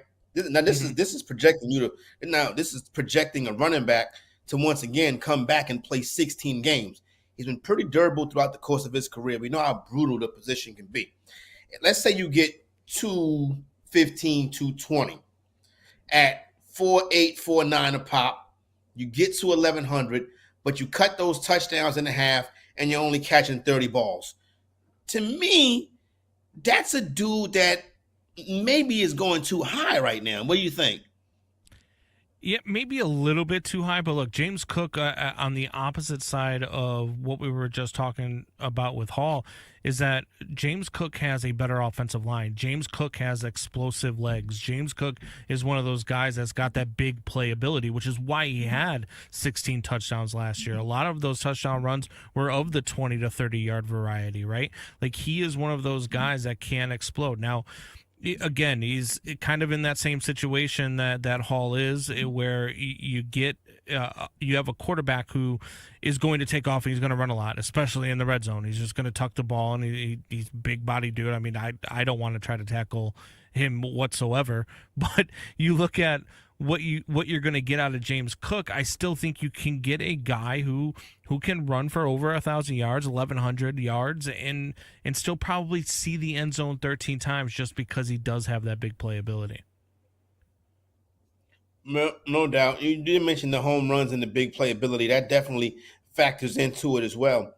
Now, one of the pleasant surprises in fantasy last year was Carolina Panthers running back Chuba Hubbard. You got him late. You got him for a steal. Hell, some of you may have picked him up off the waiver wire early in the season. And he was the type of guy to help you win leagues last year. Right now, he's going off the board at running back 15, right behind Breece Hall and James Cook, right in front of Kenneth Walker and Joe Mixon. Now the value is kind of going from Hubbard, right? There's some red flags in the numbers, Sean.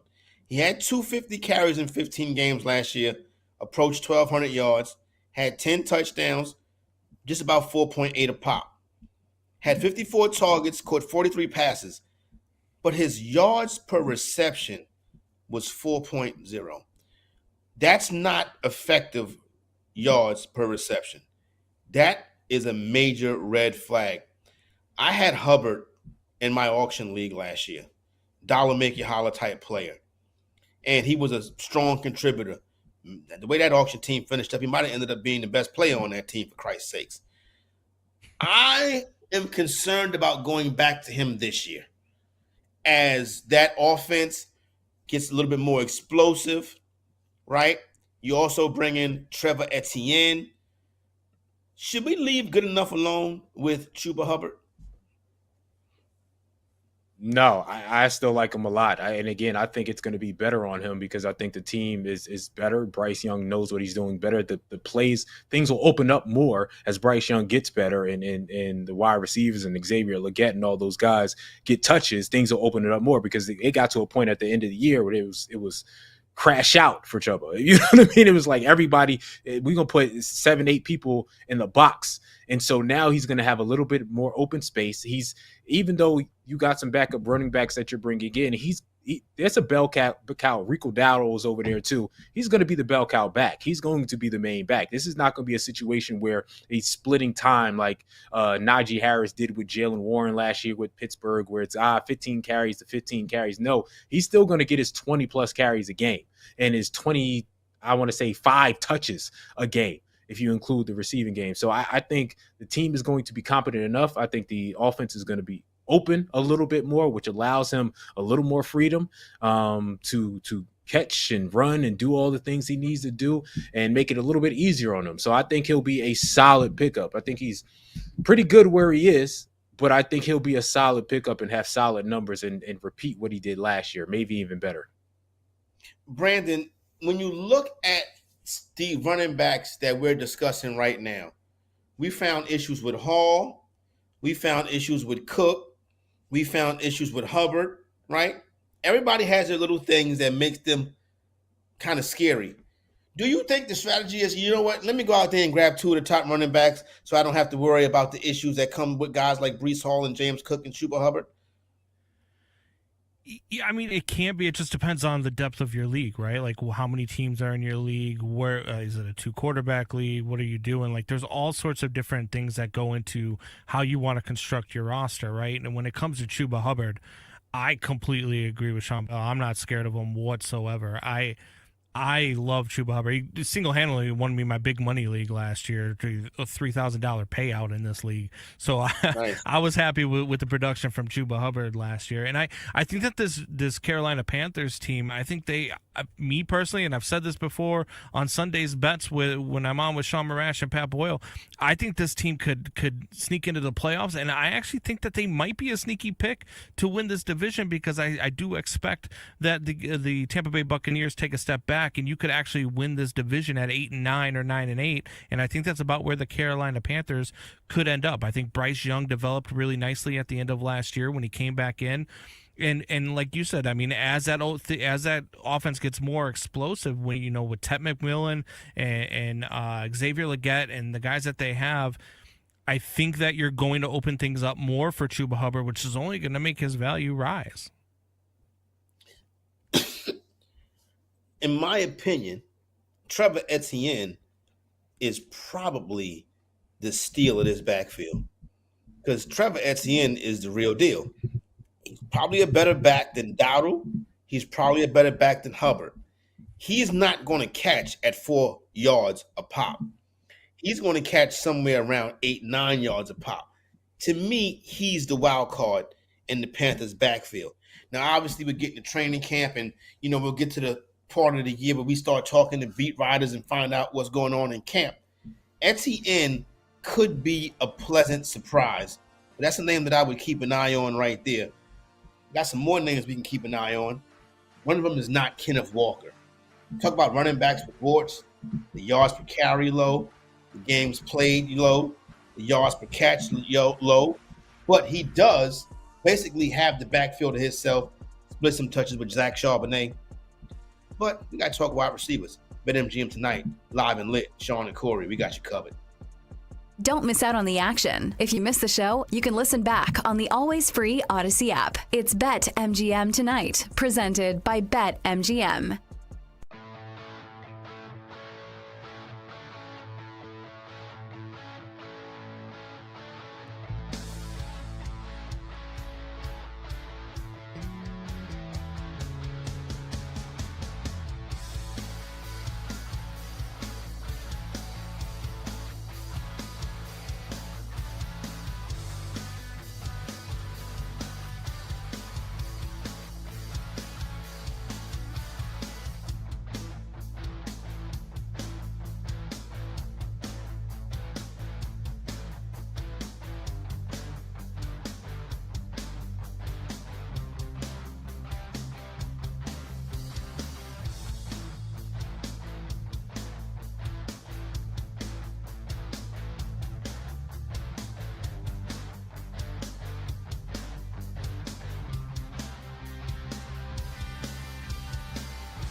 Place your bets. This is BetMGM Tonight on the BetMGM Network.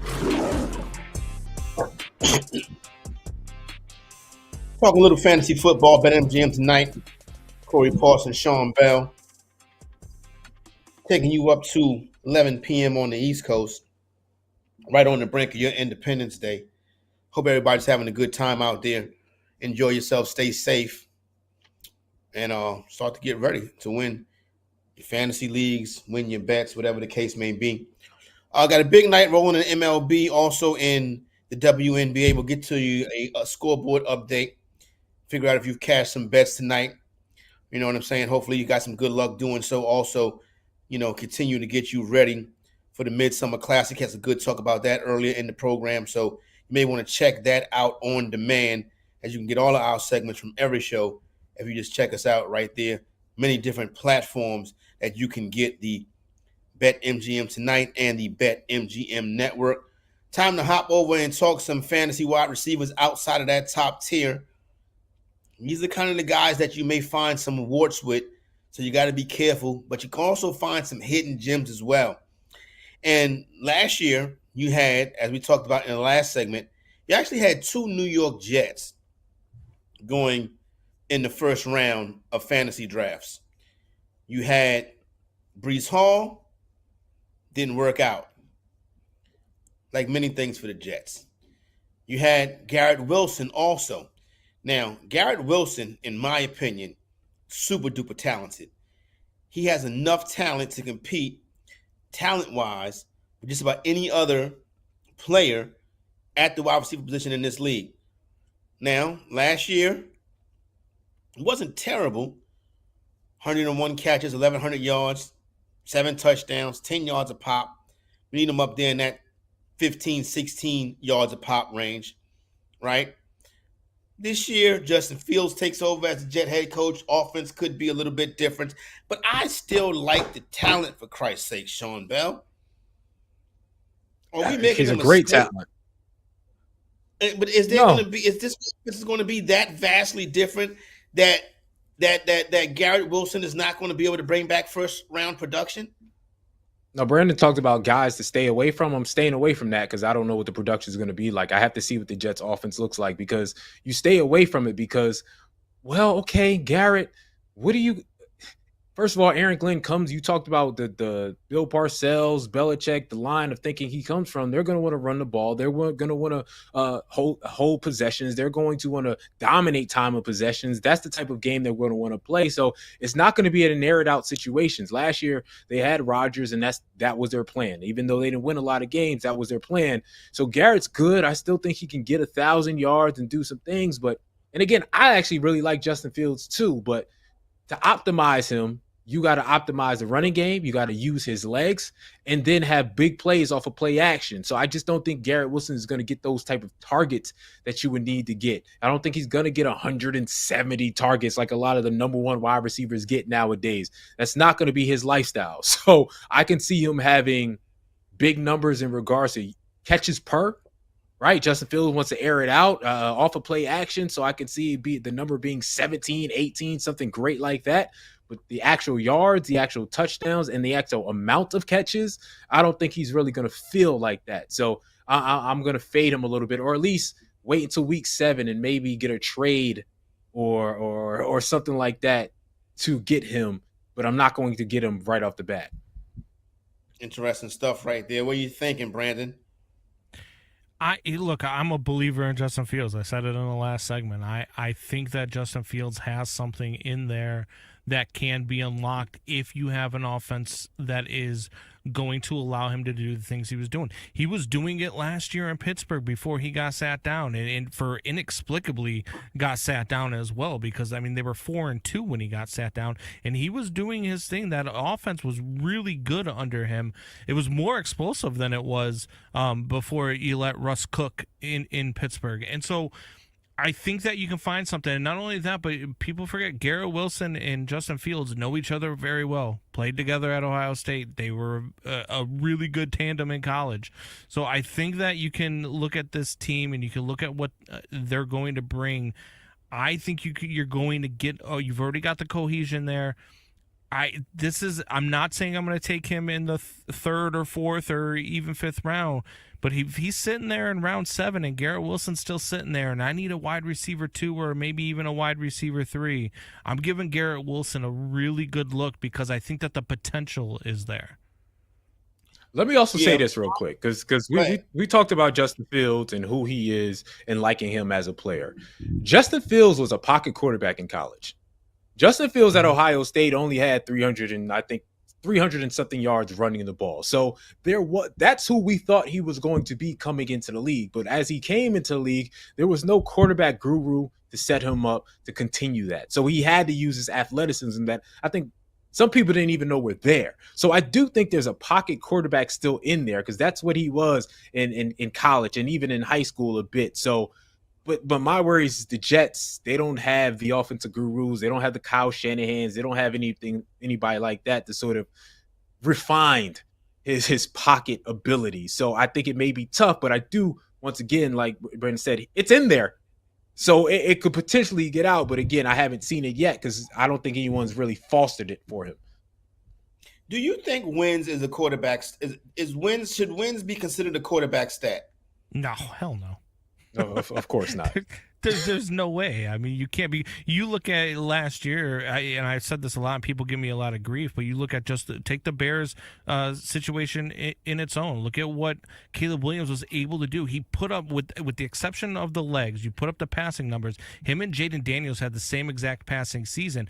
Caleb Williams also had 4 game-winning drives in the fourth quarter, or game go-ahead drives, I should say, in the fourth quarter, in which the defense let him down, and then the special teams had field goals blocked and all sorts of things happen.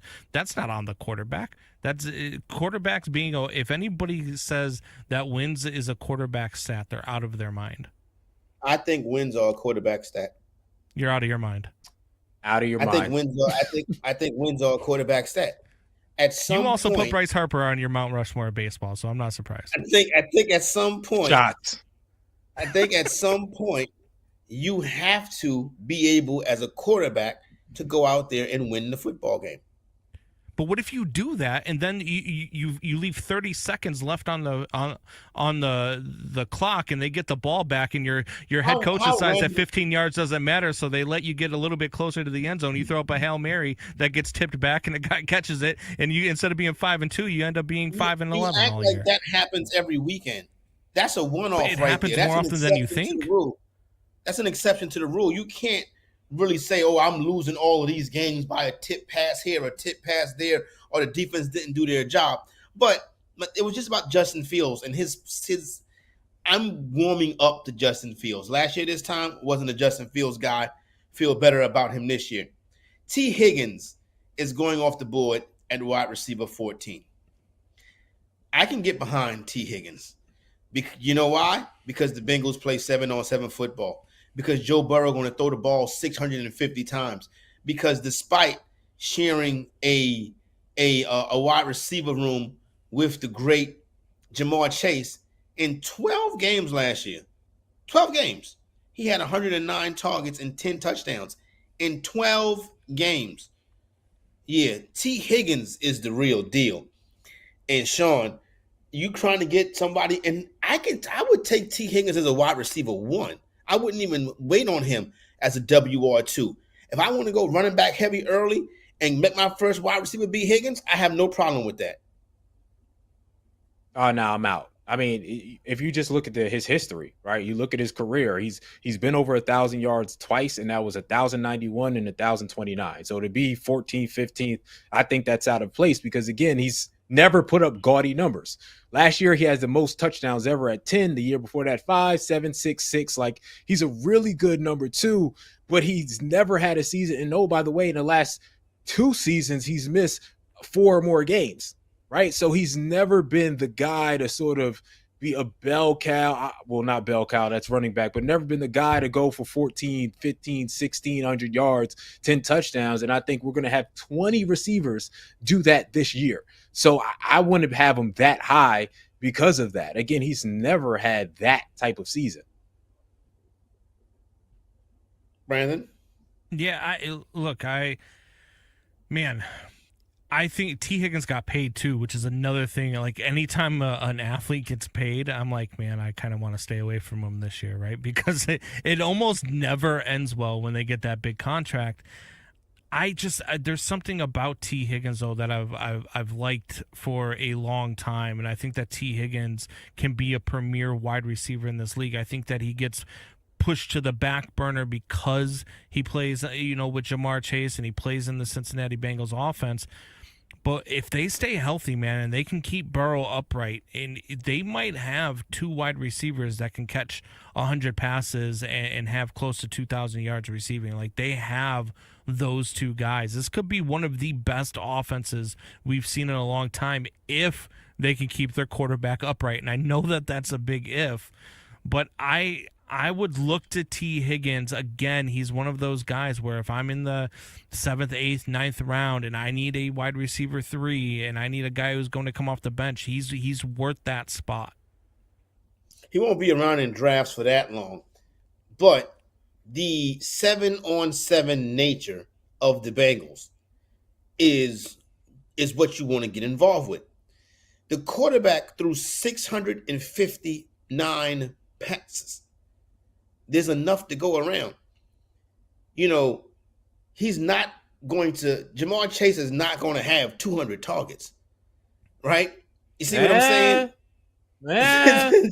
You're right. It could happen. It'll be record breaking. It could happen. But if they continue to play 7-on-7 football, the style of football they play, you can see a healthy T. Higgins get 120 But they did that because targets. They were trailing a lot. They did that because they were trailing. So you're hinging on the fact that they're going to be trailing a lot again. And I'm not so sure that that's the case because they've improved. They've improved vastly on that offensive line. And I think that they're one of those teams that can surprise you. They're not going to run the football. They're going to play 7-on-7. They're not going to balance the game. At least that's my thought process with Zach Taylor. Coming up on the top of the hour, got to hit that scoreboard, get you caught up on what's going on around the WNBA and Major League Baseball. Let you know if your bets are cashing, and also get you ready for July 4th. Corey Parson, Sean Bell, BetMGM tonight. Don't miss out on the action. If you missed the show, you can listen back on the always free Odyssey app. It's BetMGM Tonight, presented by BetMGM.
Bet and sweat with the pros. Welcome to BetMGM Tonight on the BetMGM Network.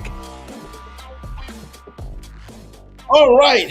Welcome in BetMGM Tonight. Corey Parson, Sean Bell holding it down for Brad Evans and Ryan Horvath as we lead you into Independence Day 2025. Got a lot of stuff going on in the world of sports. Want to thank everybody for rocking and rolling with us. Big show tonight. You can look back, catch it on demand. Talk a lot of fantasy football. Talk a lot of futures, NFC and AFC West. Packed program. Having a good time, rocking and rolling along. Thanks to everybody joining us, taking time out of their holidays to talk a little sports with us. You know what I'm saying? It is talking season. So that's what we got going on right now. Sean Bell, my man, what's good with you, brother? Powering through. Listen, can't complain, man. I'm looking at this WNBA schedule. A lot of good games. A lot of a tight one in Seattle when we were talking about Atlanta earlier. That was a tight one. Good games. So, looking at the scoreboard and trying to make sure my Mets pull out a victory. All right, there you go. Time to hit that aforementioned MLB scoreboard.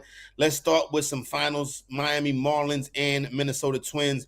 Marlins take that one 4-1 in that game right there. Miami Marlins, one of the hottest teams in Major League Baseball right now. Nobody's talking about that. Houston Astros, Colorado Rockies. The Rockies get a 7-6 victory. Washington Nationals all over the Detroit Tigers 11-7. And the Angels take care of the Braves 5-1. Has not been a great season so far for the Atlanta Braves. Top of the eighth right now, Blue Jays with a 6-5 lead over the Yankees. Blue Jays been getting it done over the Bronx Bombers this week. That Yankee record is looking kind of shaky right now. I'm sure they'll get it going pretty soon. No. Bottom of the eighth, the New York Mets have a 3-2 lead over the Milwaukee Brewers. Mets trying to get their thing back on track and get it turned around after a very tough June. We'll see if the Mets can pull this one out right now. The Mets 30-13 at home this season. That's a decent record right there. And that's actually a pretty good record. Guardians and Cubs 0-0 in the top of the eighth. True pitching battle going on right there on the north side. Top of the second inning, San Francisco Giants with a 2-0 lead over the Arizona Diamondbacks. Still got a couple first pitches coming up if you want to hop on the BetMGM Sportsbook app and place a couple wagers, see if you can catch a ticket or two tonight. Chicago White Sox and Los Angeles Dodgers first pitch, not tip off, coming up at 10:10 p.m. Eastern time. Then we got Royals and Mariners also going at 10:10 p.m. Eastern time.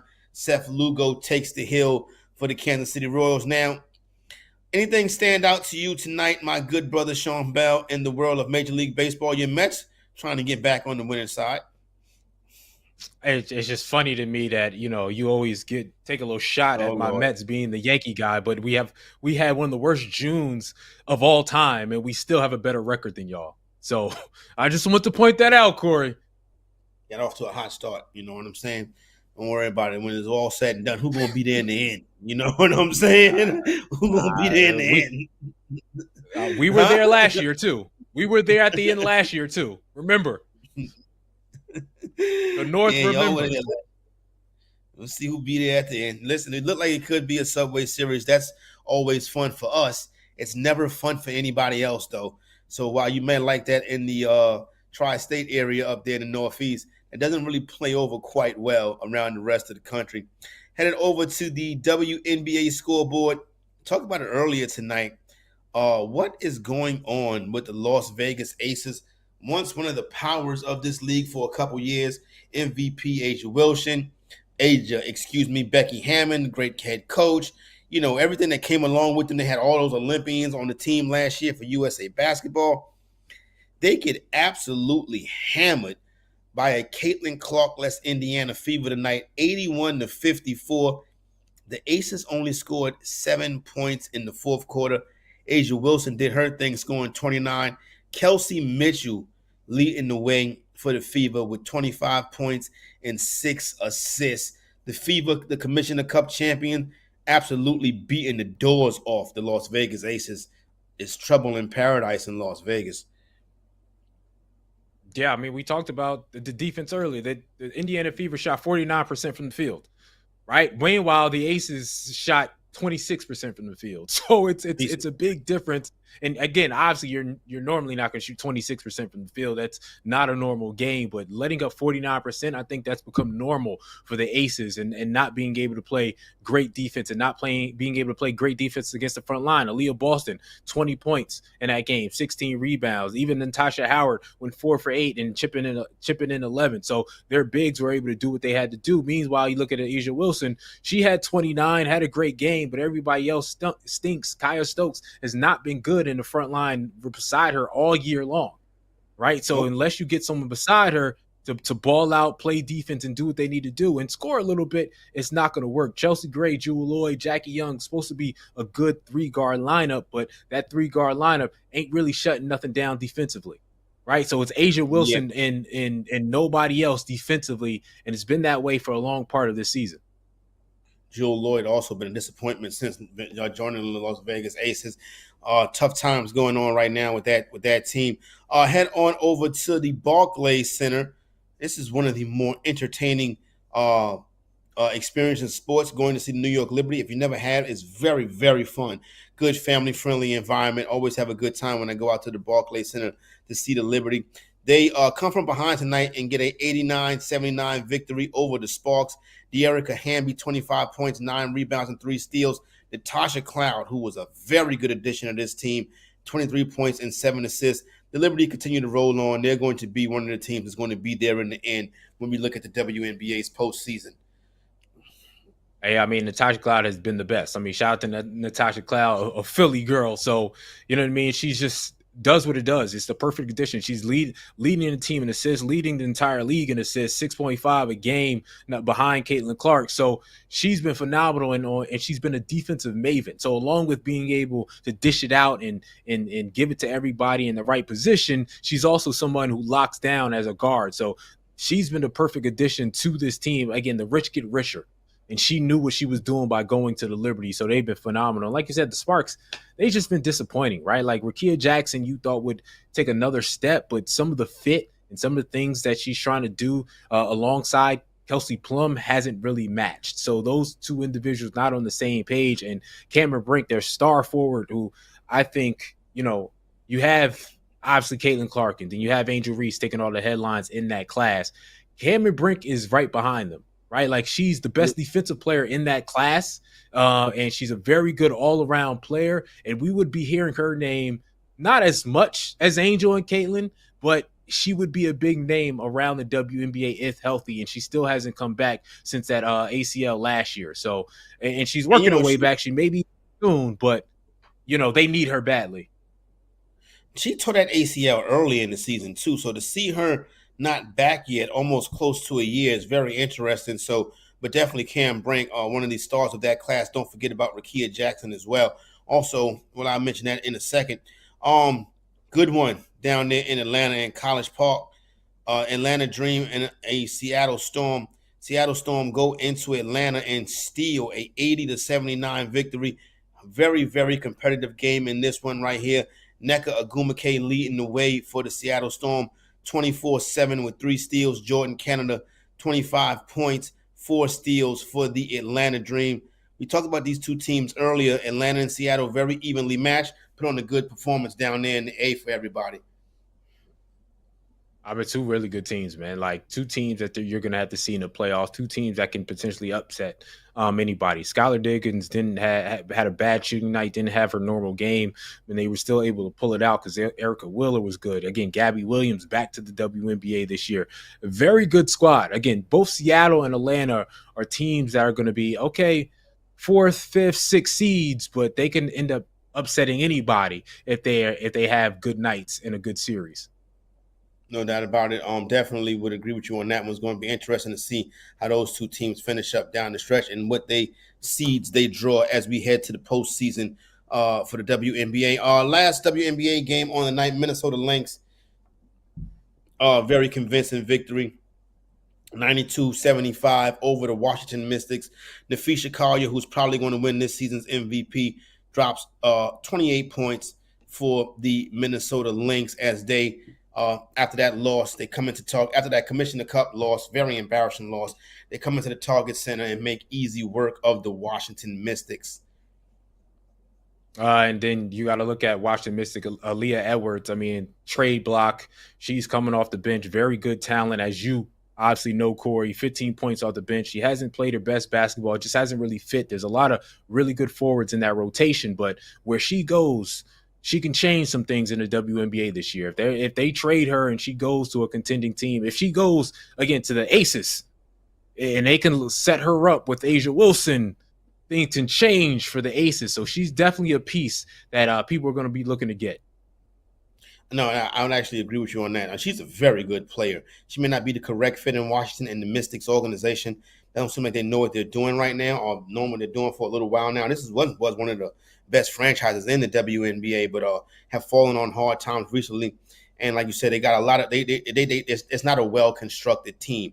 It's like just a whole bunch of players out there together playing basketball, but the team is not constructed well. So that is our scoreboard update for Major League Baseball and the WNBA. All right, Sean, here we go, my man. What we thinking about? 4th of July activities on deck. What you got planned for the 4th, my brother? Chilling, man. Let me just say this. Again, I don't know if this is controversial take or not, but fireworks suck. Let me just throw that out there right now. And maybe some of my kid joy has left me because, again, I have a 6-year-old. So obviously, on the 4th of July, I'll take him out and let him see some fireworks and he'll be very happy. But fireworks have not improved my entire life. Like if you go to Disney World, you'll get special fireworks. But just in general, like after sporting events, after baseball games, within the games will do fireworks or fireworks for 4th of July, Labor Day, Memorial Day. They're all the same. Everything in life has improved. Not everything in life, I'll take that back. But technology has improved in everything over the last 20 years. And we can't get new fireworks. Like I want to see Michael Jackson moonwalking in firework form. That's the type of stuff that I expected to see when I was a kid. I was like, eventually they're going to get to that. And it's been the same crackle and pop for the last 25 years. So that's all I'm saying. Whoever works on these things, firecracker technicians or whoever they are, give me something new. So again, I know I'm acting like the grouch right now, but I had to get that out there. Excuse me, I had to. We down here in the South, things just fly in your house out of nowhere. You know what I'm saying? But we got that covered. We're not gonna let the monsters. We're not gonna let the boogeyman come get us. You know what I'm saying? Speaking of the boogeyman, you are definitely a firework boogeyman. Excuse me. You are definitely a firework boogeyman. But I do see what you're saying. The game hasn't improved. But let me tell you something. The racket is strong. The firework racket is strong. You can go to one of them little stands or wherever you go buy fireworks from. You can buy $70 worth of fireworks and put on a 15-minute show. Like anytime you spend $70 and the show is only 15 minutes, it definitely is a racket. Because let me tell you something, those firework stands, those firework trucks, they are charging you out the yang and they getting their bread and you getting 15 minutes worth of fun for the children. Oh, see, down south, y'all could buy fireworks anywhere, right? Like you can't even sell. They don't even sell fireworks certain places up here. You got to drive across state. You got to get them from somewhere else. It's almost like beer in the 1920s up here to sort of get fireworks down south. Down south, I forget what town it is because again, I used to work in Charlotte, North Carolina. You get to South Carolina, I think if you get to South Carolina, certain places, it's like the first exit. Go from Rock Charlotte, Hill. Going into South Carolina, Rock Hill. Yeah, you can go ahead and get you some firecrackers. So I know how y'all do. Y'all don't play about that. No doubt about it. If I could choose a spot to spend the 4th of July, it's interesting. We had spoke with Steve Cofield, and he talked about 4th of July in Las Vegas. That's where I would spend my 4th of July. In Las Vegas. I'm a Vegas guy. I love being out there. Would love to see how the 4th and the fireworks is out there. Obviously, being from the Northeast, you know what I'm saying? I'm always the Macy's thing that they do on the East River down in New York has always been a lot of fun. And then Washington, D.C., by the Washington Monument is cool as well. What about you, Sean Bell? What's the best places that you've watched fireworks from? Again, I know I'm a curmudgeon, but again, I'm not going to name a place that I have, but I'm going to name a place that I know does it great. Disney World. Disney World fireworks are different. Again, I am close to being a Disney adult. That's how much Disney wows me, because when I have gone down there with the kids and I have done things, it's been amazing. They have real fireworks shows. They have real shows at night, and it is, again, magical. It's the happiest. It's literally the happiest place on earth when they're doing these things. So yeah, I would pick Disney World to experience 4th of July, because I've never done it before, because I know they put on a show. All right, got big stuff coming up on deck on the program. Now it's time to get ready to talk some football as we discuss what's going on in the NFC West. Talk a little San Francisco 49ers coming up right here. Sean Bell, Corey Parson holding it down on BetMGM tonight. Don't go anywhere. You're listening to BetMGM tonight on the BetMGM Network.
This is BetMGM Tonight on the BetMGM Network.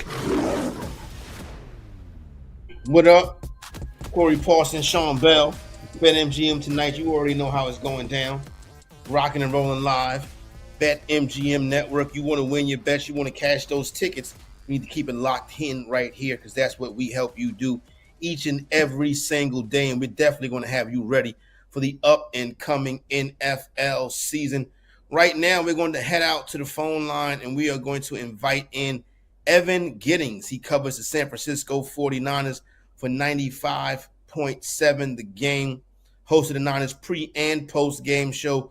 Evan, glad to have you on the program. Talk a little San Francisco 49ers football. What's shaking, my man? Not much, guys. Glad to be joining you. Hope all is well. Yeah, good times. Last year was not that many good times for San Francisco 49er fans. Definitely were not able to live up to the expectations coming into the season. Now, a lot of people would have attested to the injuries, but organizationally and in the heads of the fans, is this a team this year that they think is going to be ready to compete at the highest levels in the NFC once again? I think it's a really good question. I think that the Niners believe that they're good enough to make the playoffs, but just by how much money they've invested in this year's team, I have to say they're not all in. Last year, they spent the most cash in the NFL. They spent a bunch of money on retaining Christian McCaffrey, giving guaranteed cash to Trent Williams. Obviously, Brandon Ayuk kind of flopped in his first season, but they were all in on last year. Like you mentioned, it was disappointing. They go 6-11. They have not spent as much money on this year's group as it takes in a lot of cases to put together a Super Bowl roster. They let Leonard Floyd walk for $10 million. He's in Arizona. They let Malik Collins go, who saved them $20 million. Like, those are players that, while they weren't great last season, were on the field and were contributors. So the fact that the Niners have gone younger, have sort of retooled, it does, I think, bode well for their future, and it's a smart financial decision. But if you're asking me if they're all in on this season to win a Super Bowl, just by their pocketbooks, I can't say that that's correct. Let me ask you this. Again, we talked about injuries and injuries being the biggest thing that knocked them off last year. Christian McCaffrey did all that he did 2 years ago. I thought he had a great chance to actually win the MVP. They go to the Super Bowl. Next year, he gets hurt. And Christian McCaffrey's a guy where it feels like every other year he gets hurt.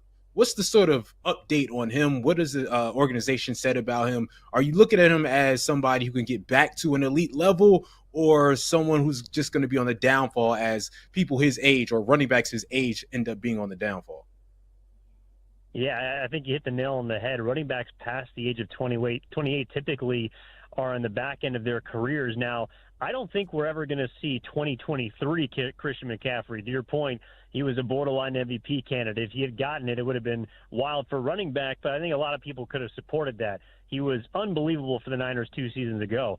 I don't think it's out of the realm of possibility for him to return to all-pro status, though, which is something that he's focused on this season.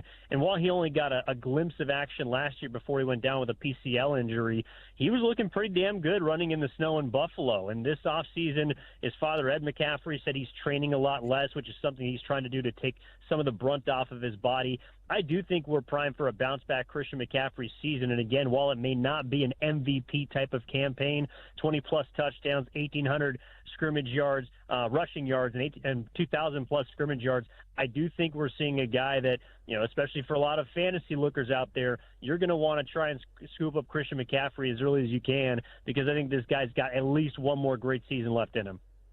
McCaffrey right now with a second-round ADP in early fantasy draft, so it's interesting. You're hearing it right from the source that McCaffrey could be a guy to outperform his current value. In my opinion, as the Niners go as Trent Williams goes, Trent Williams may go down as the best offensive lineman in NFL history. How is he coming into the season? He's an older gentleman now. Is Trent going to be ready to go? Can we expect at least 12 to 13 games out of him? Yeah, older gentlemen's being kind. Trent was talking at OTAs about playing until he's 40. And while I'm with you that he's one of the greatest, if not the greatest offensive tackles ever, Yeah, he's got to prove he can stay on the field. He only played 10 games last year, was dealing with a lot of injuries. Now, he did have an off-the-field issue where his wife lost a newborn. There was some off-the-field tragedy there. But the fact remains that Trent Williams is pretty much the bottom piece of a Jenga tower to that offensive line. And if you pull him out, that thing is going to fall. So I think that if they can get 13 games, and I do believe they can from Trent Williams, this can return to one of those top rushing and passing attacks in the NFL. You know, to me, Trent Williams, we've seen offensive tackles play well into close to their 40s.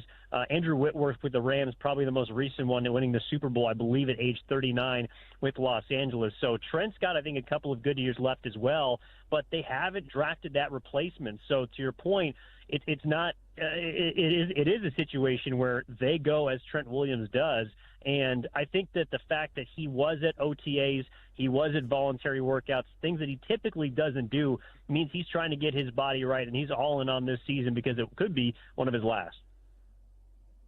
Now let's jump to the other side of the ball. You got your guy back, defensive coordinator Robert Saleh. Just, again, didn't work out with New York, but whatever works out with the Jets. But a great defensive mind who was great for the 49ers. The last 2 years, the defensive coordinators, you had a young one, and then you had one that just didn't work out for you. Problems in the Super Bowl, et cetera, et cetera. But you lost Dre Greenlaw. You lost Talanoa Ufonga. You lost Jadarius Ward.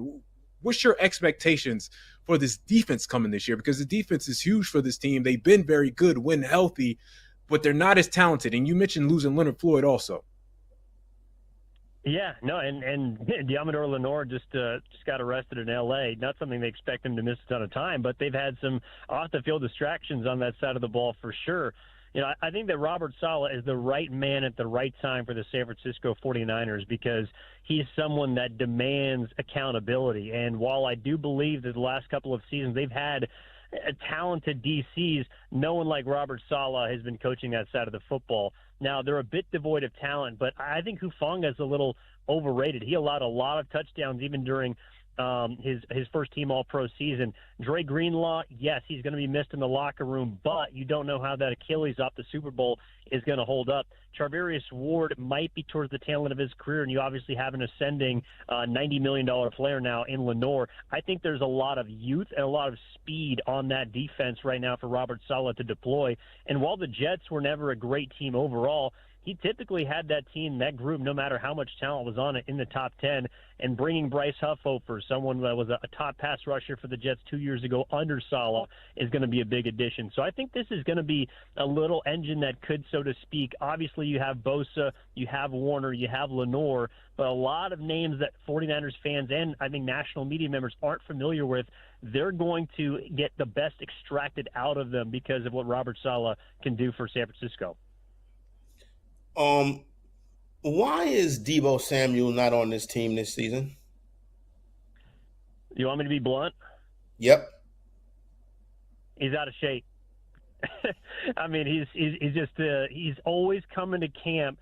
Literally, for the last 4 seasons, he has always teetered on being borderline overweight. I mean, his rookie season, they brought in Wes Welker to try and get this guy in shape, and Kyle Shanahan literally had to adjust the weigh-in scale for Deebo Samuel because he could not make the required wide receiver weight. Now, obviously, that didn't matter because he's a bowling ball, he's a freak athlete, but I think last year we saw the scales, no pun intended, tip not in the favor of Deebo Samuel, and on back-to-back not very good seasons, especially one coming off of, quote-unquote, the best offseason shape that he's been in 3 years, it was time to cut bait. I do think that Washington gets a gadget receiver that's going to help them, that they can use and is serviceable, but for the 49ers, it was time to go for Deebo Samuel. And wish him nothing but the best. He's a great 49er, helped them get to 2 Super Bowls, but in my opinion, it was just time, and one of the big reasons why he wasn't able to stay in shape. Yeah, some of the pictures we've seen from Deebo in the offseason, even at the Super Bowl, we're like, "What? That is not a wide receiver." He's a running back. A wide receiver, running back. It was like he was Mike Allstott. What about Kyle Shanahan? I'm here in Philadelphia, right? And I often tell people Kyle Shanahan is, to me, what Andy Reid was, right? Andy Reid, 4 straight conference 4 straight conference championships, Super Bowl, couldn't win. eventually goes somewhere else and obviously creates a dynasty. And Kyle Shanahan has had a very similar first 7 years of his career as Andy Reid did. In Philadelphia, it being Philadelphia, they got sick of it. And eventually he had to leave because they got sick of it. Where is the fan base in San Francisco? 2 Super Bowls that they had a great chance to win that they didn't win. Kyle Shanahan wasn't able to get it through for one reason or other. Jimmy Garoppolo, etc. Where is the media and the fan base on Kyle Shanahan? Is there still patience, or is it running thin? I think there is still patience with Shanahan, but they're another 6-11 season away from that patience wearing very thin. And I think Reid is a great comp, not just because of their early resumes, but also, Reid kind of struggled with time management and specific play calling in some big games. That's something that Shanahan has unfortunately had kind of throughout his resume. And I think that Shanahan, while he is a great mind, oftentimes you see his offenses being labeled as front runners. He can play great with a lead. He cannot come from behind. And in some cases, he hasn't been able to sustain those big leads. So I'm interested to see what he does this year with Brock Purdy, because I believe he's a good quarterback. He's not a great quarterback, but he's someone that can do what Kyle Shanahan needs. So in many ways, this season is going to be reflective of Kyle Shanahan. And if they don't make the playoffs in what I believe to be a winnable, maybe not weak, but definitely a winnable division, I think you're going to see his seat get a lot hotter in San Francisco, not just from the fans, but from ownership in the front office as well. That was going to be my next question. When you look at around the division in the NFC West, I think the average fan, most people, to be honest with you, would say that, okay, well, that's the Niners division to lose. That wasn't the case last year. Then you go to the injuries. But do you think it's likely that the San Francisco, or the San Francisco 49ers basically hands down the best team in this division? I wouldn't say hands down the best team. I still think the Rams are probably the team that I would pick to win, or to be favored at this point. I think the Niners absolutely can win the division, though. I'm not a big believer in Sam Darnold. I do like what Seattle built last season, and the fact that they've gone young has absolutely helped them. But I think that right now they're the third team for me. San Francisco would slot in second, and the Rams being first just by virtue of what they did last year and giving the Eagles, the team in Philly, a run for their money. But San Francisco absolutely can win this division. They have the weakest schedule since 2015 in the NFL, and I know that's not not the end-all, be-all, but if they don't get to the playoffs, whether it's through a wild card or through the division, I think there's going to be a lot of disappointment because they just invested a ton of money in their quarterback. They've retooled this roster, stripped it of a lot of fat, and they still have a ton of talent on this team with a top-end level of player in McCaffrey and Williams, who are getting pretty old, so their window is not that far down the line. I think the Niners have to believe that they can get to the playoffs. Beyond that, to me, anything would be gravy, but not getting out of the NFC West this year would absolutely be a disappointment. Let me ask you this. I'm going to switch sports real quick, and we got about 2 minutes left. The Warriors, one of the best teams in the league when they got Jimmy Butler. Best defensive rating, one of the top 3 records since having Jimmy Butler. Obviously, Steph gets hurt. Offseason, I've heard nothing about the Golden State. I thought they would try to get DeAndre Ayton or something in there. What are they doing right now in the offseason to sort of get better? Because it's been silent. At least it's been silent from across the country. Yeah, they've been kicking it. I mean, they've kind of just been sitting here, and we're all wondering what they're going to do. I do think you have to look a little bit at the offseason as an extension of the deadline.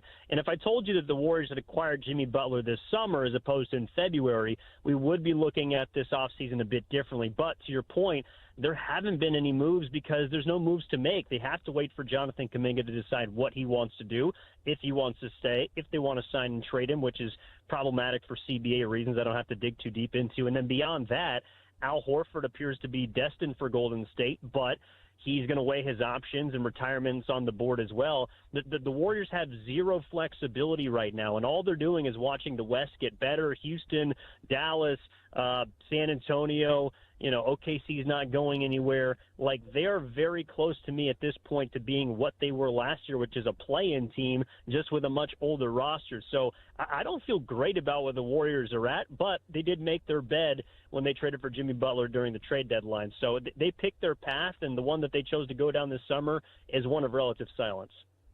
Great stuff from my man Evan Giddings from 95.7 The Game. Evan, thanks a lot for hopping on with us. Hope to talk to you again before the season starts. Anytime, boys. Take it easy. All right, there you go right there, talking a little NFC West with the San Francisco 49ers. Sean Bell, let me ask you this. Plus 160 at BetMGM. You take that to the window for the Niners to win the NFC West? I absolutely would. All right. We're going to continue to talk Western football. Later on in the program, we're going to go to the AFC West. It is BetMGM tonight right here on the BetMGM Network. Corey Parson and Sean Bell holding it down for Ryan and Brad. Still got plenty of football talk left to come. We're live and lit right here, BetMGM tonight. Don't miss out on the action. If you missed the show, you can listen back on the always free Odyssey app. It's BetMGM Tonight, presented by BetMGM.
It's time to place your bets. This is BetMGM Tonight on the BetMGM Network.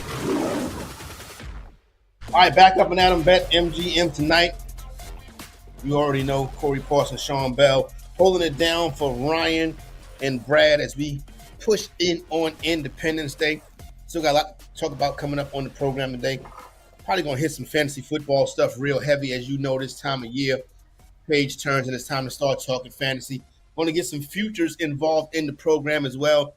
Also want to check in on the WNBA and Major League Baseball scoreboards.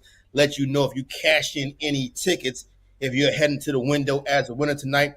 Sean Bell rocking and rolling with me, and now we get ready to go out to the city of Las Vegas. Very special guest tonight. Happy to be joined by Steve Cofield, host of Cofield and Company on ESPN 1100 in Las Vegas. Steve, you got two dudes out here on the East Coast. I know myself personally, I wish I was where you're at right now. You know what I'm saying? Getting ready for a big season. But I will be out there in about a month's time from now. So I definitely got to stop by the studio and join you. What's good with you, my brother?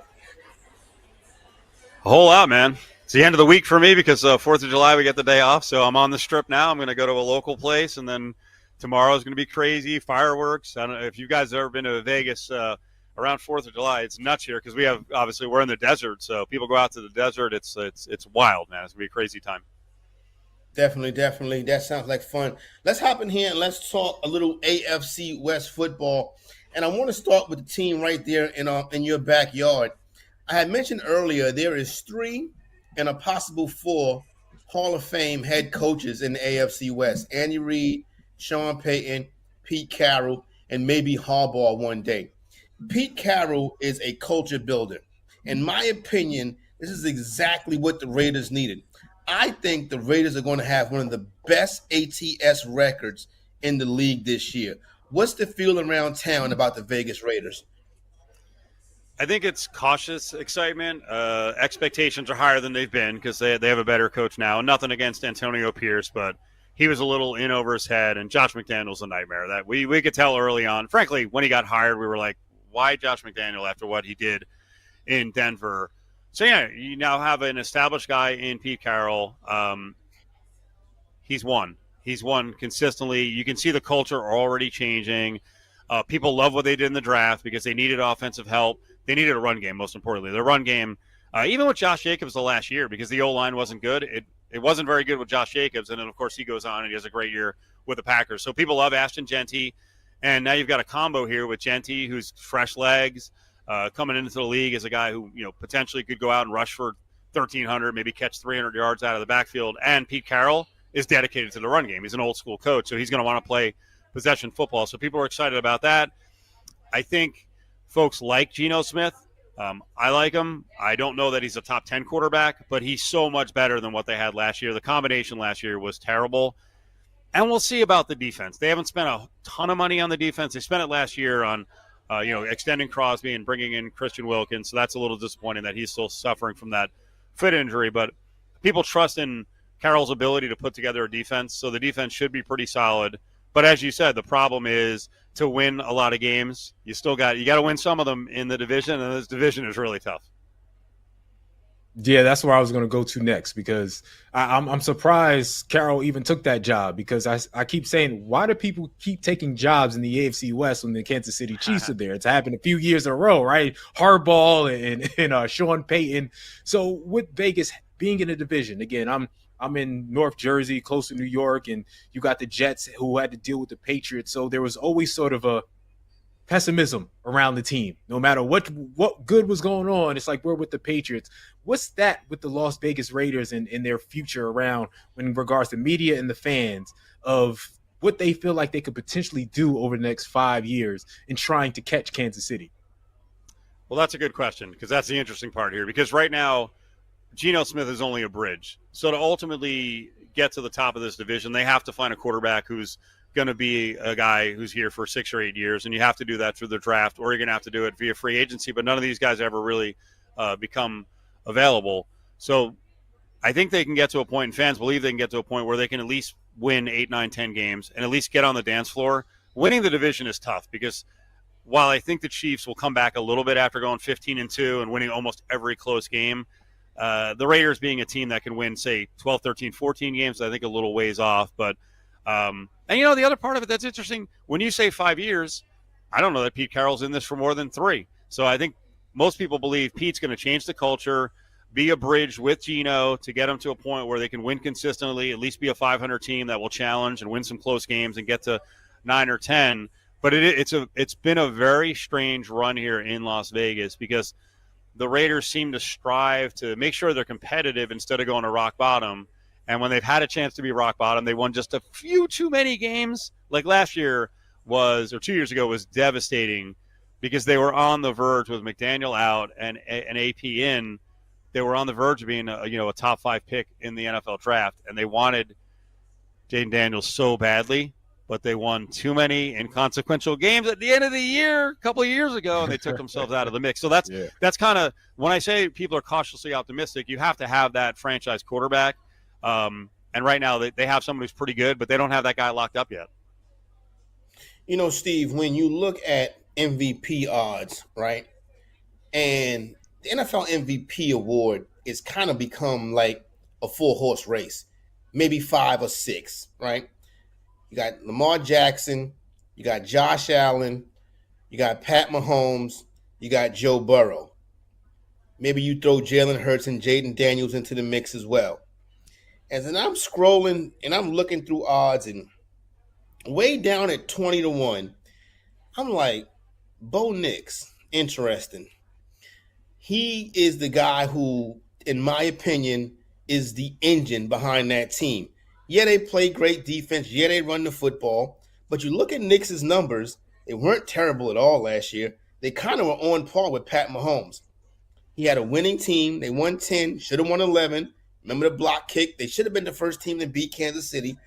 If we go on the fact that he shows improvement, they finished second place in the division, they're a 12-win team. My thing is that 20-1 at some point this season can get to 10-1 or shorter. Where are you at on Bo Nix? Because I've been told that I'm on an island on Bo Nix by myself. I'm not on the island with you. Sorry. You are on an island. Okay, I think the Broncos, their defense is really good. I think their offense is solid. I do expect a regression with Bo Nix. Now that people have seen him around the league, I think there's going to be a little bit of regression. I think the fact that the Raiders are going to be a little better will also hurt the Broncos' chances. I think the Broncos and the Raiders are about the same level, teams that can strive to win maybe 8 or 9 games. I think the Chargers are going to be the team in the division that moves forward, maybe another game and a half. I guess you can't win 1.5 games, but you get my point. They're going to improve. And I think it's hard for a guy like Bo Nix. This has become a quarterback award. And now what we've lined up, guys, is it seems like they give the award to whoever is kind of next in line with the story. So from what I was hearing, people were dying to give the MVP award to Joe Burrow because he was having such a monster year, but they weren't winning games. The defense was terrible. I could see Burrow going out, and he puts up his normal numbers. And if the Bengals can survive how lousy the organization is with their players, like how they're treating Hendrickson and the rookie, if they go out and they win 12 or 13 games, and Burrow is the guy this year that has the same numbers as Mahomes and Josh Allen and similar to Lamar Jackson, I think a lot of times it's like, hey, it's his turn now to win. So that's the problem with Bo Nix. He's got to win, he's got to get better, but he's got to overcome so many stars at quarterback to win the award. Yeah, and the gaudy numbers that these quarterbacks put up, whether it's 5,000 yards, 45 touchdowns, like you got to have something. Lamar Jackson running for 900 plus yards. You got to do something really gaudy.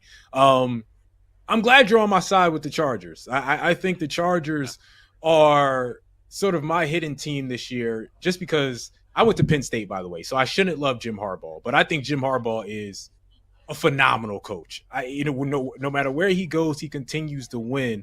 And again, another reason why I think it's going to be tough for the Raiders to get better is having Jim Harbaugh and the Chargers progress. Talk to me a little bit your mindset about the Chargers and how good they can be this year. Well, I mean, Harbaugh came in and got his philosophy going right from the get-go.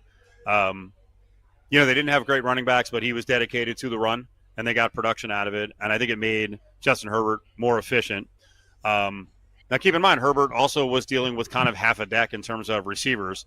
Their receiving core was not great. I think Herbert was second in the league in passes dropped, by his receivers with like 31 dropped. Rodgers was one with the Jets. I'm glad you mentioned the Jets earlier. I'm a Jets fan, so they're an awful organization. But Rodgers got victimized by that as well. But their running back mix, I think, this year is better with Najee Harris. And then the rookie that they drafted out of North Carolina is a freaking beast. And then the other thing I think that gets overlooked is, he brought over the Michigan DC. Their defense was freaking consistent and good last year. And maybe there's an addition by subtraction with Joey Bosa out. Now you have no expectations for him when he plays his 7 games and he's dinged up the whole time. But yeah, I think the Chargers are moving forward. And here's the big question. You mentioned all these MVP candidates. Herbert should be at that same level. And I think people still hold back on him. One, his numbers were a little bit down last year, low interceptions, but he's got to be a little more productive, and he's got to win games. He's got to come up big in close games. They have to win more of those close games, but I think they have everything. And I dare I say this because I don't think you guys are in on this whole conversation, but out here on the West Coast and the Pacific and Mountain time zones, the Charger fans get busted all the time for they're not zesty enough, right? They don't feel SoFi enough because the Chargers have been good and Harbaugh is popular and Herbert is really popular as well. Their fan base is getting better, and SoFi is becoming a place that at least they have like 60-40 advantage at home or 70-30, because for a while it was like 50-50 or worse. You'd go to SoFi and you're like, why does it sound like the Chargers are on the road for every game? Yeah, the Eagles would dominate when they go. I'm in Philadelphia. The Eagles would dominate every time they go out there. They believe me, Philly fans dominate. We have the same exact problem here, and you know what? I didn't even mention it as a factor because the Raiders have so many things they have to improve on, but it is a problem in Las Vegas. One, we're the best destination in the NFL for opposing fans to visit. So when it's on the schedule, like, hey, we're coming to Vegas. A lot of the people here who bought tickets were super wealthy. They got PSLs. They will sell their tickets. So there's games here where it's freaking like 70-30 fans with the opposing fans, and Raiders fans are so pissed off about it. But too many of them sell their tickets, and Vegas is a great place to come to. So people want to invade the stadium. That's a wrap. Come back for more Wagertainment on BetMGM tonight, Monday to Friday, 7 to 11 p.m. Eastern on the BetMGM network.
And now it's time for Back to the Futures on the BetMGM Network with Brandon Sprague and Will Ortner.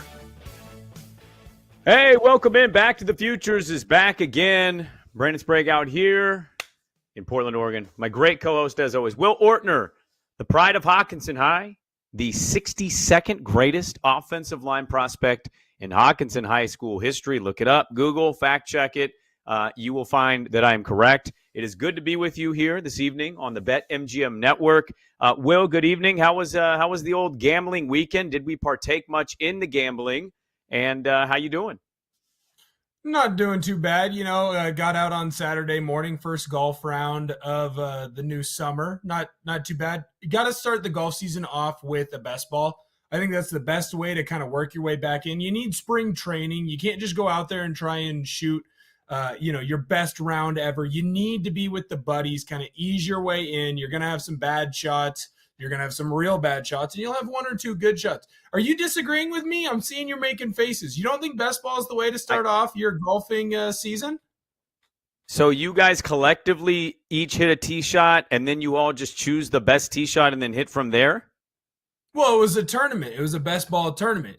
I think the best way to sign up. You didn't specify that it was a tournament. You said I got out from my first round of the year, and it's the best way to do it is best ball, which it's like if that's just a regular round, that's bullish, man. You got to go out there and golf for yourself, and if you shoot on 110 or you shoot a 90, your score is what your game is at. So, like, you didn't specify it was a tournament. Had you said got out, golf round, good tournament, we did a best ball style, I wouldn't have given you a face, but you made it sound like it was your first round with just your boys with no real stakes. And I'm sitting here going, why would you play best ball? What a ridiculous way to play with a round that doesn't matter. You've never wanted to go out with your boys and tried to shoot a course record? Like, every once in a while, we used to do that all the time. But it's not a record. It's cheating. It's not cheating. It's just a different way of getting to the course record. Like, let's see if we can What? if 4 of us together can beat one guy. Come on, man. If you're in a tournament, sure. That's how we do our radio station tournament out here in Portland. You know that at the Fan Golf Classic. Yes. But if you're just you and your boys at your local muni and it's just a regular foursome at 1 o'clock on a Saturday, I'm screaming at you guys if you're playing best ball if I'm behind you. Like, get this amateur hour stuff out of here. What are we doing? Have some course etiquette. Have some respect for your golf game. That is respect for the course, and it has great course etiquette because we're not searching for balls that are lost in the woods. We're motoring through. We're probably done in less than 4 hours. You're still looking for the ball. No. You know everybody what looks for the ball. This is the 100 men versus the gorilla, except we're just doing it 4 men versus the golf pro. That's all that it is. It's just, your Tiger Woods or whatever your course record champion is versus us 4. And that's a fun way to get going. It's a nice way to ease into your season. If you're doing it in August, that's different. Probably don't do that then. But if you're doing it at the beginning of like May, end of April, when the golf season just starts, I think that's perfectly fine. Okay, but the problem is you said it was a tournament, but you didn't start it as a tournament. Then it's a tournament, and now you're arguing as if it wasn't a tournament because you know how ridiculous it is if it's not a tournament. So were you in an actual tournament, or are you just saying you played around with your boys and played best ball? Which is it? I was in an actual tournament raising money for my alma mater, the Hockinson Hawks. Go Hawks. Okay.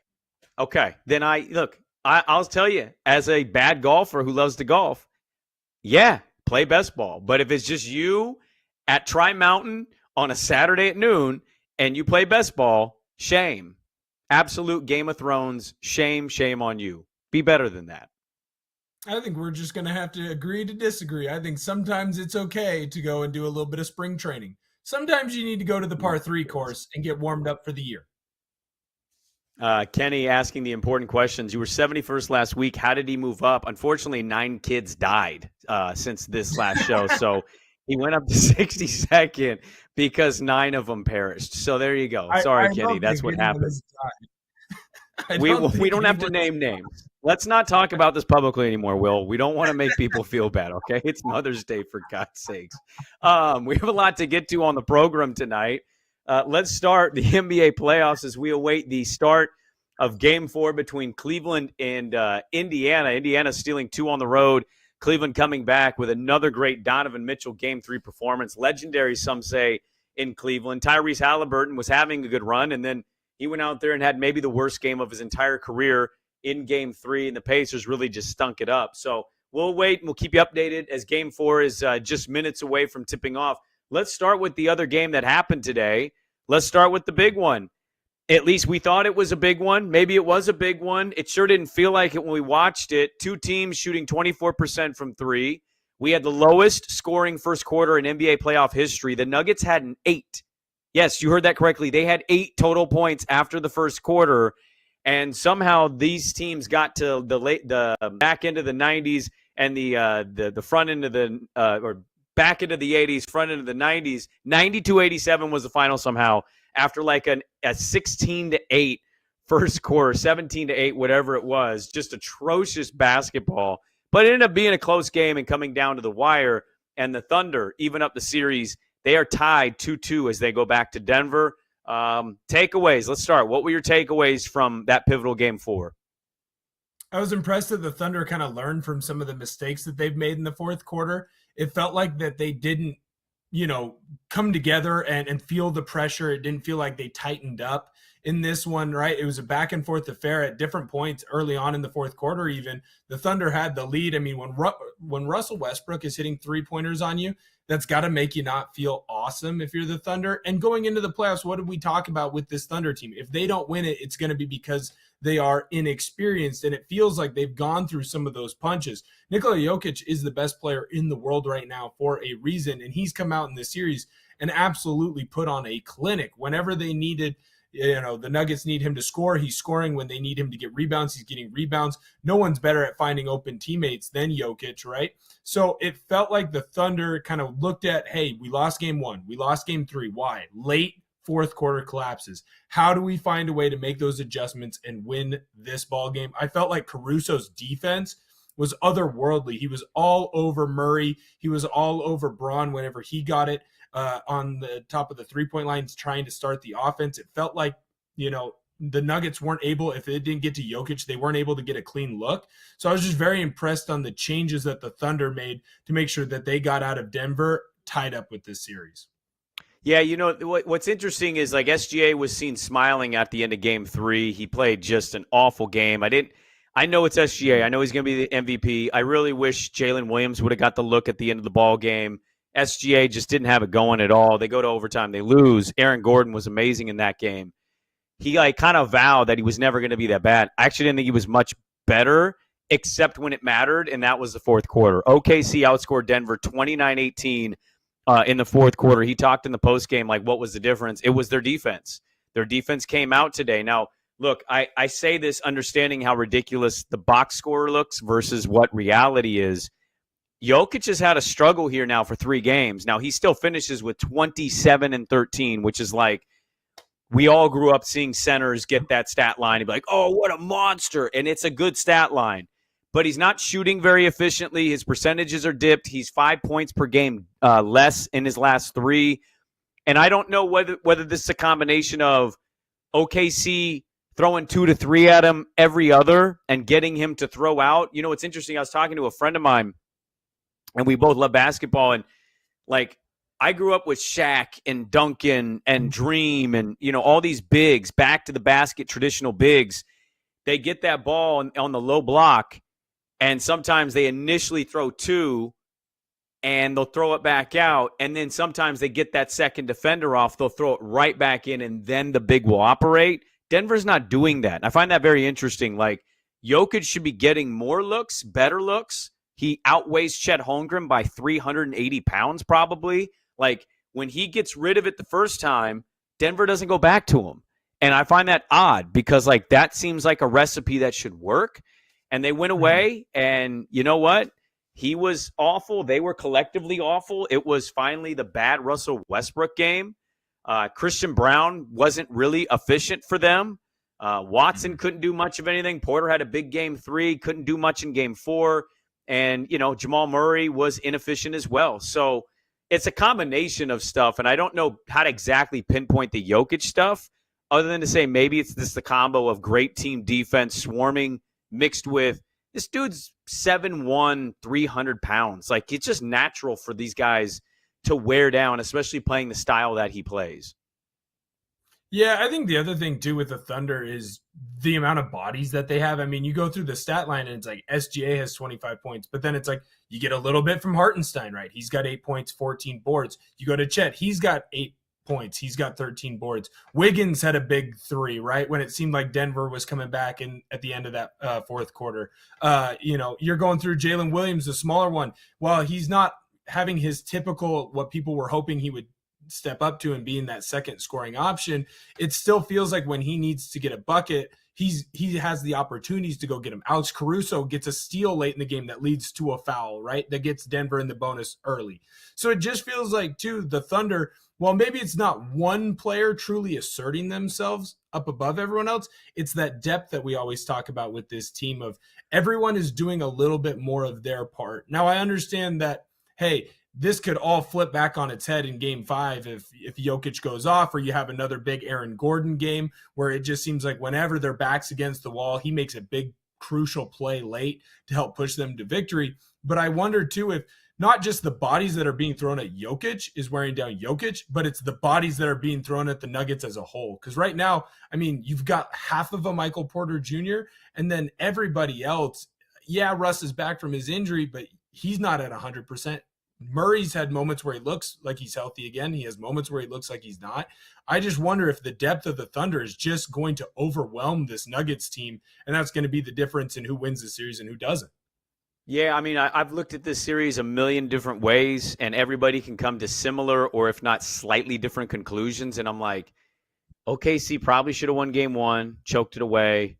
Aaron Gordon 3. All right, they blow him out in game 2. And SGA just was like all-time bad. That's one of the worst games I've seen him play this season. I'd say one of the worst games I've seen him play the last 2 years. In game 3, blown opportunity to lose. This one, it felt like they were trending towards that loss. And then in the fourth quarter, the updated series odds are Thunder minus 620, Nuggets plus 460. I just want to add before I ask you where you lean, because this is a no-brainer decision for me. I thought everything that those role guys did that you named off, their numbers won't jump out. It was when they did it, at the moment they did it, right? So, like, Jalen Williams did not have a great game by Jalen Williams standards. I thought he made a lot of plays, though, without scoring and even necessarily getting the technical assist. I thought Cason Wallace and Joe, and they come out there, they're not afraid to shoot a 3. They let it fly. You mentioned Caruso and his help side defense and ripping Murray a couple times. I thought it was kind of the collective throughout that ended up wearing out. Chet also at the end of the first quarter was like, kind of a short rest. It feels like a back-to-back for them because they had a late overtime game 2 days ago. Then they turn and burn and they get the early game on Sunday. And it's like it physically looks like everybody was kind of going through it. And the Thunder are younger. They're deeper, as you mentioned. Now, the series odds are Thunder minus 620 again and the Nuggets plus 460 at BetMGM. I personally think this is going 7 games. I know what I would do if I was to have to lay a bet now. What would you do? I bet the Thunder before the playoffs started to win the whole thing. I put money on the Thunder to beat Memphis, and I put money on the Thunder in a couple different parlays to beat the Nuggets, and that's where I'm going to stick with my money. I understand why the Nuggets could force this to game 7. You have the best player in the world right now on one side, and it feels like whenever there's a close game, Aaron Gordon seems to take a big step up. This is the one game in the playoffs this entire season where he hasn't taken that gigantic step up. And as far as Russell Westbrook goes, look, this is probably his first bad Russell Westbrook game in a crucial game in this playoffs. It felt like in that first series against the Clippers, like when they needed a big play, he found a way to make it. In this game, he didn't. I'm not saying that good Russ is going to come to stay and we should bet on Russell Westbrook being good. The only worse bet than that is James Harden in an elimination game being good. But I do feel like the Thunder are going to be able to get it done simply because of that depth. And yes, they are younger, so they haven't gone through some of the hardships, but they also don't have the scars. They don't have the wear and tear. They don't have those injuries that are lingering, right? They haven't been beaten up. So I think that the Thunder are going to be able to use their youth to get steals, to make big plays, to make hustle plays. And then I think with their depth, they are going to be able to overwhelm this Denver team. OKC in 7, according to BetMGM and our super producer, Zach. OKC in 7 is plus 175. I have the Thunder in this series. I took them before it started.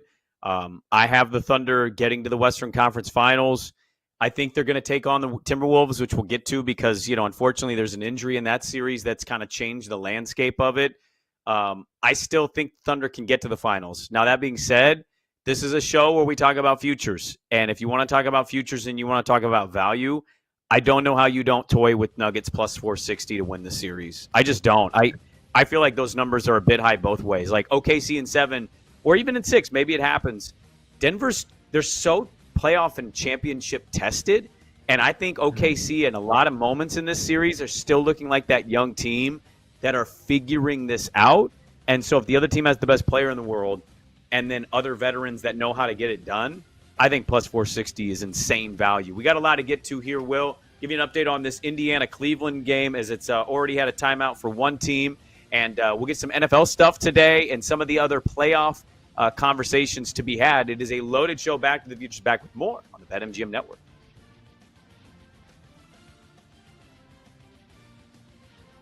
Futures will be back with Brendan Sprague and Will Ortner on the BetMGM Network. Download the app today. Please gamble responsibly.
Get ready to experience the ultimate fusion of wagering and entertainment. This is the BetMGM Network. Kicking off your morning with the Daily Tip with Michael Jenkins and Chelsea Messenger. Over. It's a very simple way to look at it. It's the best way to look at it. Followed by the newly branded Bet Sweats with Joe O and Sammy P. When I stop talking, that's when you jump in usually. He said, ring that bell! He said, ring that bell! Then it's You Better You Bet, hosted by Nick Costos and Femi Abebefe. Great teams and great players get a whistle. It's happened forever. It will continue to happen. Capped off every night with the electric Brad Evans and Ryan Horvat on BetMGM tonight. Oh, that's a sexy phrase. Quote Dr. Dre, creep with me and walk with me on this one. Welcome to a new era of Wagertainment. This is the BetMGM Network. Please gamble responsibly.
Get ready to experience the ultimate fusion of wagering and entertainment. This is the BetMGM Network. Kicking off your morning with the Daily Tip with Michael Jenkins and Chelsea Messenger. Over. It's a very simple way to look at it. It's the best way to look at it. Followed by the newly branded Bet Sweats with Joe O and Sammy P. When I stop talking, that's when you jump in usually. He said, ring that bell! He said, ring that bell!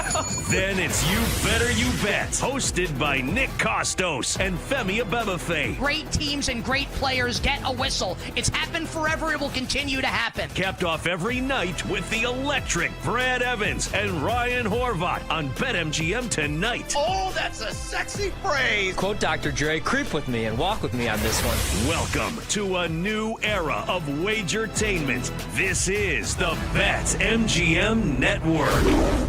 Please gamble responsibly.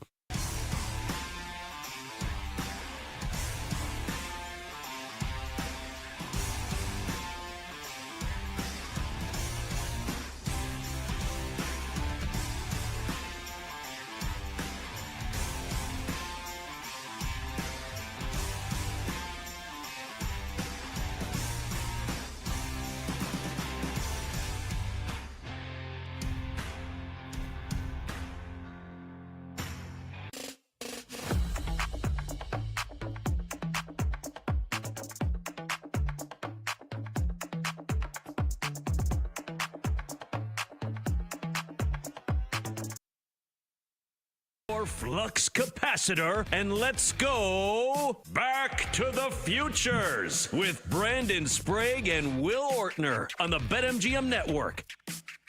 Hey, welcome back in. Nice little off-air conversation involving Bill Belichick and everything going on there. We won't get into that today. But update on the Indiana-Cleveland game, 16-10. They're challenging an out-of-bounds call. Halliburton claims he did not touch it. They ruled it Cleveland's ball, but it looks like on the replay that Indiana should get this back. Let's dive into the Celtics-Knicks game. Game 3, they got Game 4 coming up in just a second here. Here's updated playoff series prices, okay? This is from our friends at BetMGM, because we are on the BetMGM Network, and Zach Kroll. Here it is. Cavs-Pacers. Cavs going into this series, minus 160, Pacers plus 135. Knicks are a plus 260. Celtics are a minus 325. The Dubs are plus 625. The Wolves are minus 1,000. And the Nuggets, as we mentioned, are plus 460 and Thunder minus 620. Is there one that jumps out at you, like when I give you those numbers? I think it's a little interesting that the Pacers are still plus 135 with all the injury issues that Cleveland has had. And maybe it's just because the Pacers are up right now on the Cavs. But it feels like to me this Pacers team just has a bunch of different people that they can throw at the Cavs. And when you're missing Garland, Mobley's been banged up. I believe the other injury was to Allen, if I'm not mistaken, right?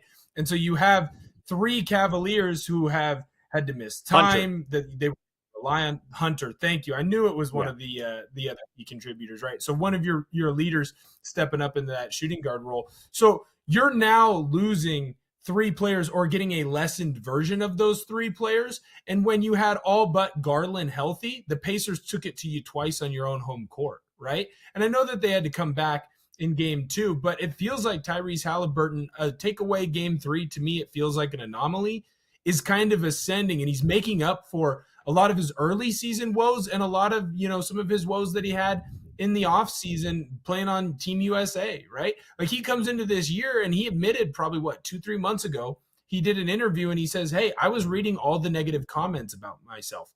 And so he tries to go out and show everyone how great he was. And it really detracted from his game. He got into a funk. He was in a bad mental headspace. And he finally just stopped reading all the press clippings. He stopped going through Twitter like Kevin Durant and trying to see who loves him and who hates him. And he just started playing basketball again. And you can tell that he has a lot of joy. He finds it fun. I wish the Cavs were 100% healthy. It doesn't sound like Garland's going to come back in any capacity anytime soon. When you have that type of toe injury, it sounds stupid, but it really does affect you and your game and how you move. It's constantly in pain. And if he does come back, you're going to get a lessened version. I just think the Pacers, they're ascending at the right time. And unfortunately for Cleveland, you have that injury luck that just didn't go your way. And I thought I was smart. I went in and I bet money on the Cavs after they lost game 1. I was like, I'm going to buy the dip. And instead, I'm the dip because I bought the wrong team. I think I'd put money on the Pacers. Well, yeah, no, I mean, look, Garland was not very good in game 3. He was out there, but he wasn't really effective. You could tell he bothered him. Mobley's out there. They're playing tonight, but they're only down 6 as we start early. The funny thing about the dip is like it didn't dip. they lost game one and they were still favorites. Like, it didn't change all that much, and now it's just changing. I'll just say this before we get to Knicks Celtics. Like, it's pretty disrespectful, I think, to have the Warriors at plus 625. Now, should the Wolves win that series? Yeah, I won't argue that. I picked them to win the series in 5. But the Curry injury and seeing what they did yesterday and seeing what they did in game 1 despite losing Curry after just 13 minutes, like, if anything, the Curry injury is telling me if they had Curry, they probably win this series. I don't think Minnesota's been overly impressive. And Edwards had a great second half yesterday. Will he do it again? I don't know. So I think Timberwolves win it, but if you're going to go for value, the Warriors are really disrespected at plus 625. I also think the Nuggets are too. I have the Thunder and the Wolves, and I'm telling you as a better of both those teams, that is value worth jumping at, worth putting a unit on. If I was to actually lay a bet, because I don't want to fade myself yet, the Pacers, I'm with you at plus 135. Like, I go there. And the Knicks Celtics one's the one I feel the weirdest about, because I think to not make any changes in game 2 after how you lost game 1 is wild. I also understand the thinking of Mazzulla and the Celtics of like, no, we've been one of the best teams in the league playing this way. Like, we're not going to overreact. And they didn't, and they lost game 2. But then those threes went down in game 3, and that energy could not be matched by New York. Peyton Pritchard was awesome off the bench, 6th man of the year. And the Celtics hitting 50% of their threes or whatever the final percentages were, like, being that good from 3 is going to win you every game. The Knicks don't have the depth, I think, to compete with Boston. Now, if they're bouncing back, they win game 3 in blowout fashion, which was such a bummer to my Saturday. Like, I was so excited to watch this game, and it just never felt like the Knicks were going to seriously come back. Boston was, 50% from 3. They were 20 of 40, so that finally switched sides.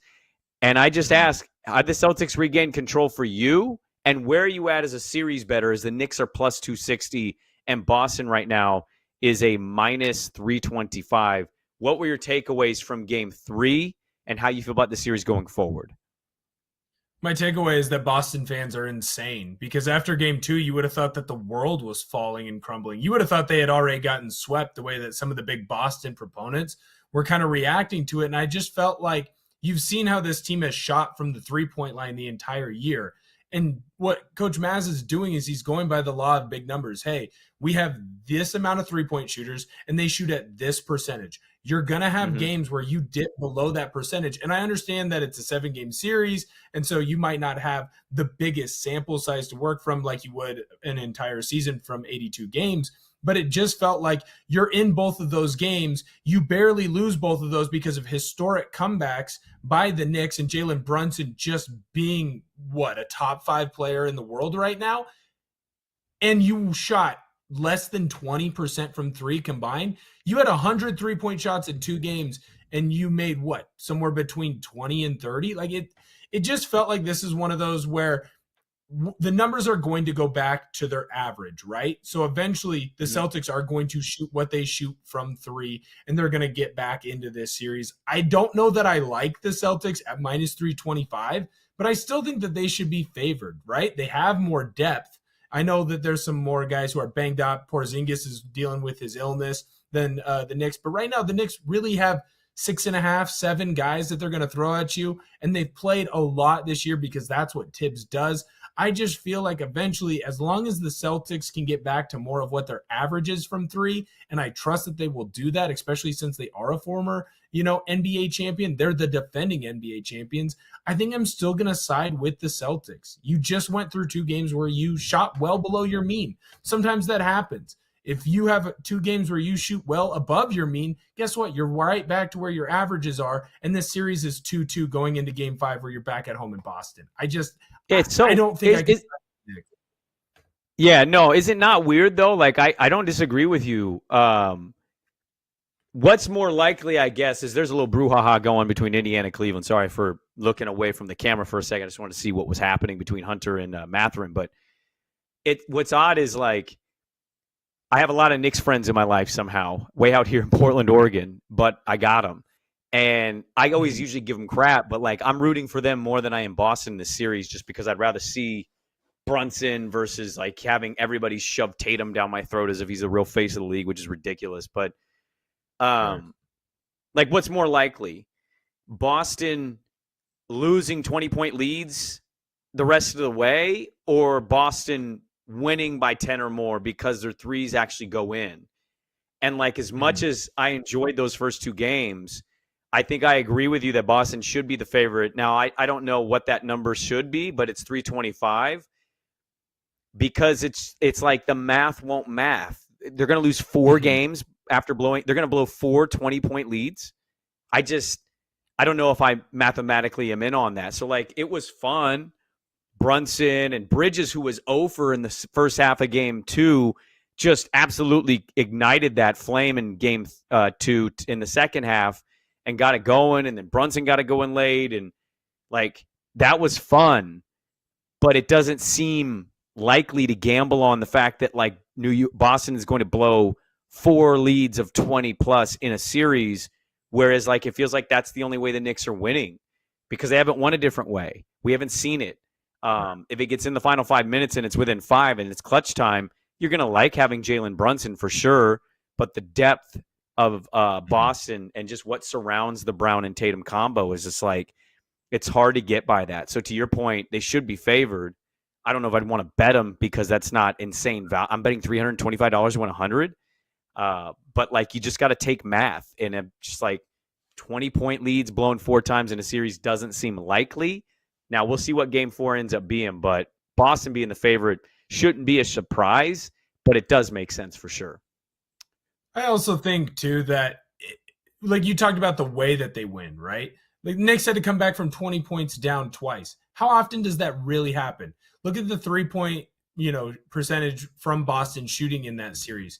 They shot 2 of their worst statistical games from 3 all year. Are you banking that they do it 2 more times in this 7-game series? Are you really banking on them doing that? Are you banking on the Knicks saying, we're going to come back in the fourth quarter where we're down by 20 and just go off? It's clear that the Knicks have some clear matchups that they're exploiting right now. OG Anunoby is doing fantastic work on the defensive end against Tatum. For whatever reason, Tatum really seems to struggle against OG. So there's a hat tip there, right? Jalen Brunson, he has been one of it. Well, he was the clutchest player this year in the NBA. And you can see why, because he's finding different ways. Some games he's doing it from the 3-point line. Some games he's doing it with intelligence, getting to the foul line, right? Sometimes he's doing it by finding the open man and they're making shots. Mikal Bridges has been great in crunch time defense. That steal that he had to end game 2 on Tatum, I don't know many players that can make that play, and he put himself in the right position there. But to continue to bank on the Knicks finding a way, thinking that the Knicks have found the secret recipe, the winning formula to beat this Boston team again and again and again, I just don't think that I've found it. Like right now, your recipe is what? We're just going to bank in the second half that they don't make any 3-pointers, and then in the fourth quarter they get tight, and Tatum and Brown take ill-advised shots the entire time? I just don't see that being a winning formula for the rest of this series. It doesn't make sense in my head. Maybe it happens. It just doesn't make sense in my head. So I'm a little confused. So Zach's going to have to help me out here. DeAndre Hunter and Ben Mathurin got into a little bit of something. Mathurin doesn't like punch him, but he bumps into Hunter. Hunter walks up to him, just 2-hand chest pushes him to the ground. Mathurin sells it a little bit. They then have to come together and separate. The ref reviews something, and all I have seen is that Mathurin got ejected. Now, look, I'm not a fan of these players getting ejected, especially for that. Mm-hmm. But I'm confused why Mathurin's ejected and Hunter didn't get any. Hunter just shot free throws. I'm very confused what the official call here was, because you can say that Mathurin's in the wrong, but Hunter straight up went up to him and just shoved him to the ground. I'm just very confused by what the official call was here. So Zach's going to look it up as we do little play-by-play. Let's talk about the other game. Golden State, Minnesota. Now, I had Minnesota in this series. I had Minnesota in 5. That could still technically happen, but I don't know how likely it is because Golden State had opportunities in game 3. Ant Edwards was awesome. He went absolutely insane in the second half, and his 30-plus burger carries the T-Wolves to a series lead. Now, there's still no Steph Curry. I don't think we're going to see Steph. I think if we do, I'm not convinced he's going to be Steph. So, if anything, he's a distraction that Minnesota will quickly figure out is a distraction. But where are you at on Minnesota? They're a minus 1,000 to win this series now. And Golden State's a plus 625. What did you think of game 3? And are you expecting Minnesota to win this in 5? What do you expect for game 4? Monetarily, I'd like this game to get to game 6 just because I have this series going over 5.5. But I also bet that before Steph Curry got hurt. And not to be, the fat out of shape sportscaster who's going to tell you how long an injury is going to make an elite athlete sit out of a series. It's going to be a lot longer than we think. And even if he does come back, like I had a grade 1 strain of my hamstring, right? It bothers me to this day, and I did it when I was 20 years old. And I understand that, I'm not Steph Curry, and Steph Curry isn't me. What's Steph Curry? I'm glad you understand that. Right. Well, I'm a little bit taller, so you know what I figured out? I'm not Steph Curry. And a shocking development. Guess what? We're a little different. But he's known for his ability to run around the court and use his speed and his quickness to get open looks. He's not going to have that ability with the hamstring, right? And so he's going to turn into more of that distraction, like you said, or a spot-up shooter. And that just completely changes what this Warriors team is. Now, I do worry about the Wolves playing with their food, right? Like it took Ant Edwards waking up and going off for 28 in the second half for that Wolves team to get going and win this game. And it was much closer than it should have been. And the Wolves seem to do this, right? They play up or down to their opponent. So I just worry about the Wolves playing with their food a little bit, making this series go long. I still think the Wolves win. I think they're the surest bet of anyone. I get why they're minus 1,000, but I worry about playing with their food. I want to carry something over on that series, and then we got some NFL to talk about, give you a score update as well. Our last segment of the show, Back to the Futures, Will Orton and Brandon Sprague. We're back with more on the BetMGM Network.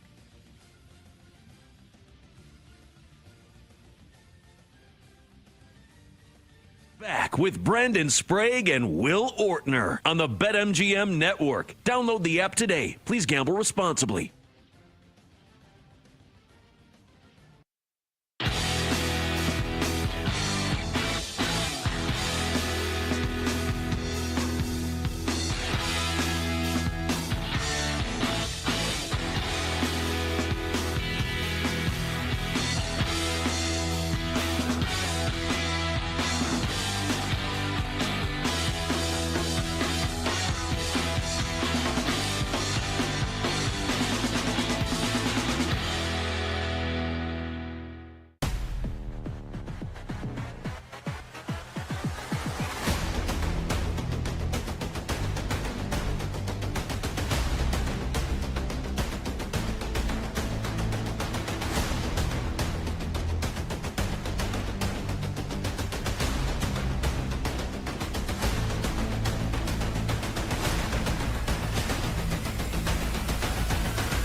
Get ready to experience the ultimate fusion of wagering and entertainment. This is the BetMGM Network. Kicking off your morning with the Daily Tip with Michael Jenkins and Chelsea Messenger. Over. It's a very simple way to look at it. It's the best way to look at it. Followed by the newly branded Bet Sweats with Joe O and Sammy P. When I stop talking, that's when you jump in usually. He said, ring that bell! He said, ring that bell! Then it's You Better You Bet, hosted by Nick Costos and Femi Abebefe. Great teams and great players get a whistle. It's happened forever. It will continue to happen. Capped off every night with the electric Brad Evans and Ryan Horvat on BetMGM tonight. Oh, that's a sexy phrase. Quote Dr. Dre, creep with me and walk with me on this one. Welcome to a new era of Wagertainment. This is the BetMGM Network. Please gamble responsibly.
Get ready to experience the ultimate fusion of wagering and entertainment. This is the BetMGM Network. Kicking off your morning with the Daily Tip with Michael Jenkins and Chelsea Messenger. Over. It's a very simple way to look at it. It's the best way to look at it. Followed by the newly branded Bet Sweats with Joe O and Sammy P. When I stop talking, that's when you jump in usually. He said, ring that bell! He said, ring that bell! Then it's You Better You Bet, hosted by Nick Costos and Femi Abebefe. Great teams and great players get a whistle. It's happened forever. It will continue to happen. Capped off every night with the electric Brad Evans and Ryan Horvat on BetMGM tonight. Oh, that's a sexy phrase. Quote Dr. Dre, creep with me and walk with me on this one. Welcome to a new era of Wagertainment. This is the BetMGM Network. Please gamble responsibly.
Grab your flux capacitor and let's go back to the futures with Brandon Sprague and Will Ortner on the BetMGM Network. Welcome back in. Step into your batter's box with BetMGM. Snag the odds boost token and don't miss your chance at a bigger payout on your MLB bet this season. We'll get to some football stuff here. The NBA draft lottery is tomorrow. Will Ortner, the 74th best player from the offensive line out of Hopkinton High School. My number. It's a big day for us tomorrow here locally. The Trailblazers did not tank properly in the Cooper Flagg draft. They valued Alex Sarr more than they valued Cooper Flagg. It's one of the most mind-numbingly stupid things I think I've seen in a long time. Will the basketball gods shine upon thee, or will they stay right at 10 or fall to 11? So it's a big day. So we'll talk about that a little bit here. Just to follow up on the Timberwolves, I don't have a lot on it, but I agree with almost everything you said. I think what I did this playoffs, because I've been wrong a lot, is I didn't give enough teams or stars enough credit on championship moxie. And so, I still lean Timberwolves get this done in 5, but if you tell me they lose in Golden State and the Warriors tie it up, I also just wouldn't be shocked because I've watched Minnesota in the series and they've been really weird and odd. And Jokic, I did this too. I haven't given enough stars, and I've leaned a lot on the younger teams taking that step, whereas sometimes the league tells us they need to take 2 to 3 years before they take that step. So I've given these star players a little bit of LeBron treatment of, yeah, you're 22, you can get it, when most of the league history says that's not normal. And I've overlooked, I guess, championship moxie, right? Aaron Gordon's been big. Murray's had mostly some good moments. Jokic, even though he's slumping a little bit, has had good games.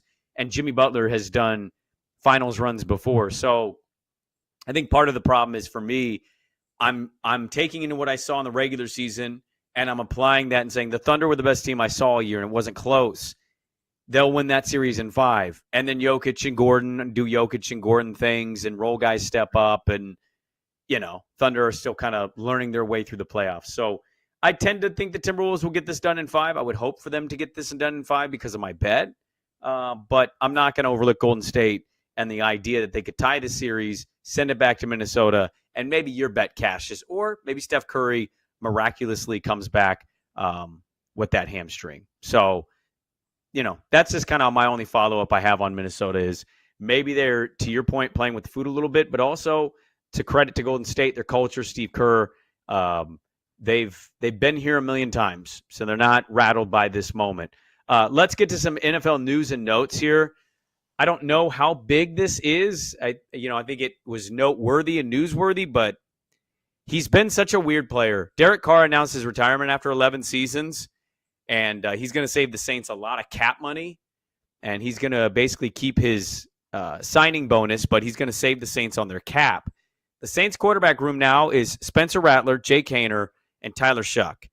Ben Solak of ESPN.com basically wrote that it's probably going to be Tyler Shuck who is going to get the start, the second-round pick of the Saints. We saw him play out here in Oregon. I watched that dude play all 15 years in college, and I'm just going to tell you, never once did I walk away from a Tyler Shuck game going, oh, man, it's too bad. They got to play Tyler Shuck. They're in trouble. Not once. You could tell me he had good games. I'll believe you. He never once wowed me in any way, shape, or form. So if he's going to be a great NFL quarterback, it will kind of more prove the point of nobody knows that position and nobody can quantify how you can tell anybody's going to be good at that position. Well, it's the ultimate, how do you fit with the system that's going to be built around you? And the reason that the Saints went with Shuck, I think everyone in that organization knew what was about to happen. Like, they knew that Carr was going to retire, or like it had come out before the draft that he had his injury issue, and there were conversations about what he'd do with his career going forward. Let's say he doesn't retire on Saturday. He wasn't going to be in the league next year because he wasn't going to play this year because he wasn't going to pass his physical. His shoulder, from everything that I've read about it, is just completely gone to garbage. It's trash. It's shredded meat. It's string cheese in there. And look, sometimes when you have those types of issues with your shoulder, torn labrums, AC joint tears, AC joint sprains, it just goes to garbage. When it's on your throwing shoulder too, he was going to be done and he was out of the league. So they were already looking for their next QB. After watching last year, Spencer Rattler, like, he's not that guy. Hopefully, he ends up having a backup career where he's hanging around like Chase Daniels. But he's not a starter. I don't know that Tyler Shuck is a starter. But you know what? I would have said probably the same thing for different reasons about Josh Allen, right? The conversation when he came out of Wyoming was, hey, man, that guy makes a ton of great plays. He also makes a ton of horrible plays. His decision-making is poor, but he can make all the throws, and he's as athletic as all get out. Shuck might not be as athletic as Josh Allen, but he can make all the throws. He's a big, tall quarterback. He's got a strong arm. Yeah, he's not as accurate. He's right? 24. He's missed like 2 seasons with season-ending injuries. I mean, I get what your Josh Allen point, but like Josh Allen didn't have this. 3. Yeah, thank you. You're proving my point. Like, I hear what you're saying in some ways. Like, there are anomalies to this of a guys like Josh Allen, but I mean, I just, he's older and the injury history is already existing. I'm just baffled. And if he's good, I'll come out here on the show and be like, yo, can't believe it. Couldn't have been more wrong. I'm baffled by the idea that that's a second-round pick. I really am. I understand that quarterback was going to be a virgincy and all that, but like, Tyler Shuck wowed you so much that you gave a second-round pick to Tyler Shuck? I can't believe it. I'm still shocked by it. And also in the same vein, I don't know if I could have cared less about a quarterback retiring or announcing retirement than Derek Carr, who I don't think has been good for 4 years. I mean, I've watched him play, and nothing about it's been impressive. And middle-of-the-road Derek Carr, who had a nice, lengthy career, made a lot of money for him and his family, but never once you were like, oh, man, Carr could win the Super Bowl. I don't know if you ever had that moment. So, I don't know. Right. I think it's all weird. And I think with Shuck, too, is this is going to make or break how long Moore stays there with the Saints. Like, if he's able to turn Shuck into a serviceable, yes, 100%. Because you're going to give him Shuck sucks next year. Let's run through this real quick. If Shuck sucks next year, which I would argue he did in college, and they are in prime position for 1 or 2 pick because they're not good. They don't have a quarterback. Rattler, I don't know about Rattler, and I sure as hell don't know about Haener. Okay? You think they fire Kellen Moore and don't draft a quarterback at 1 or 2? Because I think they could just as easily say, all right, second-round pick was a bit high on that. That did not work. We're in the second pick of the draft.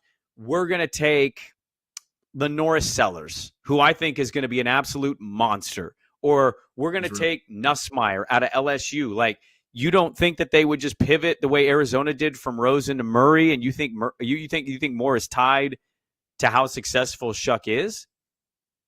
No, not in that scenario. If your scenario is they are the worst or second worst team, then no, they're not tied. But in my scenario, they're not the worst, right? They're in the top 10 area. And I think that Kellen Moore is going to design an offense, and he's shown that he has the ability to do this, where there's going to be moments and flashes of Tyler Shuck. Remember, they're also in cap hell, right? So they have to get younger. Well, this helped them a lot, actually. This car announcement. It did 100%, but they still have a bunch of guys like Cam Jordan on the defensive side, Alvin Kamara on the offensive side that have clearly taken a step back. And so they're going to have to move on from those guys. Now, if the Saints look at this and that front office and they say, hey, there's a little bit of signs of growth from Tyler Shuck. We want to keep Kellen Moore around with Tyler Shuck and continue to try and grow our team around him. Then, yes, I do think he's going to be tied to him, much like Brian Daboll was for the most part with Daniel Jones. Like, the only reason that Daboll isn't completely tied to Daniel Jones is because he was so horrific in the last 2 years after the 1 year when Daboll got brought in. Because remember, Daboll was brought in to make Daniel Jones become a star or at least a serviceable starting quarterback, and he did for a year. But last year, Daboll doesn't get fired. They're able to get rid of Daniel Jones, but if it doesn't work this year, Brian Daboll will be fired. If they go 0-4 to start the year, Daboll will be fired. And I think that Kellen Moore could have this same thing if Shuck shows growth. Like, remember, this is the same league that drafted Christian Hackenberg. Christian Hackenberg was horrible in college, way worse than Tyler Shuck. But he was a big kid with a strong arm, and NFL teams loved him. That's what Tyler Shuck is. And if he shows any signs of being halfway decent, and this Saints team isn't